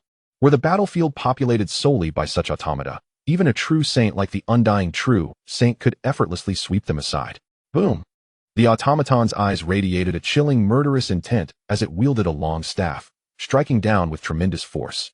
It could be said that the combat power unleashed by this automaton was sufficient to obliterate the Flame Saint in a single blow. Even if the Flame Saint resorted to life-saving measures to flee, the odds of escape would be exceedingly slim. However, this time, Tian remained unmoved, offering no resistance. Instead, he extended his right hand to grasp the staff that was descending upon him. Witnessing Tian's action, the Flame Saint was left dumbfounded. After all, Tian's strength lay in his mastery of principles and supreme Dao techniques, along with his various Dao bodies. Yet now, it appeared Tian had not even activated a single top-tier Dao body, relying solely on his pure physical form to withstand the automaton's strike. A risky endeavor indeed. Should he fail to endure and sustain severe injury, it would be a grave miscalculation. But in the next moment, astonishment engulfed them. Clang! The seemingly semi-divine staff collided with Tian's hand, which he grasped firmly, sustaining no injury whatsoever, not even a scratch on his skin. Moreover, Tian did not even flinch. Immediately thereafter, he seized the staff from the automaton's grasp and retaliated with a powerful strike. Crack! The automaton's body was utterly shattered by Tian's blow. Too weak, Tian remarked disdainfully. Not human, the Flame Saint privately assessed, swallowing hard. He realized that he could no longer regard Tian as a typical true saint, nor even as an ordinary demigod. In any case, whatever actions Tian took henceforth were entirely justifiable. After vanquishing this automaton, Tian stowed away the semi-divine staff and continued onward. This time, his mission was to annihilate all automata, while the extraction of divine stones was a task best left to the human race or the Xia kingdom. Soon, Tian encountered a second automaton, which he similarly obliterated with a single strike. Meanwhile, upon learning that Tian had single-handedly decimated the evil race's base, exterminating all within, the king of Xia promptly dispatched a multitude of saints into the ancient fragments to prepare for the extraction of divine stones. Furthermore, the king of Xia personally arrived outside the ancient fragments to prevent the evil god from resorting to desperate measures. After all, the evil race had sustained significant losses, including numerous saints and several demigods. Should the evil god become aware, he would undoubtedly fly into a rage. As anticipated, within the true god realm of the evil god, he received reports from the demigods below regarding the defeat of the evil race within the ancient fragments. How could this happen? So many true saints and demigods. How could they be slaughtered by the human race? Even the undying true saint, the foremost of the human true saints, should not be a match for those demigods. Moreover, in terms of both number and strength, our true saints clearly hold the advantage. The evil god seethed with fury, unable to comprehend the situation. Could it be that the king of Xia disregarded the cost and forced his avatar into the ancient fragments? Impossible. If he truly did so, not only would the cost be immense, but he could not sustain it for long, and it would be impossible to conceal from me. Filled with both rage and confusion, the evil god resolved to personally investigate the ancient fragments. Before long, the evil god descended, sensing the presence of the king of Xia. However, it was clear that the king had only just arrived, as both parties reached the location almost simultaneously. King of Xia. The evil god bellowed furiously. Did you personally come to slaughter my true saints and demigods? Are you mad, evil god? I've only just arrived, and I dare not force my way in, for I would easily be gravely injured by the primordial essence of the ancient fragments. Am I a fool? The king of Xia retorted. King of Xia? My true saints and demigods have been slain within the ancient fragments. If it was not you, then who else could it be? The evil god shouted in anger. That only indicates they were utterly incompetent, unable to contend with the true saints and demigods of the human race. The king of Xia scoffed. He would not disclose that it was Tian who had done the slaying. The longer Tian's strength remained concealed, the better. After all, he feared the evil god might go mad and recklessly target Tian. Let us go, the evil god declared, leading the remaining demigods and saints of the evil race away, abandoning their designs on the ancient fragments. He surmised that this matter had nothing to do with the king of Xia, since the king had not personally entered the ancient fragments. It was evident that the human race had mastered some method, perhaps enabling their demigods to unleash their full potential. Or perhaps other circumstances were at play. Regardless of the scenario, he could not risk sending more of the evil race inside, as it would likely result in further casualties. Though he was not overly concerned about the loss of his followers, excessive deaths would still weigh on his heart. Especially the demigods. Each one was vital to the strength of the evil race. The evil god actually retreated. The king of Xia shook his head in disbelief. He had expected the evil god to dispatch more demigods into the fray, which would have been advantageous, allowing Tian to eliminate even more demigods and significantly weaken the evil race's power.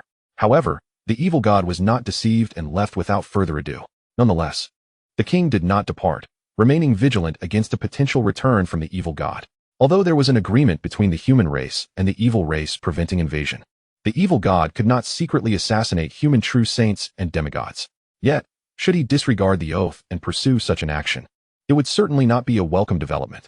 Thus, the king of Xia remained on guard for a while longer, ensuring that the divine stones could be safely extracted. Within the ancient fragments, Tian and the Flame Saint ventured deeper into the divine stone mine, encountering an increasing number of automata. Suddenly, a multitude of these automata appeared around them, totaling 32 in number. 32 automata. Tian remained unfazed, even though 9 of them possessed demigod-level strength. They were still no match for him. At this moment, the Flame Saint had retreated to a safe distance, fearful of being caught in the fray. Rumbling. The battle commenced. Tian clashed with the automata, and the fight was decidedly lopsided. In this moment, Tian fully activated the supreme Dao technique, the Chaos Scales, allowing the automata's attacks to land upon him without so much as a tremor to his formidable form. In terms of combat prowess, he was merely an invincible demigod. However, in terms of defense, he was undoubtedly at the apex of demigod level, even nearing the realm of the unparalleled demigod. Thus, no matter how numerous the automata were, they could not shake him nor inflict any harm. With swift precision, Tian's sword light rent through the automata, and in a brief span of time, he had obliterated them all. Subsequently, he collected the materials from the automata's weapons and continued onward. As time passed, the automata became increasingly sparse. Yet, the automata in the core area would undoubtedly grow stronger, a time when Tian might not have the luxury to protect the Flame Saint. Thus, the journey continued. Tian addressed Yusheng. Yusheng, you should return for now. The divine puppets you may encounter later will be exceedingly formidable, perhaps even rivaling my own strength. At that point, I may not be able to protect you. Understood. Yusheng promptly nodded. He was aware that he could offer little assistance, merely accompanying Tian to gain some insight. With a swift motion, Yusheng departed. Meanwhile, Tian prepared to delve into the depths of the divine stone mine, where he intended to slay the divine puppets and scour the area for any that might have been overlooked, thus completing his task. Before long, Tian arrived at the innermost sanctum of the mine. Here, he sensed the presence of 3 divine puppets. These entities were extraordinary, and they were situated remarkably close to one another, seemingly guarding something significant. Even as Tian approached, the 3 divine puppets did not advance to attack him. Could it be that they were tasked with protecting something? A flicker of intrigue ignited within Tian. Perhaps this encounter would yield unforeseen opportunities. He hastened forward, ultimately arriving at the location of the 3 divine puppets.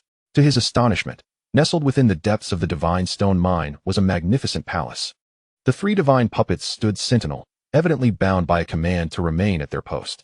As Tian neared the palace, the puppets turned to face him, their bodies stirring, yet they did not immediately engage. Clearly, Tian had yet to encroach upon their attack range. Pressing onward, Tian's advance provoked the 3 divine puppets into action. Boom! The internal energy of the divine stones within the puppets surged forth, emanating a terrifying aura. They were supreme demigods. Tian was taken aback.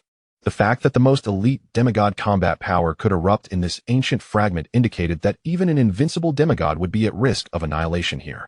Given the suppression of their power within this realm, a demigod would find themselves vastly outmatched by these 3 divine puppets, potentially falling prey to them in an instant.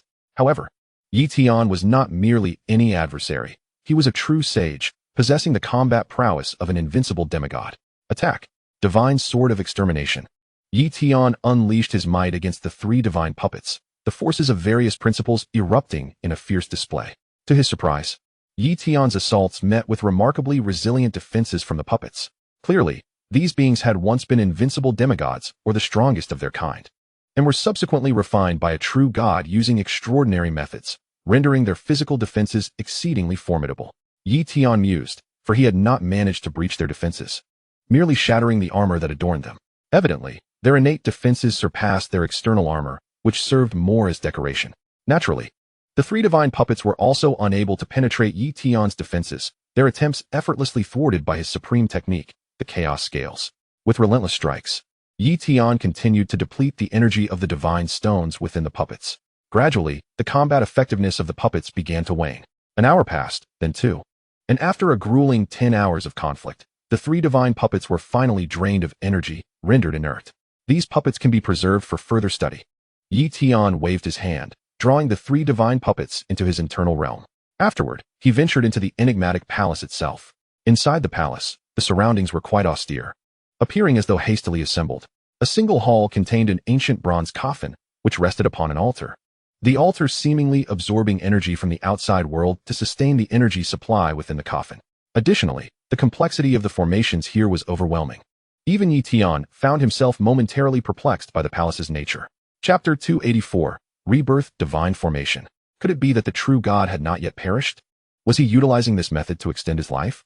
Tian pondered silently. Yet, it seemed improbable, if one could indeed survive from the ancient era to the present. Many true gods would have already achieved such longevity. Perhaps it was akin to certain alien races that employed specific formations to preserve fragments of their souls. But such formations could not endure indefinitely, much like the Golden Sky Patrol encountered previously, whose soul fragments could only last a few hundred years. Even for a true god, employing such formations to sustain oneself for 1,000, 10,000, or even 100,000 years would ultimately prove futile. He refrained from tampering with the formations or attacking the site. Instead, he decided to document the imagery of this place and consult with King Xia afterward to ascertain his knowledge of it. Tian murmured. Afterward, Tian exited the palace and resumed his search within the divine stone mine, indeed discovering several more concealed divine puppets. After eliminating these, he scoured the area once more, finding no additional puppets before finally departing. Outside the ancient fragment, as Tian emerged, he encountered King Xia. Tian, you've returned. King Xia flew over, inquiring. What is the situation? Tian replied. The base of the evil race has been obliterated, and all the divine puppets have been vanquished. Excellent. I shall notify the others to commence mining that divine stone vein immediately. King Xia responded with a smile. This time, the human race would acquire a substantial bounty of divine stones, alleviating any immediate concerns regarding their scarcity. Without divine stones, many endeavors would be rendered impossible. Your Majesty, are you aware of this? Tian gestured, conjuring an illusion of the ancient bronze coffin, the altar, and the formations from within the palace. However, due to his limited understanding of the formations, he could only replicate an external semblance, the internal workings remaining elusive. Nevertheless, this representation sufficed. King Xia scrutinized the illusion of the bronze coffin and formations, a grave expression crossing his face. This appears to be a divine formation arranged by a true god for the purpose of rebirth, he declared. Rebirth? Tian was astonished. What does that entail? King Xia elaborated. You should be aware that even true gods possess a finite lifespan. Even those who are ageless are not truly immortal and will eventually face their end. Some true gods, in their desperation to survive, construct such divine formations, entombing themselves as their demise approaches, ensuring their divine bodies do not decay. Their physical forms do not perish, and a vestige of life remains. Is it possible that this could lead to revival? Tian exclaimed in shock. Impossible. King Xia shook his head. Revival is not feasible. At the very least, we true gods cannot achieve it. Their actions are merely preparatory for reincarnation. If the reincarnated self awakens memories of their past life, remembers this place, and finds it, they can utilize this divine formation to seal the powers of their former self within their current body, allowing them to harness the strength of their past life in the future. Such a process exists? Tian was taken aback. Indeed, it does. King Xia continued.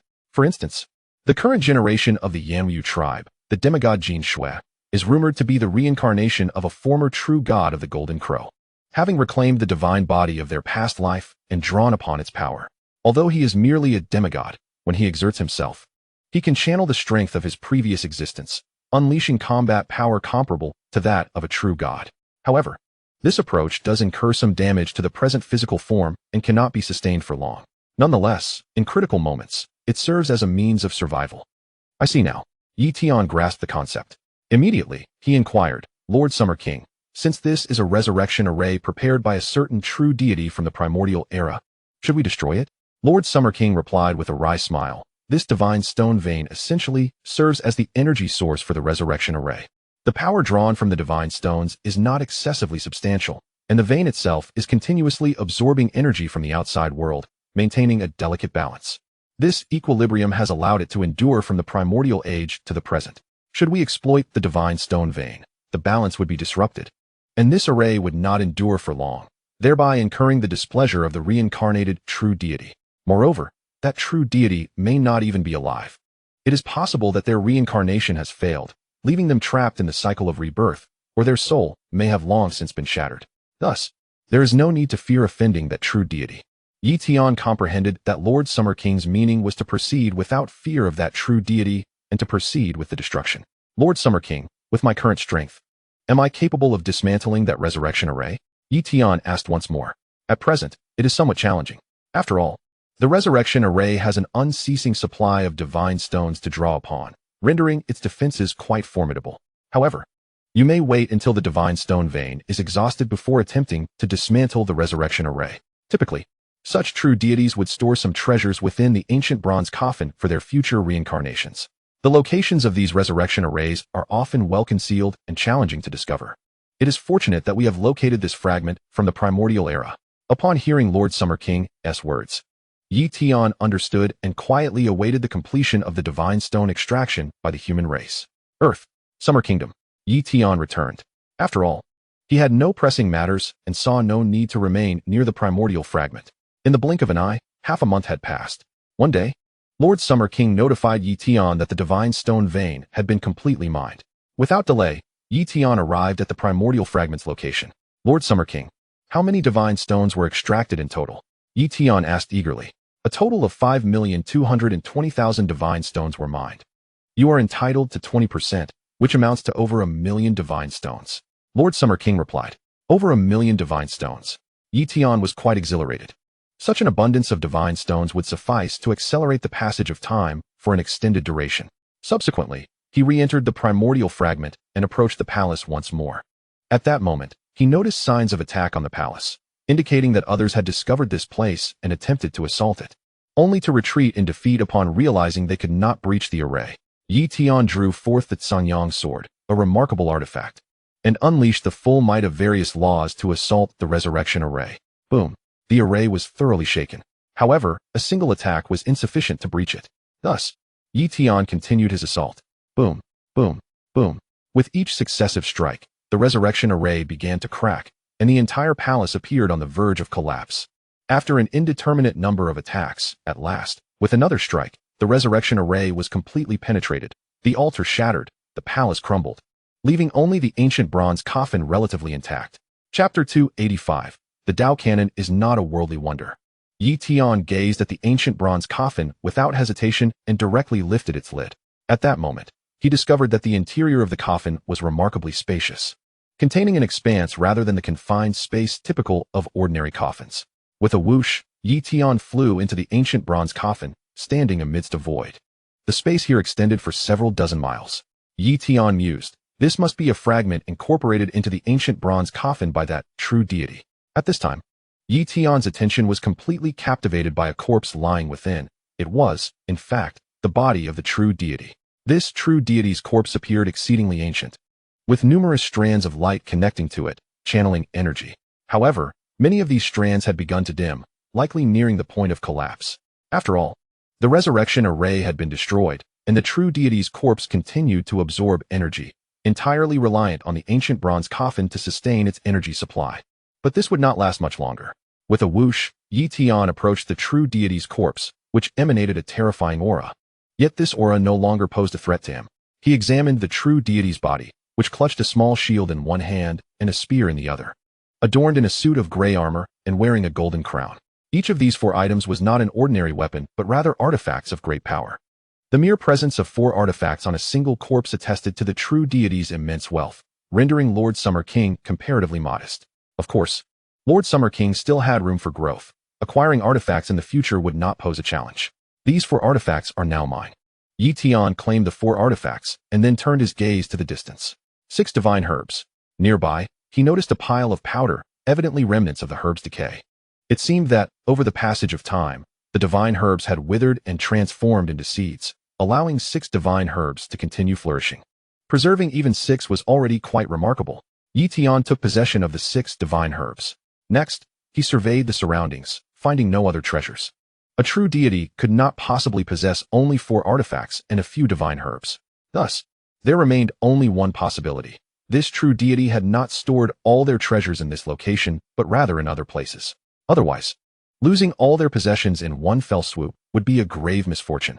These true deities were not foolish. If they placed all their treasures in one spot and someone took them, even if their past memories were restored, they would be unable to reclaim those treasures. However, if they were dispersed across various locations, even if all were found, as long as one treasure remained hidden, the loss would not be as severe. Tian pondered. Outside the primordial fragment, Tian emerged and encountered Lord Summer King. Tian, what have you harvested? Lord Summer King inquired. I have obtained 4 artifacts and 6 divine herbs. Tian replied without reservation. For artifacts? Your luck is remarkable. Rest assured. The artifacts you have acquired are yours to keep. With your current cultivation, you can indeed wield a portion of their power, significantly enhancing your abilities, Lord Summer King stated. Tian nodded slightly. Suddenly, Lord Summer King remarked, Tian, the Tao Canon will reopen next month.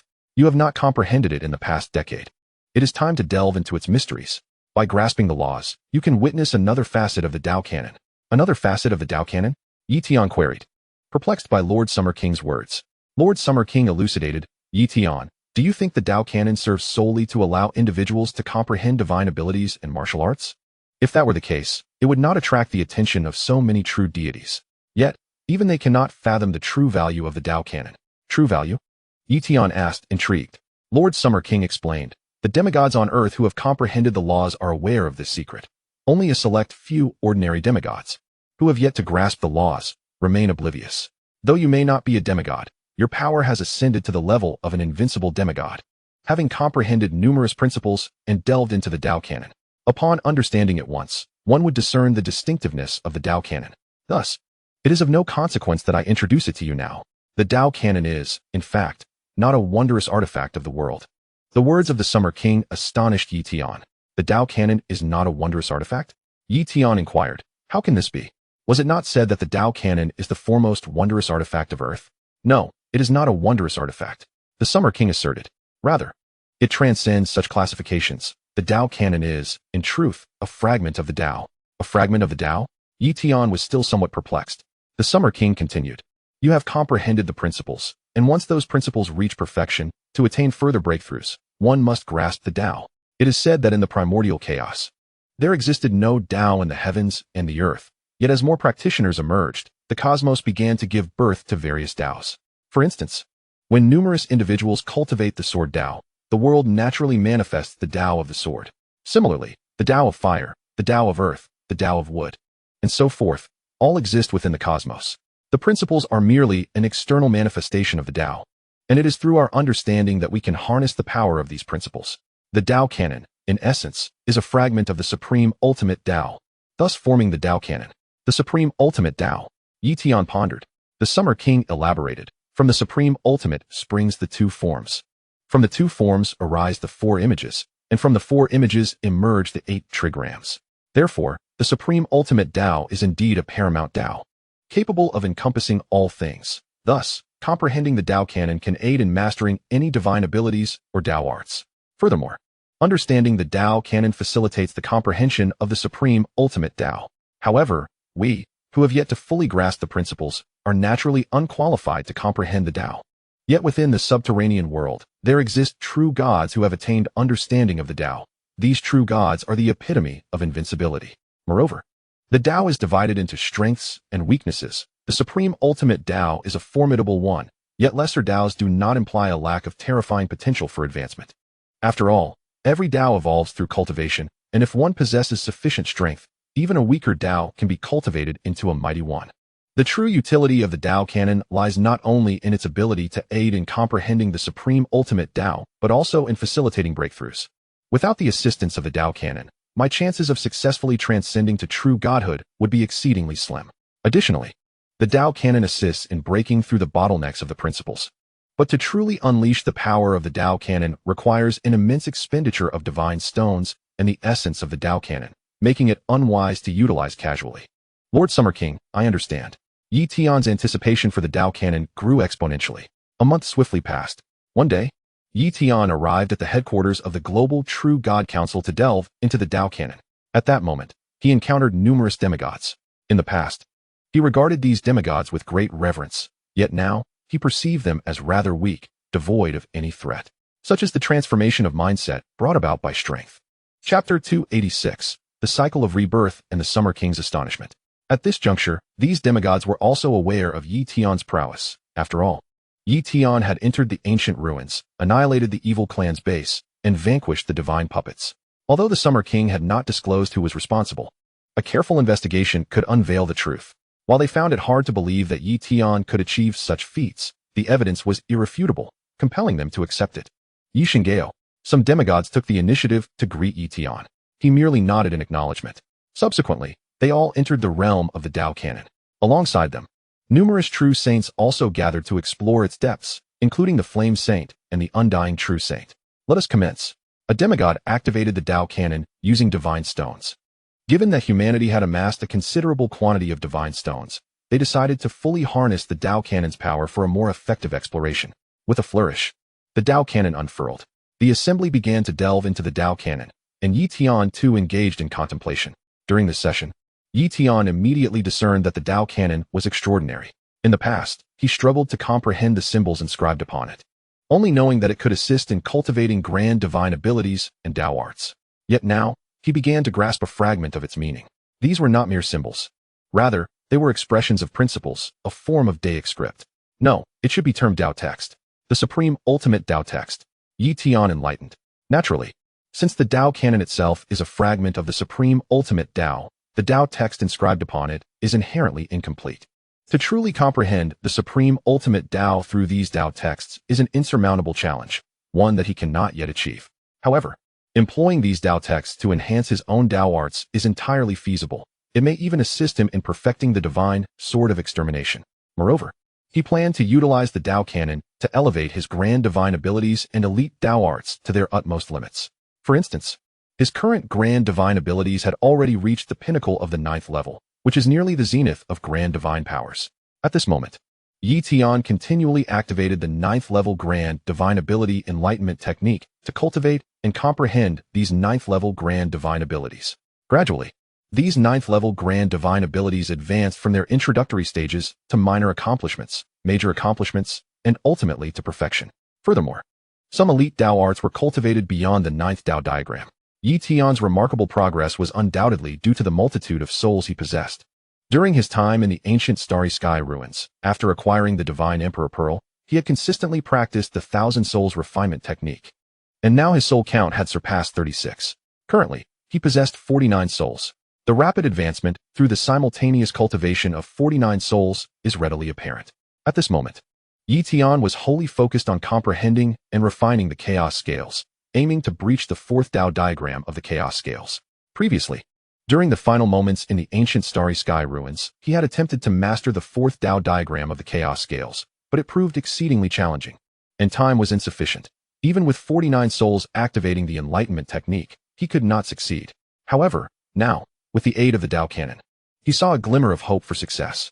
I hope to truly cultivate the 4th Tao diagram of the supreme Tao art, the chaos scales. If I do, my defenses will receive a terrifying enhancement. Yi Tian mused.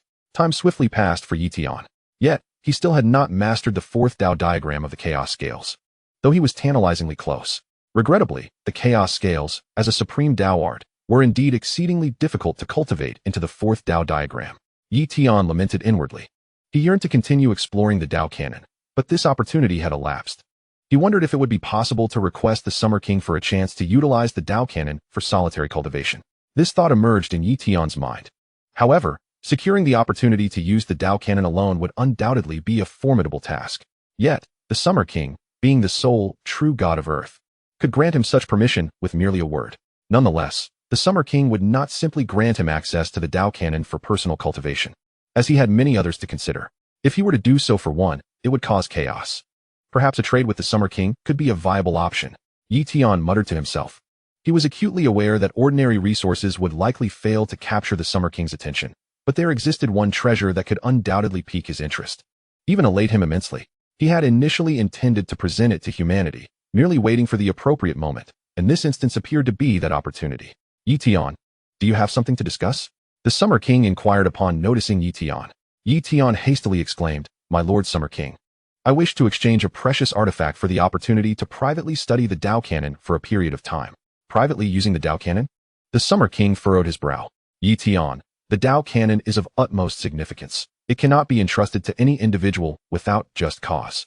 Furthermore, I previously utilized the Tao Cannon to break through to the true God realm, which severely damaged it, and I have refrained from using it for several years since. If you were to use it privately, it could hinder others from comprehending the Tao Cannon for a year or two to come. My Lord Summer King, I am fully aware of this, yet the artifact I present is compelling enough to entice even a true god, Tian replied. Oh, what artifact do you possess? The Summer King inquired, curiosity piqued. My Lord Summer King, have you heard of one of the ancient Tao arts, the rebirth nirvana technique? Tian stated. What? You possess the rebirth nirvana technique? The aura of a true god erupted from the Summer King, revealing his excitement, which he struggled to contain. Indeed. Tian nodded affirmatively. At that moment, a mark of reincarnation materialized on his forehead, unmistakably signifying his mastery of the rebirth nirvana technique. Upon acquiring this technique, he had embarked on his cultivation journey and now had reached the 5th map of the Tao. The mark of reincarnation bore a 5-layered ethereal pagoda, denoting the 5th map of the Tao. Tian, your fortune truly elicits my envy. The Summer King marveled. This is the rebirth nirvana technique, once mastered. It could even grant one the chance to live a second life. However, he quickly regained his composure. Tian, do you possess the legacy of the rebirth nirvana technique? Have you perhaps located the original inheritance of this technique? The Summer King asked, filled with excitement. My Lord Summer King, while I do not possess the original rebirth nirvana technique, I do have a copy and can pass it down several times. Tian promptly responded. He then produced a stone tablet inscribed with the rebirth nirvana technique. My Lord Summer King, although you are a true god, to re-understand the mysteries of reincarnation and its principles would undoubtedly come at a steep cost, yet it is not without hope. The rebirth nirvana technique should prove beneficial to you. Furthermore, I still have several opportunities for inheritance that can be reserved for humanity or the Summer Kingdom as a foundation. The Summer King smiled.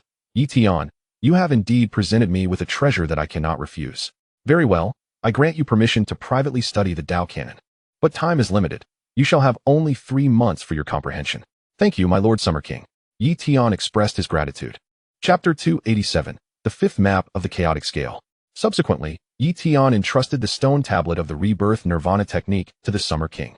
Rather than placing this inheritance within the global True God Council, the Summer King chose to secure it in the treasury of the Summer Kingdom, safeguarding it as a national legacy. The global True God Council was not entirely united, which is why the Summer King refrained from depositing valuable treasures there. Moreover, the rebirth nirvana technique could not be disseminated, as its repercussions would be too significant. Within the confines of the global True God Council, under the Summer King's directive, Tian once again entered the repository of the Tao Cannon, with only he permitted entry. Thereafter, Tian obtained the Tao Cannon and brought forth a substantial quantity of divine stones. Without these divine stones, he would be unable to activate the Tao Cannon. Boom. The Tao Cannon absorbed the energy of the divine stones, gradually unfurling above Tian's head, influencing his very soul. In this moment, he could even sense the primordial essence of the Tai Chi principle contained within the Tao Cannon. First, I shall cultivate the supreme Tao art, chaotic scale. Striving to comprehend the 4th map of the Tao, Tian continued his training in the chaotic scale. Within the global True God Council, news of Tian's usage of the Tao Cannon could not remain concealed. A throng of demigods approached the Summer King. My Lord Summer King, why is it that Tian is permitted to use the Tao Cannon for 3 months? If he utilizes it for that duration, we will be unable to access it for at least 3 years. The Bear Emperor questioned. The Sun Emperor bluntly asserted, My Lord Summer King, while it is true that Tian is your kingdom's true saint and top talent, this is indeed excessive. The demigods collectively voiced their discontent. Humph. The Summer King snorted coldly, causing the assembled demigods to tremble, suddenly reminded of their status as mere demigods, while he stood as a true god, his power vastly surpassing their own. To the Summer King, they were but insignificant insects. Tian has rendered great service to Earth. Had he not decisively vanquished the ancient fragments and eliminated those divine puppets and malevolent demigods, Earth would not have acquired such a bounty of divine stones. Moreover, in terms of strength, none can match Tian. What is amiss about him being granted access to the Tao Cannon? At that moment, the Bear Emperor solemnly countered. My Lord Summer King, to assert that we are inferior to Tian is an exaggeration. Both I and Emperor James have attained the level of invincible demigods, and the Sun Emperor and Emperor Yist are also very close to that level. No matter how formidable Tian may be, he is at most a top-tier demigod. Can he truly contend with us? Were it not for our restrictions within the ancient fragments, we too could have swept through those divine puppets. I say you are inferior to Tian because you are. The Summer King retorted. With that, a terrifying aura radiated from him, pressing down on the demigods, rendering them unable to raise their heads. Ladies and gentlemen, I am the only true god on earth, and you are merely demigods without the authority to contest my decisions. Should you wish to challenge me, wait until you ascend to true godhood, the Summer King declared. Understood. The demigods dared not utter further protest. They were acutely aware that the Summer King was no longer the demigod of yore. He had transcended to a level far above theirs. Previously, his humility and modesty had concealed his true god stature, but now he truly embodied the might of a true god. Beneath the true god, all are but ants. In this moment, the demigods finally grasped their place. As time flowed steadily onward, merely a day and some hours had passed, when Tian finally cultivated the chaotic scale to the 4th map. I have broken through, Tian exclaimed with fervor. He felt his defenses had ascended to a new echelon, potentially surpassing even the defenses of the mightiest demigods, perhaps reaching the level of a defiant demigod. Soon after, Tian began to endeavor toward mastering the 5th map of the chaotic scale, aiming to achieve its completion within the 3-month time frame, which would be quite commendable. While cultivating the chaotic scale, he also focused on refining his divine slaying sword light. Although his divine slaying sword light was commendable, it paled in comparison to the supreme Dao arts. Of course, he did not expect his divine slaying sword light to rival the supreme Dao arts. But if it could approach them closely, that would be impressive in itself. Thus, in the days that followed, Tian primarily dedicated himself to refining the divine slaying sword light and cultivating the chaotic scale, with other top-tier Dao arts receiving some attention as well. As for the major divine abilities and supreme divine abilities, they had already been cultivated to their limits, leaving no further room for advancement. As the days passed, Tian distinctly sensed the essence of the Dao canon growing weaker. It appeared that after 3 months, the essence would dwindle to a critical level, at which point further comprehension would be unattainable, necessitating a period of restoration for the Dao canon. Before he realized it, 3 months had elapsed. Compared to before, Tian's progress was monumental. The supreme Dao technique of the chaotic scales has reached the 5th diagram of the Dao, while the divine slaying sword's radiance draws ever closer to the pinnacle of the supreme Dao technique, far surpassing the finest Dao arts.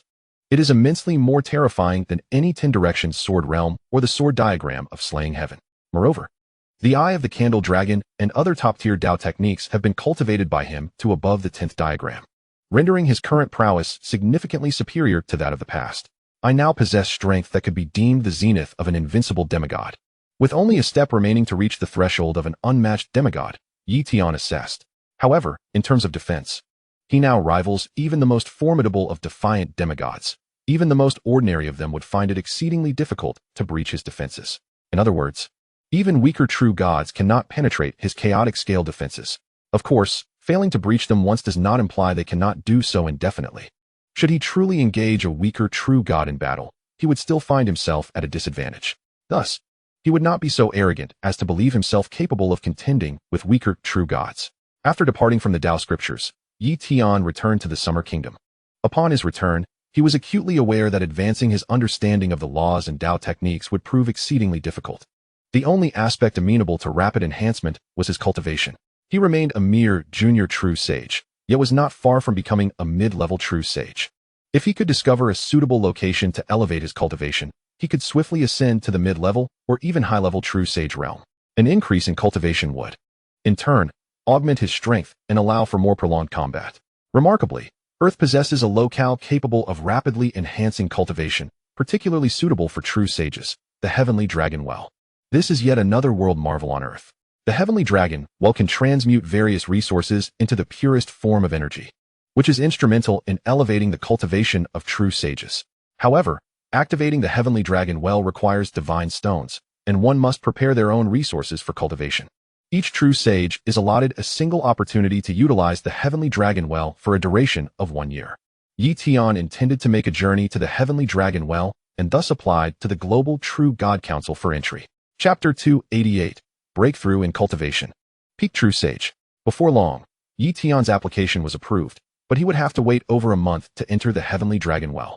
As he was not the only one granted entry, several other true sages, who had recently ascended, were also waiting. As time swiftly passed, a month elapsed. On this day, Tian made his way to the Divine Dragon Mountain, a mysterious locale within the Summer Kingdom where the Heavenly Dragon Well was situated. The Global True God Council had no desire to relocate the Heavenly Dragon Well. Its integration with the Divine Dragon Mountain was such that moving it would undoubtedly undermine its foundation, thus affecting this world marvel. Much like the world marvel known as the Primordial Tree, it must remain in its original location. Tian had previously known of the Divine Dragon Mountain. Yet this marked his first visit. The area had long been under military control by the Summer Kingdom, and he now understood the stringent security measures due to the existence of a world marvel. Upon entering the depths of the Divine Dragon Mountain, Tian beheld the world marvel known as the Heavenly Dragon Well. To his eyes, the Heavenly Dragon Well resembled a miniature abyss, impenetrable to his spiritual senses. Enveloped in darkness, he also encountered several other true sages, a few from the Summer Kingdom and others hailing from foreign lands, all awaiting their turn. Soon, he met a familiar figure, the half-god Sword Emperor, who had come to preside over the activation of the Heavenly Dragon Well. True sages, the Sword Emperor announced. The Heavenly Dragon Well is now open. You will each enter distinct zones of the well, each separated by formations connecting to it. Prepare your divine stones and resources. For once your energy is depleted, the well will cease to provide further assistance. Thus, the duration of your cultivation is contingent upon your own efforts. However, after 1 year, the entire Heavenly Dragon Well will close, and everyone must exit. Understood. The multitude of true sages replied in unison.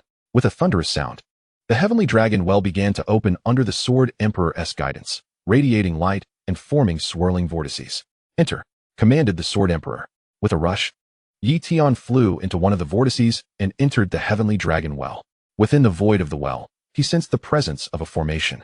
This formation was linked to the well, and he needed to produce divine stones to activate it, thereby prompting the well to transmute energy. With a flourish, Tian retrieved a multitude of divine stones and placed them into the formation's recesses, activating it and producing a vast array of resources. In an instant, the Heavenly Dragon Well began to absorb these resources, converting them into energy. Countless wisps of white mist emanated, gradually coalescing into a sea of fog. Every cell in Tian's body reveled in this energy, which was exceptionally conducive to enhancing his cultivation. If the effect of ordinary resources was measured as 1, this energy surpassed 100. This energy was exquisitely suited for cultivation.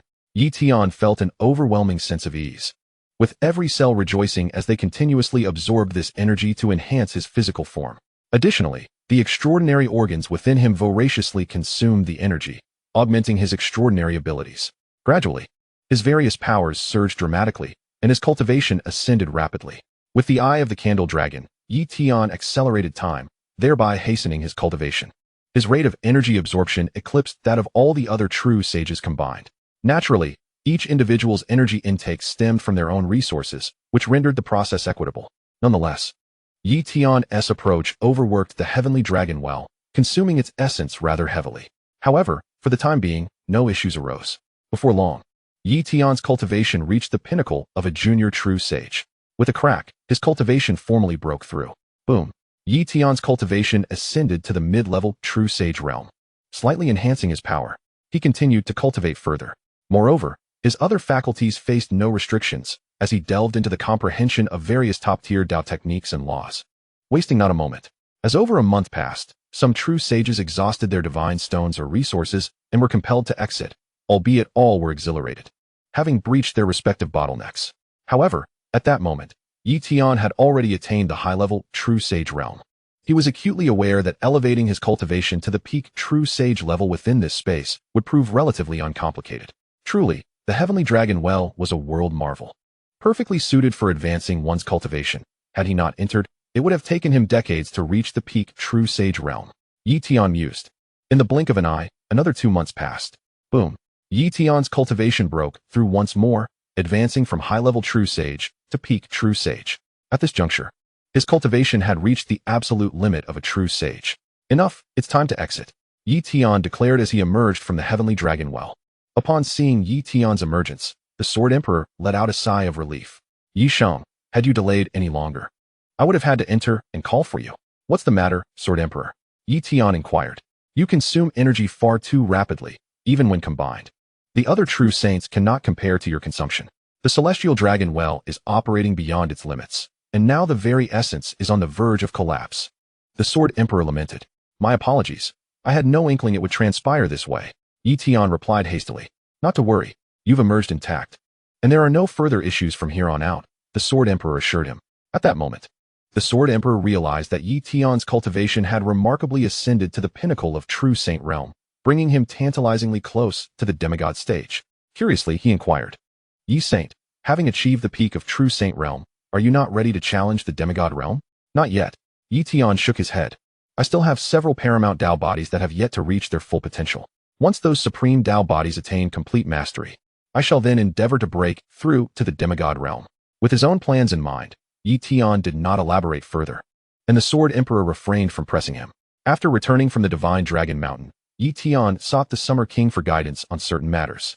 In the palace of the Summer King, Yi Tian respectfully addressed him. Your Excellency, I wish to seek your counsel. What do you wish to inquire about, Yi Tian? The Summer King responded, Your Excellency, I have several paramount Dao bodies that have yet to achieve complete mastery, and I seek to gather the necessary materials to elevate these Dao bodies. However, I currently lack information regarding these materials. Yi Tian then mentioned the materials he required for the Great Freedom Dao body, the Candle Dragon Dao body, the Yama Dao body, and the Yellow Spring Dao body.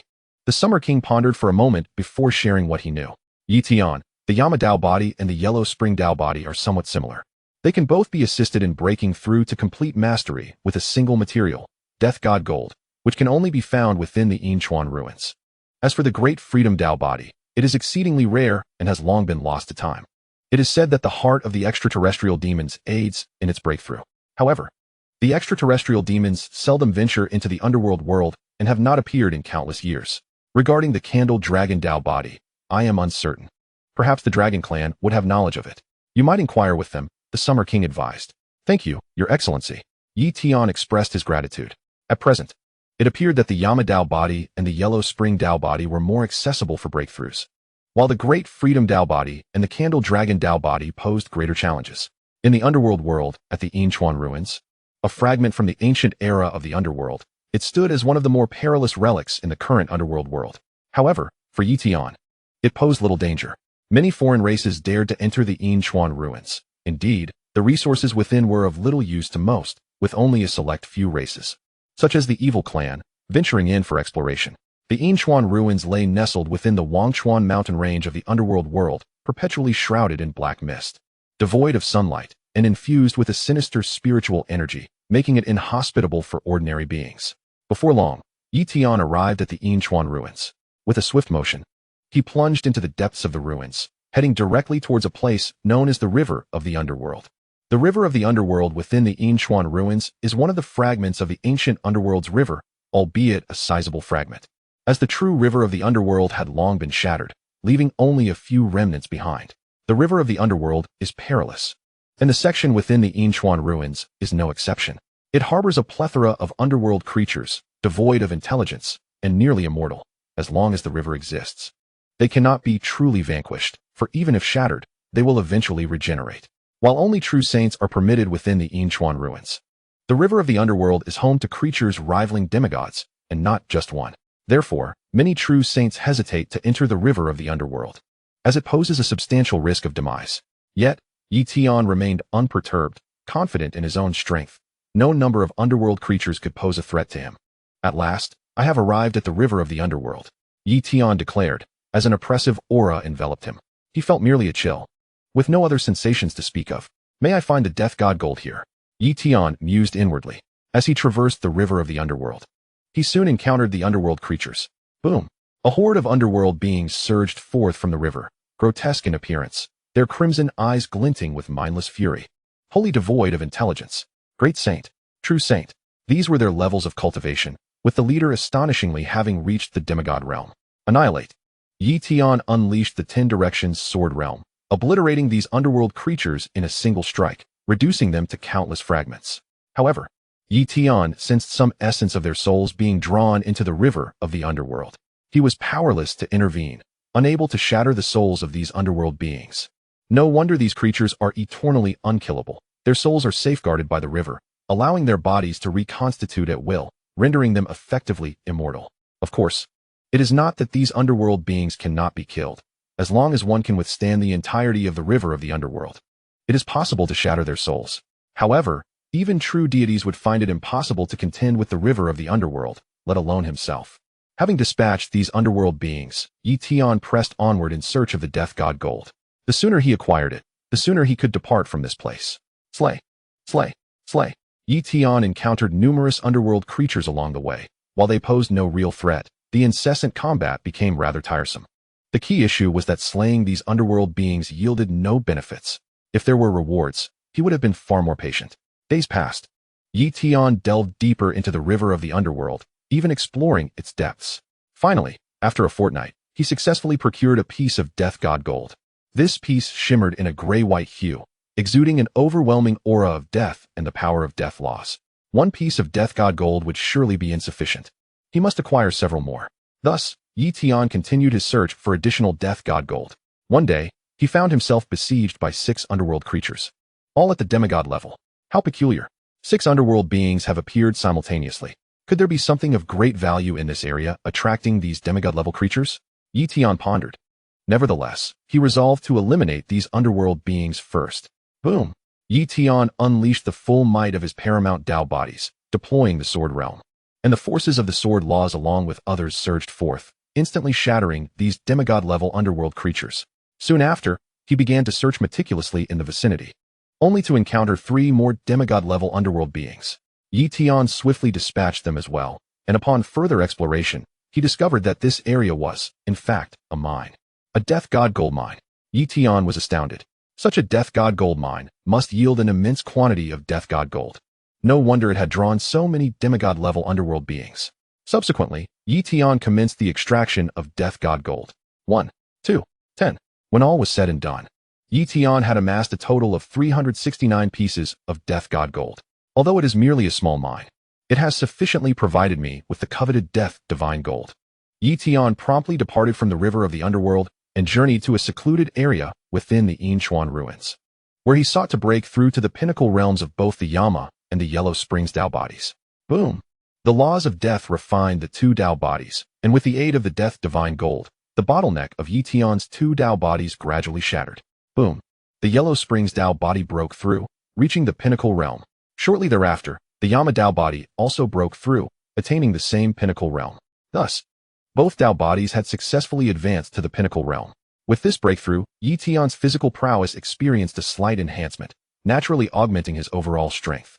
Next, he turned his attention to the Great Freedom Dao body and the Candle Dragon Dao body. Yi Tian felt that in order to push the Candle Dragon Dao body to the next level, a visit to the Dragon Clan was essential. Whoosh! Upon exiting the Yinchuan ruins, Yi Tian made his way directly to the Dragon Clan. He intended to pay a visit to the 3rd Prince of the Dragons to inquire about the breakthrough of the Candle Dragon Dao body. Chapter 290, The Source of Time. Dragon Clan. Yi Tian arrived near the palace of the 3rd Prince.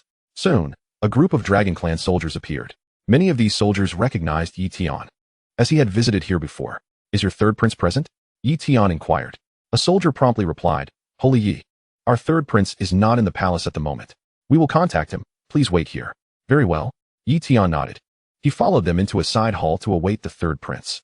Not long after, the 3rd Prince returned. Upon seeing Yi Tian, he exhibited a look of astonishment. Yi Tian, you have reached the peak of the true Saint realm.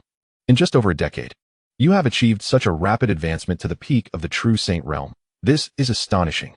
However, recalling Yi Tian's extraordinary talents, he deemed it quite reasonable. Long time no see, 3rd Prince. Yi Tian smiled. They then took a seat together. You must have come to consult me regarding something, Yi Tian? The 3rd Prince inquired. Indeed, Yi Tian candidly confessed. I have cultivated the Candle Dragon Dao body to the pinnacle of the minor realm and wish to reach the major realm before attempting to transcend to demigod status. However, I lack knowledge regarding the means to facilitate this breakthrough. What? You have already cultivated the Candle Dragon Dao body to the minor realm? The 3rd Prince was even more astonished. The Candle Dragon Dao body is one of the most formidable Dao bodies, and attaining the minor realm with such a powerful Dao body implies only one possibility. Yi Tian has comprehended the laws of time, and his mastery of these laws is not trivial. Otherwise, he could not have achieved such heights within merely a decade, surpassing even the innate talents of the Candle Dragon's own sister. I merely had the fortune to reach the minor realm. Yi Tian humbly responded. After a brief moment of astonishment, the 3rd Prince remarked, to elevate the Candle Dragon Dao body to the major realm, you will require an exceedingly rare treasure known as the Source of Time. Source of Time? This was the first time Yi Tian had heard of it. The 3rd Prince continued, the Candle Dragon is, in fact, a true dragon born from the Source of Time. Therefore, to cultivate the candle dragon Tao body to the major realm, it must absorb a fragment of the source of time. Otherwise, one must wait until their cultivation breaks through to true god status, utilizing the primordial force absorbed in that fleeting moment of breakthrough to forcibly advance the candle dragon Tao body to the major realm. Where can I find the source of time? Tian inquired. At this moment, the third prince fell silent. Tian pressed. Is the source of time a sacred ground of the dragon clan, forbidden to outsiders? Not exactly. The third prince shook his head. In truth, it is currently difficult for our dragon clan to access the source of time as well. The battles of the ancient era shattered many sacred sites in the underworld, including the source of time, which barely remains intact. Later, when our dragon clan integrated into the underworld, we discovered the remnants of the source of time and managed to cultivate the candle dragon species. With the emergence of the candle dragon, our clan rapidly rose to prominence. But subsequently, issues arose with the source of time, greatly increasing the difficulty of birthing new candle dragons. Presently, the source of time has become utterly uncontrollable. It is on the brink of collapse, with portions already detached from the underworld. However, that's not all. A portion of the source of time is under the control of the outer demons. If one were to enter the source of time, they would face attacks from these outer demons, making it nearly impossible to absorb even a fragment of the source of time. Outer demons. Tian showed no signs of fear. Rather, a gleam of excitement crossed his face. If outer demons truly resided there, he could potentially elevate both the Great Freedom Tao body and the Candle Dragon Tao body to the major realm in one fell swoop. Third Prince. I am unafraid of the outer demons. I wish to venture into the source of time. Can you enlighten me on how to enter? Tian asked. The third prince hurriedly cautioned. Tian, our dragon clan indeed possesses a passage to the source of time, but I do not recommend you enter. Once you do, your survival is virtually impossible. Why do you say that? Tian inquired. The third prince explained. Because the source of time only permits demigods to enter, and even their powers are suppressed within. Should a true god venture into the source of time, they will be subdued by the forces of time. Of course, in the complete source of time, true gods were once allowed entry, but the rules have changed. The outer demons possess terrifying strength, easily overwhelming us at the same level, and they can corrupt the mind, with their numbers being vast. It is rumored that the cataclysm of the ancient era was linked to the outer demons. At that time, they seduced a multitude of true gods, leading to the Great War of the Ancients. The ancient war was related to the outer demons? Tian was hearing this for the first time. Given the third prince's status, it was evident that the outer demons were indeed formidable adversaries. Third prince. If Long Ying wishes to cultivate the Candle Dragon Tao body to the major realm in the future, will your clan prevent her from entering the source of time? We will not allow her to enter. The third prince declared, for the previous Candle Dragon perished within the source of time, along with over a dozen demigods, all of whom were invincible demigods. Since then, our dragon clan has prohibited entry into the source of time. The third prince presumed that his words would dissuade Tian from pursuing entry into the source of time. However, Tian resolutely replied, Third prince, I still wish to enter the source of time. What, are you reckless? The third prince's eyes widened in disbelief. Tian smiled, Third prince, I have great confidence in myself. Confidence? The third prince shook his head before saying, very well. I have already broken through to the demigod realm, and my combat power has reached the level of an invincible demigod. Let us spar, if you can defeat me. You may have a sliver of hope to survive within the source of time. He genuinely did not wish to see such a prodigious talent as Tian perish, and thus sought to persuade him against entering. Agreed. Tian acquiesced. Whoosh, in the skies above. Tian and the third prince of the dragon clan arrived at this location. Make your move. The third prince commanded, his hand clasped behind his back. No. You should be the one to strike first, Tian replied. You, a true sage, actually wish for me to initiate? Very well, I shall not hold back. With a single blow, I will defeat you. The third prince, wielding a divine trident, unleashed a formidable technique, launching an assault towards Tian. Boom! The void shattered under the force of such a terrifying strike aimed at Tian, yet he remained utterly composed, merely extending a single finger. Chapter 291. The Celestial Demons Beyond the Realm. The third prince was taken aback. Could it be that Tian intended to counter his attack with nothing but a finger? However, it was too late for him to retract his strike, as the attack was already upon him in an instant. Boom! The impact of the third prince's divine weapon collided with Tian's finger. In the third prince's eyes, Tian's finger and arm would undoubtedly shatter, his very flesh obliterated. At that moment, he exerted all his strength, hoping to mitigate the damage inflicted upon Tian. Yet, the next second left him dumbfounded. With a resounding clang, Tian's finger remained unscathed, while the third prince was the one forced to retreat a short distance. How is this possible? The third prince exclaimed in astonishment. You may unleash your full power, Tian encouraged. The third prince ceased to hold back. In truth, he had not yet revealed his complete strength. Boom!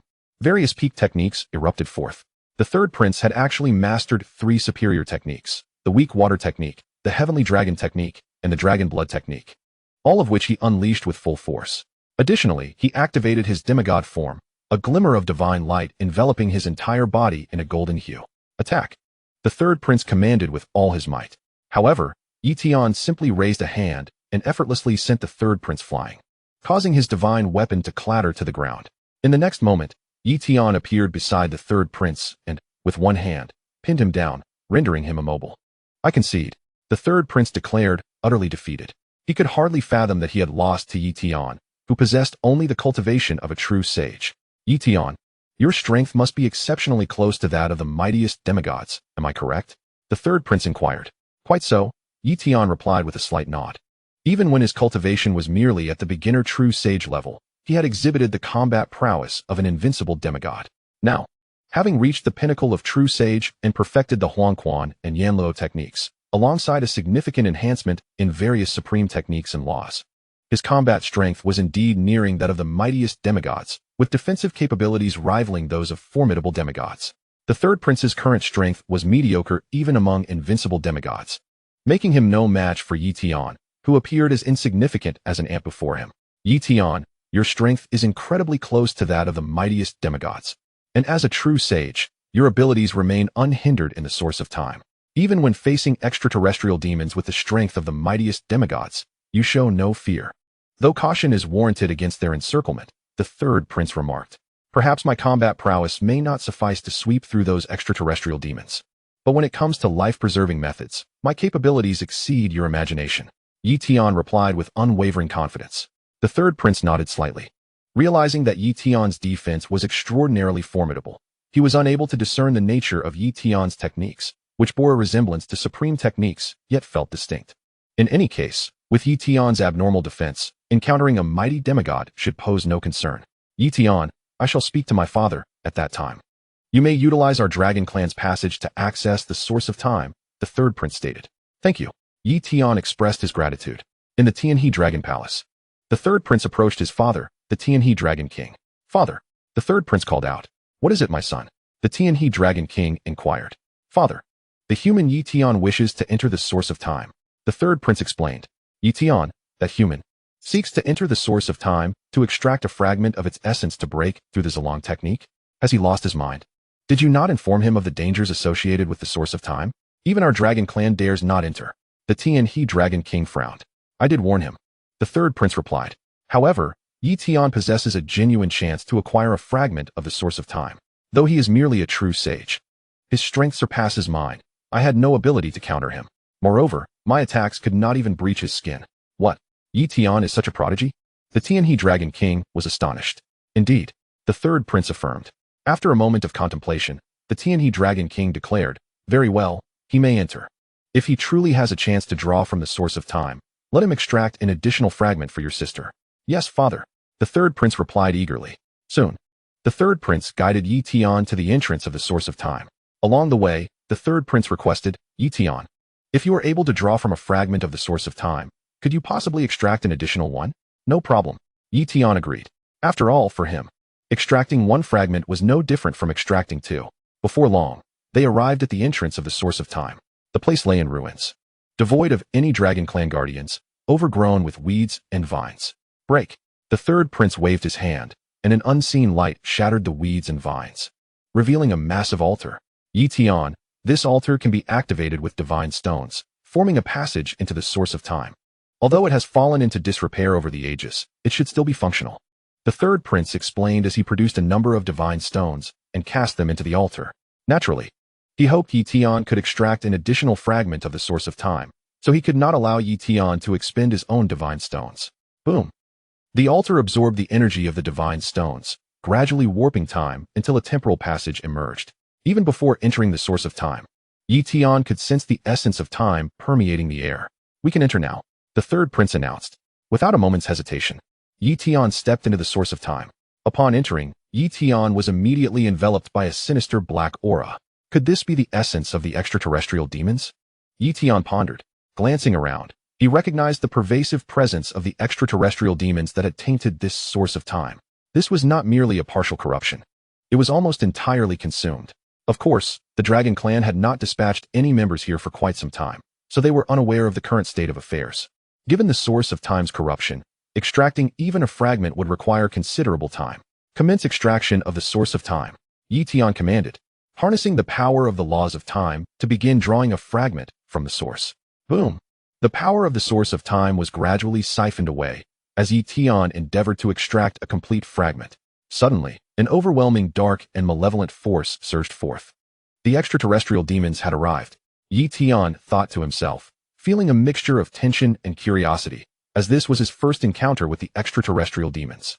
Boom! A demigod-level extraterrestrial demon descended upon the scene, spotting Tian and revealing a grotesque smile. The beings of the earthly realm dare to intrude upon this domain. You belong to me now. The demigod-level extraterrestrial demon extended its hand, aiming to grasp Tian in one swift motion. Chapter 292, Confronting a Host of Extraterrestrial Demons. Through the assault of this demigod-level extraterrestrial demon, Tian gauged its strength to be roughly on par with the pinnacle of demigod combatants. However, this did not necessarily reflect its true capabilities. In the external world, this extraterrestrial demon might possess the invincible prowess of a demigod, yet here, its power was evidently constrained. Buzz! Tian activated the Eye of the Candle Dragon, manipulating the laws of time to suppress this extraterrestrial demon. Subsequently, he unleashed a strike with his sword. Puff! The body of this extraterrestrial demon was pierced, yet it was not entirely vanquished. Truly, the resilience of an extraterrestrial demon is formidable. Tian marveled. His strike undoubtedly reached the level of invincible demigods, yet the demon's defenses were equally extraordinary. Bolstered by numerous life-preserving artifacts, otherwise, it would not have survived. Then I shall exert my utmost effort. Boom! Tian summoned all of his supreme Tao bodies, unleashing a torrent of power from various laws. Sword Realm. 10 Directions, Sword Realm. Golden Crow shattering the sun. Celestial Slaying Sword Diagram.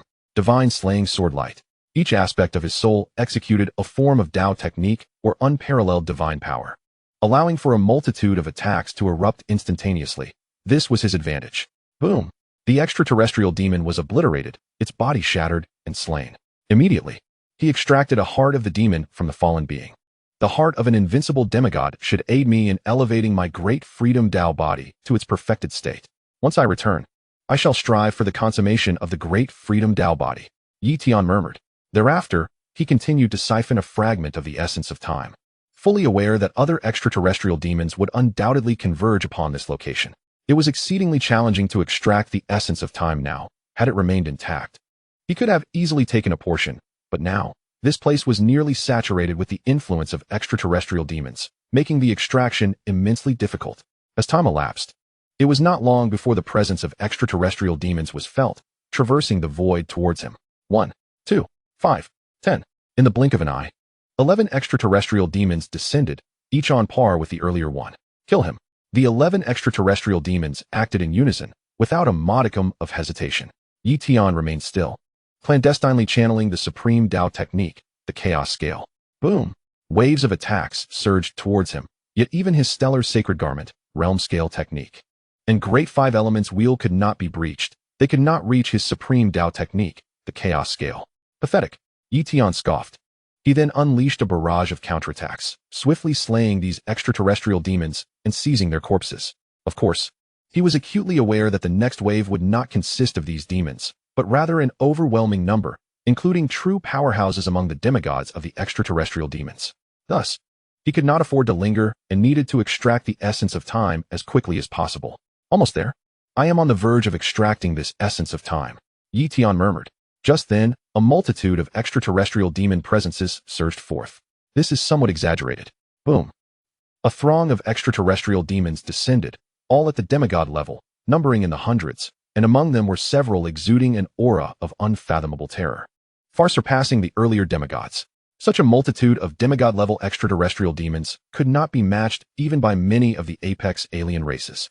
Yet, the extraterrestrial demons nonchalantly summoned this many demigods. The true saints of the earthly realm can indeed slay our demigod-level extraterrestrial demons. You must be the unparalleled prodigy of this generation, yet you dare to venture here. Thus, you shall perish. The speaker, an exceedingly arrogant extraterrestrial demon, possessed the confidence to back up his bravado. Boom! He launched an assault, showcasing the might of an invincible demigod. It is worth noting that the earlier invincible demigod extraterrestrial demons could only exhibit their top-tier demigod prowess here. Thus, it is conceivable that this particular extraterrestrial demon's true strength in the external realm might well reach that of a paramount demigod. A paramount demigod extraterrestrial demon is naturally something to boast about. Yet Tian did not evade, resolutely absorbing the brunt of the attack. The stellar sacred intent was pierced. But once the attack penetrated it, it was halted by the great five elements wheel. This incensed the extraterrestrial demon. Attack together. The extraterrestrial demon bellowed. Boom.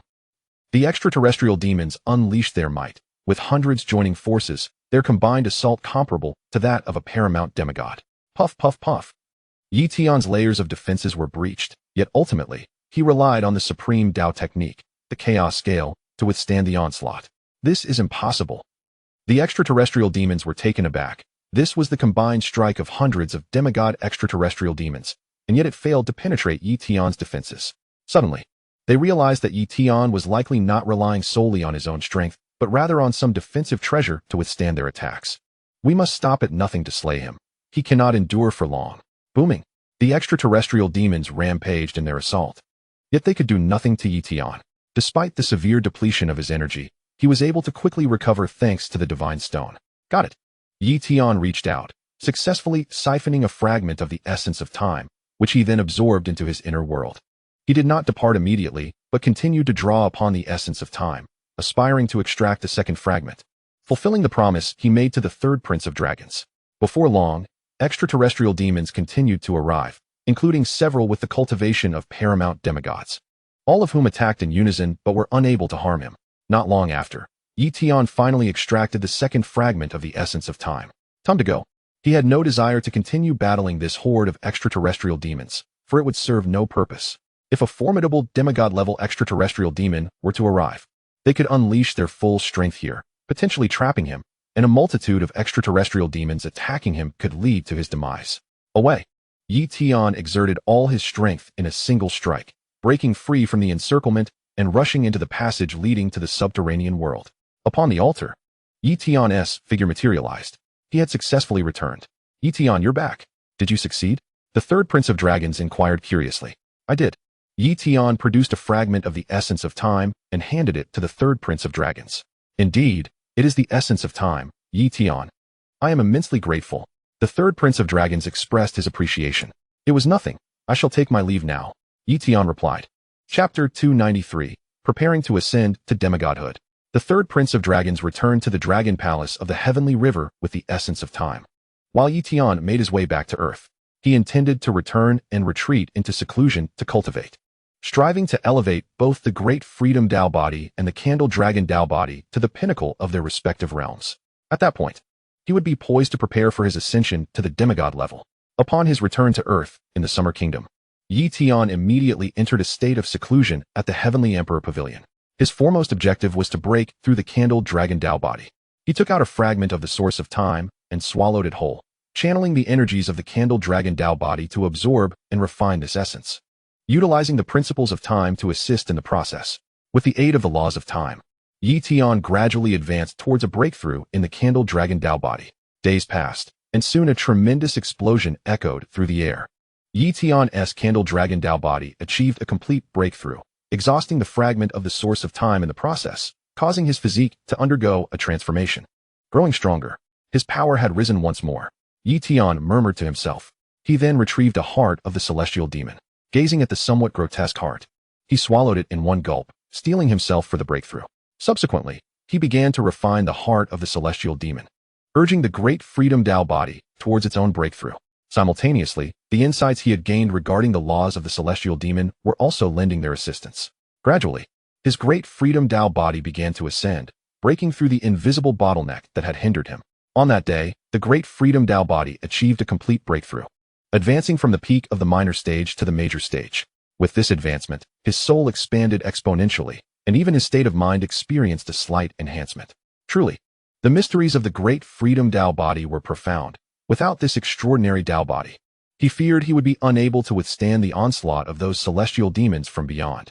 Tian reflected, recalling the time he faced the assault of those extraterrestrial demons. When his soul had endured their attacks and influences, had his soul not been sufficiently robust, and without the supreme divine ability of the great freedom state, he would have been utterly defenseless, allowing the celestial demons to attack without any resistance.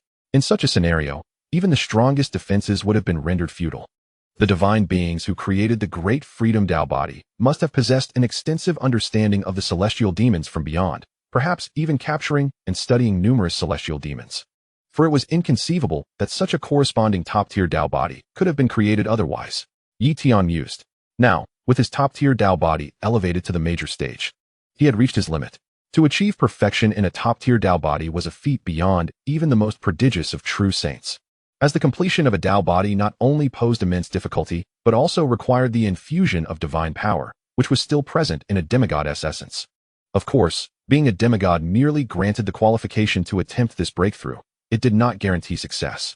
Countless demigods had lived their entire lives without ever perfecting a single Tao body, let alone a top-tier one. Next, it was time to challenge the demigod realm. Ascending to demigod status required a substantial amount of energy, and the best place for such a breakthrough on Earth remained the Dragon Well. However, he had heavily depleted the essence of the Dragon Well last time, and it would take time to recover. Thus, he found himself unable to utilize the Dragon Well for his breakthrough. Tian, you intend to challenge the demigod realm? The Summer King exclaimed in surprise, not anticipating that Tian would so swiftly elevate his top-tier Tao bodies to the major stage. The efficiency was astonishing. He had thought Tian would take several years, possibly struggling to elevate all his top-tier Tao bodies to the major stage, ultimately having to rely on his current foundation for the breakthrough. In his view, however, Tian's foundation was already incredibly formidable. The presence or absence of an additional top-tier Tao body would have little significant impact. Yes, Tian nodded slightly. With all my top-tier Tao bodies having reached the major stage, there is no need to linger in the true saint realm. The sooner I can break through to the demigod realm, the better. However, my foundation is exceedingly robust, and to ascend to the demigod level, the initial transformation into a divine body will demand an exorbitant amount of energy. The energy on Earth is too sparse, and the Dragon Well is temporarily unavailable. Therefore, I seek your counsel, Summer King. Where should I go to conduct my breakthrough? The Summer King pondered for a moment before responding. To be frank, no location on Earth is suitable for your breakthrough at present. If you must break through here, it is indeed possible. But if it affects the transformation into a divine body, the loss would be too great. The initial stages of breakthrough are the most opportune for divine body transformation. Some demigods can complete a full transformation in one go, while others may only manage a partial transformation. The difficulty of your divine body transformation will undoubtedly be tenfold, if not more, than that of other demigods, far surpassing my own challenges. Thus, it is imperative to seize this opportunity to maximize your divine body transformation during the breakthrough. The Summer King continued, I can reach out to the Angel Clan. Although they have fallen, their heritage is beyond that of our human race. The Angel Clan possesses multiple sacred grounds suitable for your breakthrough.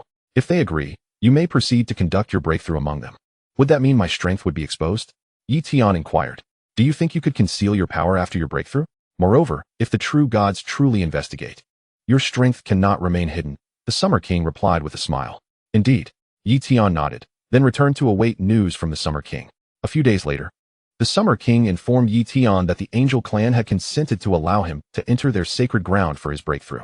As for the cost of this opportunity, the Summer King did not mention it, clearly implying that he would bear it, leaving Tian free to focus on his breakthrough.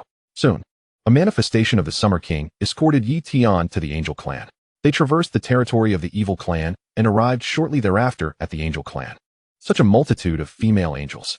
Tian gazed in awe at the throngs of enchanting female angels. Before long, the Angel King Baishi emerged. The Summer King immediately engaged in conversation with Baishi. Subsequently, Baishi turned her gaze to Tian. Ah, so this is Tian of your human race. I never expected that after merely a decade and a half, he would be on the verge of challenging the demigod realm and require our Angel Clan's sacred ground for his breakthrough. It appears his foundation is extraordinarily formidable. Not even your Earth possesses a suitable sacred ground, Baishi remarked, slightly astonished. It is merely that the Dragon Well is currently unusable, otherwise we would not need to trouble your Angel Clan, the Summer King explained. Very well, I shall lead you to it, Baishi stated. Chapter 294, breaking through to demigod. The mightiest demigod combat power. The Angel King by she led the Summer King and Tian to one of the sacred grounds of the Angel clan, the Sea of Starlight. This sacred ground is located within a unique void. With a resounding whoosh, Tian, by she, and the Summer King entered the realm. There, he beheld an ocean composed of countless stars, each star representing a unique energy, converging to form such a vast sea of starlight, demonstrating the terrifying potency of the energy contained within. Furthermore, the energy in this place consistently maintained a certain threshold, and should it be excessively depleted, it would draw energy from the external environment to replenish the sea of starlight. At that moment, many angels were practicing within this realm, each occupying their own space, undisturbed by one another. Tian, you may challenge the demigod realm here. By she instructed. Thank you, King of Angels. Tian expressed his gratitude. Subsequently, Bai Shi and the Summer King departed from the Starlight Sea. However, the Summer King did not leave the Angel clan but instead remained as a guest among them. Tian, still within the Angel clan, could not take his leave either. Even though the Angel clan would not act against him, one could never be too cautious. Thus, he resolved to guard against any unforeseen circumstances. In the Starlight Sea, Tian found a suitable spot and sat cross-legged, commencing the absorption of the energy around him. Soon, he began to strive for the semi-divine realm. Achieving this state required harnessing the power of the laws to stimulate his extraordinary abilities, prompting their evolution. Only upon the successful transformation of these abilities could he break through the bottleneck. Without comprehending the laws, inducing such a transformation would prove exceedingly difficult. A handful of true saints had forcibly advanced to the semi-divine realm using special treasures, yet such methods often resulted in damage to their extraordinary abilities, rendering future breakthroughs to the true divine realm nearly impossible, and even hindering progress within the semi-divine realm. Thus, it was advisable to grasp the laws before attempting to ascend to the semi-divine realm. Yet many true saints, unable to comprehend the laws throughout their lifetimes, were left with no choice but to forcefully pursue the semi-divine realm. Attaining this state at the very least would significantly prolong their lifespan, without a breakthrough. As they aged and their lifespan dwindled, they might eventually lack the qualifications to even attempt such a leap. Boom! Tian's various laws began to stimulate his extraordinary abilities, and soon, they commenced their transformation, voraciously absorbing the surrounding energy.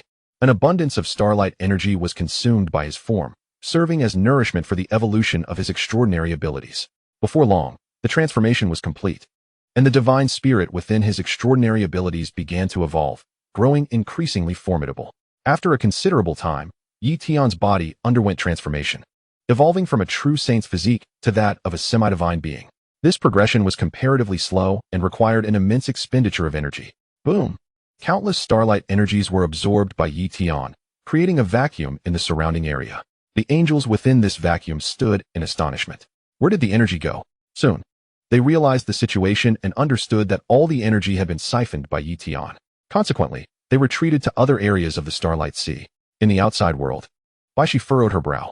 Summer King, your human, Tian, seems to have absorbed an excessive amount of energy during this breakthrough, wouldn't you agree?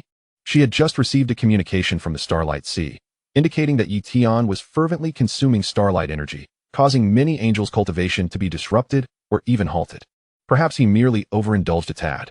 The Summer King replied awkwardly, aware of Tian's immense power, which necessitated an extraordinary amount of energy for his breakthrough. Summer King, this ultimately results in a loss for our angel clan. Why she lamented, fear not, for as your human race grows stronger, so too shall your angel clan's circumstances improve. If necessary, I can have Tian assist your clan in the future, the Summer King offered. Very well, Bai Shi nodded slightly. As days passed, under the abundant supply of starlight energy, Tian's physique began to exhibit hints of divine radiance, signifying his transformation into a semi-divine being, now undergoing the process of divine body transformation. At this juncture, it was most conducive to enhance the progress of his divine body transformation. Thus, Tian capitalized on the immense starlight energy to expedite his divine body evolution. 1 part divine body transformation, 2 parts divine body transformation, 3 parts divine body transformation. Upon reaching a 7-part transformation, the subsequent progress became increasingly challenging. Nevertheless, he continued to absorb the starlight energy. Before long, several days had elapsed. With a 9-part divine body transformation, he found himself just shy of the 10-part threshold, realizing that the Summer King had underestimated his physical strength. Likely unaware that he had mastered the unparalleled art of the chaos scales, Tian mused to himself. At this moment, He felt the surge of semi-divine power coursing through him, instilling within him a confidence capable of shattering all barriers. Having crossed into the semi-divine realm, my combat prowess has undoubtedly ascended to the level of a supreme semi-divine being, Tian contemplated. However, whether he had reached the level of a transcendent semi-divine being remained uncertain. It was likely he had not yet achieved that status. Nonetheless, having broken through to the semi-divine realm meant that his other advanced techniques would subsequently elevate, and his combat strength would experience a significant surge. With a flourish, Tian rose, concealing his aura, and emerged from the starlight sea. The moment he stepped out, the Summer King and Baishi appeared before him. Tian, you've successfully broken through. Let us return, the Summer King proclaimed. Indeed, Tian responded. Yet Baishi interjected, Summer King, I shall not accompany you further, but I will seek your assistance should the need arise. No problem, the Summer King replied. Soon after, Tian and the Summer King departed the Angel Clan's territory and returned to Earth. Upon their return, the Summer King inquired, Tian, to what extent has your divine body transformation progressed? To the 9-part realm, Tian answered. Only 9 parts? It appears your physical prowess exceeds my expectations. Come, let us spar. I wish to gauge your strength. The Summer King exclaimed with enthusiasm. Tian, eager to test his combat capabilities, readily agreed. Thus, they commenced their duel within the internal world of the celestial sphere. Boom!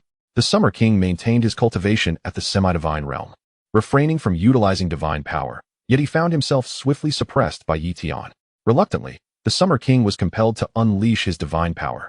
However, he soon discovered that his attacks failed to inflict any harm upon Tian. Of course, he had yet to unleash his full force. But facing Tian in the semi-divine realm, he could not afford to go all out. After a brief exchange, the Summer King finally ceased his efforts. Tian, your strength has ascended to that of a supreme semi-divine being, and not just any supreme semi-divine being. You are nearly on par with a transcendent semi-divine being. I estimate that it won't be long before you possess the combat power of a transcendent semi-divine being, rivaling the weaker, true, divine beings. The Summer King exclaimed with excitement. Should Tian become a transcendent semi-divine being, it would equate to the human race possessing 2 true divine-level powers. Moreover, the value of a transcendent semi-divine being surpasses that of a true divine being. Once a transcendent semi-divine being breaks through to the true divine realm, their power would be utterly terrifying. Chapter 295. Earth is to integrate with the underground world. In the Heavenly Emperor Pavilion, Tian magnified his exquisite spiritual treasure, the Time-Space Pagoda, establishing it as his residence. As a newly ascended semi-divine being, it was no longer fitting for him to reside in his previous quarters. Therefore, after his spar with the Summer King, he chose to remain here for cultivation. He declared a period of seclusion, intending to enhance his strength during this time. Upon reaching the semi-divine realm, his avenues for improvement were somewhat limited. Firstly, there was the 1,000 Souls forging technique.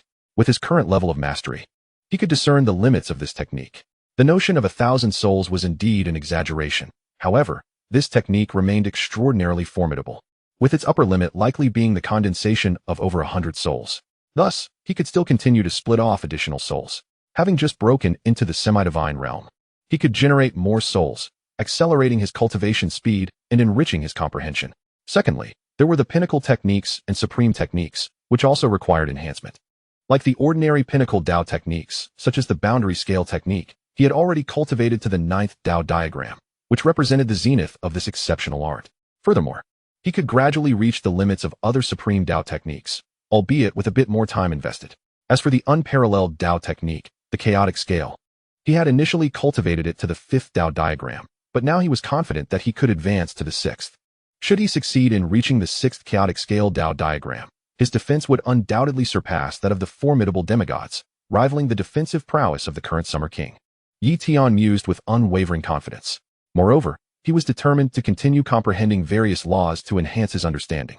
However, the cultivation of laws inherently progressed at a slow pace, especially since he was simultaneously deciphering numerous laws. Relying solely on his own insights would yield only modest results. Thus, for the time being, he chose not to prioritize the cultivation of laws. Regarding the transformation of his divine body, he possessed several divine herbs that could further accelerate his progress. The higher his transformation, the more formidable his demigod physique would become, leading to a rapid enhancement of both his divine strength and bodily resilience. Tian murmured. The 1,000 Souls forging technique, the pinnacle Dao technique cultivation, the comprehension of laws, and the transformation of his divine body would all be pursued concurrently. After all, With his multitude of souls, he could afford to utilize his time efficiently. Additionally, he had the ability to manipulate time, accelerating his cultivation. With an ample supply of divine stones and having ascended to the demigod realm, he could easily accelerate time by 50 times, effectively multiplying his cultivation time. Thus, he was continuously enhancing his strength every moment. Boom! The divine herbs in Tian's possession were gradually consumed, and his transformation progress steadily increased. Unbeknownst to him, several months had passed. At this juncture, his divine herbs had been completely exhausted, yet his transformation progress was still unsatisfactory. Divine body transformation, 15. This pace was excruciatingly slow. Tian sighed in resignation.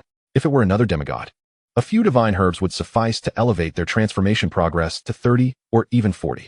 Yet for him, it had merely risen from 90 to 15. At this rate, to fully complete his divine body transformation, he would require an immense quantity of divine herbs. It must be said that having such a formidable foundation is not always advantageous, as it consumes far too many resources. During this time, he had managed to cultivate various pinnacle Dao techniques, such as the 10 Directions, Sword Realm, and the Dark Eye, to their final Dao diagram. Although it had been a strenuous endeavor, he had nonetheless achieved it. However, the unparalleled Dao technique, the chaotic scale, remained exceedingly difficult to cultivate to the 6th Dao diagram. Even though Tian's comprehension of Dao had reached the 9th level of divine mastery, his insight could be enhanced to unimaginable levels. Yet grasping the 6th Dao diagram in a short period remained a formidable challenge. The chaotic scale, as an unparalleled Dao technique, was simply not meant for ordinary beings to cultivate. It was exceedingly arduous. Yet, once mastered, it would undoubtedly benefit future generations. Tian reflected. Thus, he continued his cultivation without interruption. Even if there were matters requiring his attention from the human race or others seeking his counsel, he would delegate those responsibilities to his divine spirit avatar. Tian intended to fully master the 6th Dao diagram of the chaotic scale before emerging from his seclusion. On Earth, at the headquarters of the Global True God Council, the Summer King convened a meeting with demigods from various nations. This time, Tian was present as well, though not in his true form, but rather as his divine spirit avatar. This marked his first appearance here since breaking through to the demigod realm. However, at this meeting, while no one disputed the Summer King occupying the highest position, Tian's seating in the 2nd position stirred discontent among the Bear Emperor, the Astral Emperor, and the Solar Monarch. Summer King, how can it be appropriate for Yi Emperor, having just ascended to the demigod realm, to occupy the 2nd position? The Bear Emperor furrowed his brow. The Summer King replied with a smile. Bear Emperor, Tian's strength surpasses that of all of you. What is there to debate? Summer King, we have yet to engage with Tian in battle. The question of who is stronger remains uncertain. The Astral Emperor retorted. While the Summer King had consistently praised Tian, and he indeed was powerful, having swept through divine puppets and those of the evil races in the ancient fragments, it did not inherently imply that his strength exceeded theirs. Moreover, did they not have hidden strengths? Concealed trump cards? Therefore, they did not truly consider themselves inferior. Is that so? Tian's eyes glimmered with the light of the candle dragon eye. Boom! The Astral Emperor found himself abruptly subdued, enveloped by the power of the time law, as if the very essence of time sought to strip away his vitality. Witnessing this scene, the Astral Emperor attempted to resist, yet found himself unable to shake the temporal prison created by Tian's time law. Boom! The Astral Emperor's strength was compressed into a minuscule area. Ultimately, he conceded, I yield. He had not anticipated that he could not even withstand a mere divine spirit avatar of Tian. He understood all too well what this signified. Tian's true form had evidently far surpassed him. Crushing him would be as effortless as squashing an ant. Seeing this, the other demigods also acquiesced, not daring to express any dissent. Once the many demigods were seated, the Summer King began, Gentlemen, I have gathered you here because Earth has reached its final moment. Upon hearing this, the demigods displayed little surprise, as if they were already aware. Earth was on the brink of merging with the abyssal world. Although Earth could still endure, especially with the Summer King having ascended to the true God realm, postponing the integration with the abyssal world for another 50 years was feasible, yet such an action would serve no purpose. With a true God among them, the human race had joined the ranks of top-tier alien races, gaining an opportunity to survive within the abyssal world. At this moment, the Bear Emperor inquired, Summer King, many true gods from the abyssal world covet our Dao canon. If Earth fully merges with the abyssal world, will those true gods seize the opportunity to plunder our Dao canon? Chapter 296, The Gathering of True Gods. The Summer King glanced at the Bear Emperor and smiled faintly. Bear Emperor, I am well aware of the value of the Dao canon.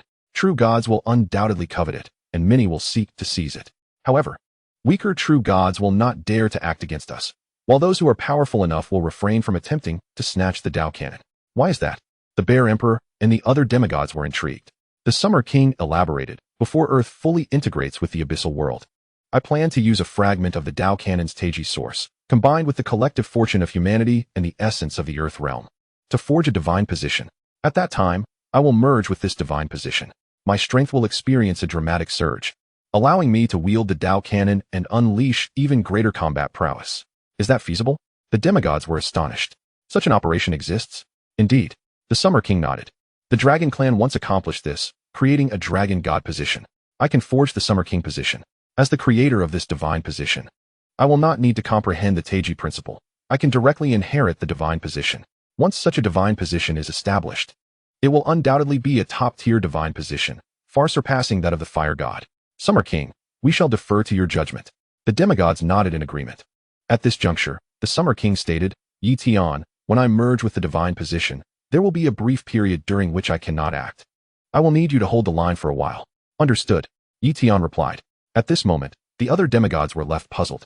Hold the line for a while. Against whom? Could it be that he is a true deity?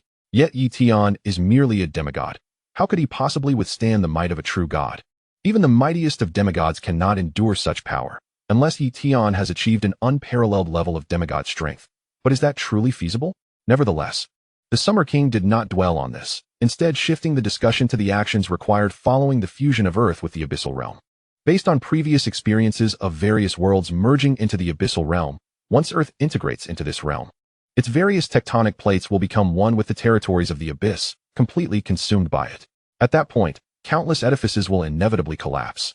Such a monumental fusion creates a disturbance so profound that the very essence of Earth cannot protect these structures.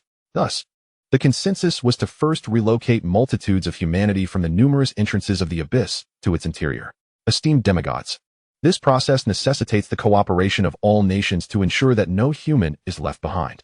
Furthermore, the issue of property distribution must be handled with care, commanded the Summer King. Understood, responded the assembly of demigods. The timeline for Earth's integration into the abyss was established 1 month hence. The urgency stemmed from the fact that this date coincided with a day of polar night in the abyss, during which all 3 suns would be obscured, plunging the realm into darkness. It is during this period that the essence of the abyss is at its weakest, thereby providing the Summer King with a greater chance to establish his divine position without it being easily disrupted by the abyss's essence. Should this window be missed, the Summer King would find it increasingly difficult to secure his divine status. Thus, the meeting concluded. In the blink of an eye, over a month had passed. Throughout this time, humanity continuously relocated to the abyss from various locales. For instance, in Tian's hometown, Donghai City, the human populace was also being moved. Tian returned specifically to assist in this endeavor. There, he once again encountered his former mentor, Li Haoang. With humanity's strength and resources having surged, Mentor Li Haoang's prowess had also advanced rapidly. He had now attained the pinnacle of the Earth King realm, with the potential to ascend to the Heavenly King realm. This level of strength was formidable within Jiang province. Yet, in Tian's presence, Li Haoang seemed somewhat constrained. Tian, I hear you have become a demigod? He inquired. Indeed, Mentor. Tian replied with a smile. Remarkable. Li Haoang marveled. I wonder if I shall ever have the chance to reach the Saint realm. The thought of becoming a demigod feels beyond my grasp. There will be opportunities. Tian encouraged. Subsequently, he met with several other old friends.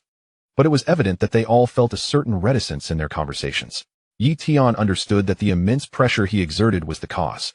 With their strengths and statuses no longer on the same level, the camaraderie of the past was rendered unattainable, an unavoidable circumstance. Before long, the human inhabitants of Donghai City had all transitioned into the abyss, leaving the vast city deserted. Such a large-scale movement did not go unnoticed by the malevolent tribes. They were far from oblivious. Upon learning of Earth's actions, the evil god furrowed his brow. That Summer King could have allowed Earth to sustain itself for decades, even centuries, against the encroachment of the abyss. Yet now he chooses to integrate willingly. Does he not fear that we, the true gods, will seize the Tao Cannon from them? He muttered. Although he had made an agreement with humanity to refrain from invading, claiming the Tao Cannon did not constitute an invasion. Of course, he could not accomplish this alone and would require assistance. The Summer King was likely to enlist the help of the Angel King Bai Shi. Thus, he too would need to recruit several true gods to share in the spoils of the Tao Cannon. The evil god subsequently reached out to the fallen dark angel god K, the bone clan god Baju, the blood clan god Blood God, and the flame demon god Yen-Mo. Soon, numerous true gods had gathered. Evil god, what pressing matter do you wish to discuss? K inquired. The evil god smiled and replied, esteemed colleagues, according to my reconnaissance, humanity is on the verge of complete integration with the abyss. At which point the Tao canon will also manifest within it. That is no ordinary artifact. It is the first wonder of Earth, said to contain myriad mysteries. The strength of humanity is, in no small part, attributed to the Tao canon. Imagine, in just a few centuries, transforming a frail little race into such a formidable force. If we were to acquire it, our own powers would undoubtedly experience a significant enhancement. The Summer King is not to be trifled with, cautioned K. You have suffered losses against him before. He has been a true god for over a decade now, and is certainly stronger than when he first ascended. The evil god cast a derisive glance at K, stating, K, humanity has now allied with the angel clan. Do you desire to be completely suppressed by them? K fell silent. The blood god interjected, he's merely a Summer King. Why should we fear him? He was hiding on Earth. Otherwise, we would have crushed him long ago. Following the blood goddess' approval, Baju and Yen-Mo also expressed their agreement. Seeing this, K reluctantly acquiesced. Very well, since we are all in accord. Let us strike when Earth fully integrates with the abyss and sees humanity's Tao canon. The evil god exclaimed with excitement. With 5 true gods in action, he could hardly believe that the Summer King would be able to withstand them. Days passed, and at this juncture, the Summer King and numerous demigods commenced the process of allowing Earth to fully merge with the abyss. Boom. The vast Earth appeared to the abyss as nothing more than a droplet of water falling into a lake. This is no exaggeration. Previously, Earth had resisted fiercely, but now, without resistance, it was effortlessly consumed by the abyss. Tian stood upon the Earth, gazing skyward. The familiar sun, the moon, and the stars gradually vanished. In truth, these celestial bodies remained. They were merely obscured by the abyss's engulfing embrace. Then, with a thunderous roar, the land of Earth began to meld with that of the abyss, as continental plates seamlessly integrated and the oceans merged into the abyss as well. This process of fusion was swift, yet the essence of Earth gradually intertwined with that of the abyss, becoming but a minuscule part of it. Just then, the scorching light of the 3 suns in the abyss was shrouded by a creeping shadow. The day of polar night had arrived. At this moment, the essence of the abyss was remarkably weakened, while the essence of Earth continued its integration, not yet fully digested, and began to exert a preliminary influence on the abyss's core. What a fortuitous moment! The Summer King exclaimed with exhilaration, promptly retrieving the Tao canon. With a flourish, he extracted a sliver of the primordial essence of the Tai Chi from the canon, an endeavor that consumed a significant amount of his divine power and divine stones. Immediately thereafter, he harnessed the auspices of humanity and the essence of Earth to commence the creation of his divine position. All of this is possible because he is the strongest being on Earth and the only true God. Were it to be Tian now, he would not possess the qualifications to forge a divine position. Gradually, the ethereal silhouette of a divine position began to manifest. However, to truly solidify, it would require a significant amount of time. In the distance, the evil god, the 8 bone gods, and the true god of flames had all arrived. Witnessing the process of divine position formation, their expressions shifting dramatically. This is bad. The Summer King is attempting to consolidate a supreme divine position. How can this be possible? The evil god was utterly astonished. The birth of any divine position is the result of an alignment of celestial, terrestrial, and human factors, not simply the whim of a true god to forge one. By what right can the Summer King achieve this? The Dragon Clan was able to do so due to their immense strength, possessing numerous true gods, with a foundation, fortune, and power far surpassing that of the human race. Hence, it was the Dragon Clan that could create the Dragon God position. We must stop the Summer King. If he truly succeeds in forging a new divine position, his strength will inevitably surge, and even our combined might may not suffice to contend with him. The evil god urged. All right, let us strike together. The 5 true gods instantly traversed the distance, uniting their efforts to interrupt the Summer King's actions. The demigods on Earth, upon witnessing the arrival of the 5 true gods, were thrown into a state of panic. It's the evil god, the 8 bone gods, the true god of flames, the blood god, and the true god of Kejupa. With the 5 great true gods attacking, we cannot withstand them. The Summer King also noticed these 5 true gods, yet he remained utterly unperturbed. Tian, it's up to you. Buy me 3 minutes. The Summer King commanded. Understood. Tian immediately summoned the celestial star armor to shield the Summer King. While the Summer King himself activated his defenses, even employing divine artifacts. As a result, the ensuing shockwaves could not harm him. Ha ha ha, a mere demigod dares to stop us? Utterly ridiculous.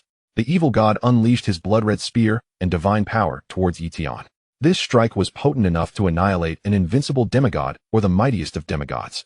Only a defiant demigod could withstand it. Yet the evil god did not even consider whether the human race possessed a defiant demigod. How could a mere newly ascended top-tier alien being from the human race possibly have such an existence? To his knowledge, there wasn't even a single mightiest demigod among them. However, in the next moment, he was left dumbfounded. Clang! The evil god's blood-red spear struck Tian, but was thwarted by Tian's skin, such a sharp and powerful artifact, augmented by divine power. Failed to penetrate Tian's defenses. This is absurd. Yet this was the undeniable truth. Boom. The attacks from the other true gods met the same fate. Being blocked by Tian's supreme Dao technique, the chaos scales, they too could not breach Tian's defenses. Yet, Tian was still sent flying. Ice realm. Mastering space. Spatial confinement. Time stagnation. The great 5 elements will transformation domain, suppression. Sword realm, suppress them. Tian activated various techniques, solely to restrain the actions of these 5 true gods, with no intention of slaying them. He was acutely aware that he could not possibly defeat 5 true gods. His attacks would not inflict harm upon them. No matter how one viewed it, these 5 true gods were no weaklings. Their strength was considerable, far surpassing that of a defiant demigod. A defiant demigod could merely rival the weaker true gods, having a chance to slay them. Yet their power still fell short of the evil god and the other 4 true gods. In recent months, his own strength had surged dramatically. Yet his combat prowess likely had not yet reached the level of a defiant demigod. Even if it had, it was probably only at the weakest tier, rendering him incapable of slaying 5 true gods. Thus, he could only delay their actions and block the 5 true gods. Fortunately, his defenses were unparalleled, having long surpassed those of a defiant demigod, and even the Summer King struggled to contend with his defenses. This was precisely why the Summer King had called upon him. As long as he could withstand the attacks of the 5 true gods, and allow the Summer King to successfully forge the Summer King divine position, his task would be complete. Boom. The 5 true gods relentlessly assaulted Tian, yet they could not breach his defenses. In that moment, they collectively surrendered. The defenses of this human demigod were more monstrous than those of true gods. Let us not strike him, but rather focus our efforts on the Summer King. The Dao cannon in his hands is our true target, the evil god bellowed. Indeed, the other 4 true gods regained their senses and promptly turned to attack the Summer King. Crack! The celestial star armor was breached. However, Tian always managed to block their attacks at crucial moments, completely safeguarding the Summer King and preventing them from inflicting harm or interrupting his operations. Time trickled by, and the time left for these 5 true gods was dwindling. The evil god exclaimed, "This is intolerable. This human demigod wields the laws of time, always managing to block our attacks in a timely manner. The laws of time and space are too troublesome. We cannot circumvent him to reach the Summer King." Chapter 298, The Dark Heavenly Monarch. At this moment, the most anxious was the evil god. The territories of the other 4 true gods were still somewhat distant from the human race, while the evil clan was perilously close, almost within arm's reach. Moreover, the evil clan and the human race were true mortal enemies. This time, the evil god had completely offended the Summer King. He was most averse to the Summer King successfully forging a supreme divine position. Therefore, he was desperate to thwart the Summer King's actions. Yet, Tian's power left him astounded. He never anticipated that the human race could produce such a monstrous demigod. Why, after the emergence of the seemingly weak Summer King, would an even more defiant demigod arise from the human race? The evil god was filled with anger and resentment. Boom. He continued to assault the Summer King. But each time he was blocked by Tian. As time passed, he found himself utterly helpless. Soon, 3 minutes had elapsed, and the Summer King's divine position finally took shape. Buzz. A crimson crown's ethereal silhouette emerged, gradually solidifying, adorned with 2 orbs, one red and one blue, representing yin and yang. This crown was, in fact, the manifestation of the Summer King divine position. Evil god, the supreme divine position has been forged by the human race. The Summer King is about to wield this supreme divine position, and his power will surge. We have no hope of seizing the Dao cannon now. The 8-bone god decisively tore through the void to flee. Seeing the situation deteriorate, the blood god also made a hasty retreat. The true god of Kejapa hesitated for a second, but soon followed suit. Naturally, the true god of flames fled as well. After all, with the other true gods escaping, what significance remained for him to stay? A bunch of cowardly ingrates. The evil god cursed. At this moment, the Summer King was in the process of merging with the supreme divine position, a process that could not be interrupted, thus he remained entirely untroubled. Meanwhile, Tian continued to guard him. After all, there was only the evil god left, and he felt no fear. Before long, the Summer King's divine position fully merged with him. The entire process was extraordinarily smooth and swift. For this was the divine position that the Summer King himself had forged, naturally encountering no obstacles. Boom! After merging with this supreme divine position, the Summer King's aura erupted, becoming immensely terrifying, causing the surrounding space to shatter as if unable to withstand his overwhelming pressure. This is the oppressive aura brought forth by the pinnacle of divine positions. The Summer King, upon witnessing this, did not hesitate any longer and prepared to flee. However, with a mere wave of his hand, he activated the Dao Cannon, an artifact that had always served to assist in cultivation, which now finally revealed its combat potential. Boom! The Dao Cannon unfurled, enveloping the entirety of the surrounding realm. This is bad. The evil god's expression shifted drastically as he sensed the looming threat of death. In that moment, he became acutely aware of the essence of the Dao. He finally comprehended the terrifying nature of the Dao Cannon. It was not merely a worldly marvel, but rather fragments of the Dao itself. Even more unsettling was the fact that the Summer King could wield the Dao Cannon to unleash the might of the Dao, a prospect that was utterly fearsome. Boom! The path of Tai Chi descended in suppression, and the evil god found himself ensnared. Crimson Spear, break for me. The evil god relentlessly assaulted the Dao Cannon. Yet his efforts proved futile, as he could not rend the fabric of the Dao Cannon. His strikes fell upon it without effect. The Tai Chi path was inherently adept at defense, rendering the evil god's attempts to breach the protective capabilities of the Dao Cannon utterly ineffectual. In the next instant, the Summer King appeared before the evil god, empowered by the divine might of his position. The combined forces of the fire god's divinity and the Summer King's own bestowed an overwhelming augmentation to his strength. At this juncture, the Summer King had transcended the evil god's power by a significant margin. Without delay, the Summer King launched an assault against the evil god. Rumble! The searing power of the fire element erupted, augmented by the two divine positions, inflicting considerable damage upon the evil god. Moreover, the Dao Cannon sealed the void, preventing the evil god from fleeing, leaving him no choice but to confront the onslaught head-on. Gradually, the evil god's injuries escalated in severity. Tian and the other demigods of the human race had retreated a considerable distance to observe the battle. They refrained from intervening, as their participation would yield no assistance. Even if Tian himself were to engage, he could not inflict so much as a scratch upon the evil god. Uncertain of how much time had elapsed, the battle was nearing its conclusion. As the radiance dissipated, the Summer King stood resolutely in the void, while the evil god lay in a state of utter disarray. His crimson spear shattered. Not only that, but the evil god's body was in tatters, his vitality waning. Just as the Summer King was poised to deliver the final blow to the evil god, the fabric of reality suddenly froze. Even the Summer King's countenance shifted at this development. In the next moment, a beam of light traversed the void, disregarding the Dao Cannon and enveloping the evil god. Swish! The evil god's vitality stabilized instantaneously, and he was whisked away by this beam of light before the Summer King could intervene. Summer King, grant me a favor and spare the evil god. Upon hearing this voice, the Summer King's expression changed slightly as he nodded in acquiescence. Very well. In an instant, the owner of that voice vanished along with the evil god, restoring tranquility to the realm. Swish!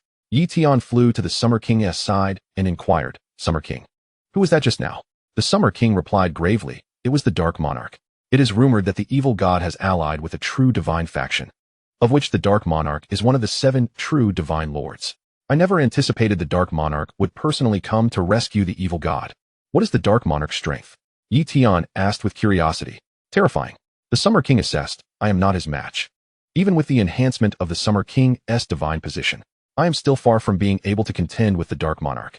What just arrived was likely not the Dark Monarch's true form, but rather one of his divine avatars. Otherwise, he would not have refrained from making an appearance. Does the Dark Monarch have no interest in the Dao Cannon? Tian questioned, puzzled. Presumably, he has little interest. The Summer King explained, after all, it is said that the Dark Monarch has already comprehended the path of darkness. These true gods who delve deeply into a single Dao often find their time insufficient. Why would they divert their focus to comprehend a second Dao? While the Dao Cannon is indeed precious, it merely attracts some of the lesser true gods. The truly elite true gods show no interest in such trinkets. For instance, have you ever seen the Dragon King of the Celestial River express interest in the Dao Cannon? That is a fair point. Tian nodded slightly. The Dao Cannon held great value for him, yet it was evidently of little significance to the truly formidable true gods. It is akin to how certain treasures once deemed invaluable to him have now become mere commonplace items, devoid of worth in his eyes. This illustrates how an elevation in strength can render one indifferent to many ordinary treasures. Tian, these top-tier true gods possess immense power but are also exceedingly proud. As long as you do not offend them, they are disinclined to act. Therefore, until your strength reaches a certain threshold, do not provoke them, the Summer King cautioned. Understood. Tian responded affirmatively. On the other side, after the Dark Monarch rescued the evil god, the latter fell to his knees, hastily expressing his gratitude. Thank you, Dark Monarch. Know this, evil god. Were it not for the favor owed to the previous evil god, I would not have intervened. The Dark Monarch stated coldly.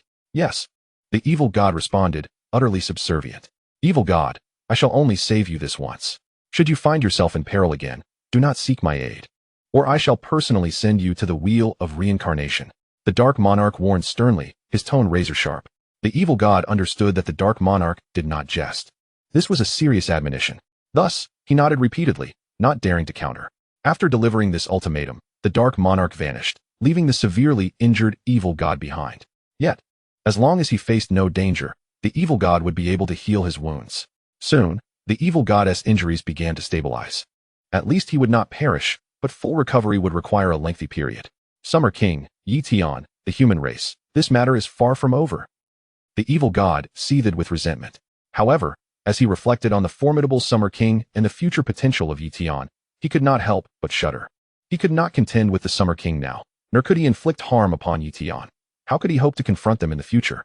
It seemed that if Tian and the others did not seek him out, he would consider himself fortunate. Before long, the evil god returned to his divine realm, sealing it off entirely and ceasing all contact with the evil clan. In the days to come, no matter what transpired within the evil clan, he would remain withdrawn. After all, he had been gravely injured. Venturing out again could easily lead to his demise. Meanwhile, the news of the Earth's complete integration into the abyssal world spread, as did the tidings of the Summer King attaining a pinnacle divine position. In the future, as long as the Summer King did not fall, he would undoubtedly ascend to the ranks of powerful true gods. Particularly, Tian's reputation grew even more formidable than that of the Summer King.